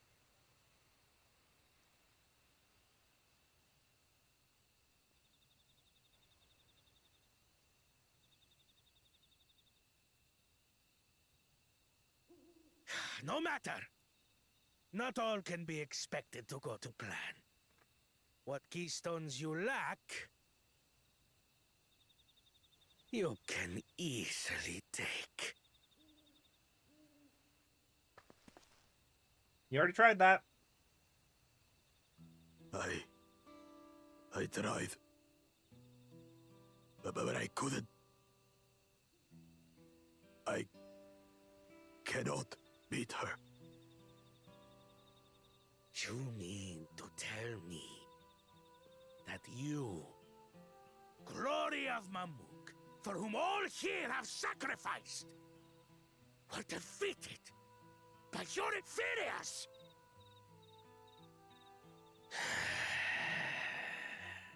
You are as useless as your siblings. A failure. Do they try and eugenics a savior? And never return! You have no place here! Don't make me feel bad for this asshole. I mean, Let's go, brother.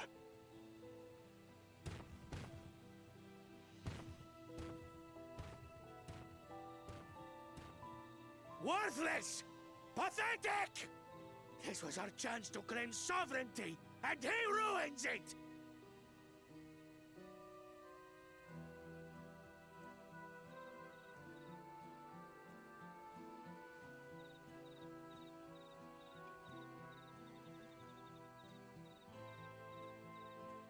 But when these stragglers fail, Gulul Jaja will be forced to extend his rule.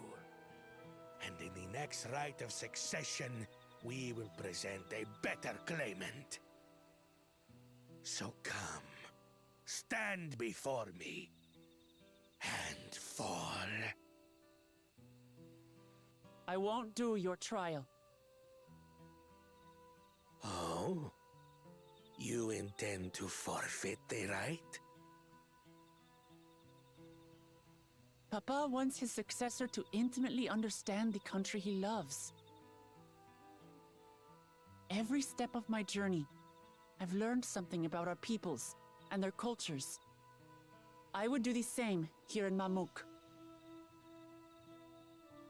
The Mamulja deserve nothing less, so your battle can wait.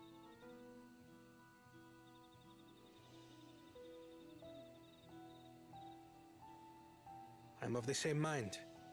Father named you an elector for a reason. There must be something that he would have us learn.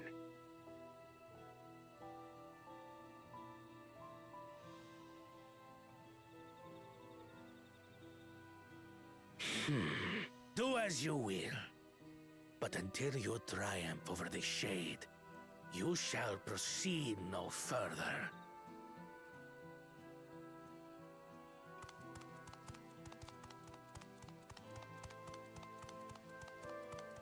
Promise, I would speak with you. Meet me on the western outskirts.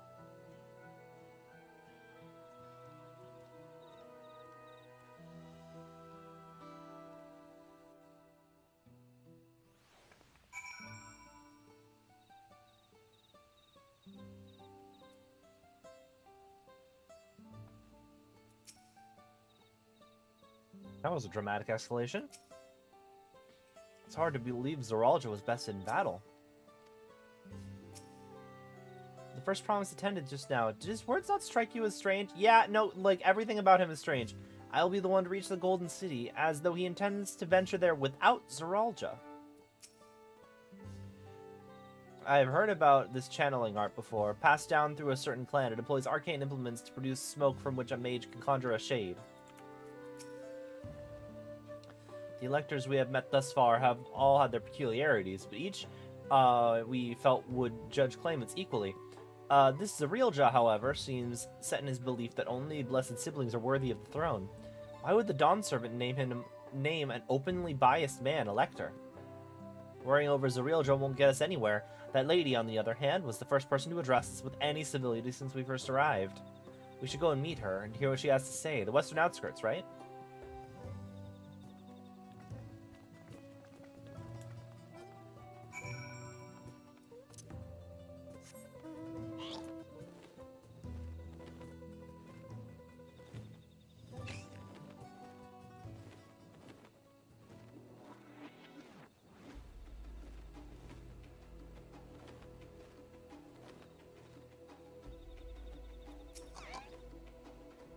Zeralja is Bunewa, and she is Hubigo, then...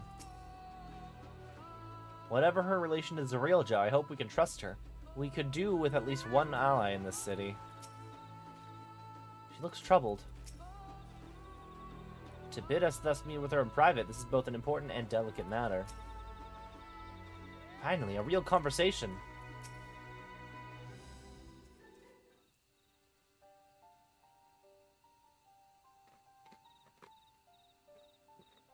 You may talk freely, away from prying eyes.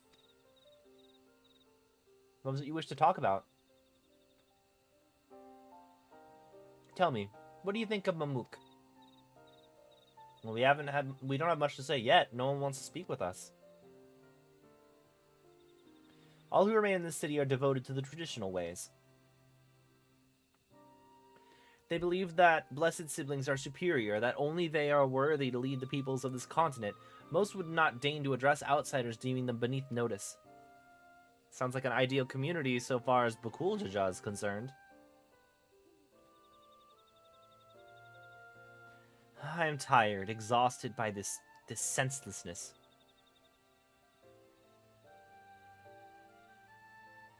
There are others like me, but we dare not speak our truth aloud. Yet now we have an opportunity to reclaim our agency. For you have bested Bakul Jaja. You, as your Ball, inferior by all presumptions, triumphed over our two-headed champion.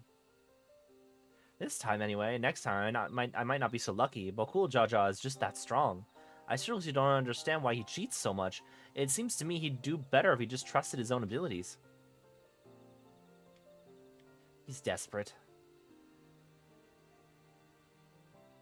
Other blessed siblings have fallen before, this is known. But no matter how the individual may falter, the people still believed in blessed sibling supremacy.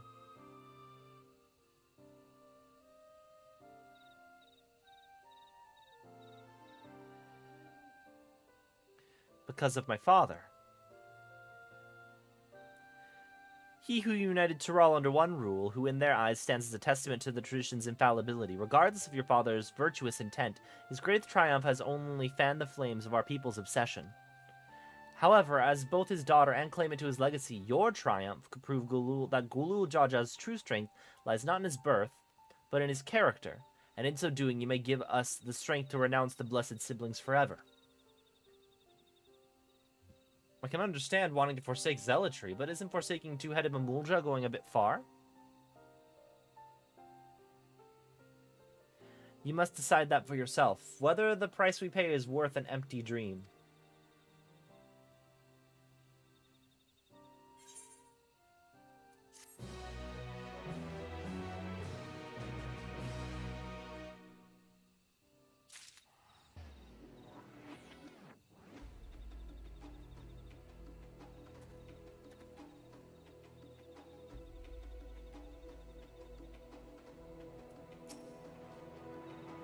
If I can use my status as Dawn's servant's daughter to help the people of Mamuk, I'm happy to do so, but I'd like to better understand Malilja's motivations first.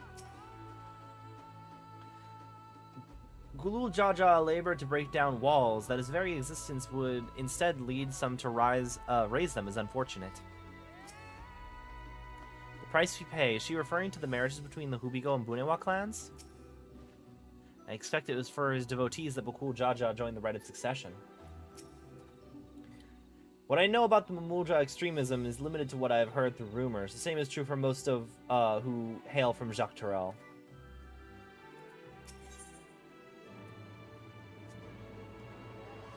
Check something really quick.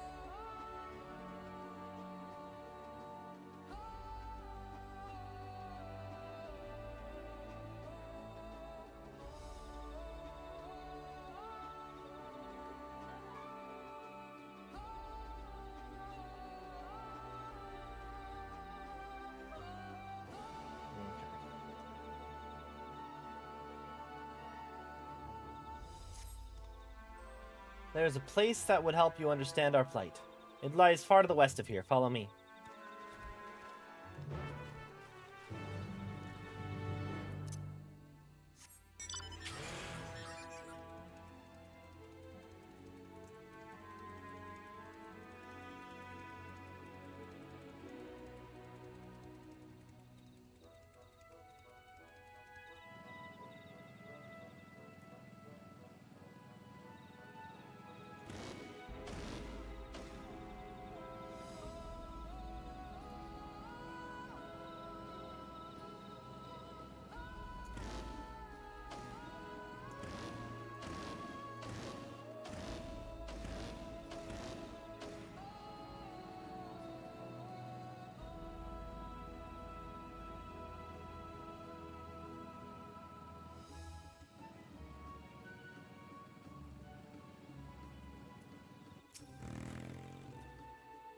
You won't find sites like these anywhere else.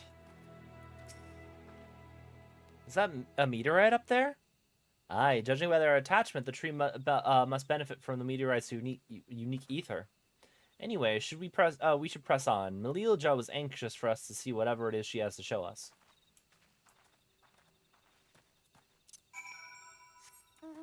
Oh. Orb.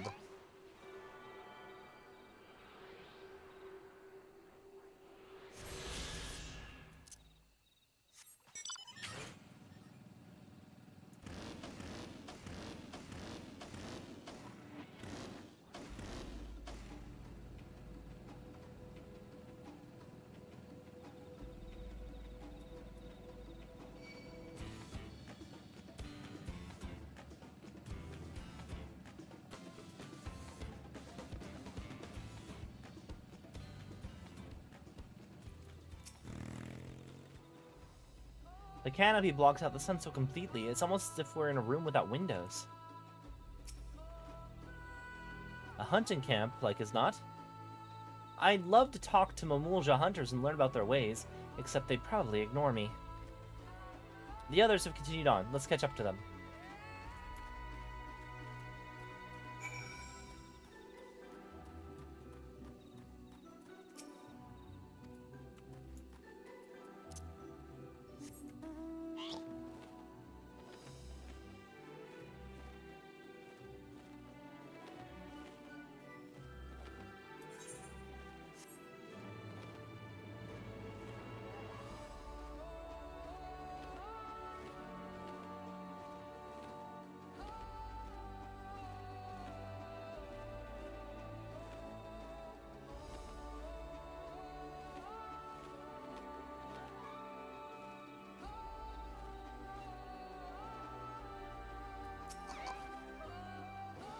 Cavern, and it looks deep.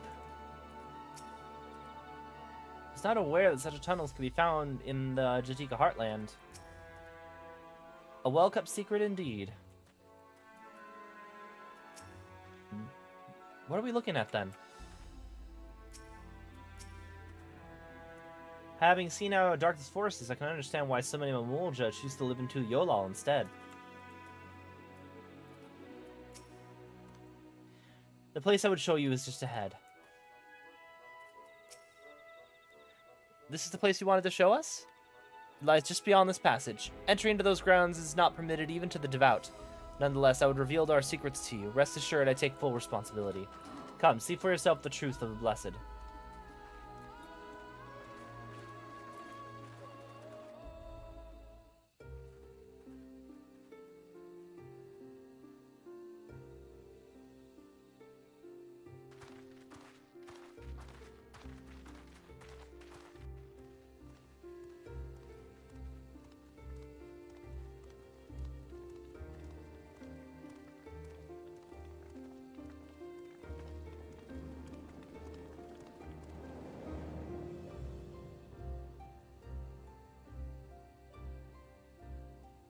I shouldn't have looked down. The stone pier yonder. That is our destination.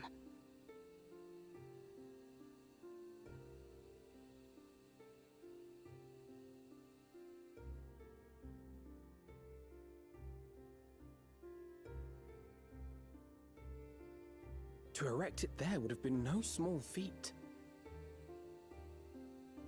The work of Yakui hands built long, long ago. Our forebears merely altered the entrance. Altered? To what end? It will be quicker to show you. We have beasts that can carry us below.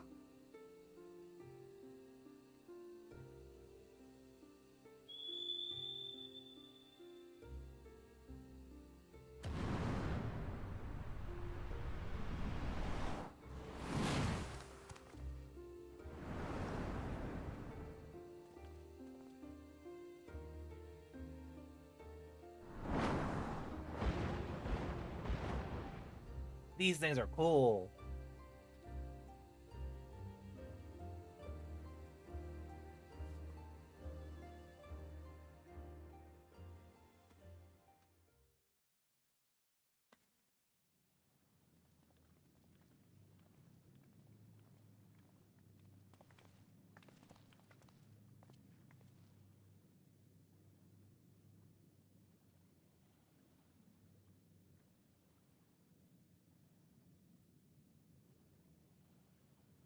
Bakul Jaja?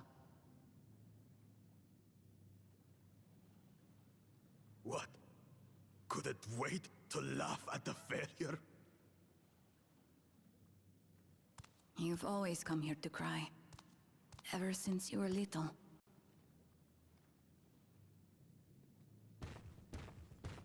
Mother!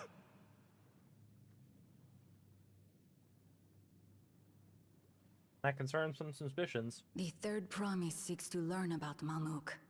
She may be our chance to finally end what we have been powerless to stop.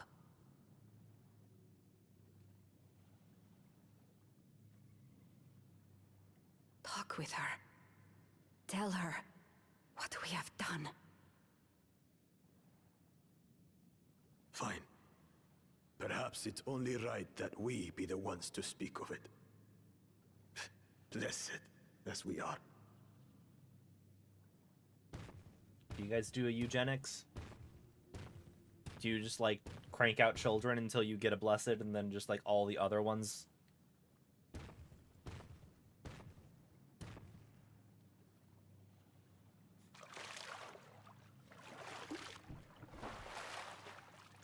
Here.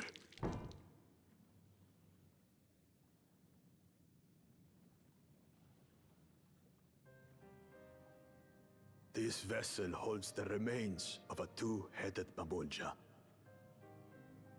An infant. Mm-hmm.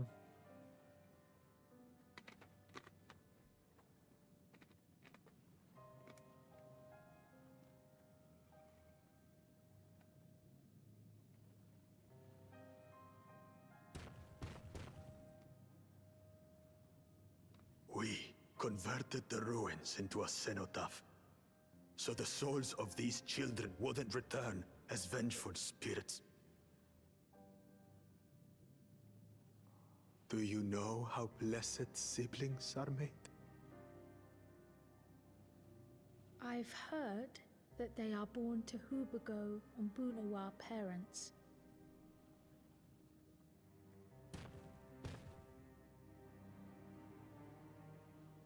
Such unions between clans were originally arranged to stop infighting. The war against the Shibral was going poorly, and we needed to be united. Then, one day, a child was born. One blessed with two heads and tremendous power. When this child grew old enough to lead our army, we became unstoppable. The Shibral had no answer, and we drove them all the way back to the trees above. That taste of victory awakened our greed. We became obsessed with conceiving more and more of these superior children, no matter the cost. Of the countless born, most die, trapped in their shells. Only 1 in 100 survive. If we are blessed, it is only because we yet live. Unlike our brothers and sisters, who were sacrificed for the glory of Mamuk. That's horrible. Of course it's horrible! It's an atrocity we can never take back. Those children died so that we could live. So we had to succeed, no matter what. To fail would mean it was all for nothing. Nothing! But I did fail. I squandered their sacrifice.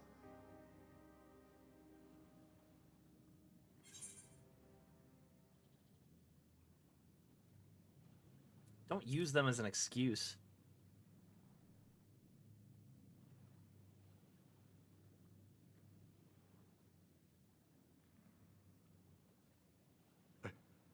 I should never have been born.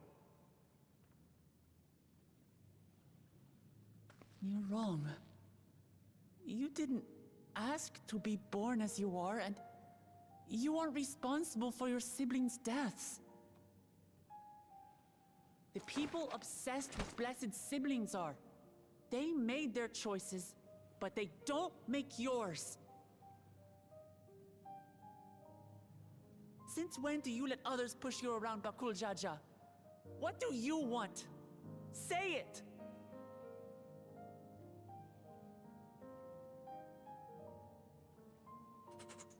I want it to end. I don't want any more to die.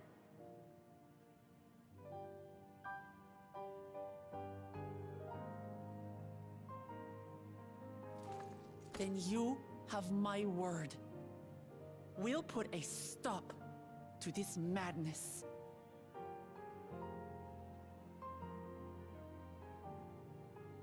Blessed siblings are revered by their supporters as a means to achieve dominance in Tural.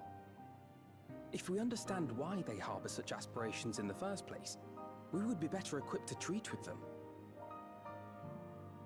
Indeed. I just hope they will be open to discourse.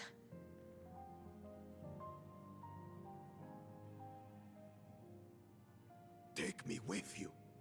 Those fanatics treat my words as gospel. No. There will be trouble if your father finds out you're still here. Moshu Tural Zush. There we will gather the people, and ask anything the Third Promise wishes to know. Then take one of my scales. One that blends the Hubico and Bunewa coloring. It'll serve as proof that you have our trust. People will do as you say if you show it to them.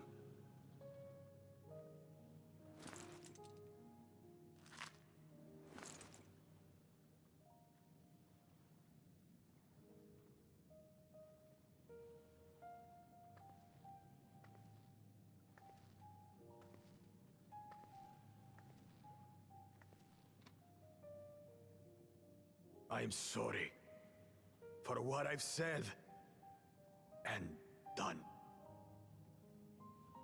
I don't expect your forgiveness.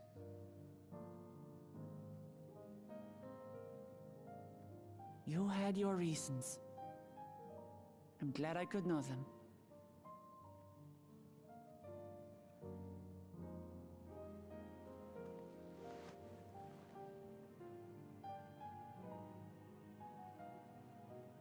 Which is to say, you're not a complete alpaca's ass.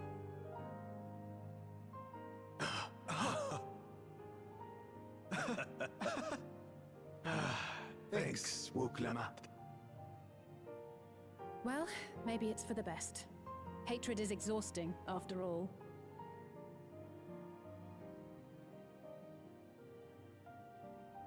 Indeed. So let us make the most of our newfound friendship and bring together the people of Mamuk. We have much to discover.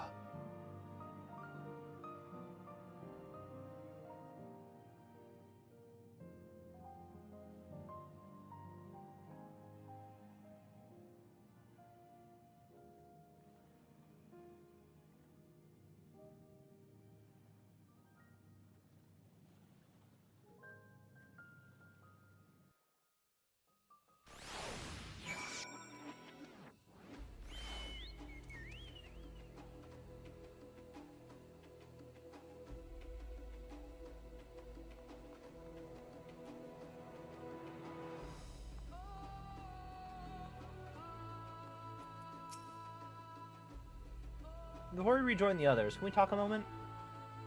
I really hated him, you know, but cool Jaja. With every fiber of my being.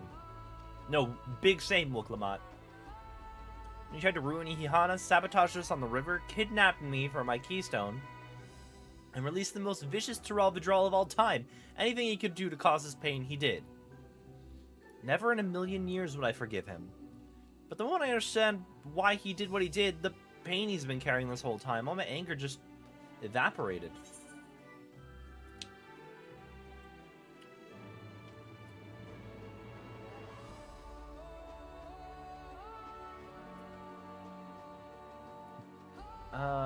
Does his pain justify his actions in your eyes?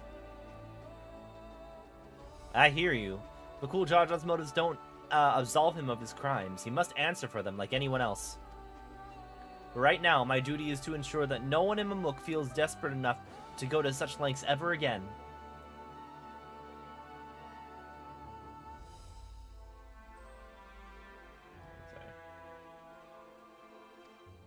Anyway, thanks for listening. Now that I've voiced that, I feel readier for the challenges ahead. Come on, let's head back to the city.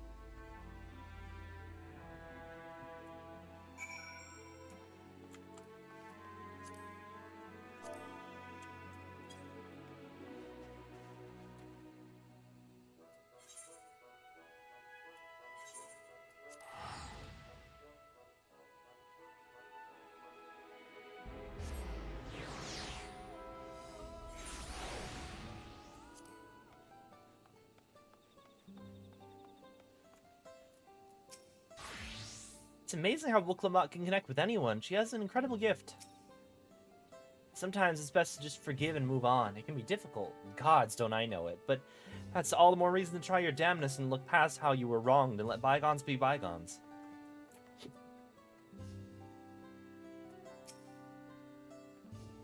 I had no idea Bakul Jaja was bearing such a burden. Had he but chosen a different path. Still, I believe our true character is demonstrated not by our by right action, but rather by our conduct upon recognizing our faults. It's a struggle I know all too well. To think there was such a dark secret behind the blessed siblings. Even among Mamulja, I cannot imagine many know the whole truth, especially not those who reside in the capital.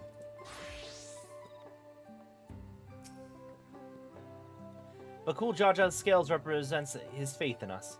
We won't fail him or his people.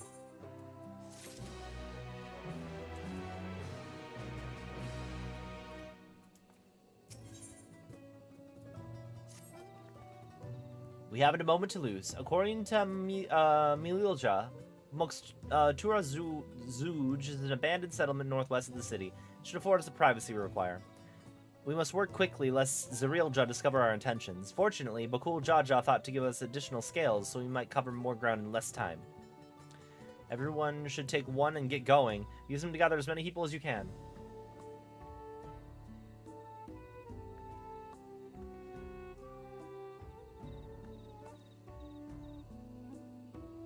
Let's retrace our steps. Maybe this time we can convince folks to lend an ear.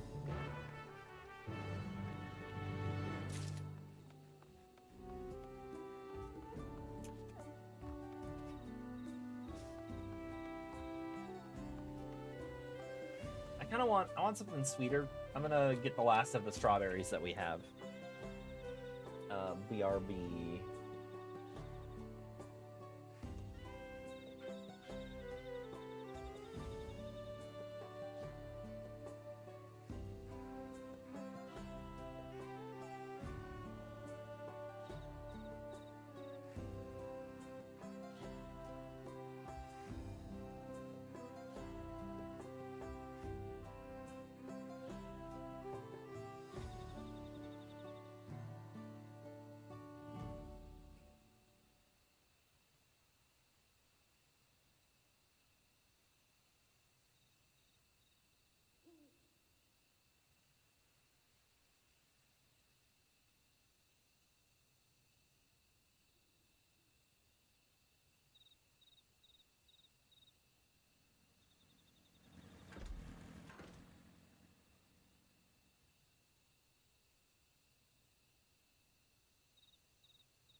Strawberries.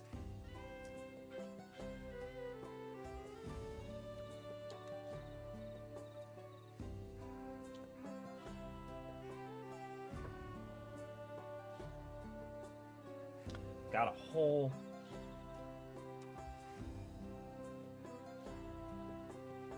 whole dang plate of strawberries. Because I can never have too many. They're so good.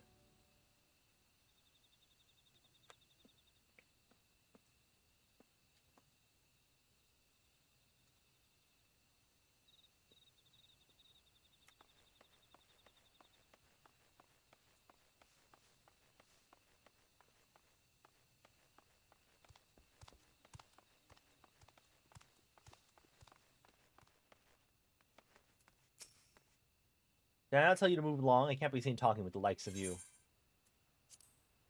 Symbol of trust bestowed upon you by Bakul Jaja, the splendid Hubigo and Bune, while coloring makes it its origin indisputable. Blessed scale, in an outsider's hands, what business do you have with me? So Bakul Jaja sent you to call an assembly. I'm not sure what to make of this, but I shall go to Tural Zuj at once.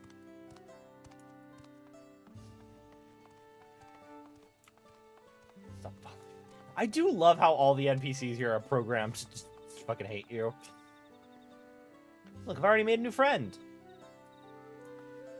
Yeah, you guys share the same taste in axes. Actually, is it the ring on his axe is different than the ring on your axe? You've got, like, the sun ornament.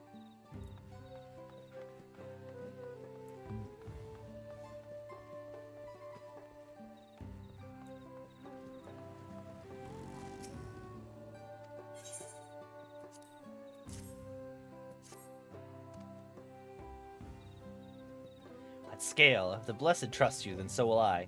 So what is it you require of me? Cool Jaja bids us to Tural Zuj?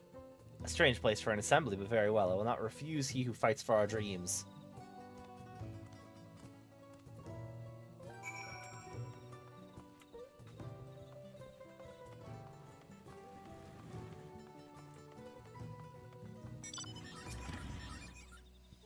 Have you managed to gather some good folks? Wonderful. The esteemed Bakul Jaja will be pleased. This fellow hero will be coming to Tural Zuj. I'm assuming that's it.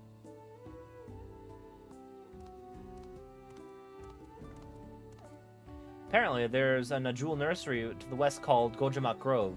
Could you go and see who you could talk to there as well? I'll meet you afterwards. There's just one more person I need to find.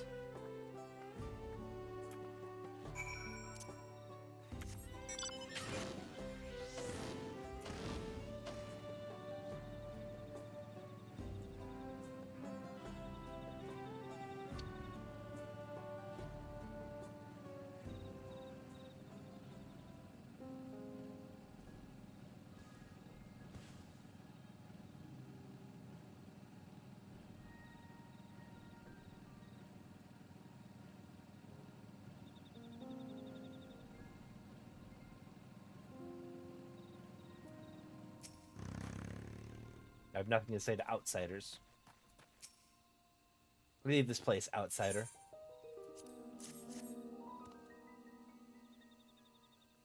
My apologies, I was unaware. I thank you, blessed Scalebearer, for bringing me word of this gathering. I shall away at once.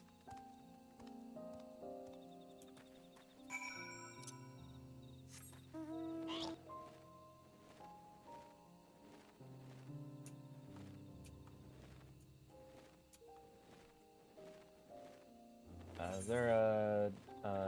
no.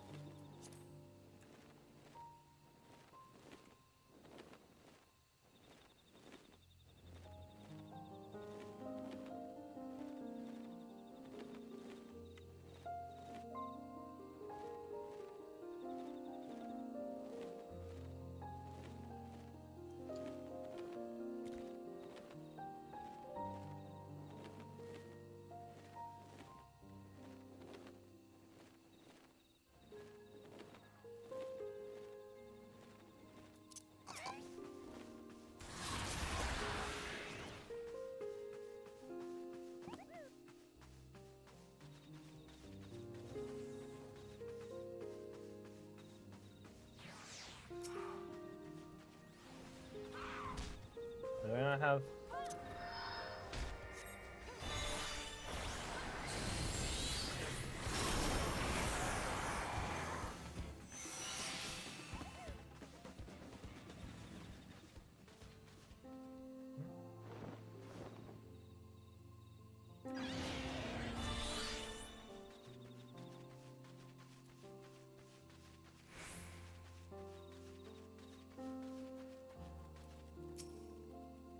Now that I think of it, why would Bakul Jaja grant you his scale? What a curious place to gather. Whatever Bakul Jaja requires of me, I shall happily provide.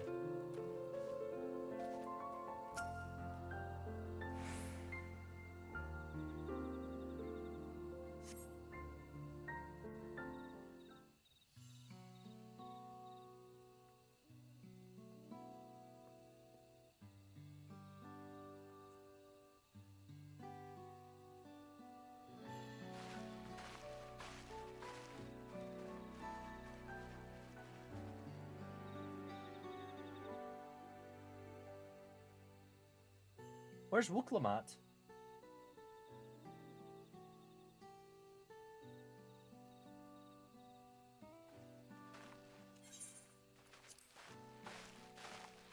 Sorry to keep you waiting.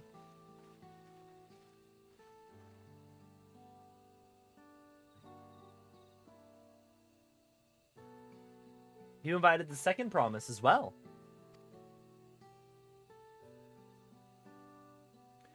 Lamat, you need to remind you that this rite is a competition. Whatever advantage you're about to share with me, you ought to utilize to your own benefit. I have barely made headway in communicating with the locals. At this rate, you'll lead the race to the Golden City. I need your help. To complete the feat? No, Mamuk has a problem I can't solve on my own. And you're the most clever person I know. I want you to hear the people firsthand, so that we might come up with a way to help them. Very well. I'm at your disposal.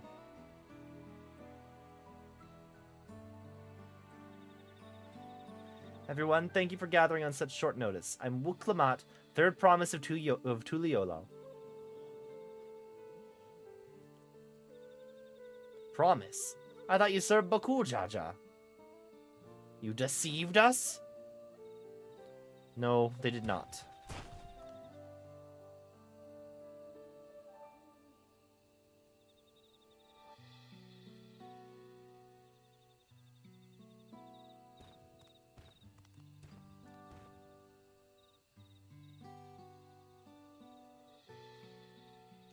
The scales they showed you were mine. I entrusted them to the third promise and her retinue.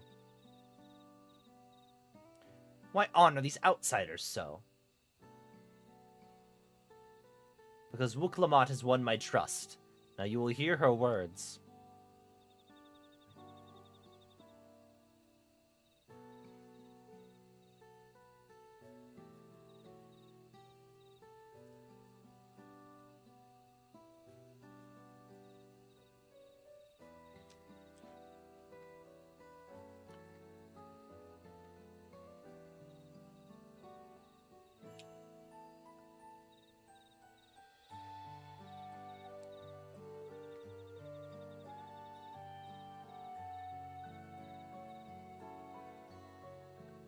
Bakul Jaja shared with me the truth about blessed siblings, but the price you pay to conceive them.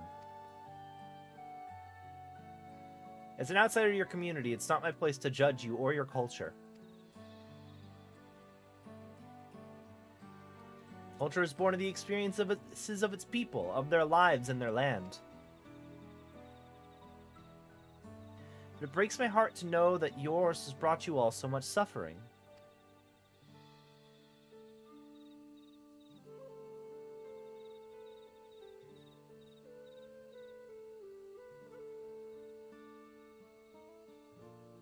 If any here wish to break from the cycle of tragedy that creating blessed siblings demands, I ask that you join us. Please, I do not want any more of our children to die. You think we want this? We have no choice. Only the blessed siblings can liberate us from our suffering. Without them, we have nothing. It remains to be seen. Speak with the third promise. Share with her your worries and your pain, and together we might find a new way forward.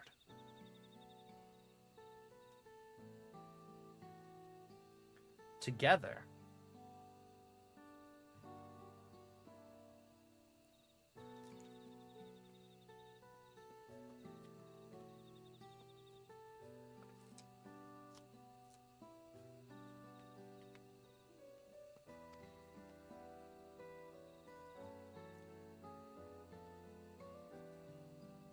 She is trustworthy, then I will speak with her.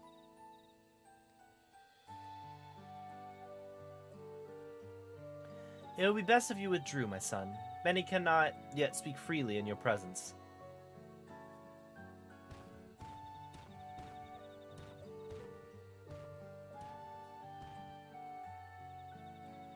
Let's keep an eye out for Zarilja. He wouldn't take kindly to this sort of gathering.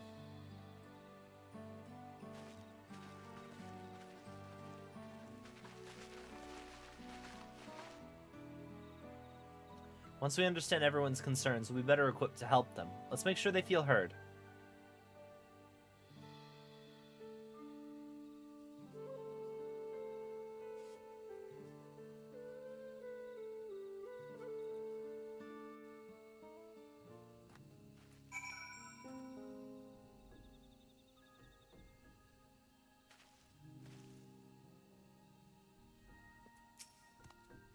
Even if Bakul Jaja trusts the third promise, I don't know if I'm comfortable discussing things with her.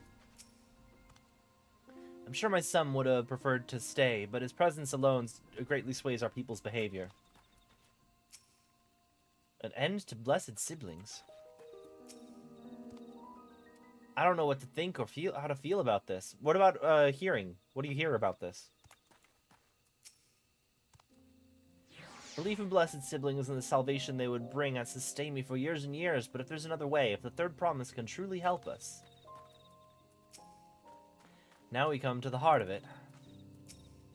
Everyone looks so uneasy, but their faith in Bakul Jaja guides them even now.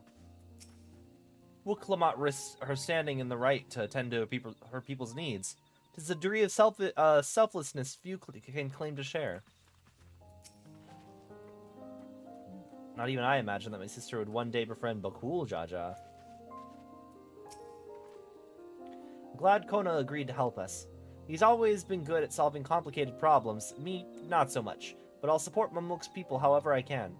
By combining our respective strengths, we'll have them discover a new source of hope. I know we will.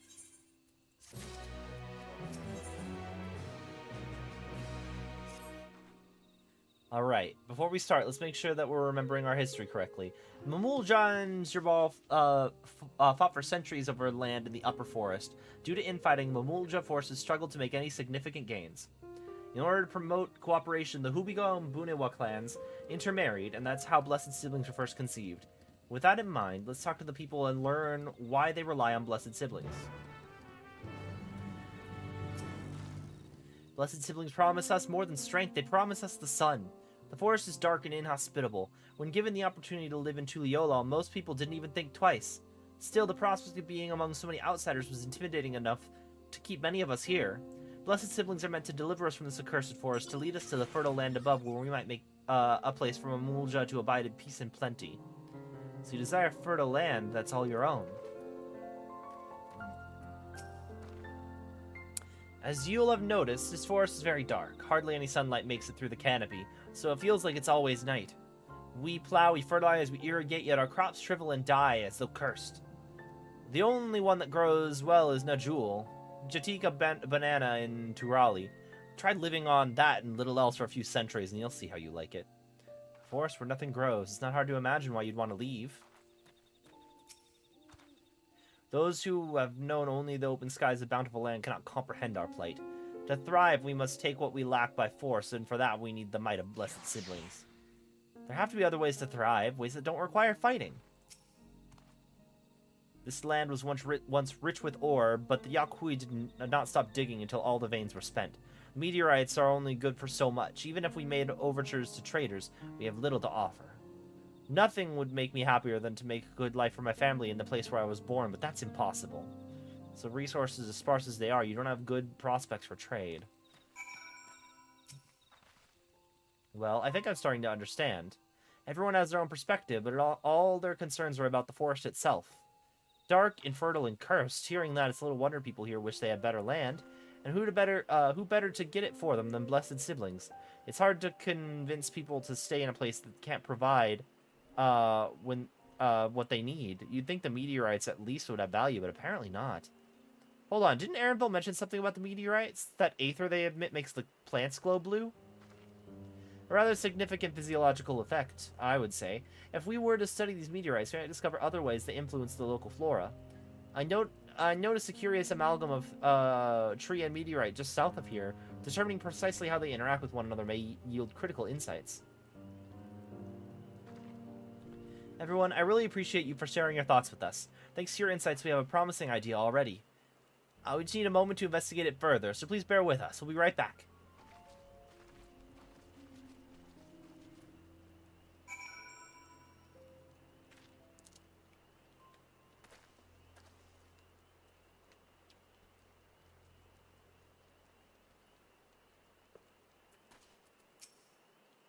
Trust me, this forest and anything else others might want, I would have found it by now. We who live in this forest have precious little choice. We have to fight if we're to do more than survive. This forest rejects us, from our doomed crops to the unnatural meteorites. All signs are unmistakable. I'll watch over things here while you're away. Go and help the Third Promise however you can. We've long since given up on anyone understanding our plight.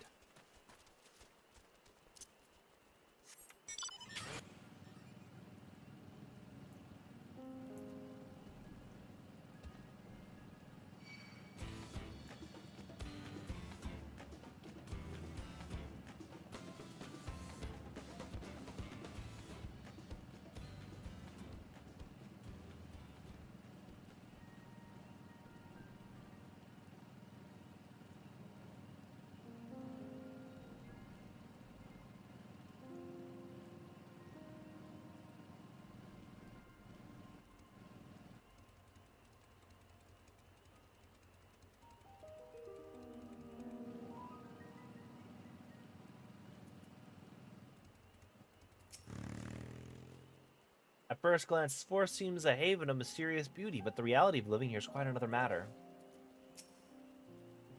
What a remarkable tree. I hope it will provide us with the insights we need. Plants that shrivel as though cursed. I think I can hazard a guess as to why. I had known Yuktel was battered by a veritable deluge of meteorites long ago, but I never considered how the precise presence might be affecting the environment.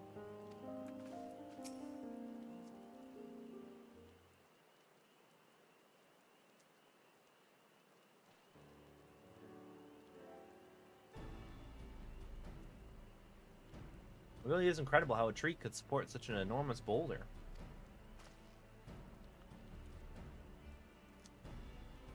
The meteorite's etheric emissions are palpable even from this distance. Seeing this again makes me feel more confident in sharing a theory of mine. I suspect that only plants with etheric affinity for these meteorites can thrive in this forest.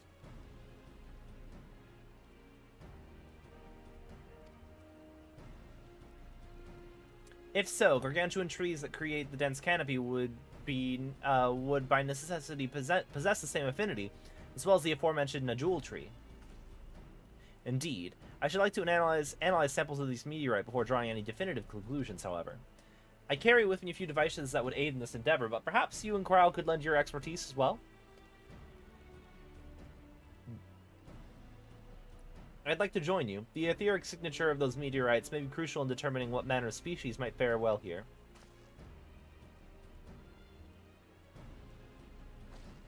I think I see where you're getting at. If we can prove to them the cursed forest isn't so cursed, maybe people won't feel like blessed siblings are the only solution. How can I help? You want me to climb a tree and break off a piece of meteorite for you? There are plenty of fragments on the ground already. It should be enough for our purposes if we gather about 5 each. Even better if those fragments are gathered from disparate locations. I will collect your pieces once you have them.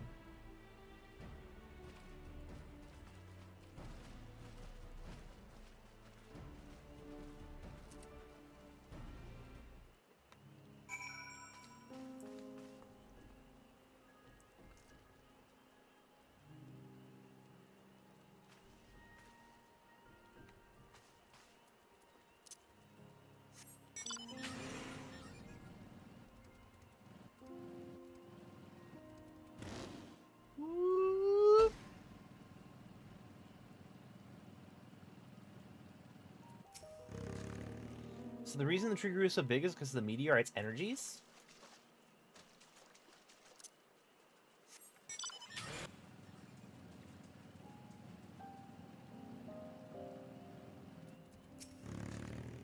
I should have brought better tools.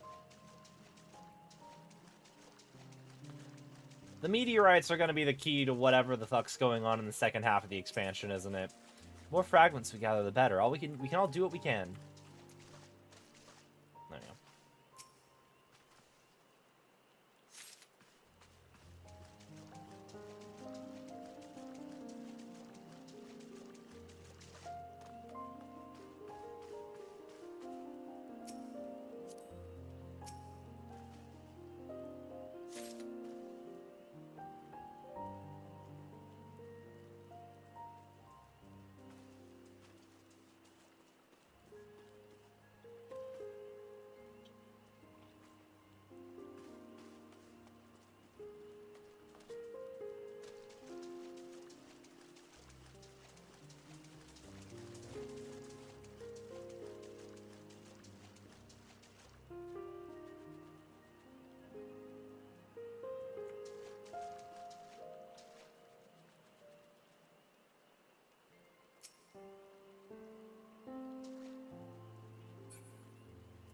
Right, can I please?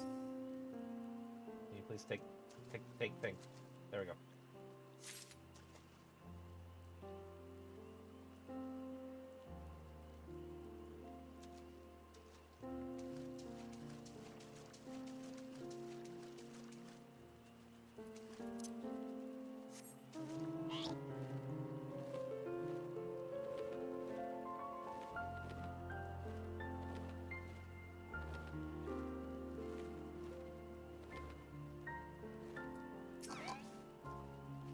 I have mine already, so let me know when you have yours.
Much obliged. Can I, like... Is there a button I can... Damn, I have to mouse click. Alpino, Kryl, and I will combine the gathered samples and conduct an analysis forthwith. Determining the wavelength may take a little while, but I'm hopeful that our efforts will bear fruit. Literally, I want to make crops growable down here. Tell my sister to wait our arrival at Tural Zuj.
done all we can. The rest we must leave to Kona and the others.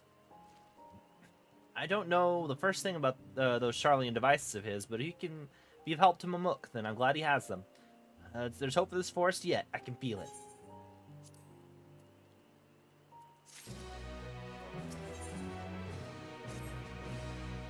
I'm sure Zurielja would have choice few words for us if he knew where we were up to, but his people are my people, and I can't ignore their plight.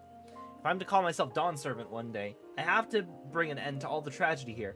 Many are depending on me. Cool Jaja not least of all. Anyway, I'm sure Kona and the others will be back with their reports soon.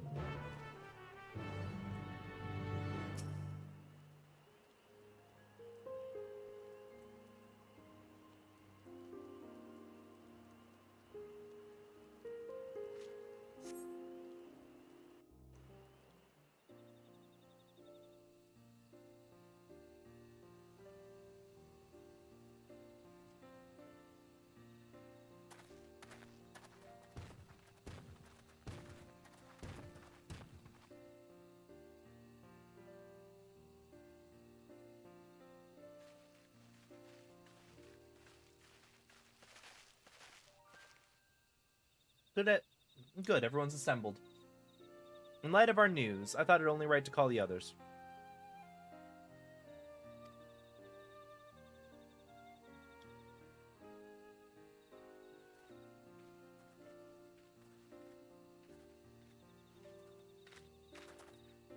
Thanks to the efforts of all, I'm pleased to say our analysis has yielded many valuable insights.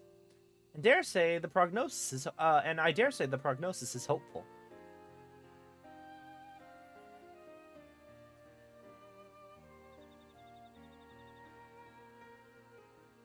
Earlier, we asked about the hopes you place in the Blessed Siblings, why they're important to you.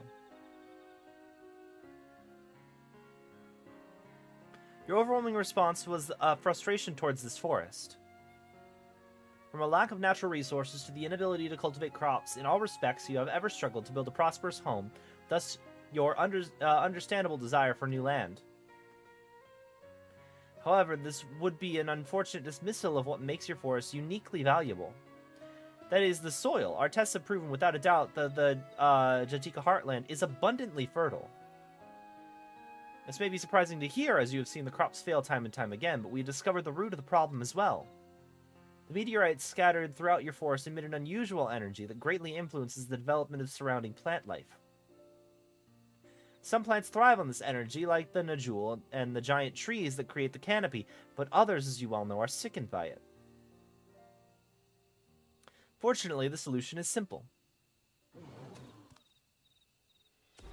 Across the salt in a place called Charlian, there's a peerless collection of flora sampled from every corner of the world.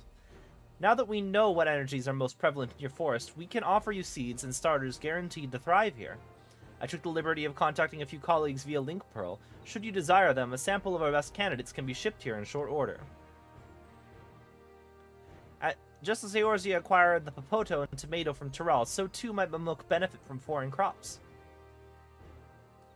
You mean we'd be able to grow more than Najul here? Precisely. While care must be taken to choose species that will not have any adverse effects on the ecosystem, the agricultural options should increase markedly.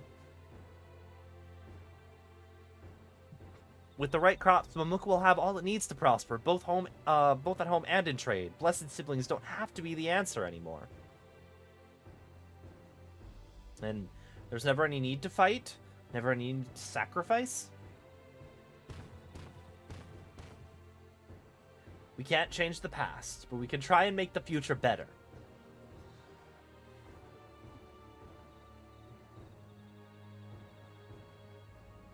Let the old teachings end with us.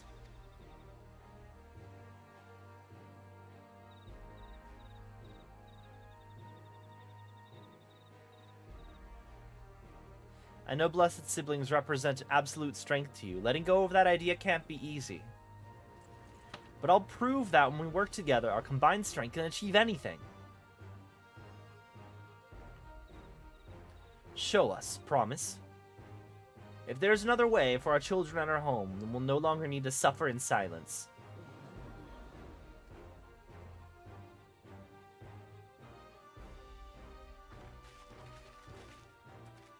Sometimes we have to fight alone, but not this time. Would you say a few words?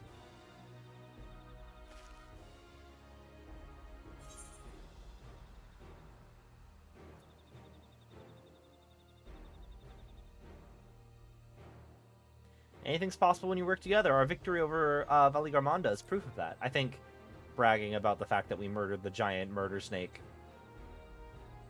What's wrong here? The Sky Ruin? The great Gulul Jaja himself struggled to even seal it.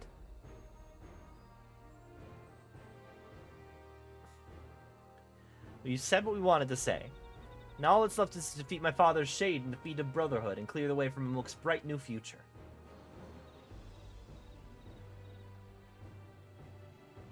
Do not give us cause to question our faith in you, please. Live up to your words. I will. After we complete this feat, let's be sure to tell Zarielja the good news about this forest. I'm sure he's eager as anyone to eat what tasty foods they'll grow here.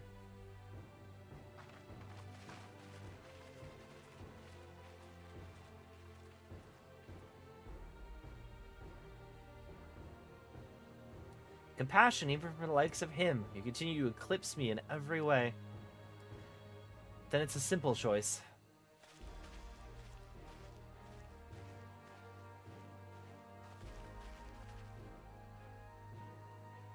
We're counting on you, Lamat.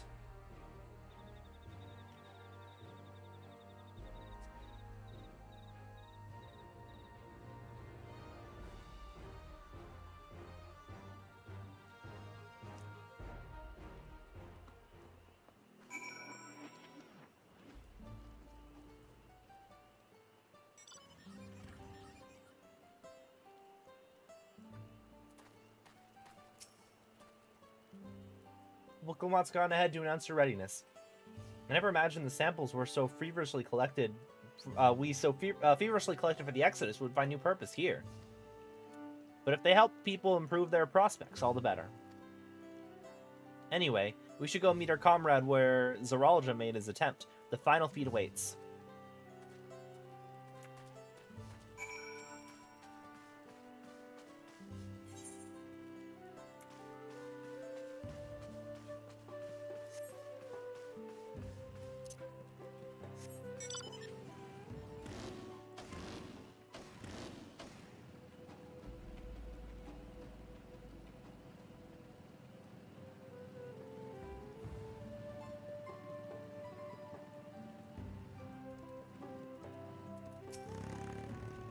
Zarielja's intention was for this feat to prove the supremacy of blessed siblings, but Lamat shall instead prove that there are other ways for Amuk's people to empower themselves. Where did Kona go? Have you seen him? This brings us closer to the Golden City. This feat may bring us closer to the Golden City, but for now we must stand strong for the people of Mamuk. I can offer moral support at best, for whatever it's worth. Good luck. Someone asked to go fetch Zarielja. You should be here soon. Upon proceeding, several cutscenes will play in sequence. The dreaded several cutscenes.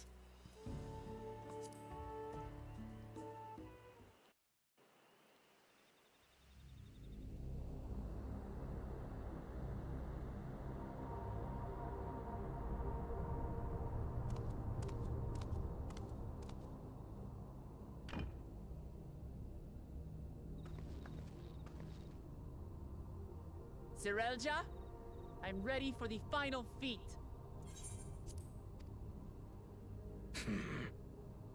Grown weary of postponing the inevitable, have you? Something like that. You see, I've learned all sorts of things about Mamuk and your people. Is that supposed to impress me? I now understand why I need to surpass blessed siblings. The cost of producing superior offspring is destroying your people's souls. Look at them, and you'll see this. So I'll defeat my father's shade, and prove to you that there's a better path for Mamuk. What drivel! Without the blessed, we are nothing but weaklings! Doomed to fade into obscurity. course you're weak. We all are. Each and every one of us. But when we join hands, we gain the strength to overcome any foe. Even Vali Yarmanda.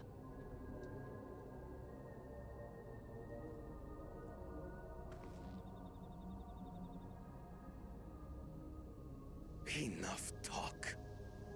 Prove your mettle against Gulul Jaja, the finest warrior ever to have graced Tural. Fine by me. Not even Papa's shade will stop me from upholding his legacy. I will fight alongside her.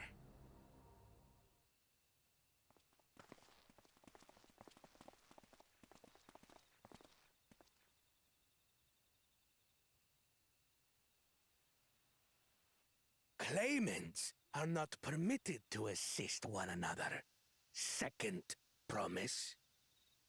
But you may observe your sister's pitiable attempt. Is he about to renounce his... I see. Is he In going to that renounce case- him being a claimant?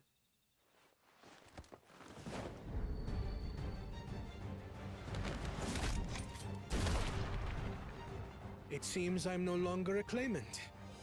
I am now free to participate, I trust. What are you scheming? Nothing. I've simply come to realize who is worthy of following in Father's footsteps.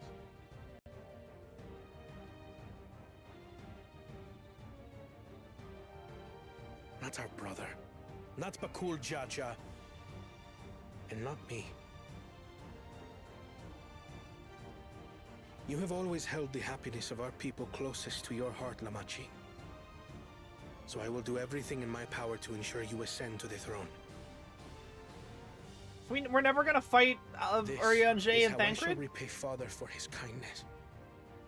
This is how I shall serve Tuli Yolal. We didn't actually ever get to a part where we were like against Thancred and Urianger.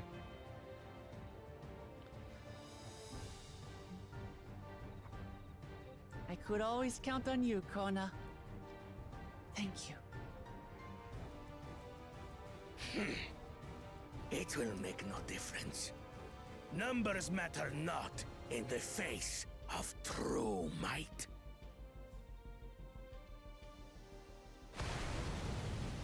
Gulul Jaja, mightiest of the blessed. Arise! You know, do you need to make blessed children if you can just summon simulacrum of them?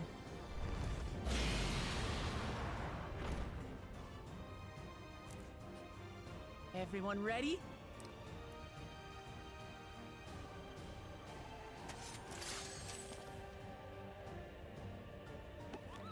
Like, what's the point of all the eugenics if you can just magically make them appear?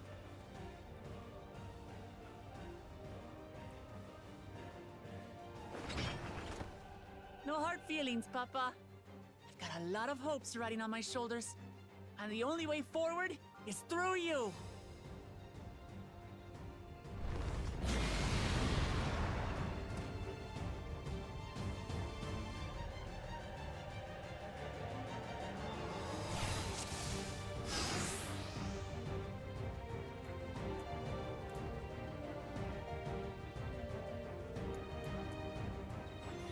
Bear witness while we fall. In the reason which guides the journey. So long as we stand together, we're unstoppable.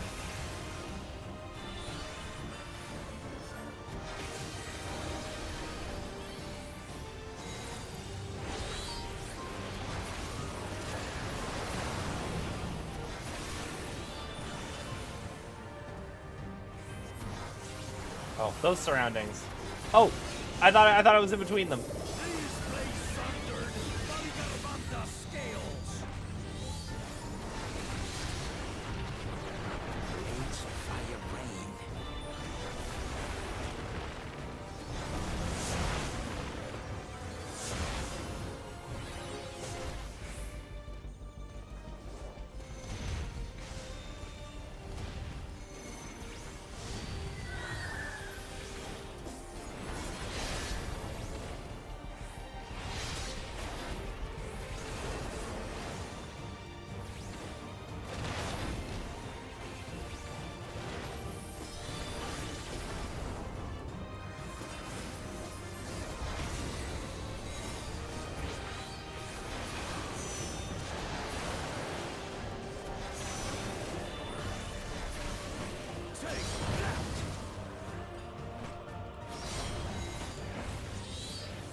manner of paralyzing effect.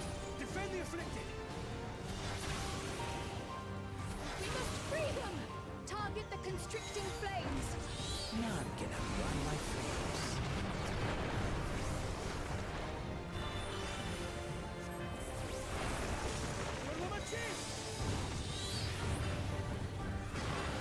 Oh, is he doing a limit break? Not enough. But together, we shall triumph.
We'll get through this.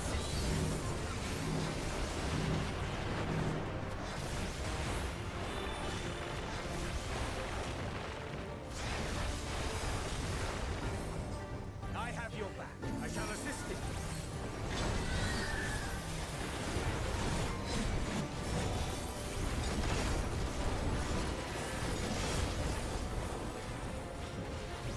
I know not who you are. Draw your blood to nothing. Surely this will quench your thirst for battle.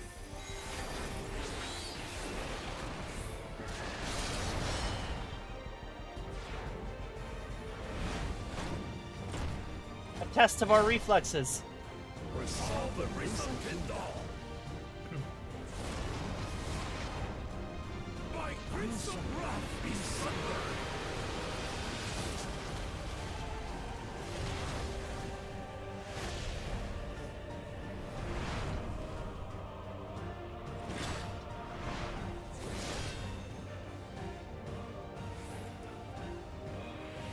Everyone, get behind me! I've got a bad feeling about this. She gonna limit break? Will you have the strength to stand up to this?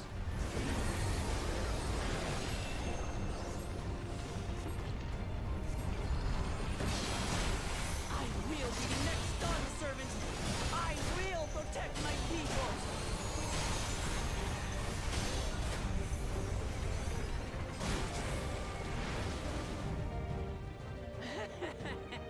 Is that the best you can do? Impressive. I do not. I took a 4-day weekend, Brandon.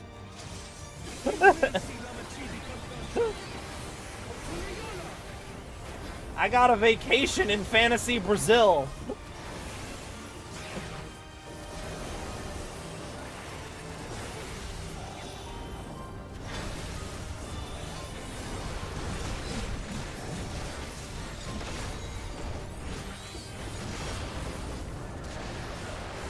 I need to stay in that stack. Oh, we're probably fine.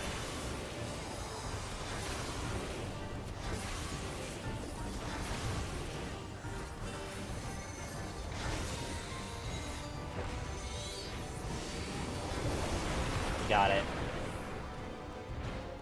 I I didn't even need to go on easy mode.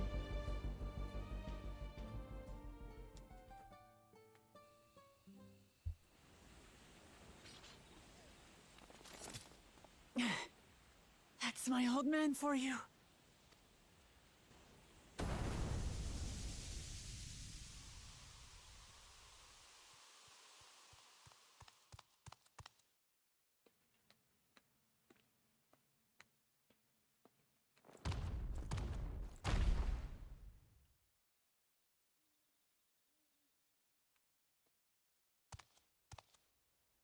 I refuse to accept this.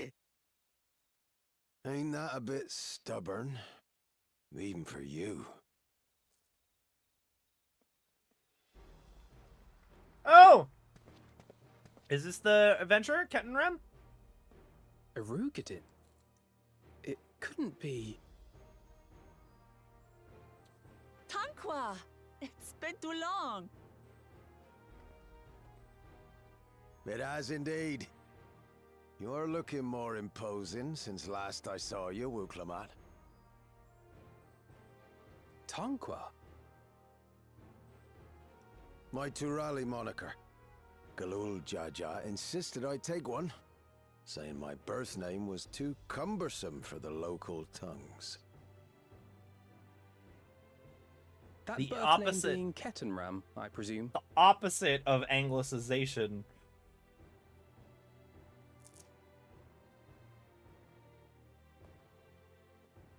No!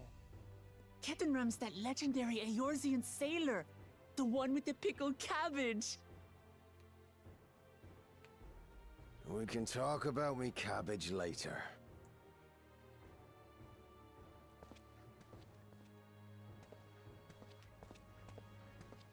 Zarelja, whether you like it or no, these young'uns accomplished the feat. To deny Lamat her reward would be to betray the Dawn Servant's trust. And what should she be rewarded for? Calling upon her minions to carry her to victory! I don't know, should he be rewarded for eugenicsing a bunch of babies when he could have just magically summoned a shade of Galul Jaja the entire time? Which sounds like a way better plan to me.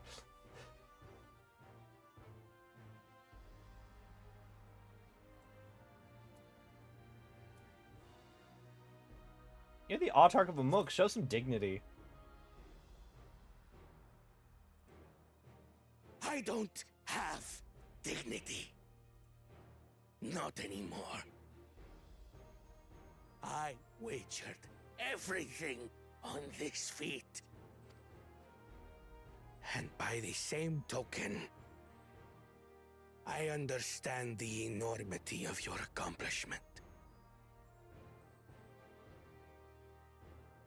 Together, we can achieve anything. You needn't place your faith in the promise of blessed siblings. How would you have us reclaim our glory?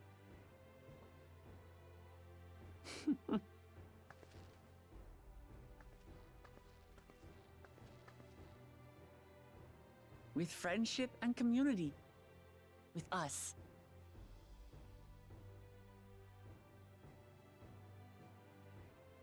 If you mean to rule, you should be more sparing with your offers of clemency. Especially to a man who has sacrificed countless young lives. Nevertheless, I will fulfill my charge as Elector. In recognition of your feat, I bestow upon you a keystone.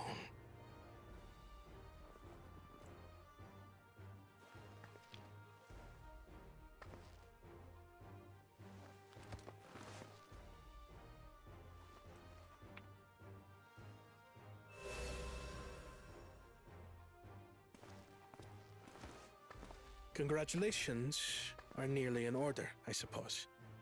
I'm confident that you will find the Golden City in no time. You've grown much, and more during this journey. Become someone ready to lead our nation. Little Lamat no longer. As your brother, I couldn't be more proud.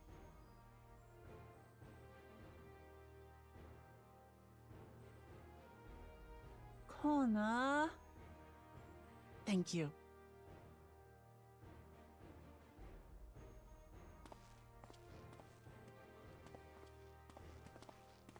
I must express my gratitude for your cooperation.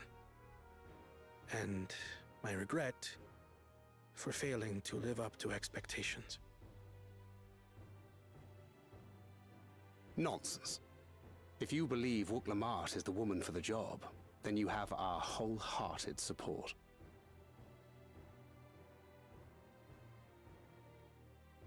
One last thing. I wish to speak to you both from the heart. Unpracticed as I am, this may sound hackneyed, but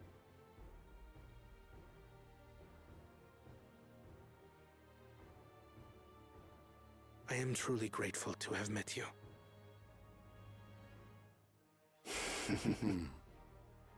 Words spoken with such feeling would resonate with any fortunate enough to hear them. Though our journey together hath ended, ever shall we cherish the memories. Aye. And should you require further esoteric musings or biting witticisms, don't hesitate to call. I dare say we'll come flocking.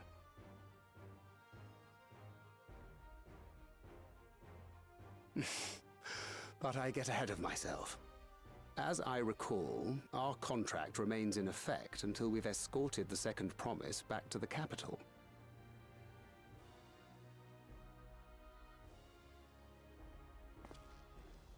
I leave my sister in your capable hands. See that she returns home safely. Aren't you gonna join us? Don't you want to be our friend also? Just join the party? Still moms to go yet, Lamat. The rite ain't over till you find the city of gold. I know. But if I can come this far, I can go all the way.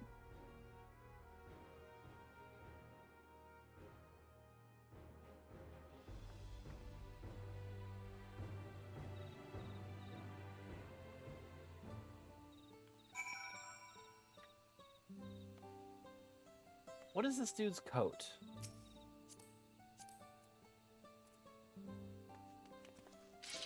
Oh, Sky Pirate's Vest of Aiming. The Sky Pirate's outfits are actually really good. Not like a bit of hardship to see your precious children grow into fine adults. I'll not stand in your way, but mark me, your victory does not afford you authority to dictate our future. We will decide what's better for Mamuk and no one else. Glad to see you all remain in one piece.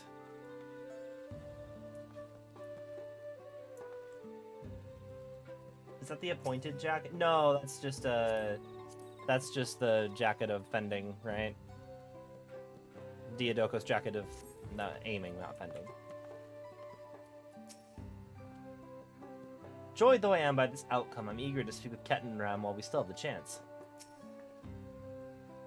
Even as a shade, the Dawn Servant's strength was incredible. I shudder to imagine how we might have fared without the Second Promise's support. The Second Promise has warmed a great deal since we first met him. I dare say that wise and witty duo has been of little to no influence.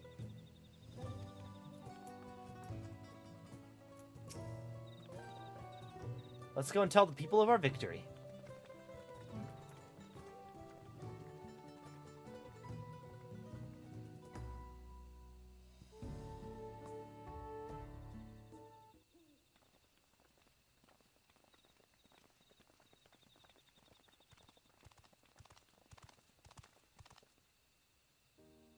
Third promise. You brought everyone? We were just coming to you. We did it, Melilja. We proved to the Autarch that not even my father's full power could overcome the strength of our fellowship. knew you would. I was right to trust you. You fulfilled your promise. Now it's our turn. You've shown us another way that we can build on the lives we've always wanted, here in our homeland without sacrifice. Since our new crops will come from across the salt, I suppose we'll have to treat with outsiders, as equals, of course. Inside or outside, we're all just people, no matter what we look like or where we're born. When you're not used to all the color and variety, differences can feel like obstacles. But learning more about what makes us different, we can also find common ground in places we never expected. Something new may become something you love, and someone you once hated might one day become your friend. You'll never know unless you keep an open mind. And while it may feel scary, taking that first step towards understanding is always worth it.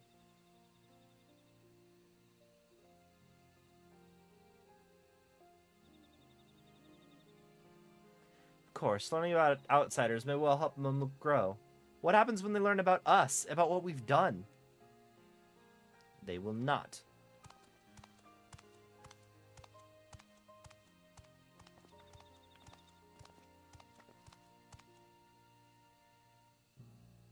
For generations, our covenant has been kept secret, and so it shall remain. The atrocities committed here were facilitated by the autarchs. We and no one else are responsible. For my deeds, I am prepared to forfeit my life, but I will not suffer others to be damned alongside me. No one's being damned, and your life isn't forfeit. The last thing the city needs is more death. Bakul Jaja hasn't fought this hard for this long, only to lose his father. If you truly feel responsible, be the person to extend understanding to others on behalf of Mamuk. Your community is waiting for you, here and in Tuliolo.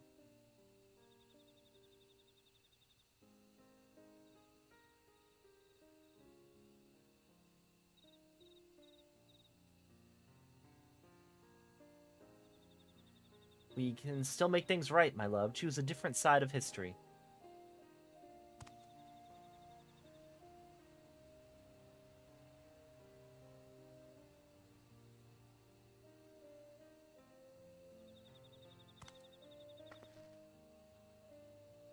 Thank you, Third Promise. Thank you for everything.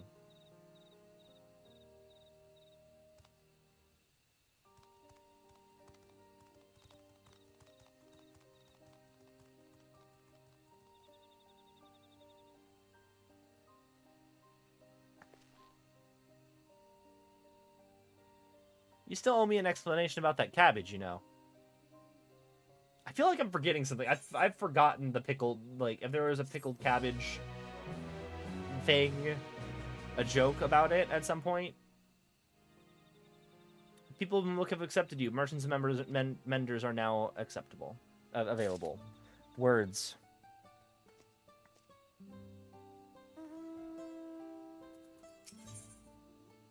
One second.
Ain't no place for a proper chat. Me cabin's just north of the city. Blue Eyes Abode, as people here call it on account of me dazzling twinklers.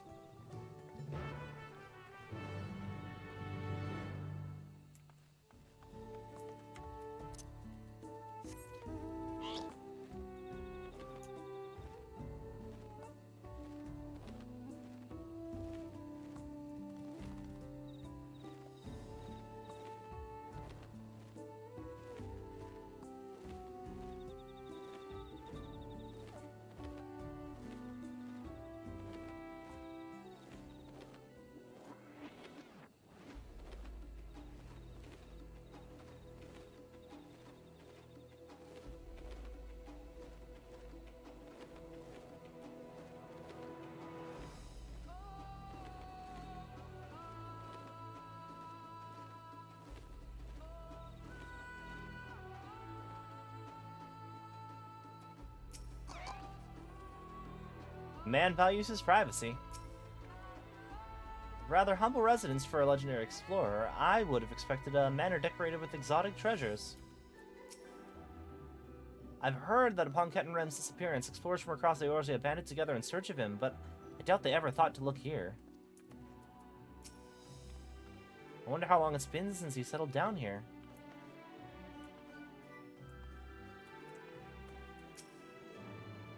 Not but 4 walls and a roof, but enough for most folk. Make yourselves comfortable.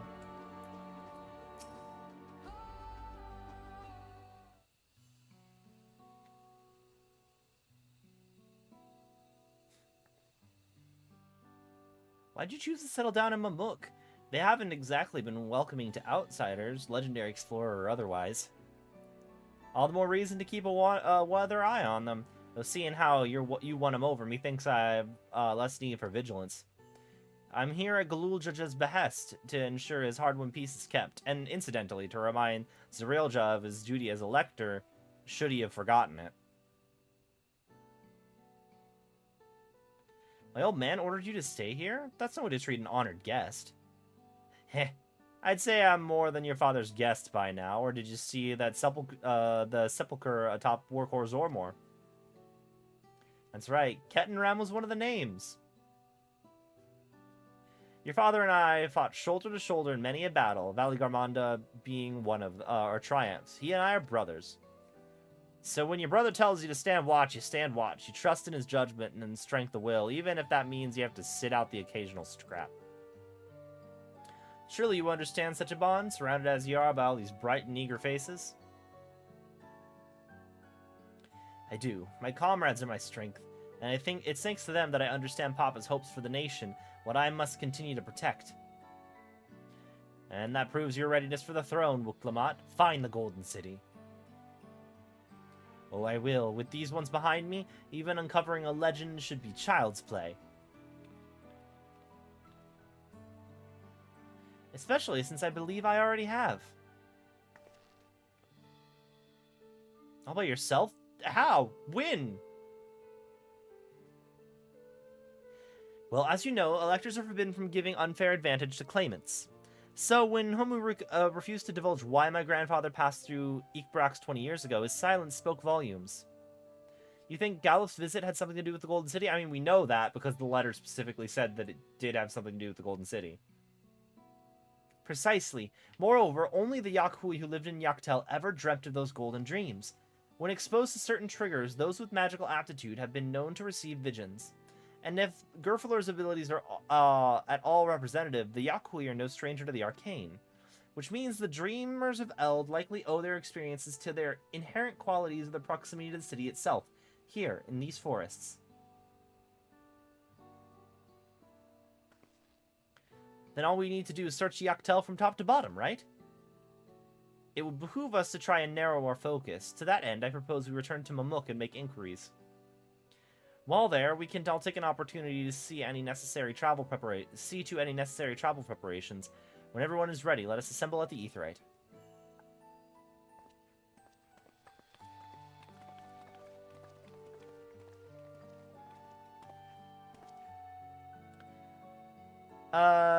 You're Kachia's boy, aren't you? They said their name in a voice cutscene. It's been so long I already forget.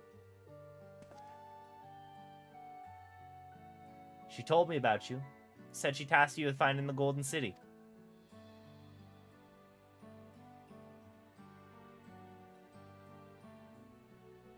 Aye. I might even have succeeded. I might even succeed despite my best efforts. I had begun to think it was a fool's errand. My own fruitless search in my youth proved as much. Yet here you are, older and wiser, playing the fool again. Courtesy of the company I've been keeping, perhaps. Wuklamat's not the only one to have grown thanks to her comrades. We'll find it. Together.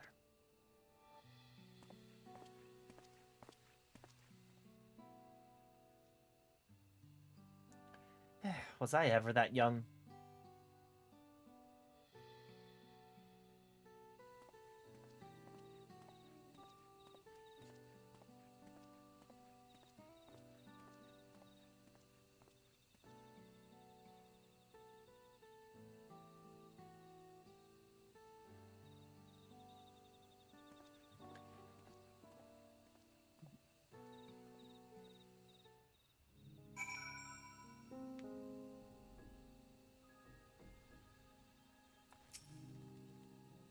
You waited for me? It seems Kettenrum knows my mentor, so we chatted a bit longer. Alvin was sent to meet by the Aetheryte, so I'll see you there.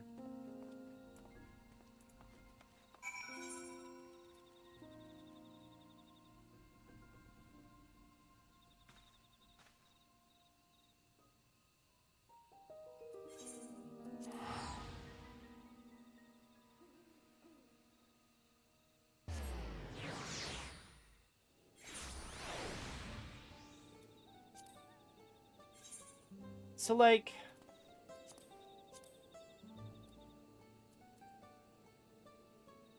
Is there only one zone in Tural? Okay.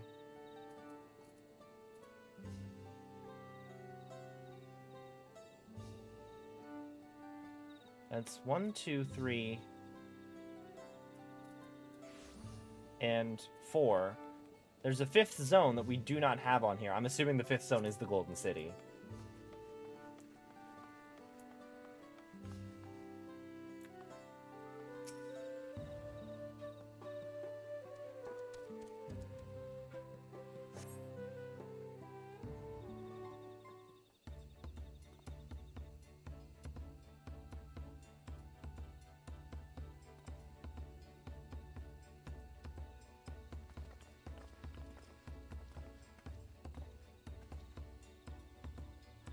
The merchants are more than happy to mend my gear and sell me supplies. One would hardly believe that they were ever averse to aiding visitors.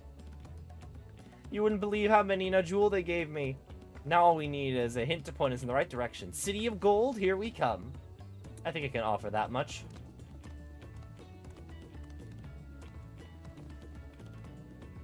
I have an inkling of where the Golden City might be. Melilja and Zarelja, you've come to help us? I'm an elector. I'm forbidden from speaking of the Golden City, but my wife is beholden to no such constraints. Then anything you can tell us would be greatly appreciated. Our people have lived here for centuries. There is no corner of this forest we do not intimately know, save for one. Do you recall the place I showed you where my son confessed the truth of blessed siblings? The stone pier stands at the entrance of the Sky-Deep Cenote, the final resting place for children we lost to our zealotry. Precious few are permitted beyond the cenotaph doors, and we have not explored its deepest recesses. If the Golden City is in Yaktel, it may well be hidden there. Would you permit us to search for it? I have no reason to refuse you. No longer will we rely on blessed siblings, nor will we conceal the sacrifices we made to conceive them. The cenote is no longer under our protection. It is a dismal burial ground, and our children deserve better. Their bodies will be moved to a place of comfort and peace. I'm sure Bakul Jaja will appreciate that, and we're here to offer any help if you need it.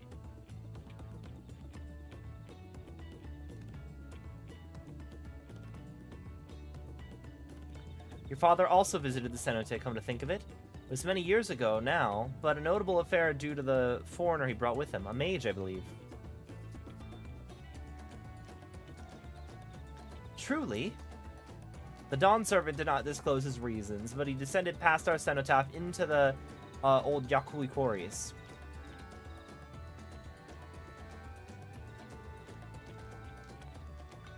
Doubtless the very same ones excavated by Vorpalor's dreamers. And the Golden City must be there. In the depths of the Sky-Deep Cenote.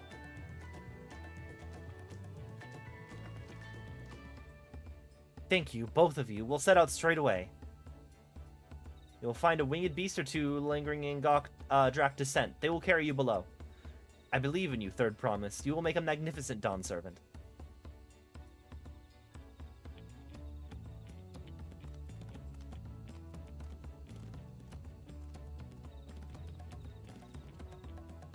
This is it, everyone. The Sky-Deep Cenote.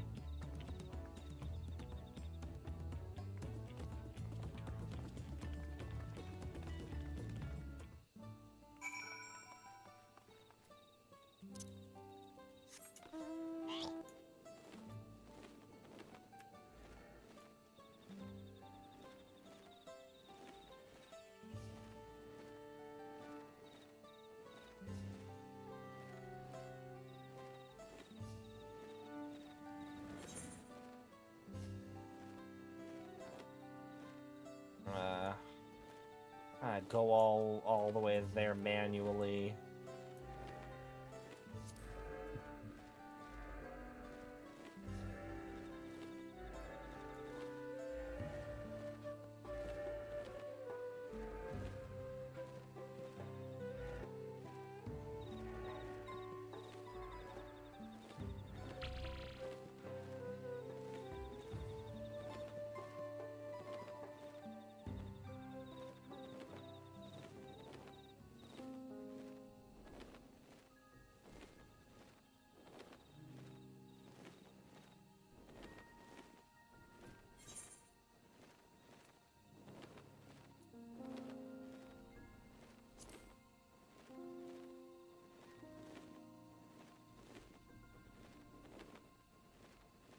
Is this gonna be another dungeon?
Okay.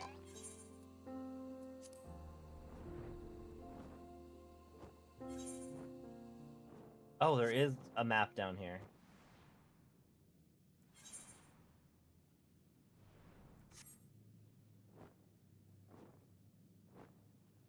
Creepy and ominous. Creepy and ominous.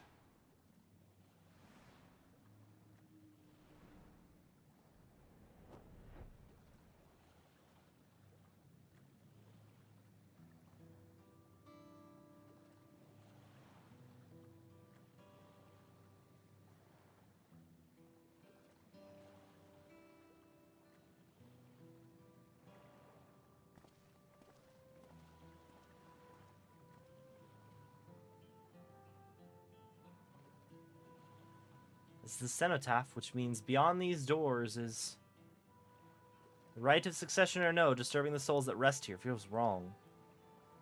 I know, but I can't turn back. Let's pay our respects at the very least. Yeah, I want to see something really quick.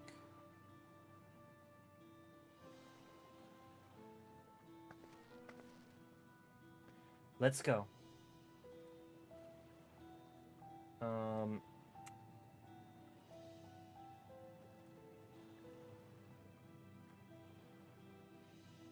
I'm curious, because I did put a noise filter on the stream earlier, and I just want to make sure that it's working decently well.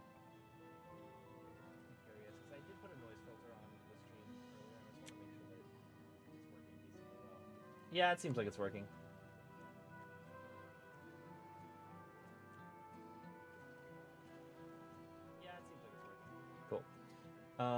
I do think I probably want to turn my voice volume up a little bit and the game audio up a tiny bit.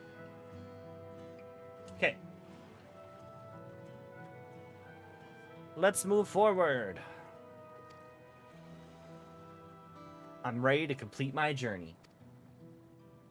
I regret to inform you, Lamat, there are 5 levels left to go in this expansion. So the journey is a little bit not over yet.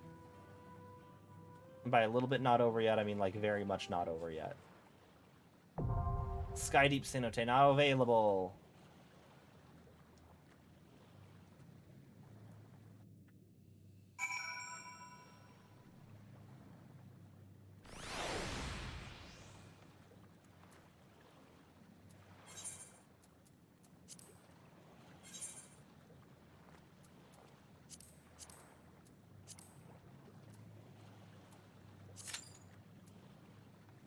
Eight-minute wait time. Let's I head to Tuliolo.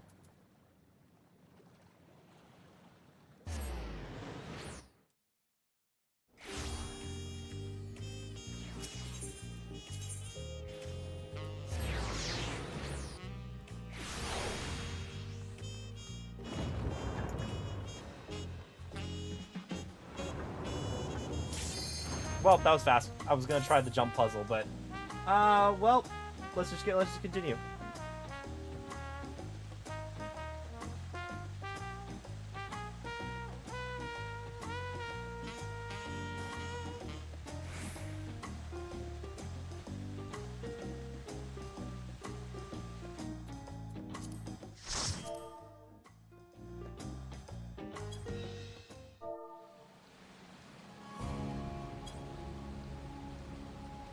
Oh yeah, there's all the kids. Ugh.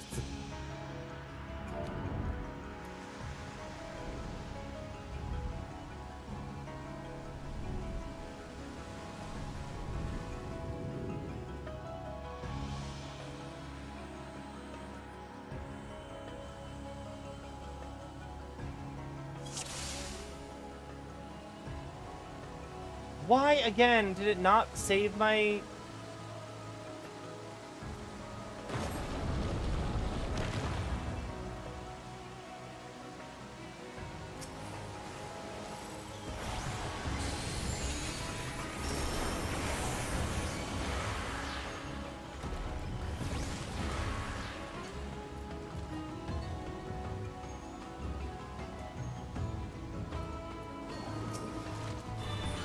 Double check what the Shrek we had the stance on. I was like, which of these things is supposed to be stance?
You are cursed to be a nuisance to my party?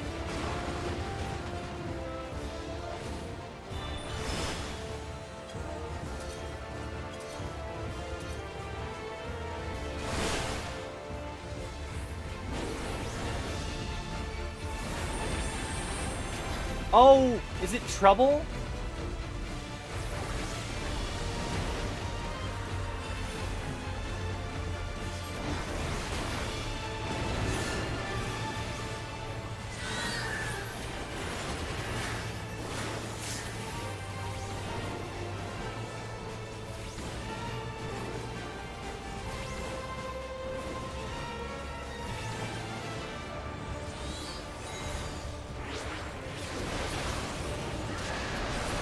Trouble in the sense that if I take damage, the rest of the party takes damage.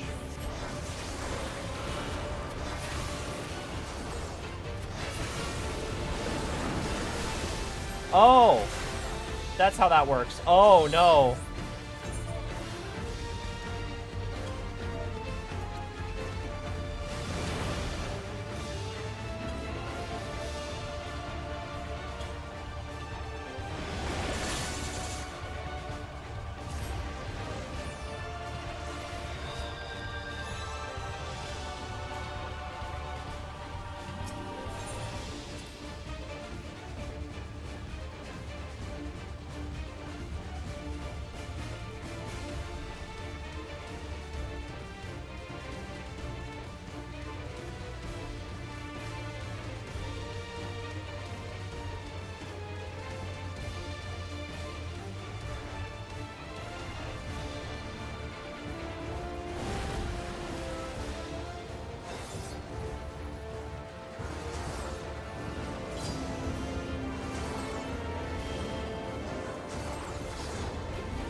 I should check right now. Portraits. This portrait is on. Why is my summoner portrait not being set? I don't understand. My gear set is saved.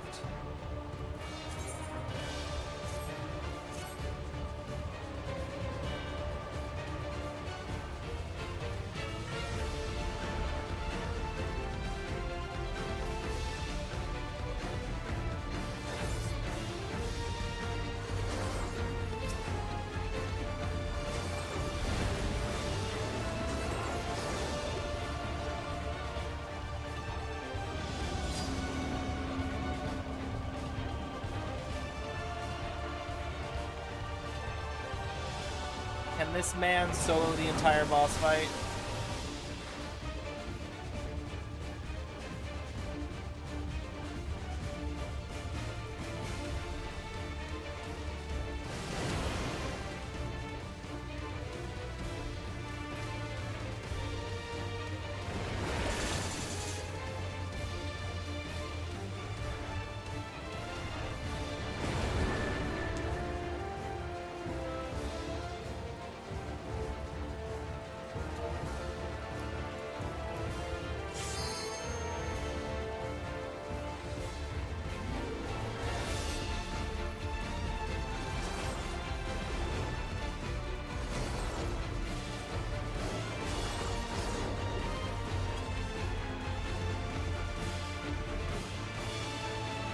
Dirtbag, how much sleep have you gotten? You've leveled Viper this high and gotten to this point in the MSQ.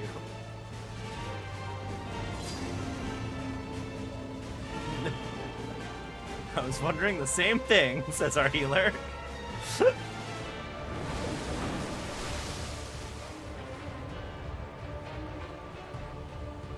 been on all day, actually. At a pre-made party. For dungeons.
This dude is kicking ass.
Will outlast all creatures.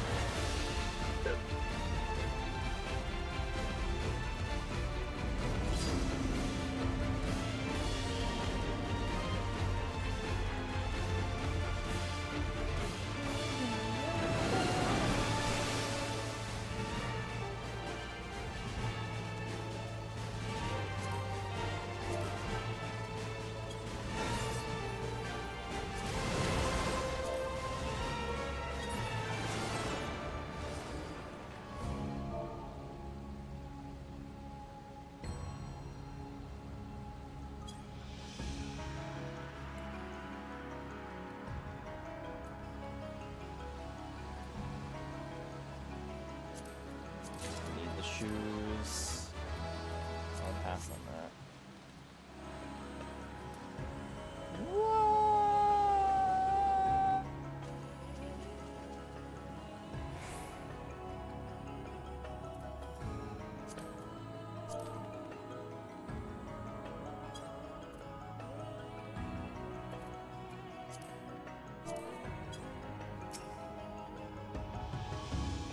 Oh, I need to summon Bunkle again.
Oh.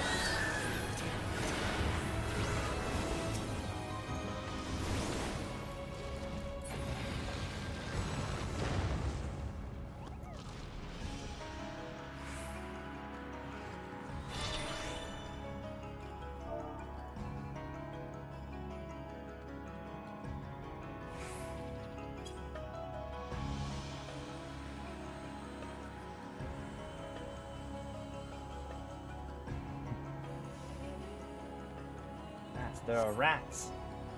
Workers arise, eliminate the rats.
have a limit break that I'm using.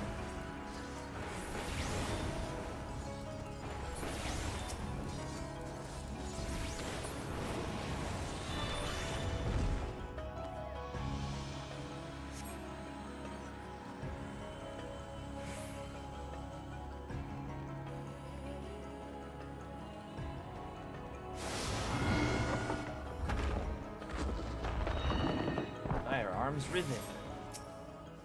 Press power. Destroy. Destroy.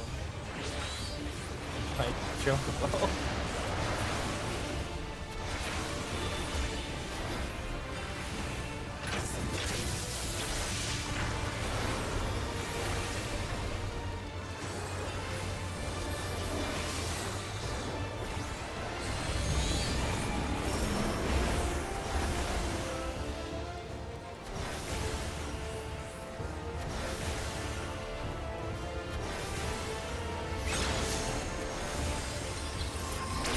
Ah.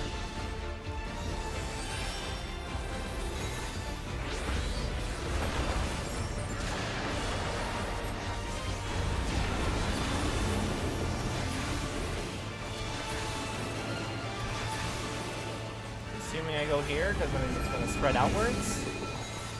Yep.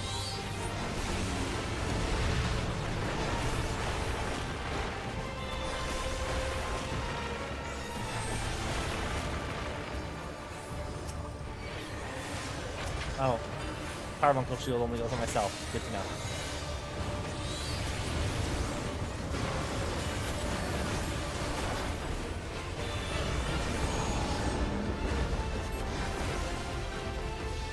It's gonna reflect and hit that one, right?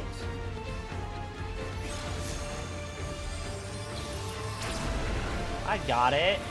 I understand how mechanics work now.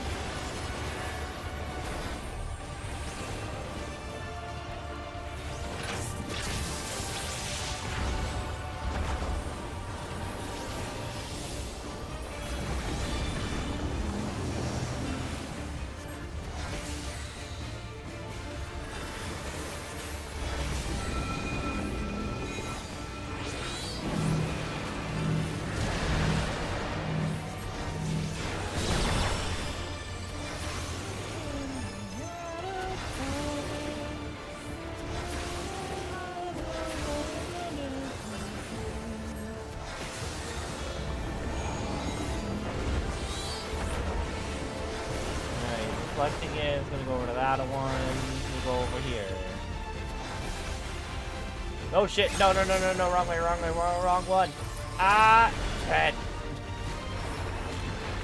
I thought it was different.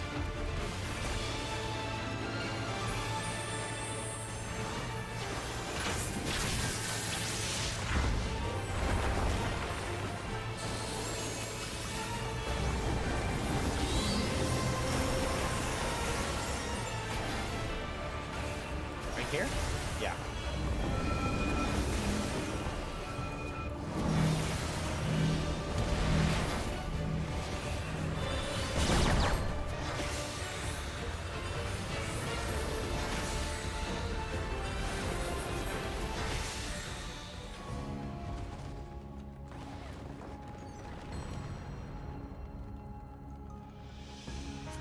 Agreed that Young's is healing. I'll agree that Breach is offending. And I'll pass on these. Ooh! So purple.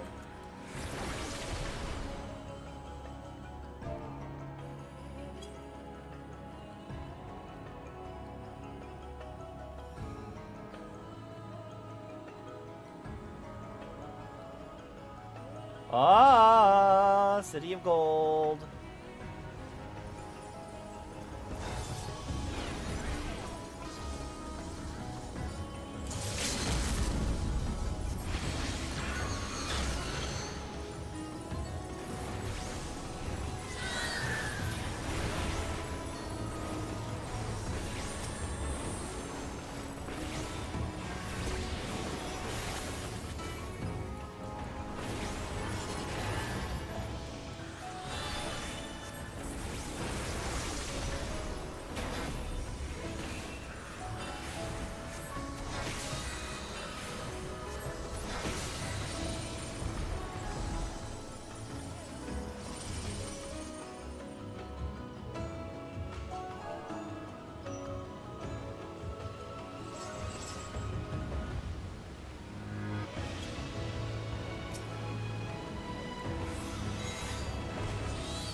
Let's see what we got here.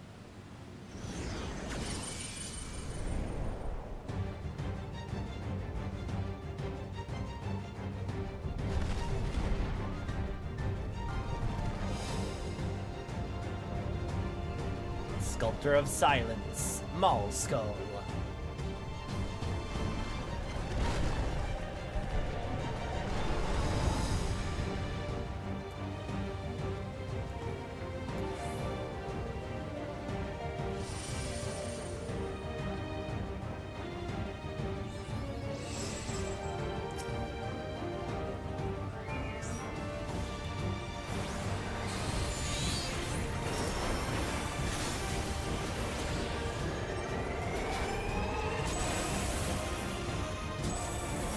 Assume that I go over here and then scoot over other side. We're good. Look at me understanding how mechanics work. I'm so good at video games.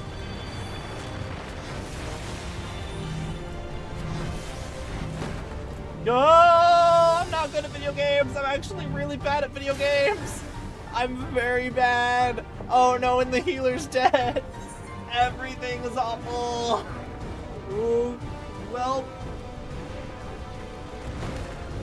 that was the thing. Cool. Yeah. All right. Great.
Watching this movie, this is some Shadow of the Colossus nonsense.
Oh, fuck, no!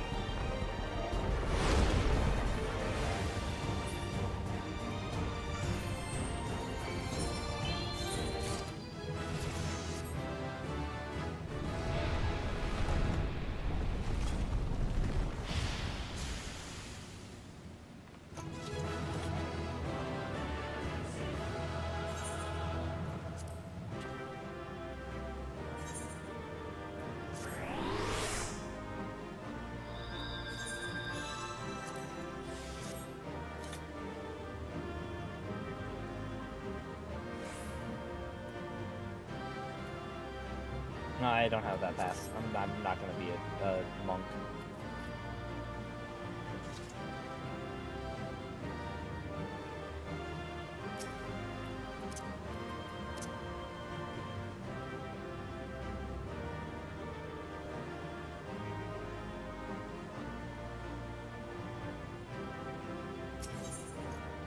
Oh, wait, oh no, I wanna chat with the gang first. That light! And that must be... I've seen a place like this before. It must be very deep underground by now.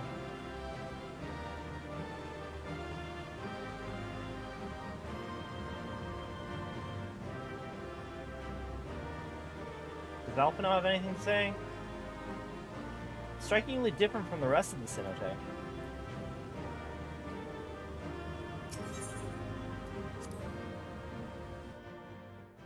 I got all 3 player commendations because I guess it's because I rezzed the healer. I gave it to the tank because he fucking soloed that boss at the start. Nice.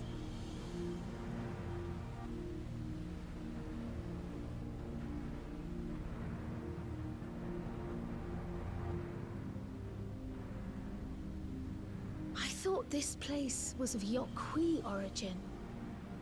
But is this glowing stone their creation as well?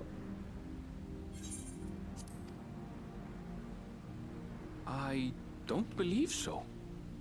I've never seen anything like it. Then it's from an even older time. Don't tell me it's the Allagans again. It's Alice saying what everyone's thinking. While careful study would be required to confirm, it does not appear to be reminiscent of their designs.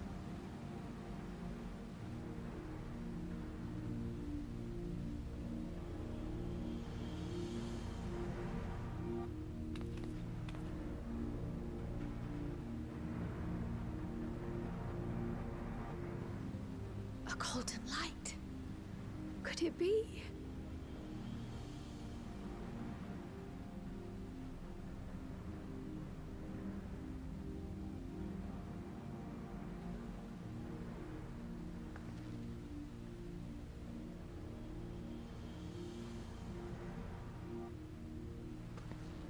There's something on the other side, but how do we get over there?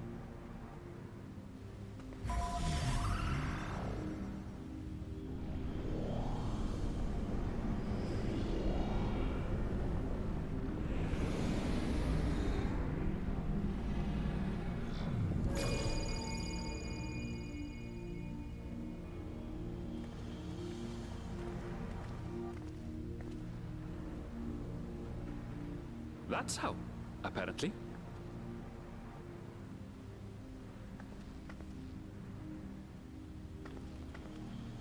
Right then. Let's go and take a look.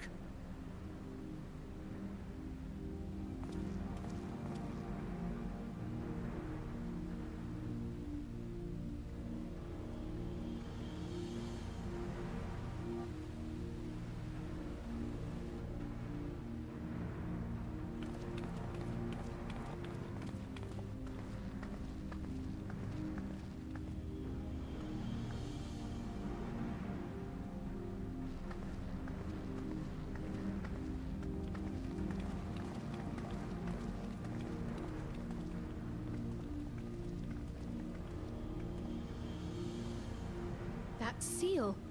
That's Charlian and no mistake.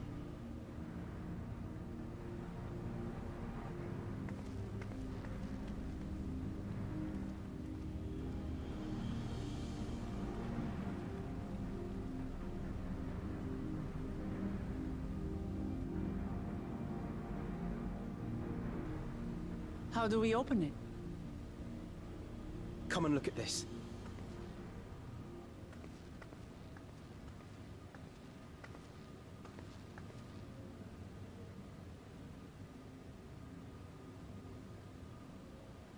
Your tablets might be a good fit, wouldn't you say?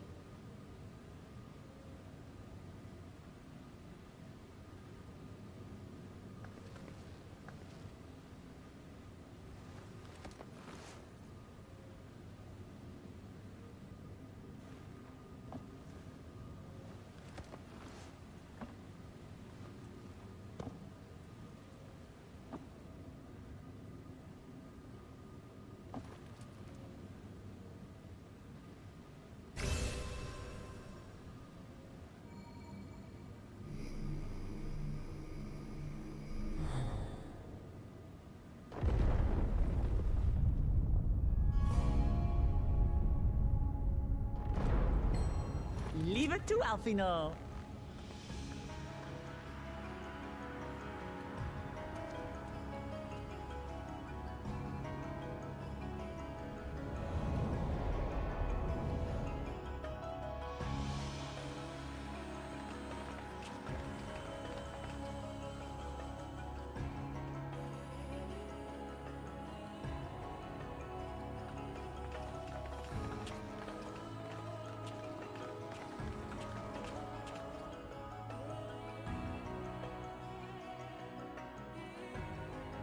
I realize I haven't been... The Golden City? I'm realizing I haven't been giving any guesses as to what the Golden City might be. So, I think we were originally told that it was, not originally told, but I remember somebody mentioning that the Alligans never reached the New World. And Alphino did just confirm that none of this looks Allegan, and, like, yeah, looking at it, it doesn't look Allegan. But I haven't actually thought of what it could possibly be. So I guess I'm going to choose... I'm going to put my money on... This is another reflection. Like, this is the people from another reflection that have somehow made it to the source or something. Like, they've made some kind of incursion here. That's what I'm going to call it. Because I'm trying to think of what else it could be. It could have been aliens, but Medion murderized most of the aliens that would have gotten here. So I think it's we're probably looking at the people of another reflection, maybe like Allegan adjacent. But yeah, I'm curious. Though there is some resemblance, it doesn't quite live up to what the Yokhui described from their dreams.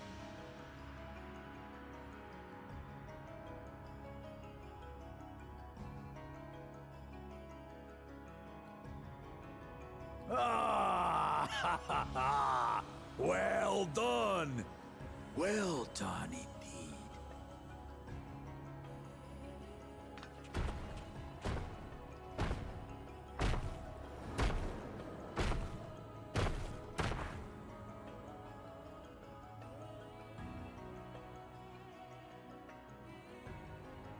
You, my dear daughter, have found the entrance to the City of Gold and triumphed in the right of secession.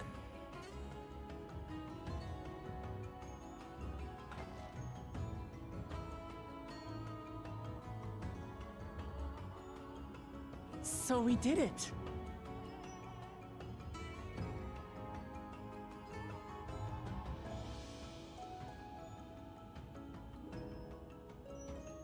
We made it to the end! I regret to inform you there are 5 more levels in this expansion that we have to do.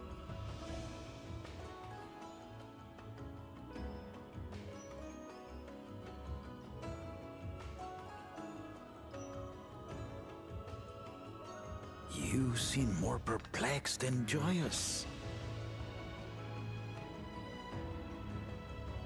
It's just... This place is unlike anything we've seen in Tural. Never mind the peculiar stone.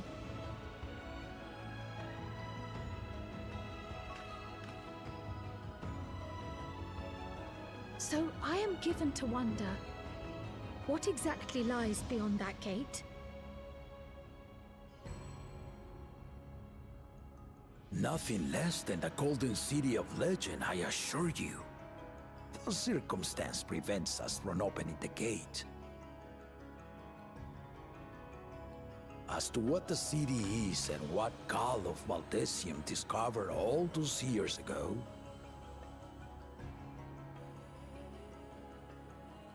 this knowledge and more, I will share with you after your ascension. What you choose to do with it will be up to you.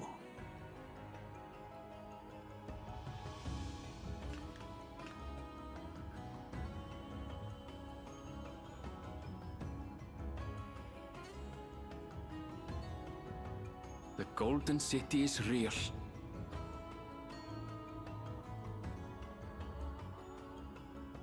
It took a while, but I finally found it. Ha ha! Come! Let us return to Tural. Home at last.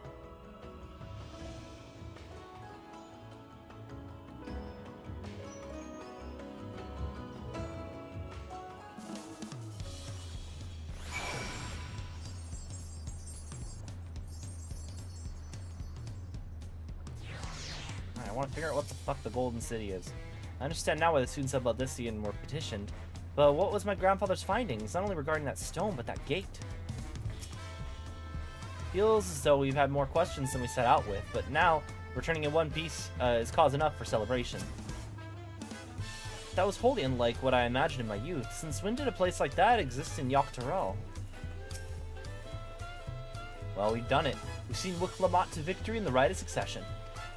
Like me, I expect you have no few questions about the Golden City, but they must wait until our claimant has settled into her new role.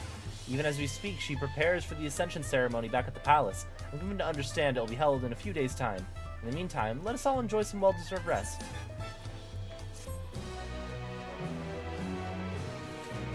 I swear, if Gulul Jaja gets killed or something before the Rite of Ascension can happen, and therefore can't tell us what the Golden City is, I'm going to be very annoying. I'm very annoyed.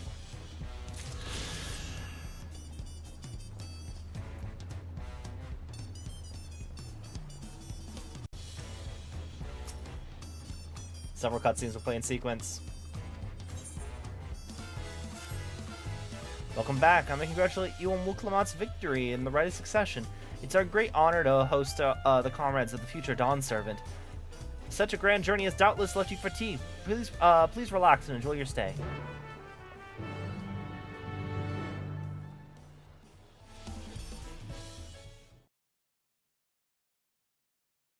Sometime later.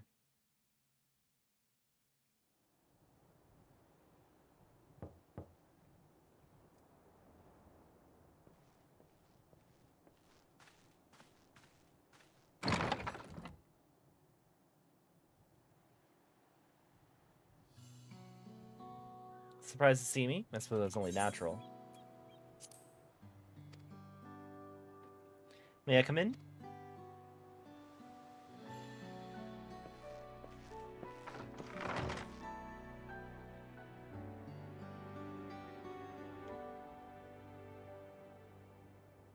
I haven't properly thanked you.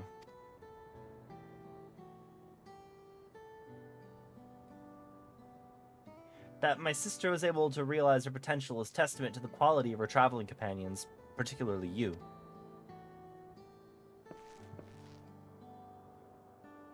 For that, you have my heartfelt gratitude.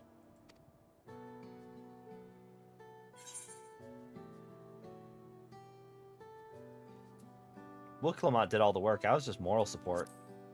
I do appreciate that we actually aren't here solving all of her problems for her.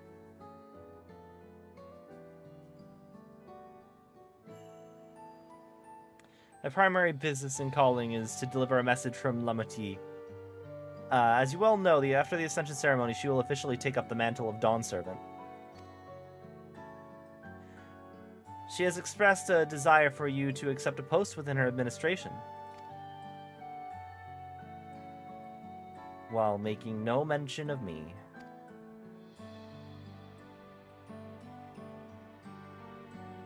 You needn't decide immediately. My sister will broach the matter with you again after the ceremony. I feel like she doesn't need to ask you to pick a spot in her administration. I feel like, I'm just going to go out on a limb, I'm going to go ahead and assume that the reason that she hasn't asked you is because she thinks it's so obvious that you're going to be a part of her administration that she doesn't need to ask you. Whether or not you continue to assist Lamat or not is up to you. That is, all. If you'll excuse me.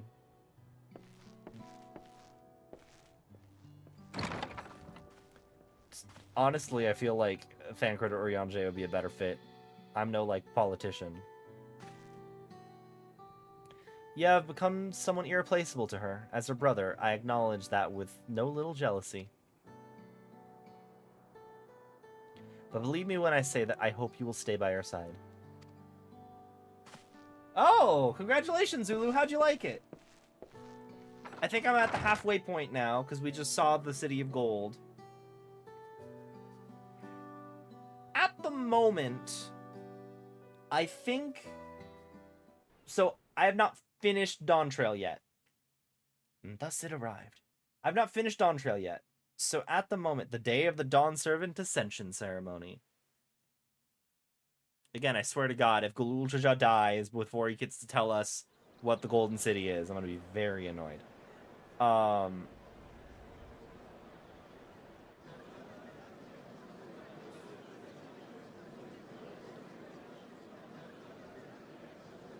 What a crowd!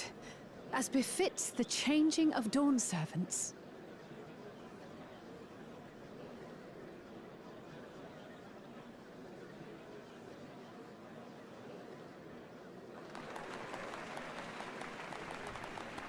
It's starting.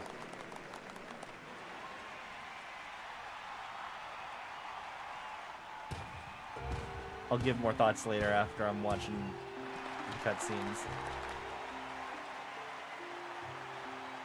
The Dawn Servant! Look! He's here!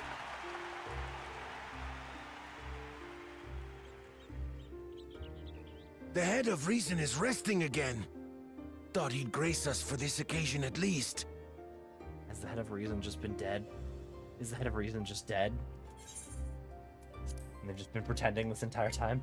People of Tuliolal, you honor us with your presence. For on this auspicious day, we witness the dusking of one era and the dawning of the next. The succession of Dawn Servants. But I've talked for long enough. Allow me to present the claimant, whose determination, wisdom, and compassion guided them to triumph in the City of Gold.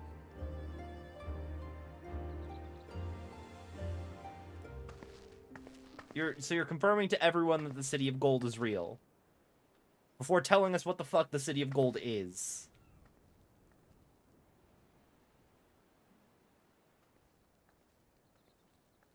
My daughter, Lamat.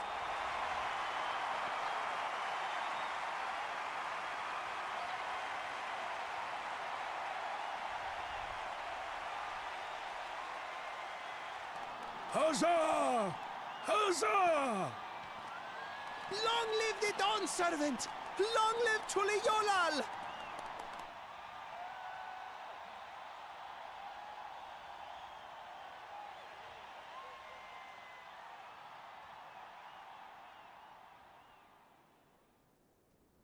Growing up in this city, I used to think I knew all there was to know about Tuliolal.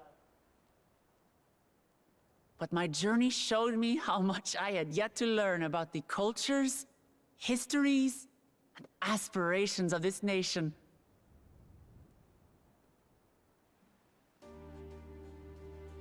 Through the time-honored Ihana, the Hanuhanu taught me how they nourish and cultivate both the land and their bonds with visitors. And with their alpacas and tradecraft, the Pelupelu showed me the depths of their patience and fortitude to know when to push through and when not to push your luck.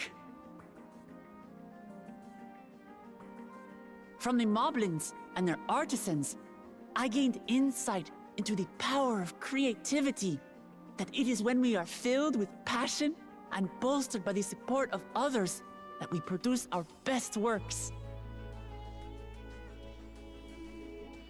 This has been a great expansion. So happy to be done with it. I was moved by the history and hopes of the Yokhui, who believe that death isn't the end, that we live on so long as we're remembered. I felt joy and harmony in Yaktel when I tasted Shebruk Pibil, the dish that marked the beginning of peace between the Shebral and Mamulja after centuries of warfare.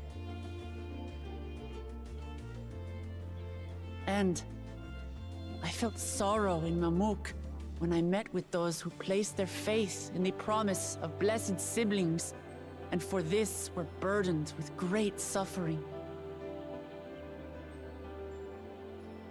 Through the understanding we forged, I'm hopeful that they will find what they seek through friendship and community, for we are all Turali. Understanding with Mamuk? What sorcery did she use on them?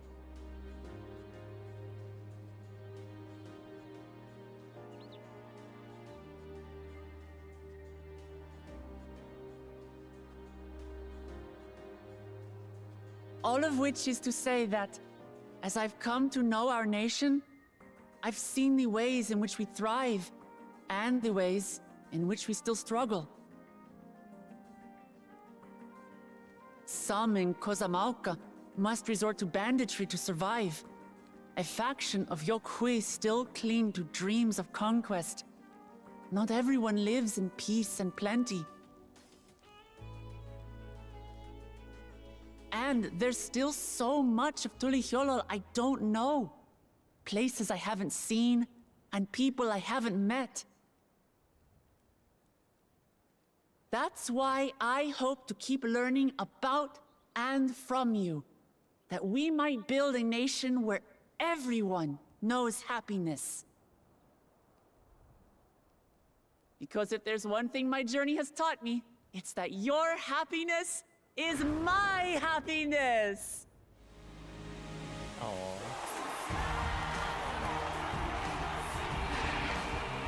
That's really sweet.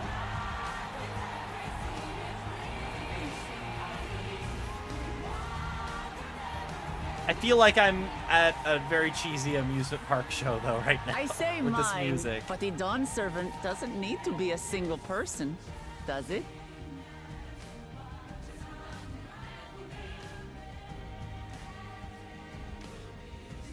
Oh dear. What is she doing? Establishing a republic, Arendelle. Or at the very least a council. Yeah.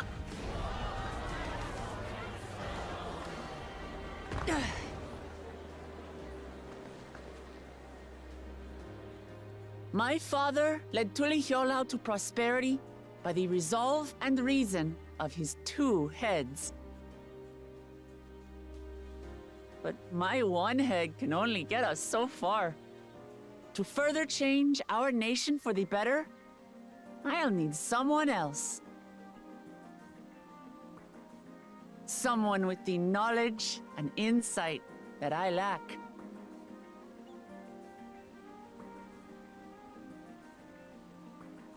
So what do you say? Be Dawn Servant with me, Kona?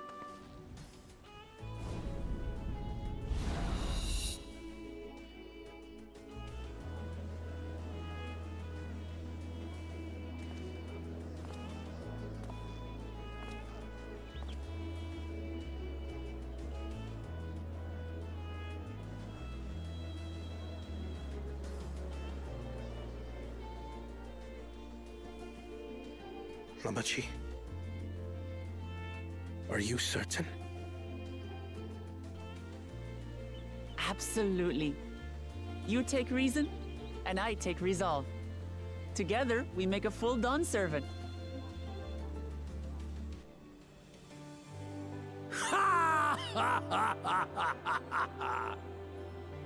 You'll have no objections from me, of course. But mine is not the approval you need.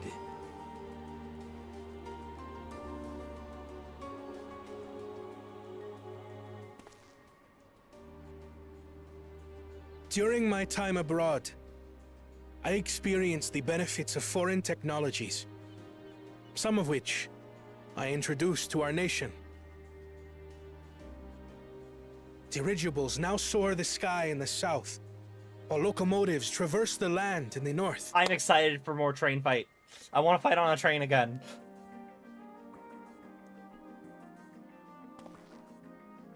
What do you guys have against trains? I was convinced that by imitating foreign powers, we could assert our strength and thereby deter invasion. Yet despite my intentions, I failed to understand what I was too eager to cast aside, and the very people I wish to protect.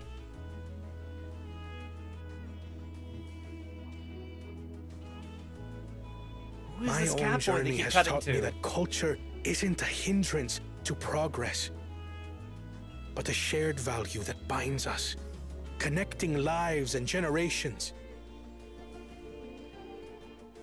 With your blessing, I vow to help Tuli Yolal prosper in a way that honors the hopes and heritage of all her peoples. My esteemed predecessor would accept nothing less.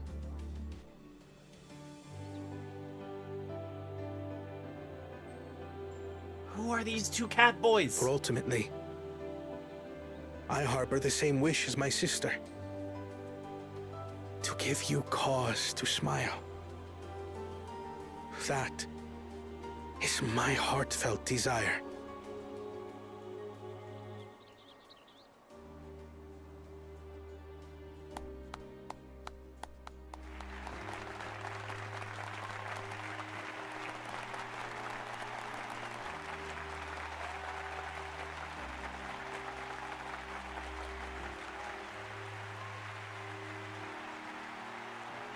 Am I just crazy? Have I met them already?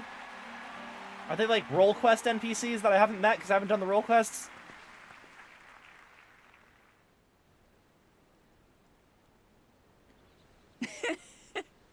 Glad this didn't go to waste.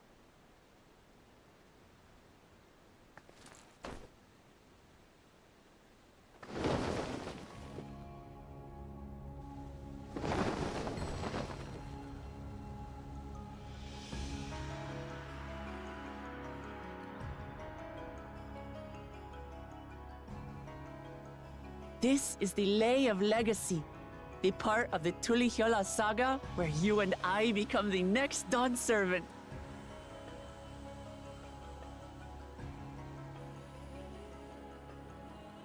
Good heavens! Don't tell me this is what kept you so busy ahead of the ceremony. Just so you know, I didn't decide this on a whim. After reflecting on all we've been through, I realized it was the only answer.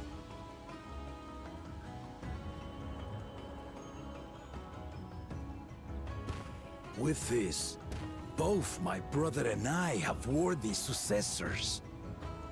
He would have been proud.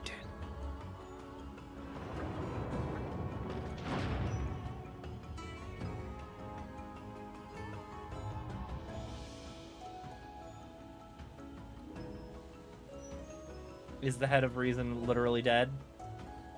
Or is he just sleeping? Is he actually sleeping? Of course you knew. Yeah, he passed away a while ago.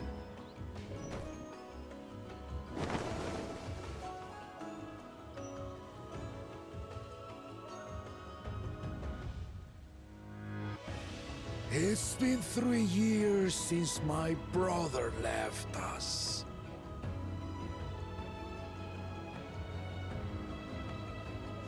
It cannot be.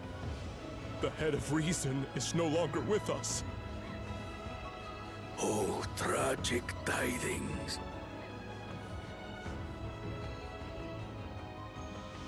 I didn't want to believe it. I'm sorry I never told you. We wanted the people to rest easy until our successor could be chosen. Planning the rite was my brother's final duty. He was determined for it to serve the nation's best interests, and labored nigh without cease. And then he died, forcing me to do the actual work.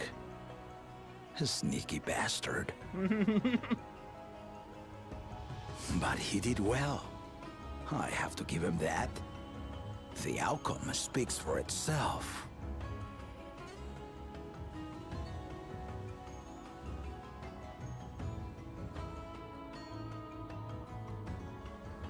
Though not quite to the original script, your new dawn servant rises. May they shine resplendent, and their rule bring light ever greater to Tural. I swear, sometimes his voice just drifts into Surfer Dude Bro.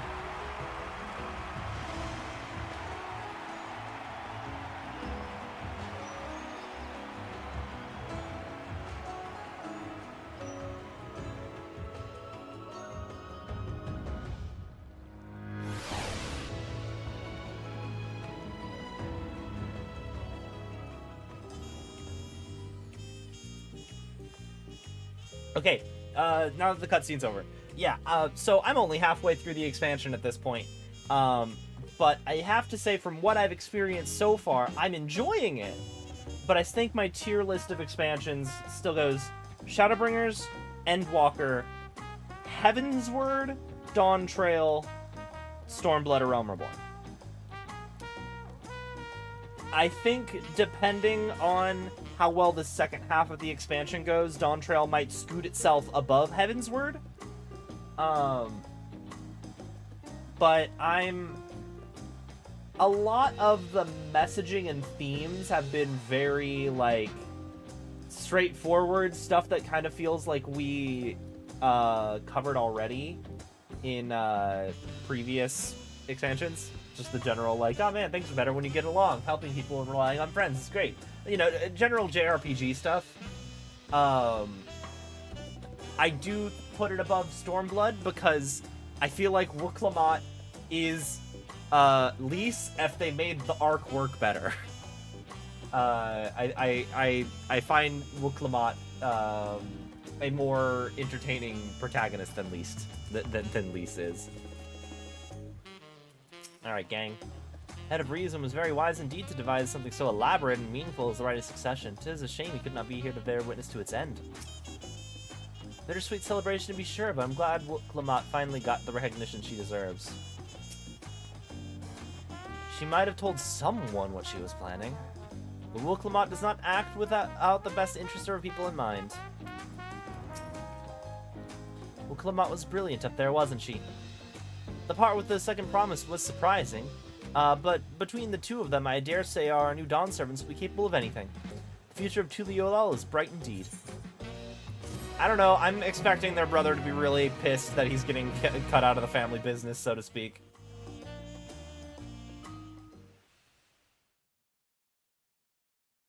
Earlier in Yaktel,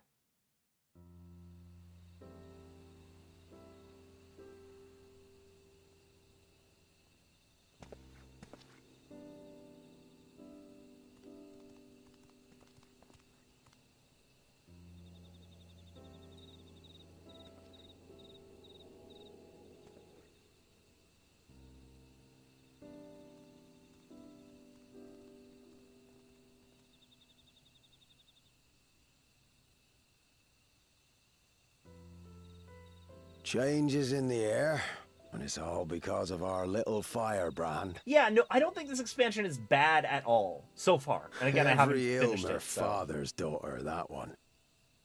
And it's certainly, as a setup expansion, it's certainly better than a Realm Reborn. I'll be watching where you steer this nation, lass.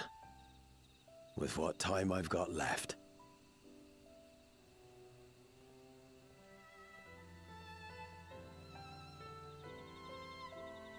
I was talking to some friends about how, like...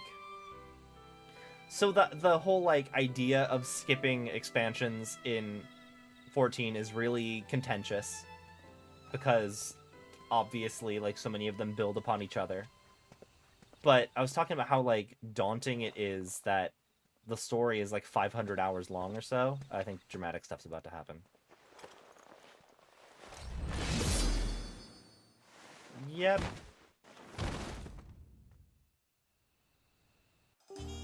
Well, I was talking to, you know, like, the concept of skipping expansions is really contentious because of how much all of the expansions build on each other, and also just the fact that the story is so good. Like, I'd argue the story doesn't get great until you get the Shadowbringers, but man, is the payoff really good. So, like, I get that there's a lot of contention about it, but I also understand someone wanting to get into 14 and being really daunted by the fact that there's 500 hours worth of story. And so far, I feel like if someone wanted to pay to story skip, I think it would be understandable to story skip to Dawn Trail. Provided that you know that the previous story is really good and you should use New Game Plus to go back and experience it. So far, Dawn Trail feels like a very good, like, entry point if you wanted to just start without having to do 500 hours of story, because all you really need to know is you're a cool person who saved the world, and therefore a cat wanted you to help her win the Wizards of Waverly Place competition her family is having. And that's all you really need to know. You have a couple of friends, they're also here. But, like, this has so far been super self-contained, and it feels to me like it'd be a good entry point if someone didn't want to invest all the time in experiencing the super long story the rest of 14 has. She might have told someone when she was fine. Let's go.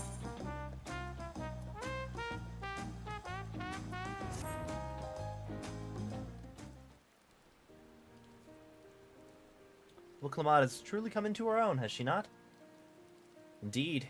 Even as she moved the people with her heartfelt words, she retained her characteristic spontaneity, as evidenced by her nomination of Koana as her fellow Dawn servant.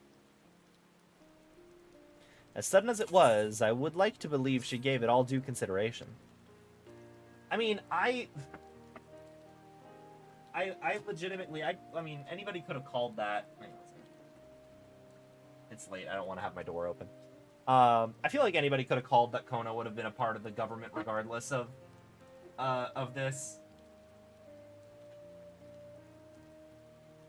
Like, the one thing that I liked about Lamat from the start was, like, okay, I'm fine putting her on the throne because while I don't think she's as good of a candidate as her brother is, it is very clear that she will at least use her brother as an advisor for the shit she doesn't know anything about.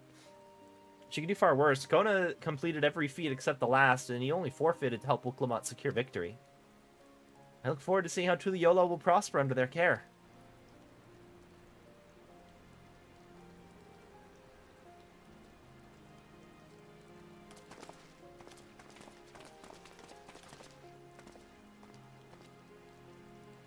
Everyone, thank you for coming.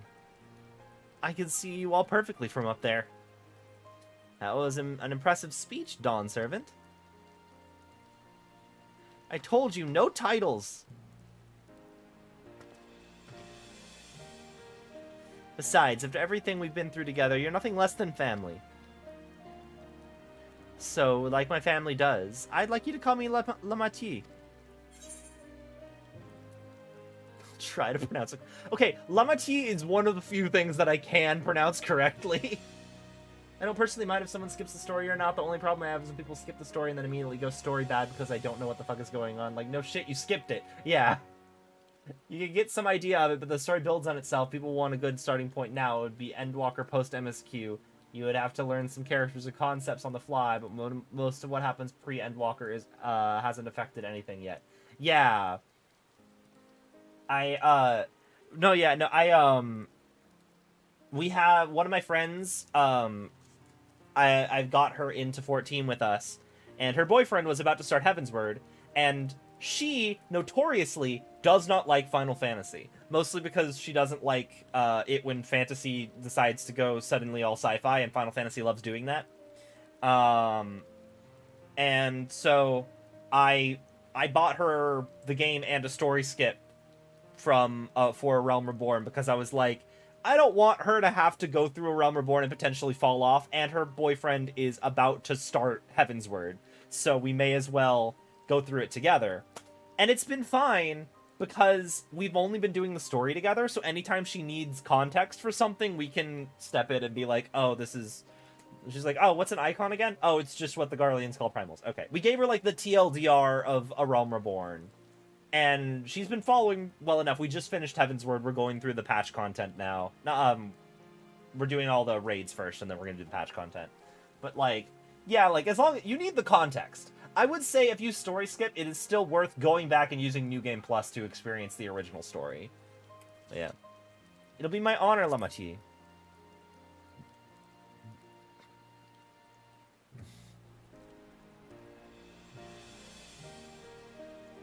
Thank you. It means a lot to me. It would also be my honor to call you Lamat. Mine as well. And do you consider us your Eorzean cousins, if such a notion appeals to you? Eorzean cousins.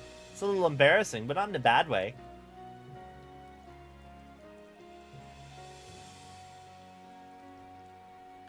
There's still lots I'd like to say, but I need to make my rounds first. I want to thank my supporters who are visiting for the occasion. Could you wait for me here? Of course, we'll keep ourselves entertained. That said, would you join me? Wonderful. Come meet me outside the Winged Walk, then.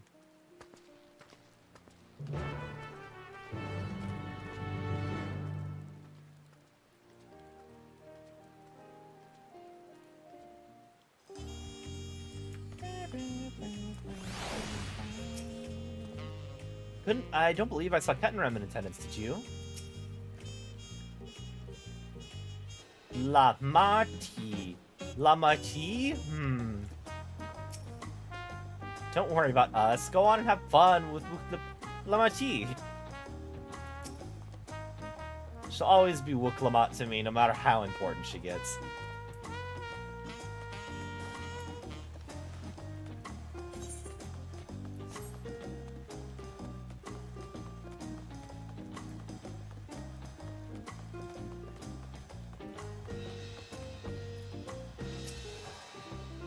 Ready? Let's go.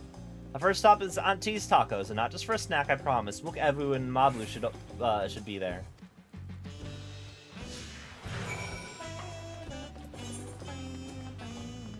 No talking points.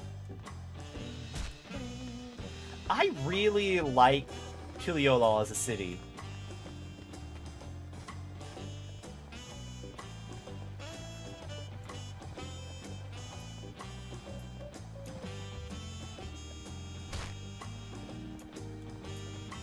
Parkour. I could probably have teleported, but it's fine. Parkour. Parkour. Ow.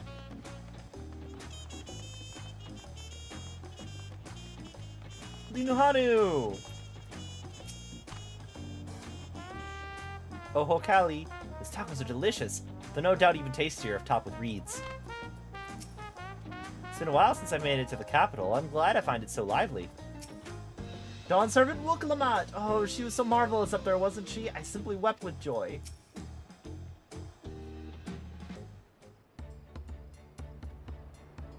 Dawn Servant Wook Lamat? Words cannot well express the profound joy your ascension has brought me. No need for formalities. I'm the same old me. Alright then, I shall forego formalities. Ah, but I cannot. You are Dawn Servant. Too disrespectful it is to address you without your due title.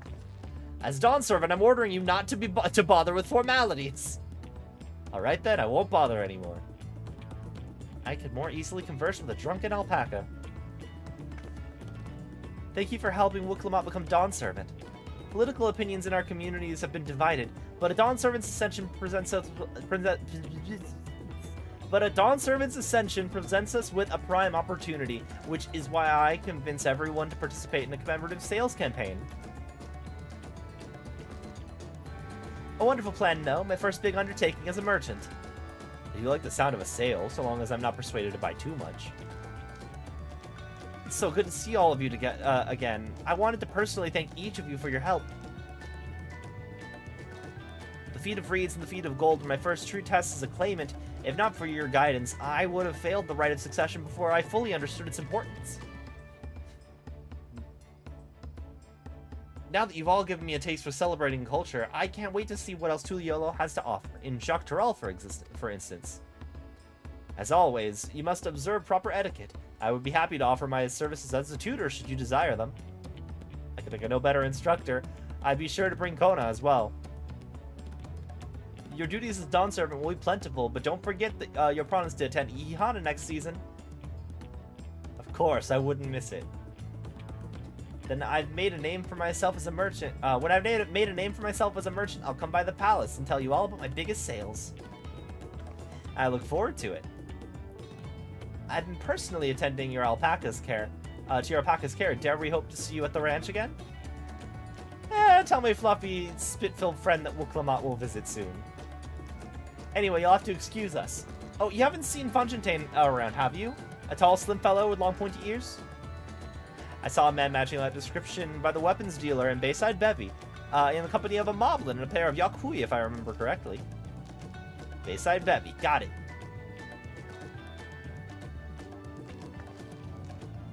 Enjoy the festivities, everyone.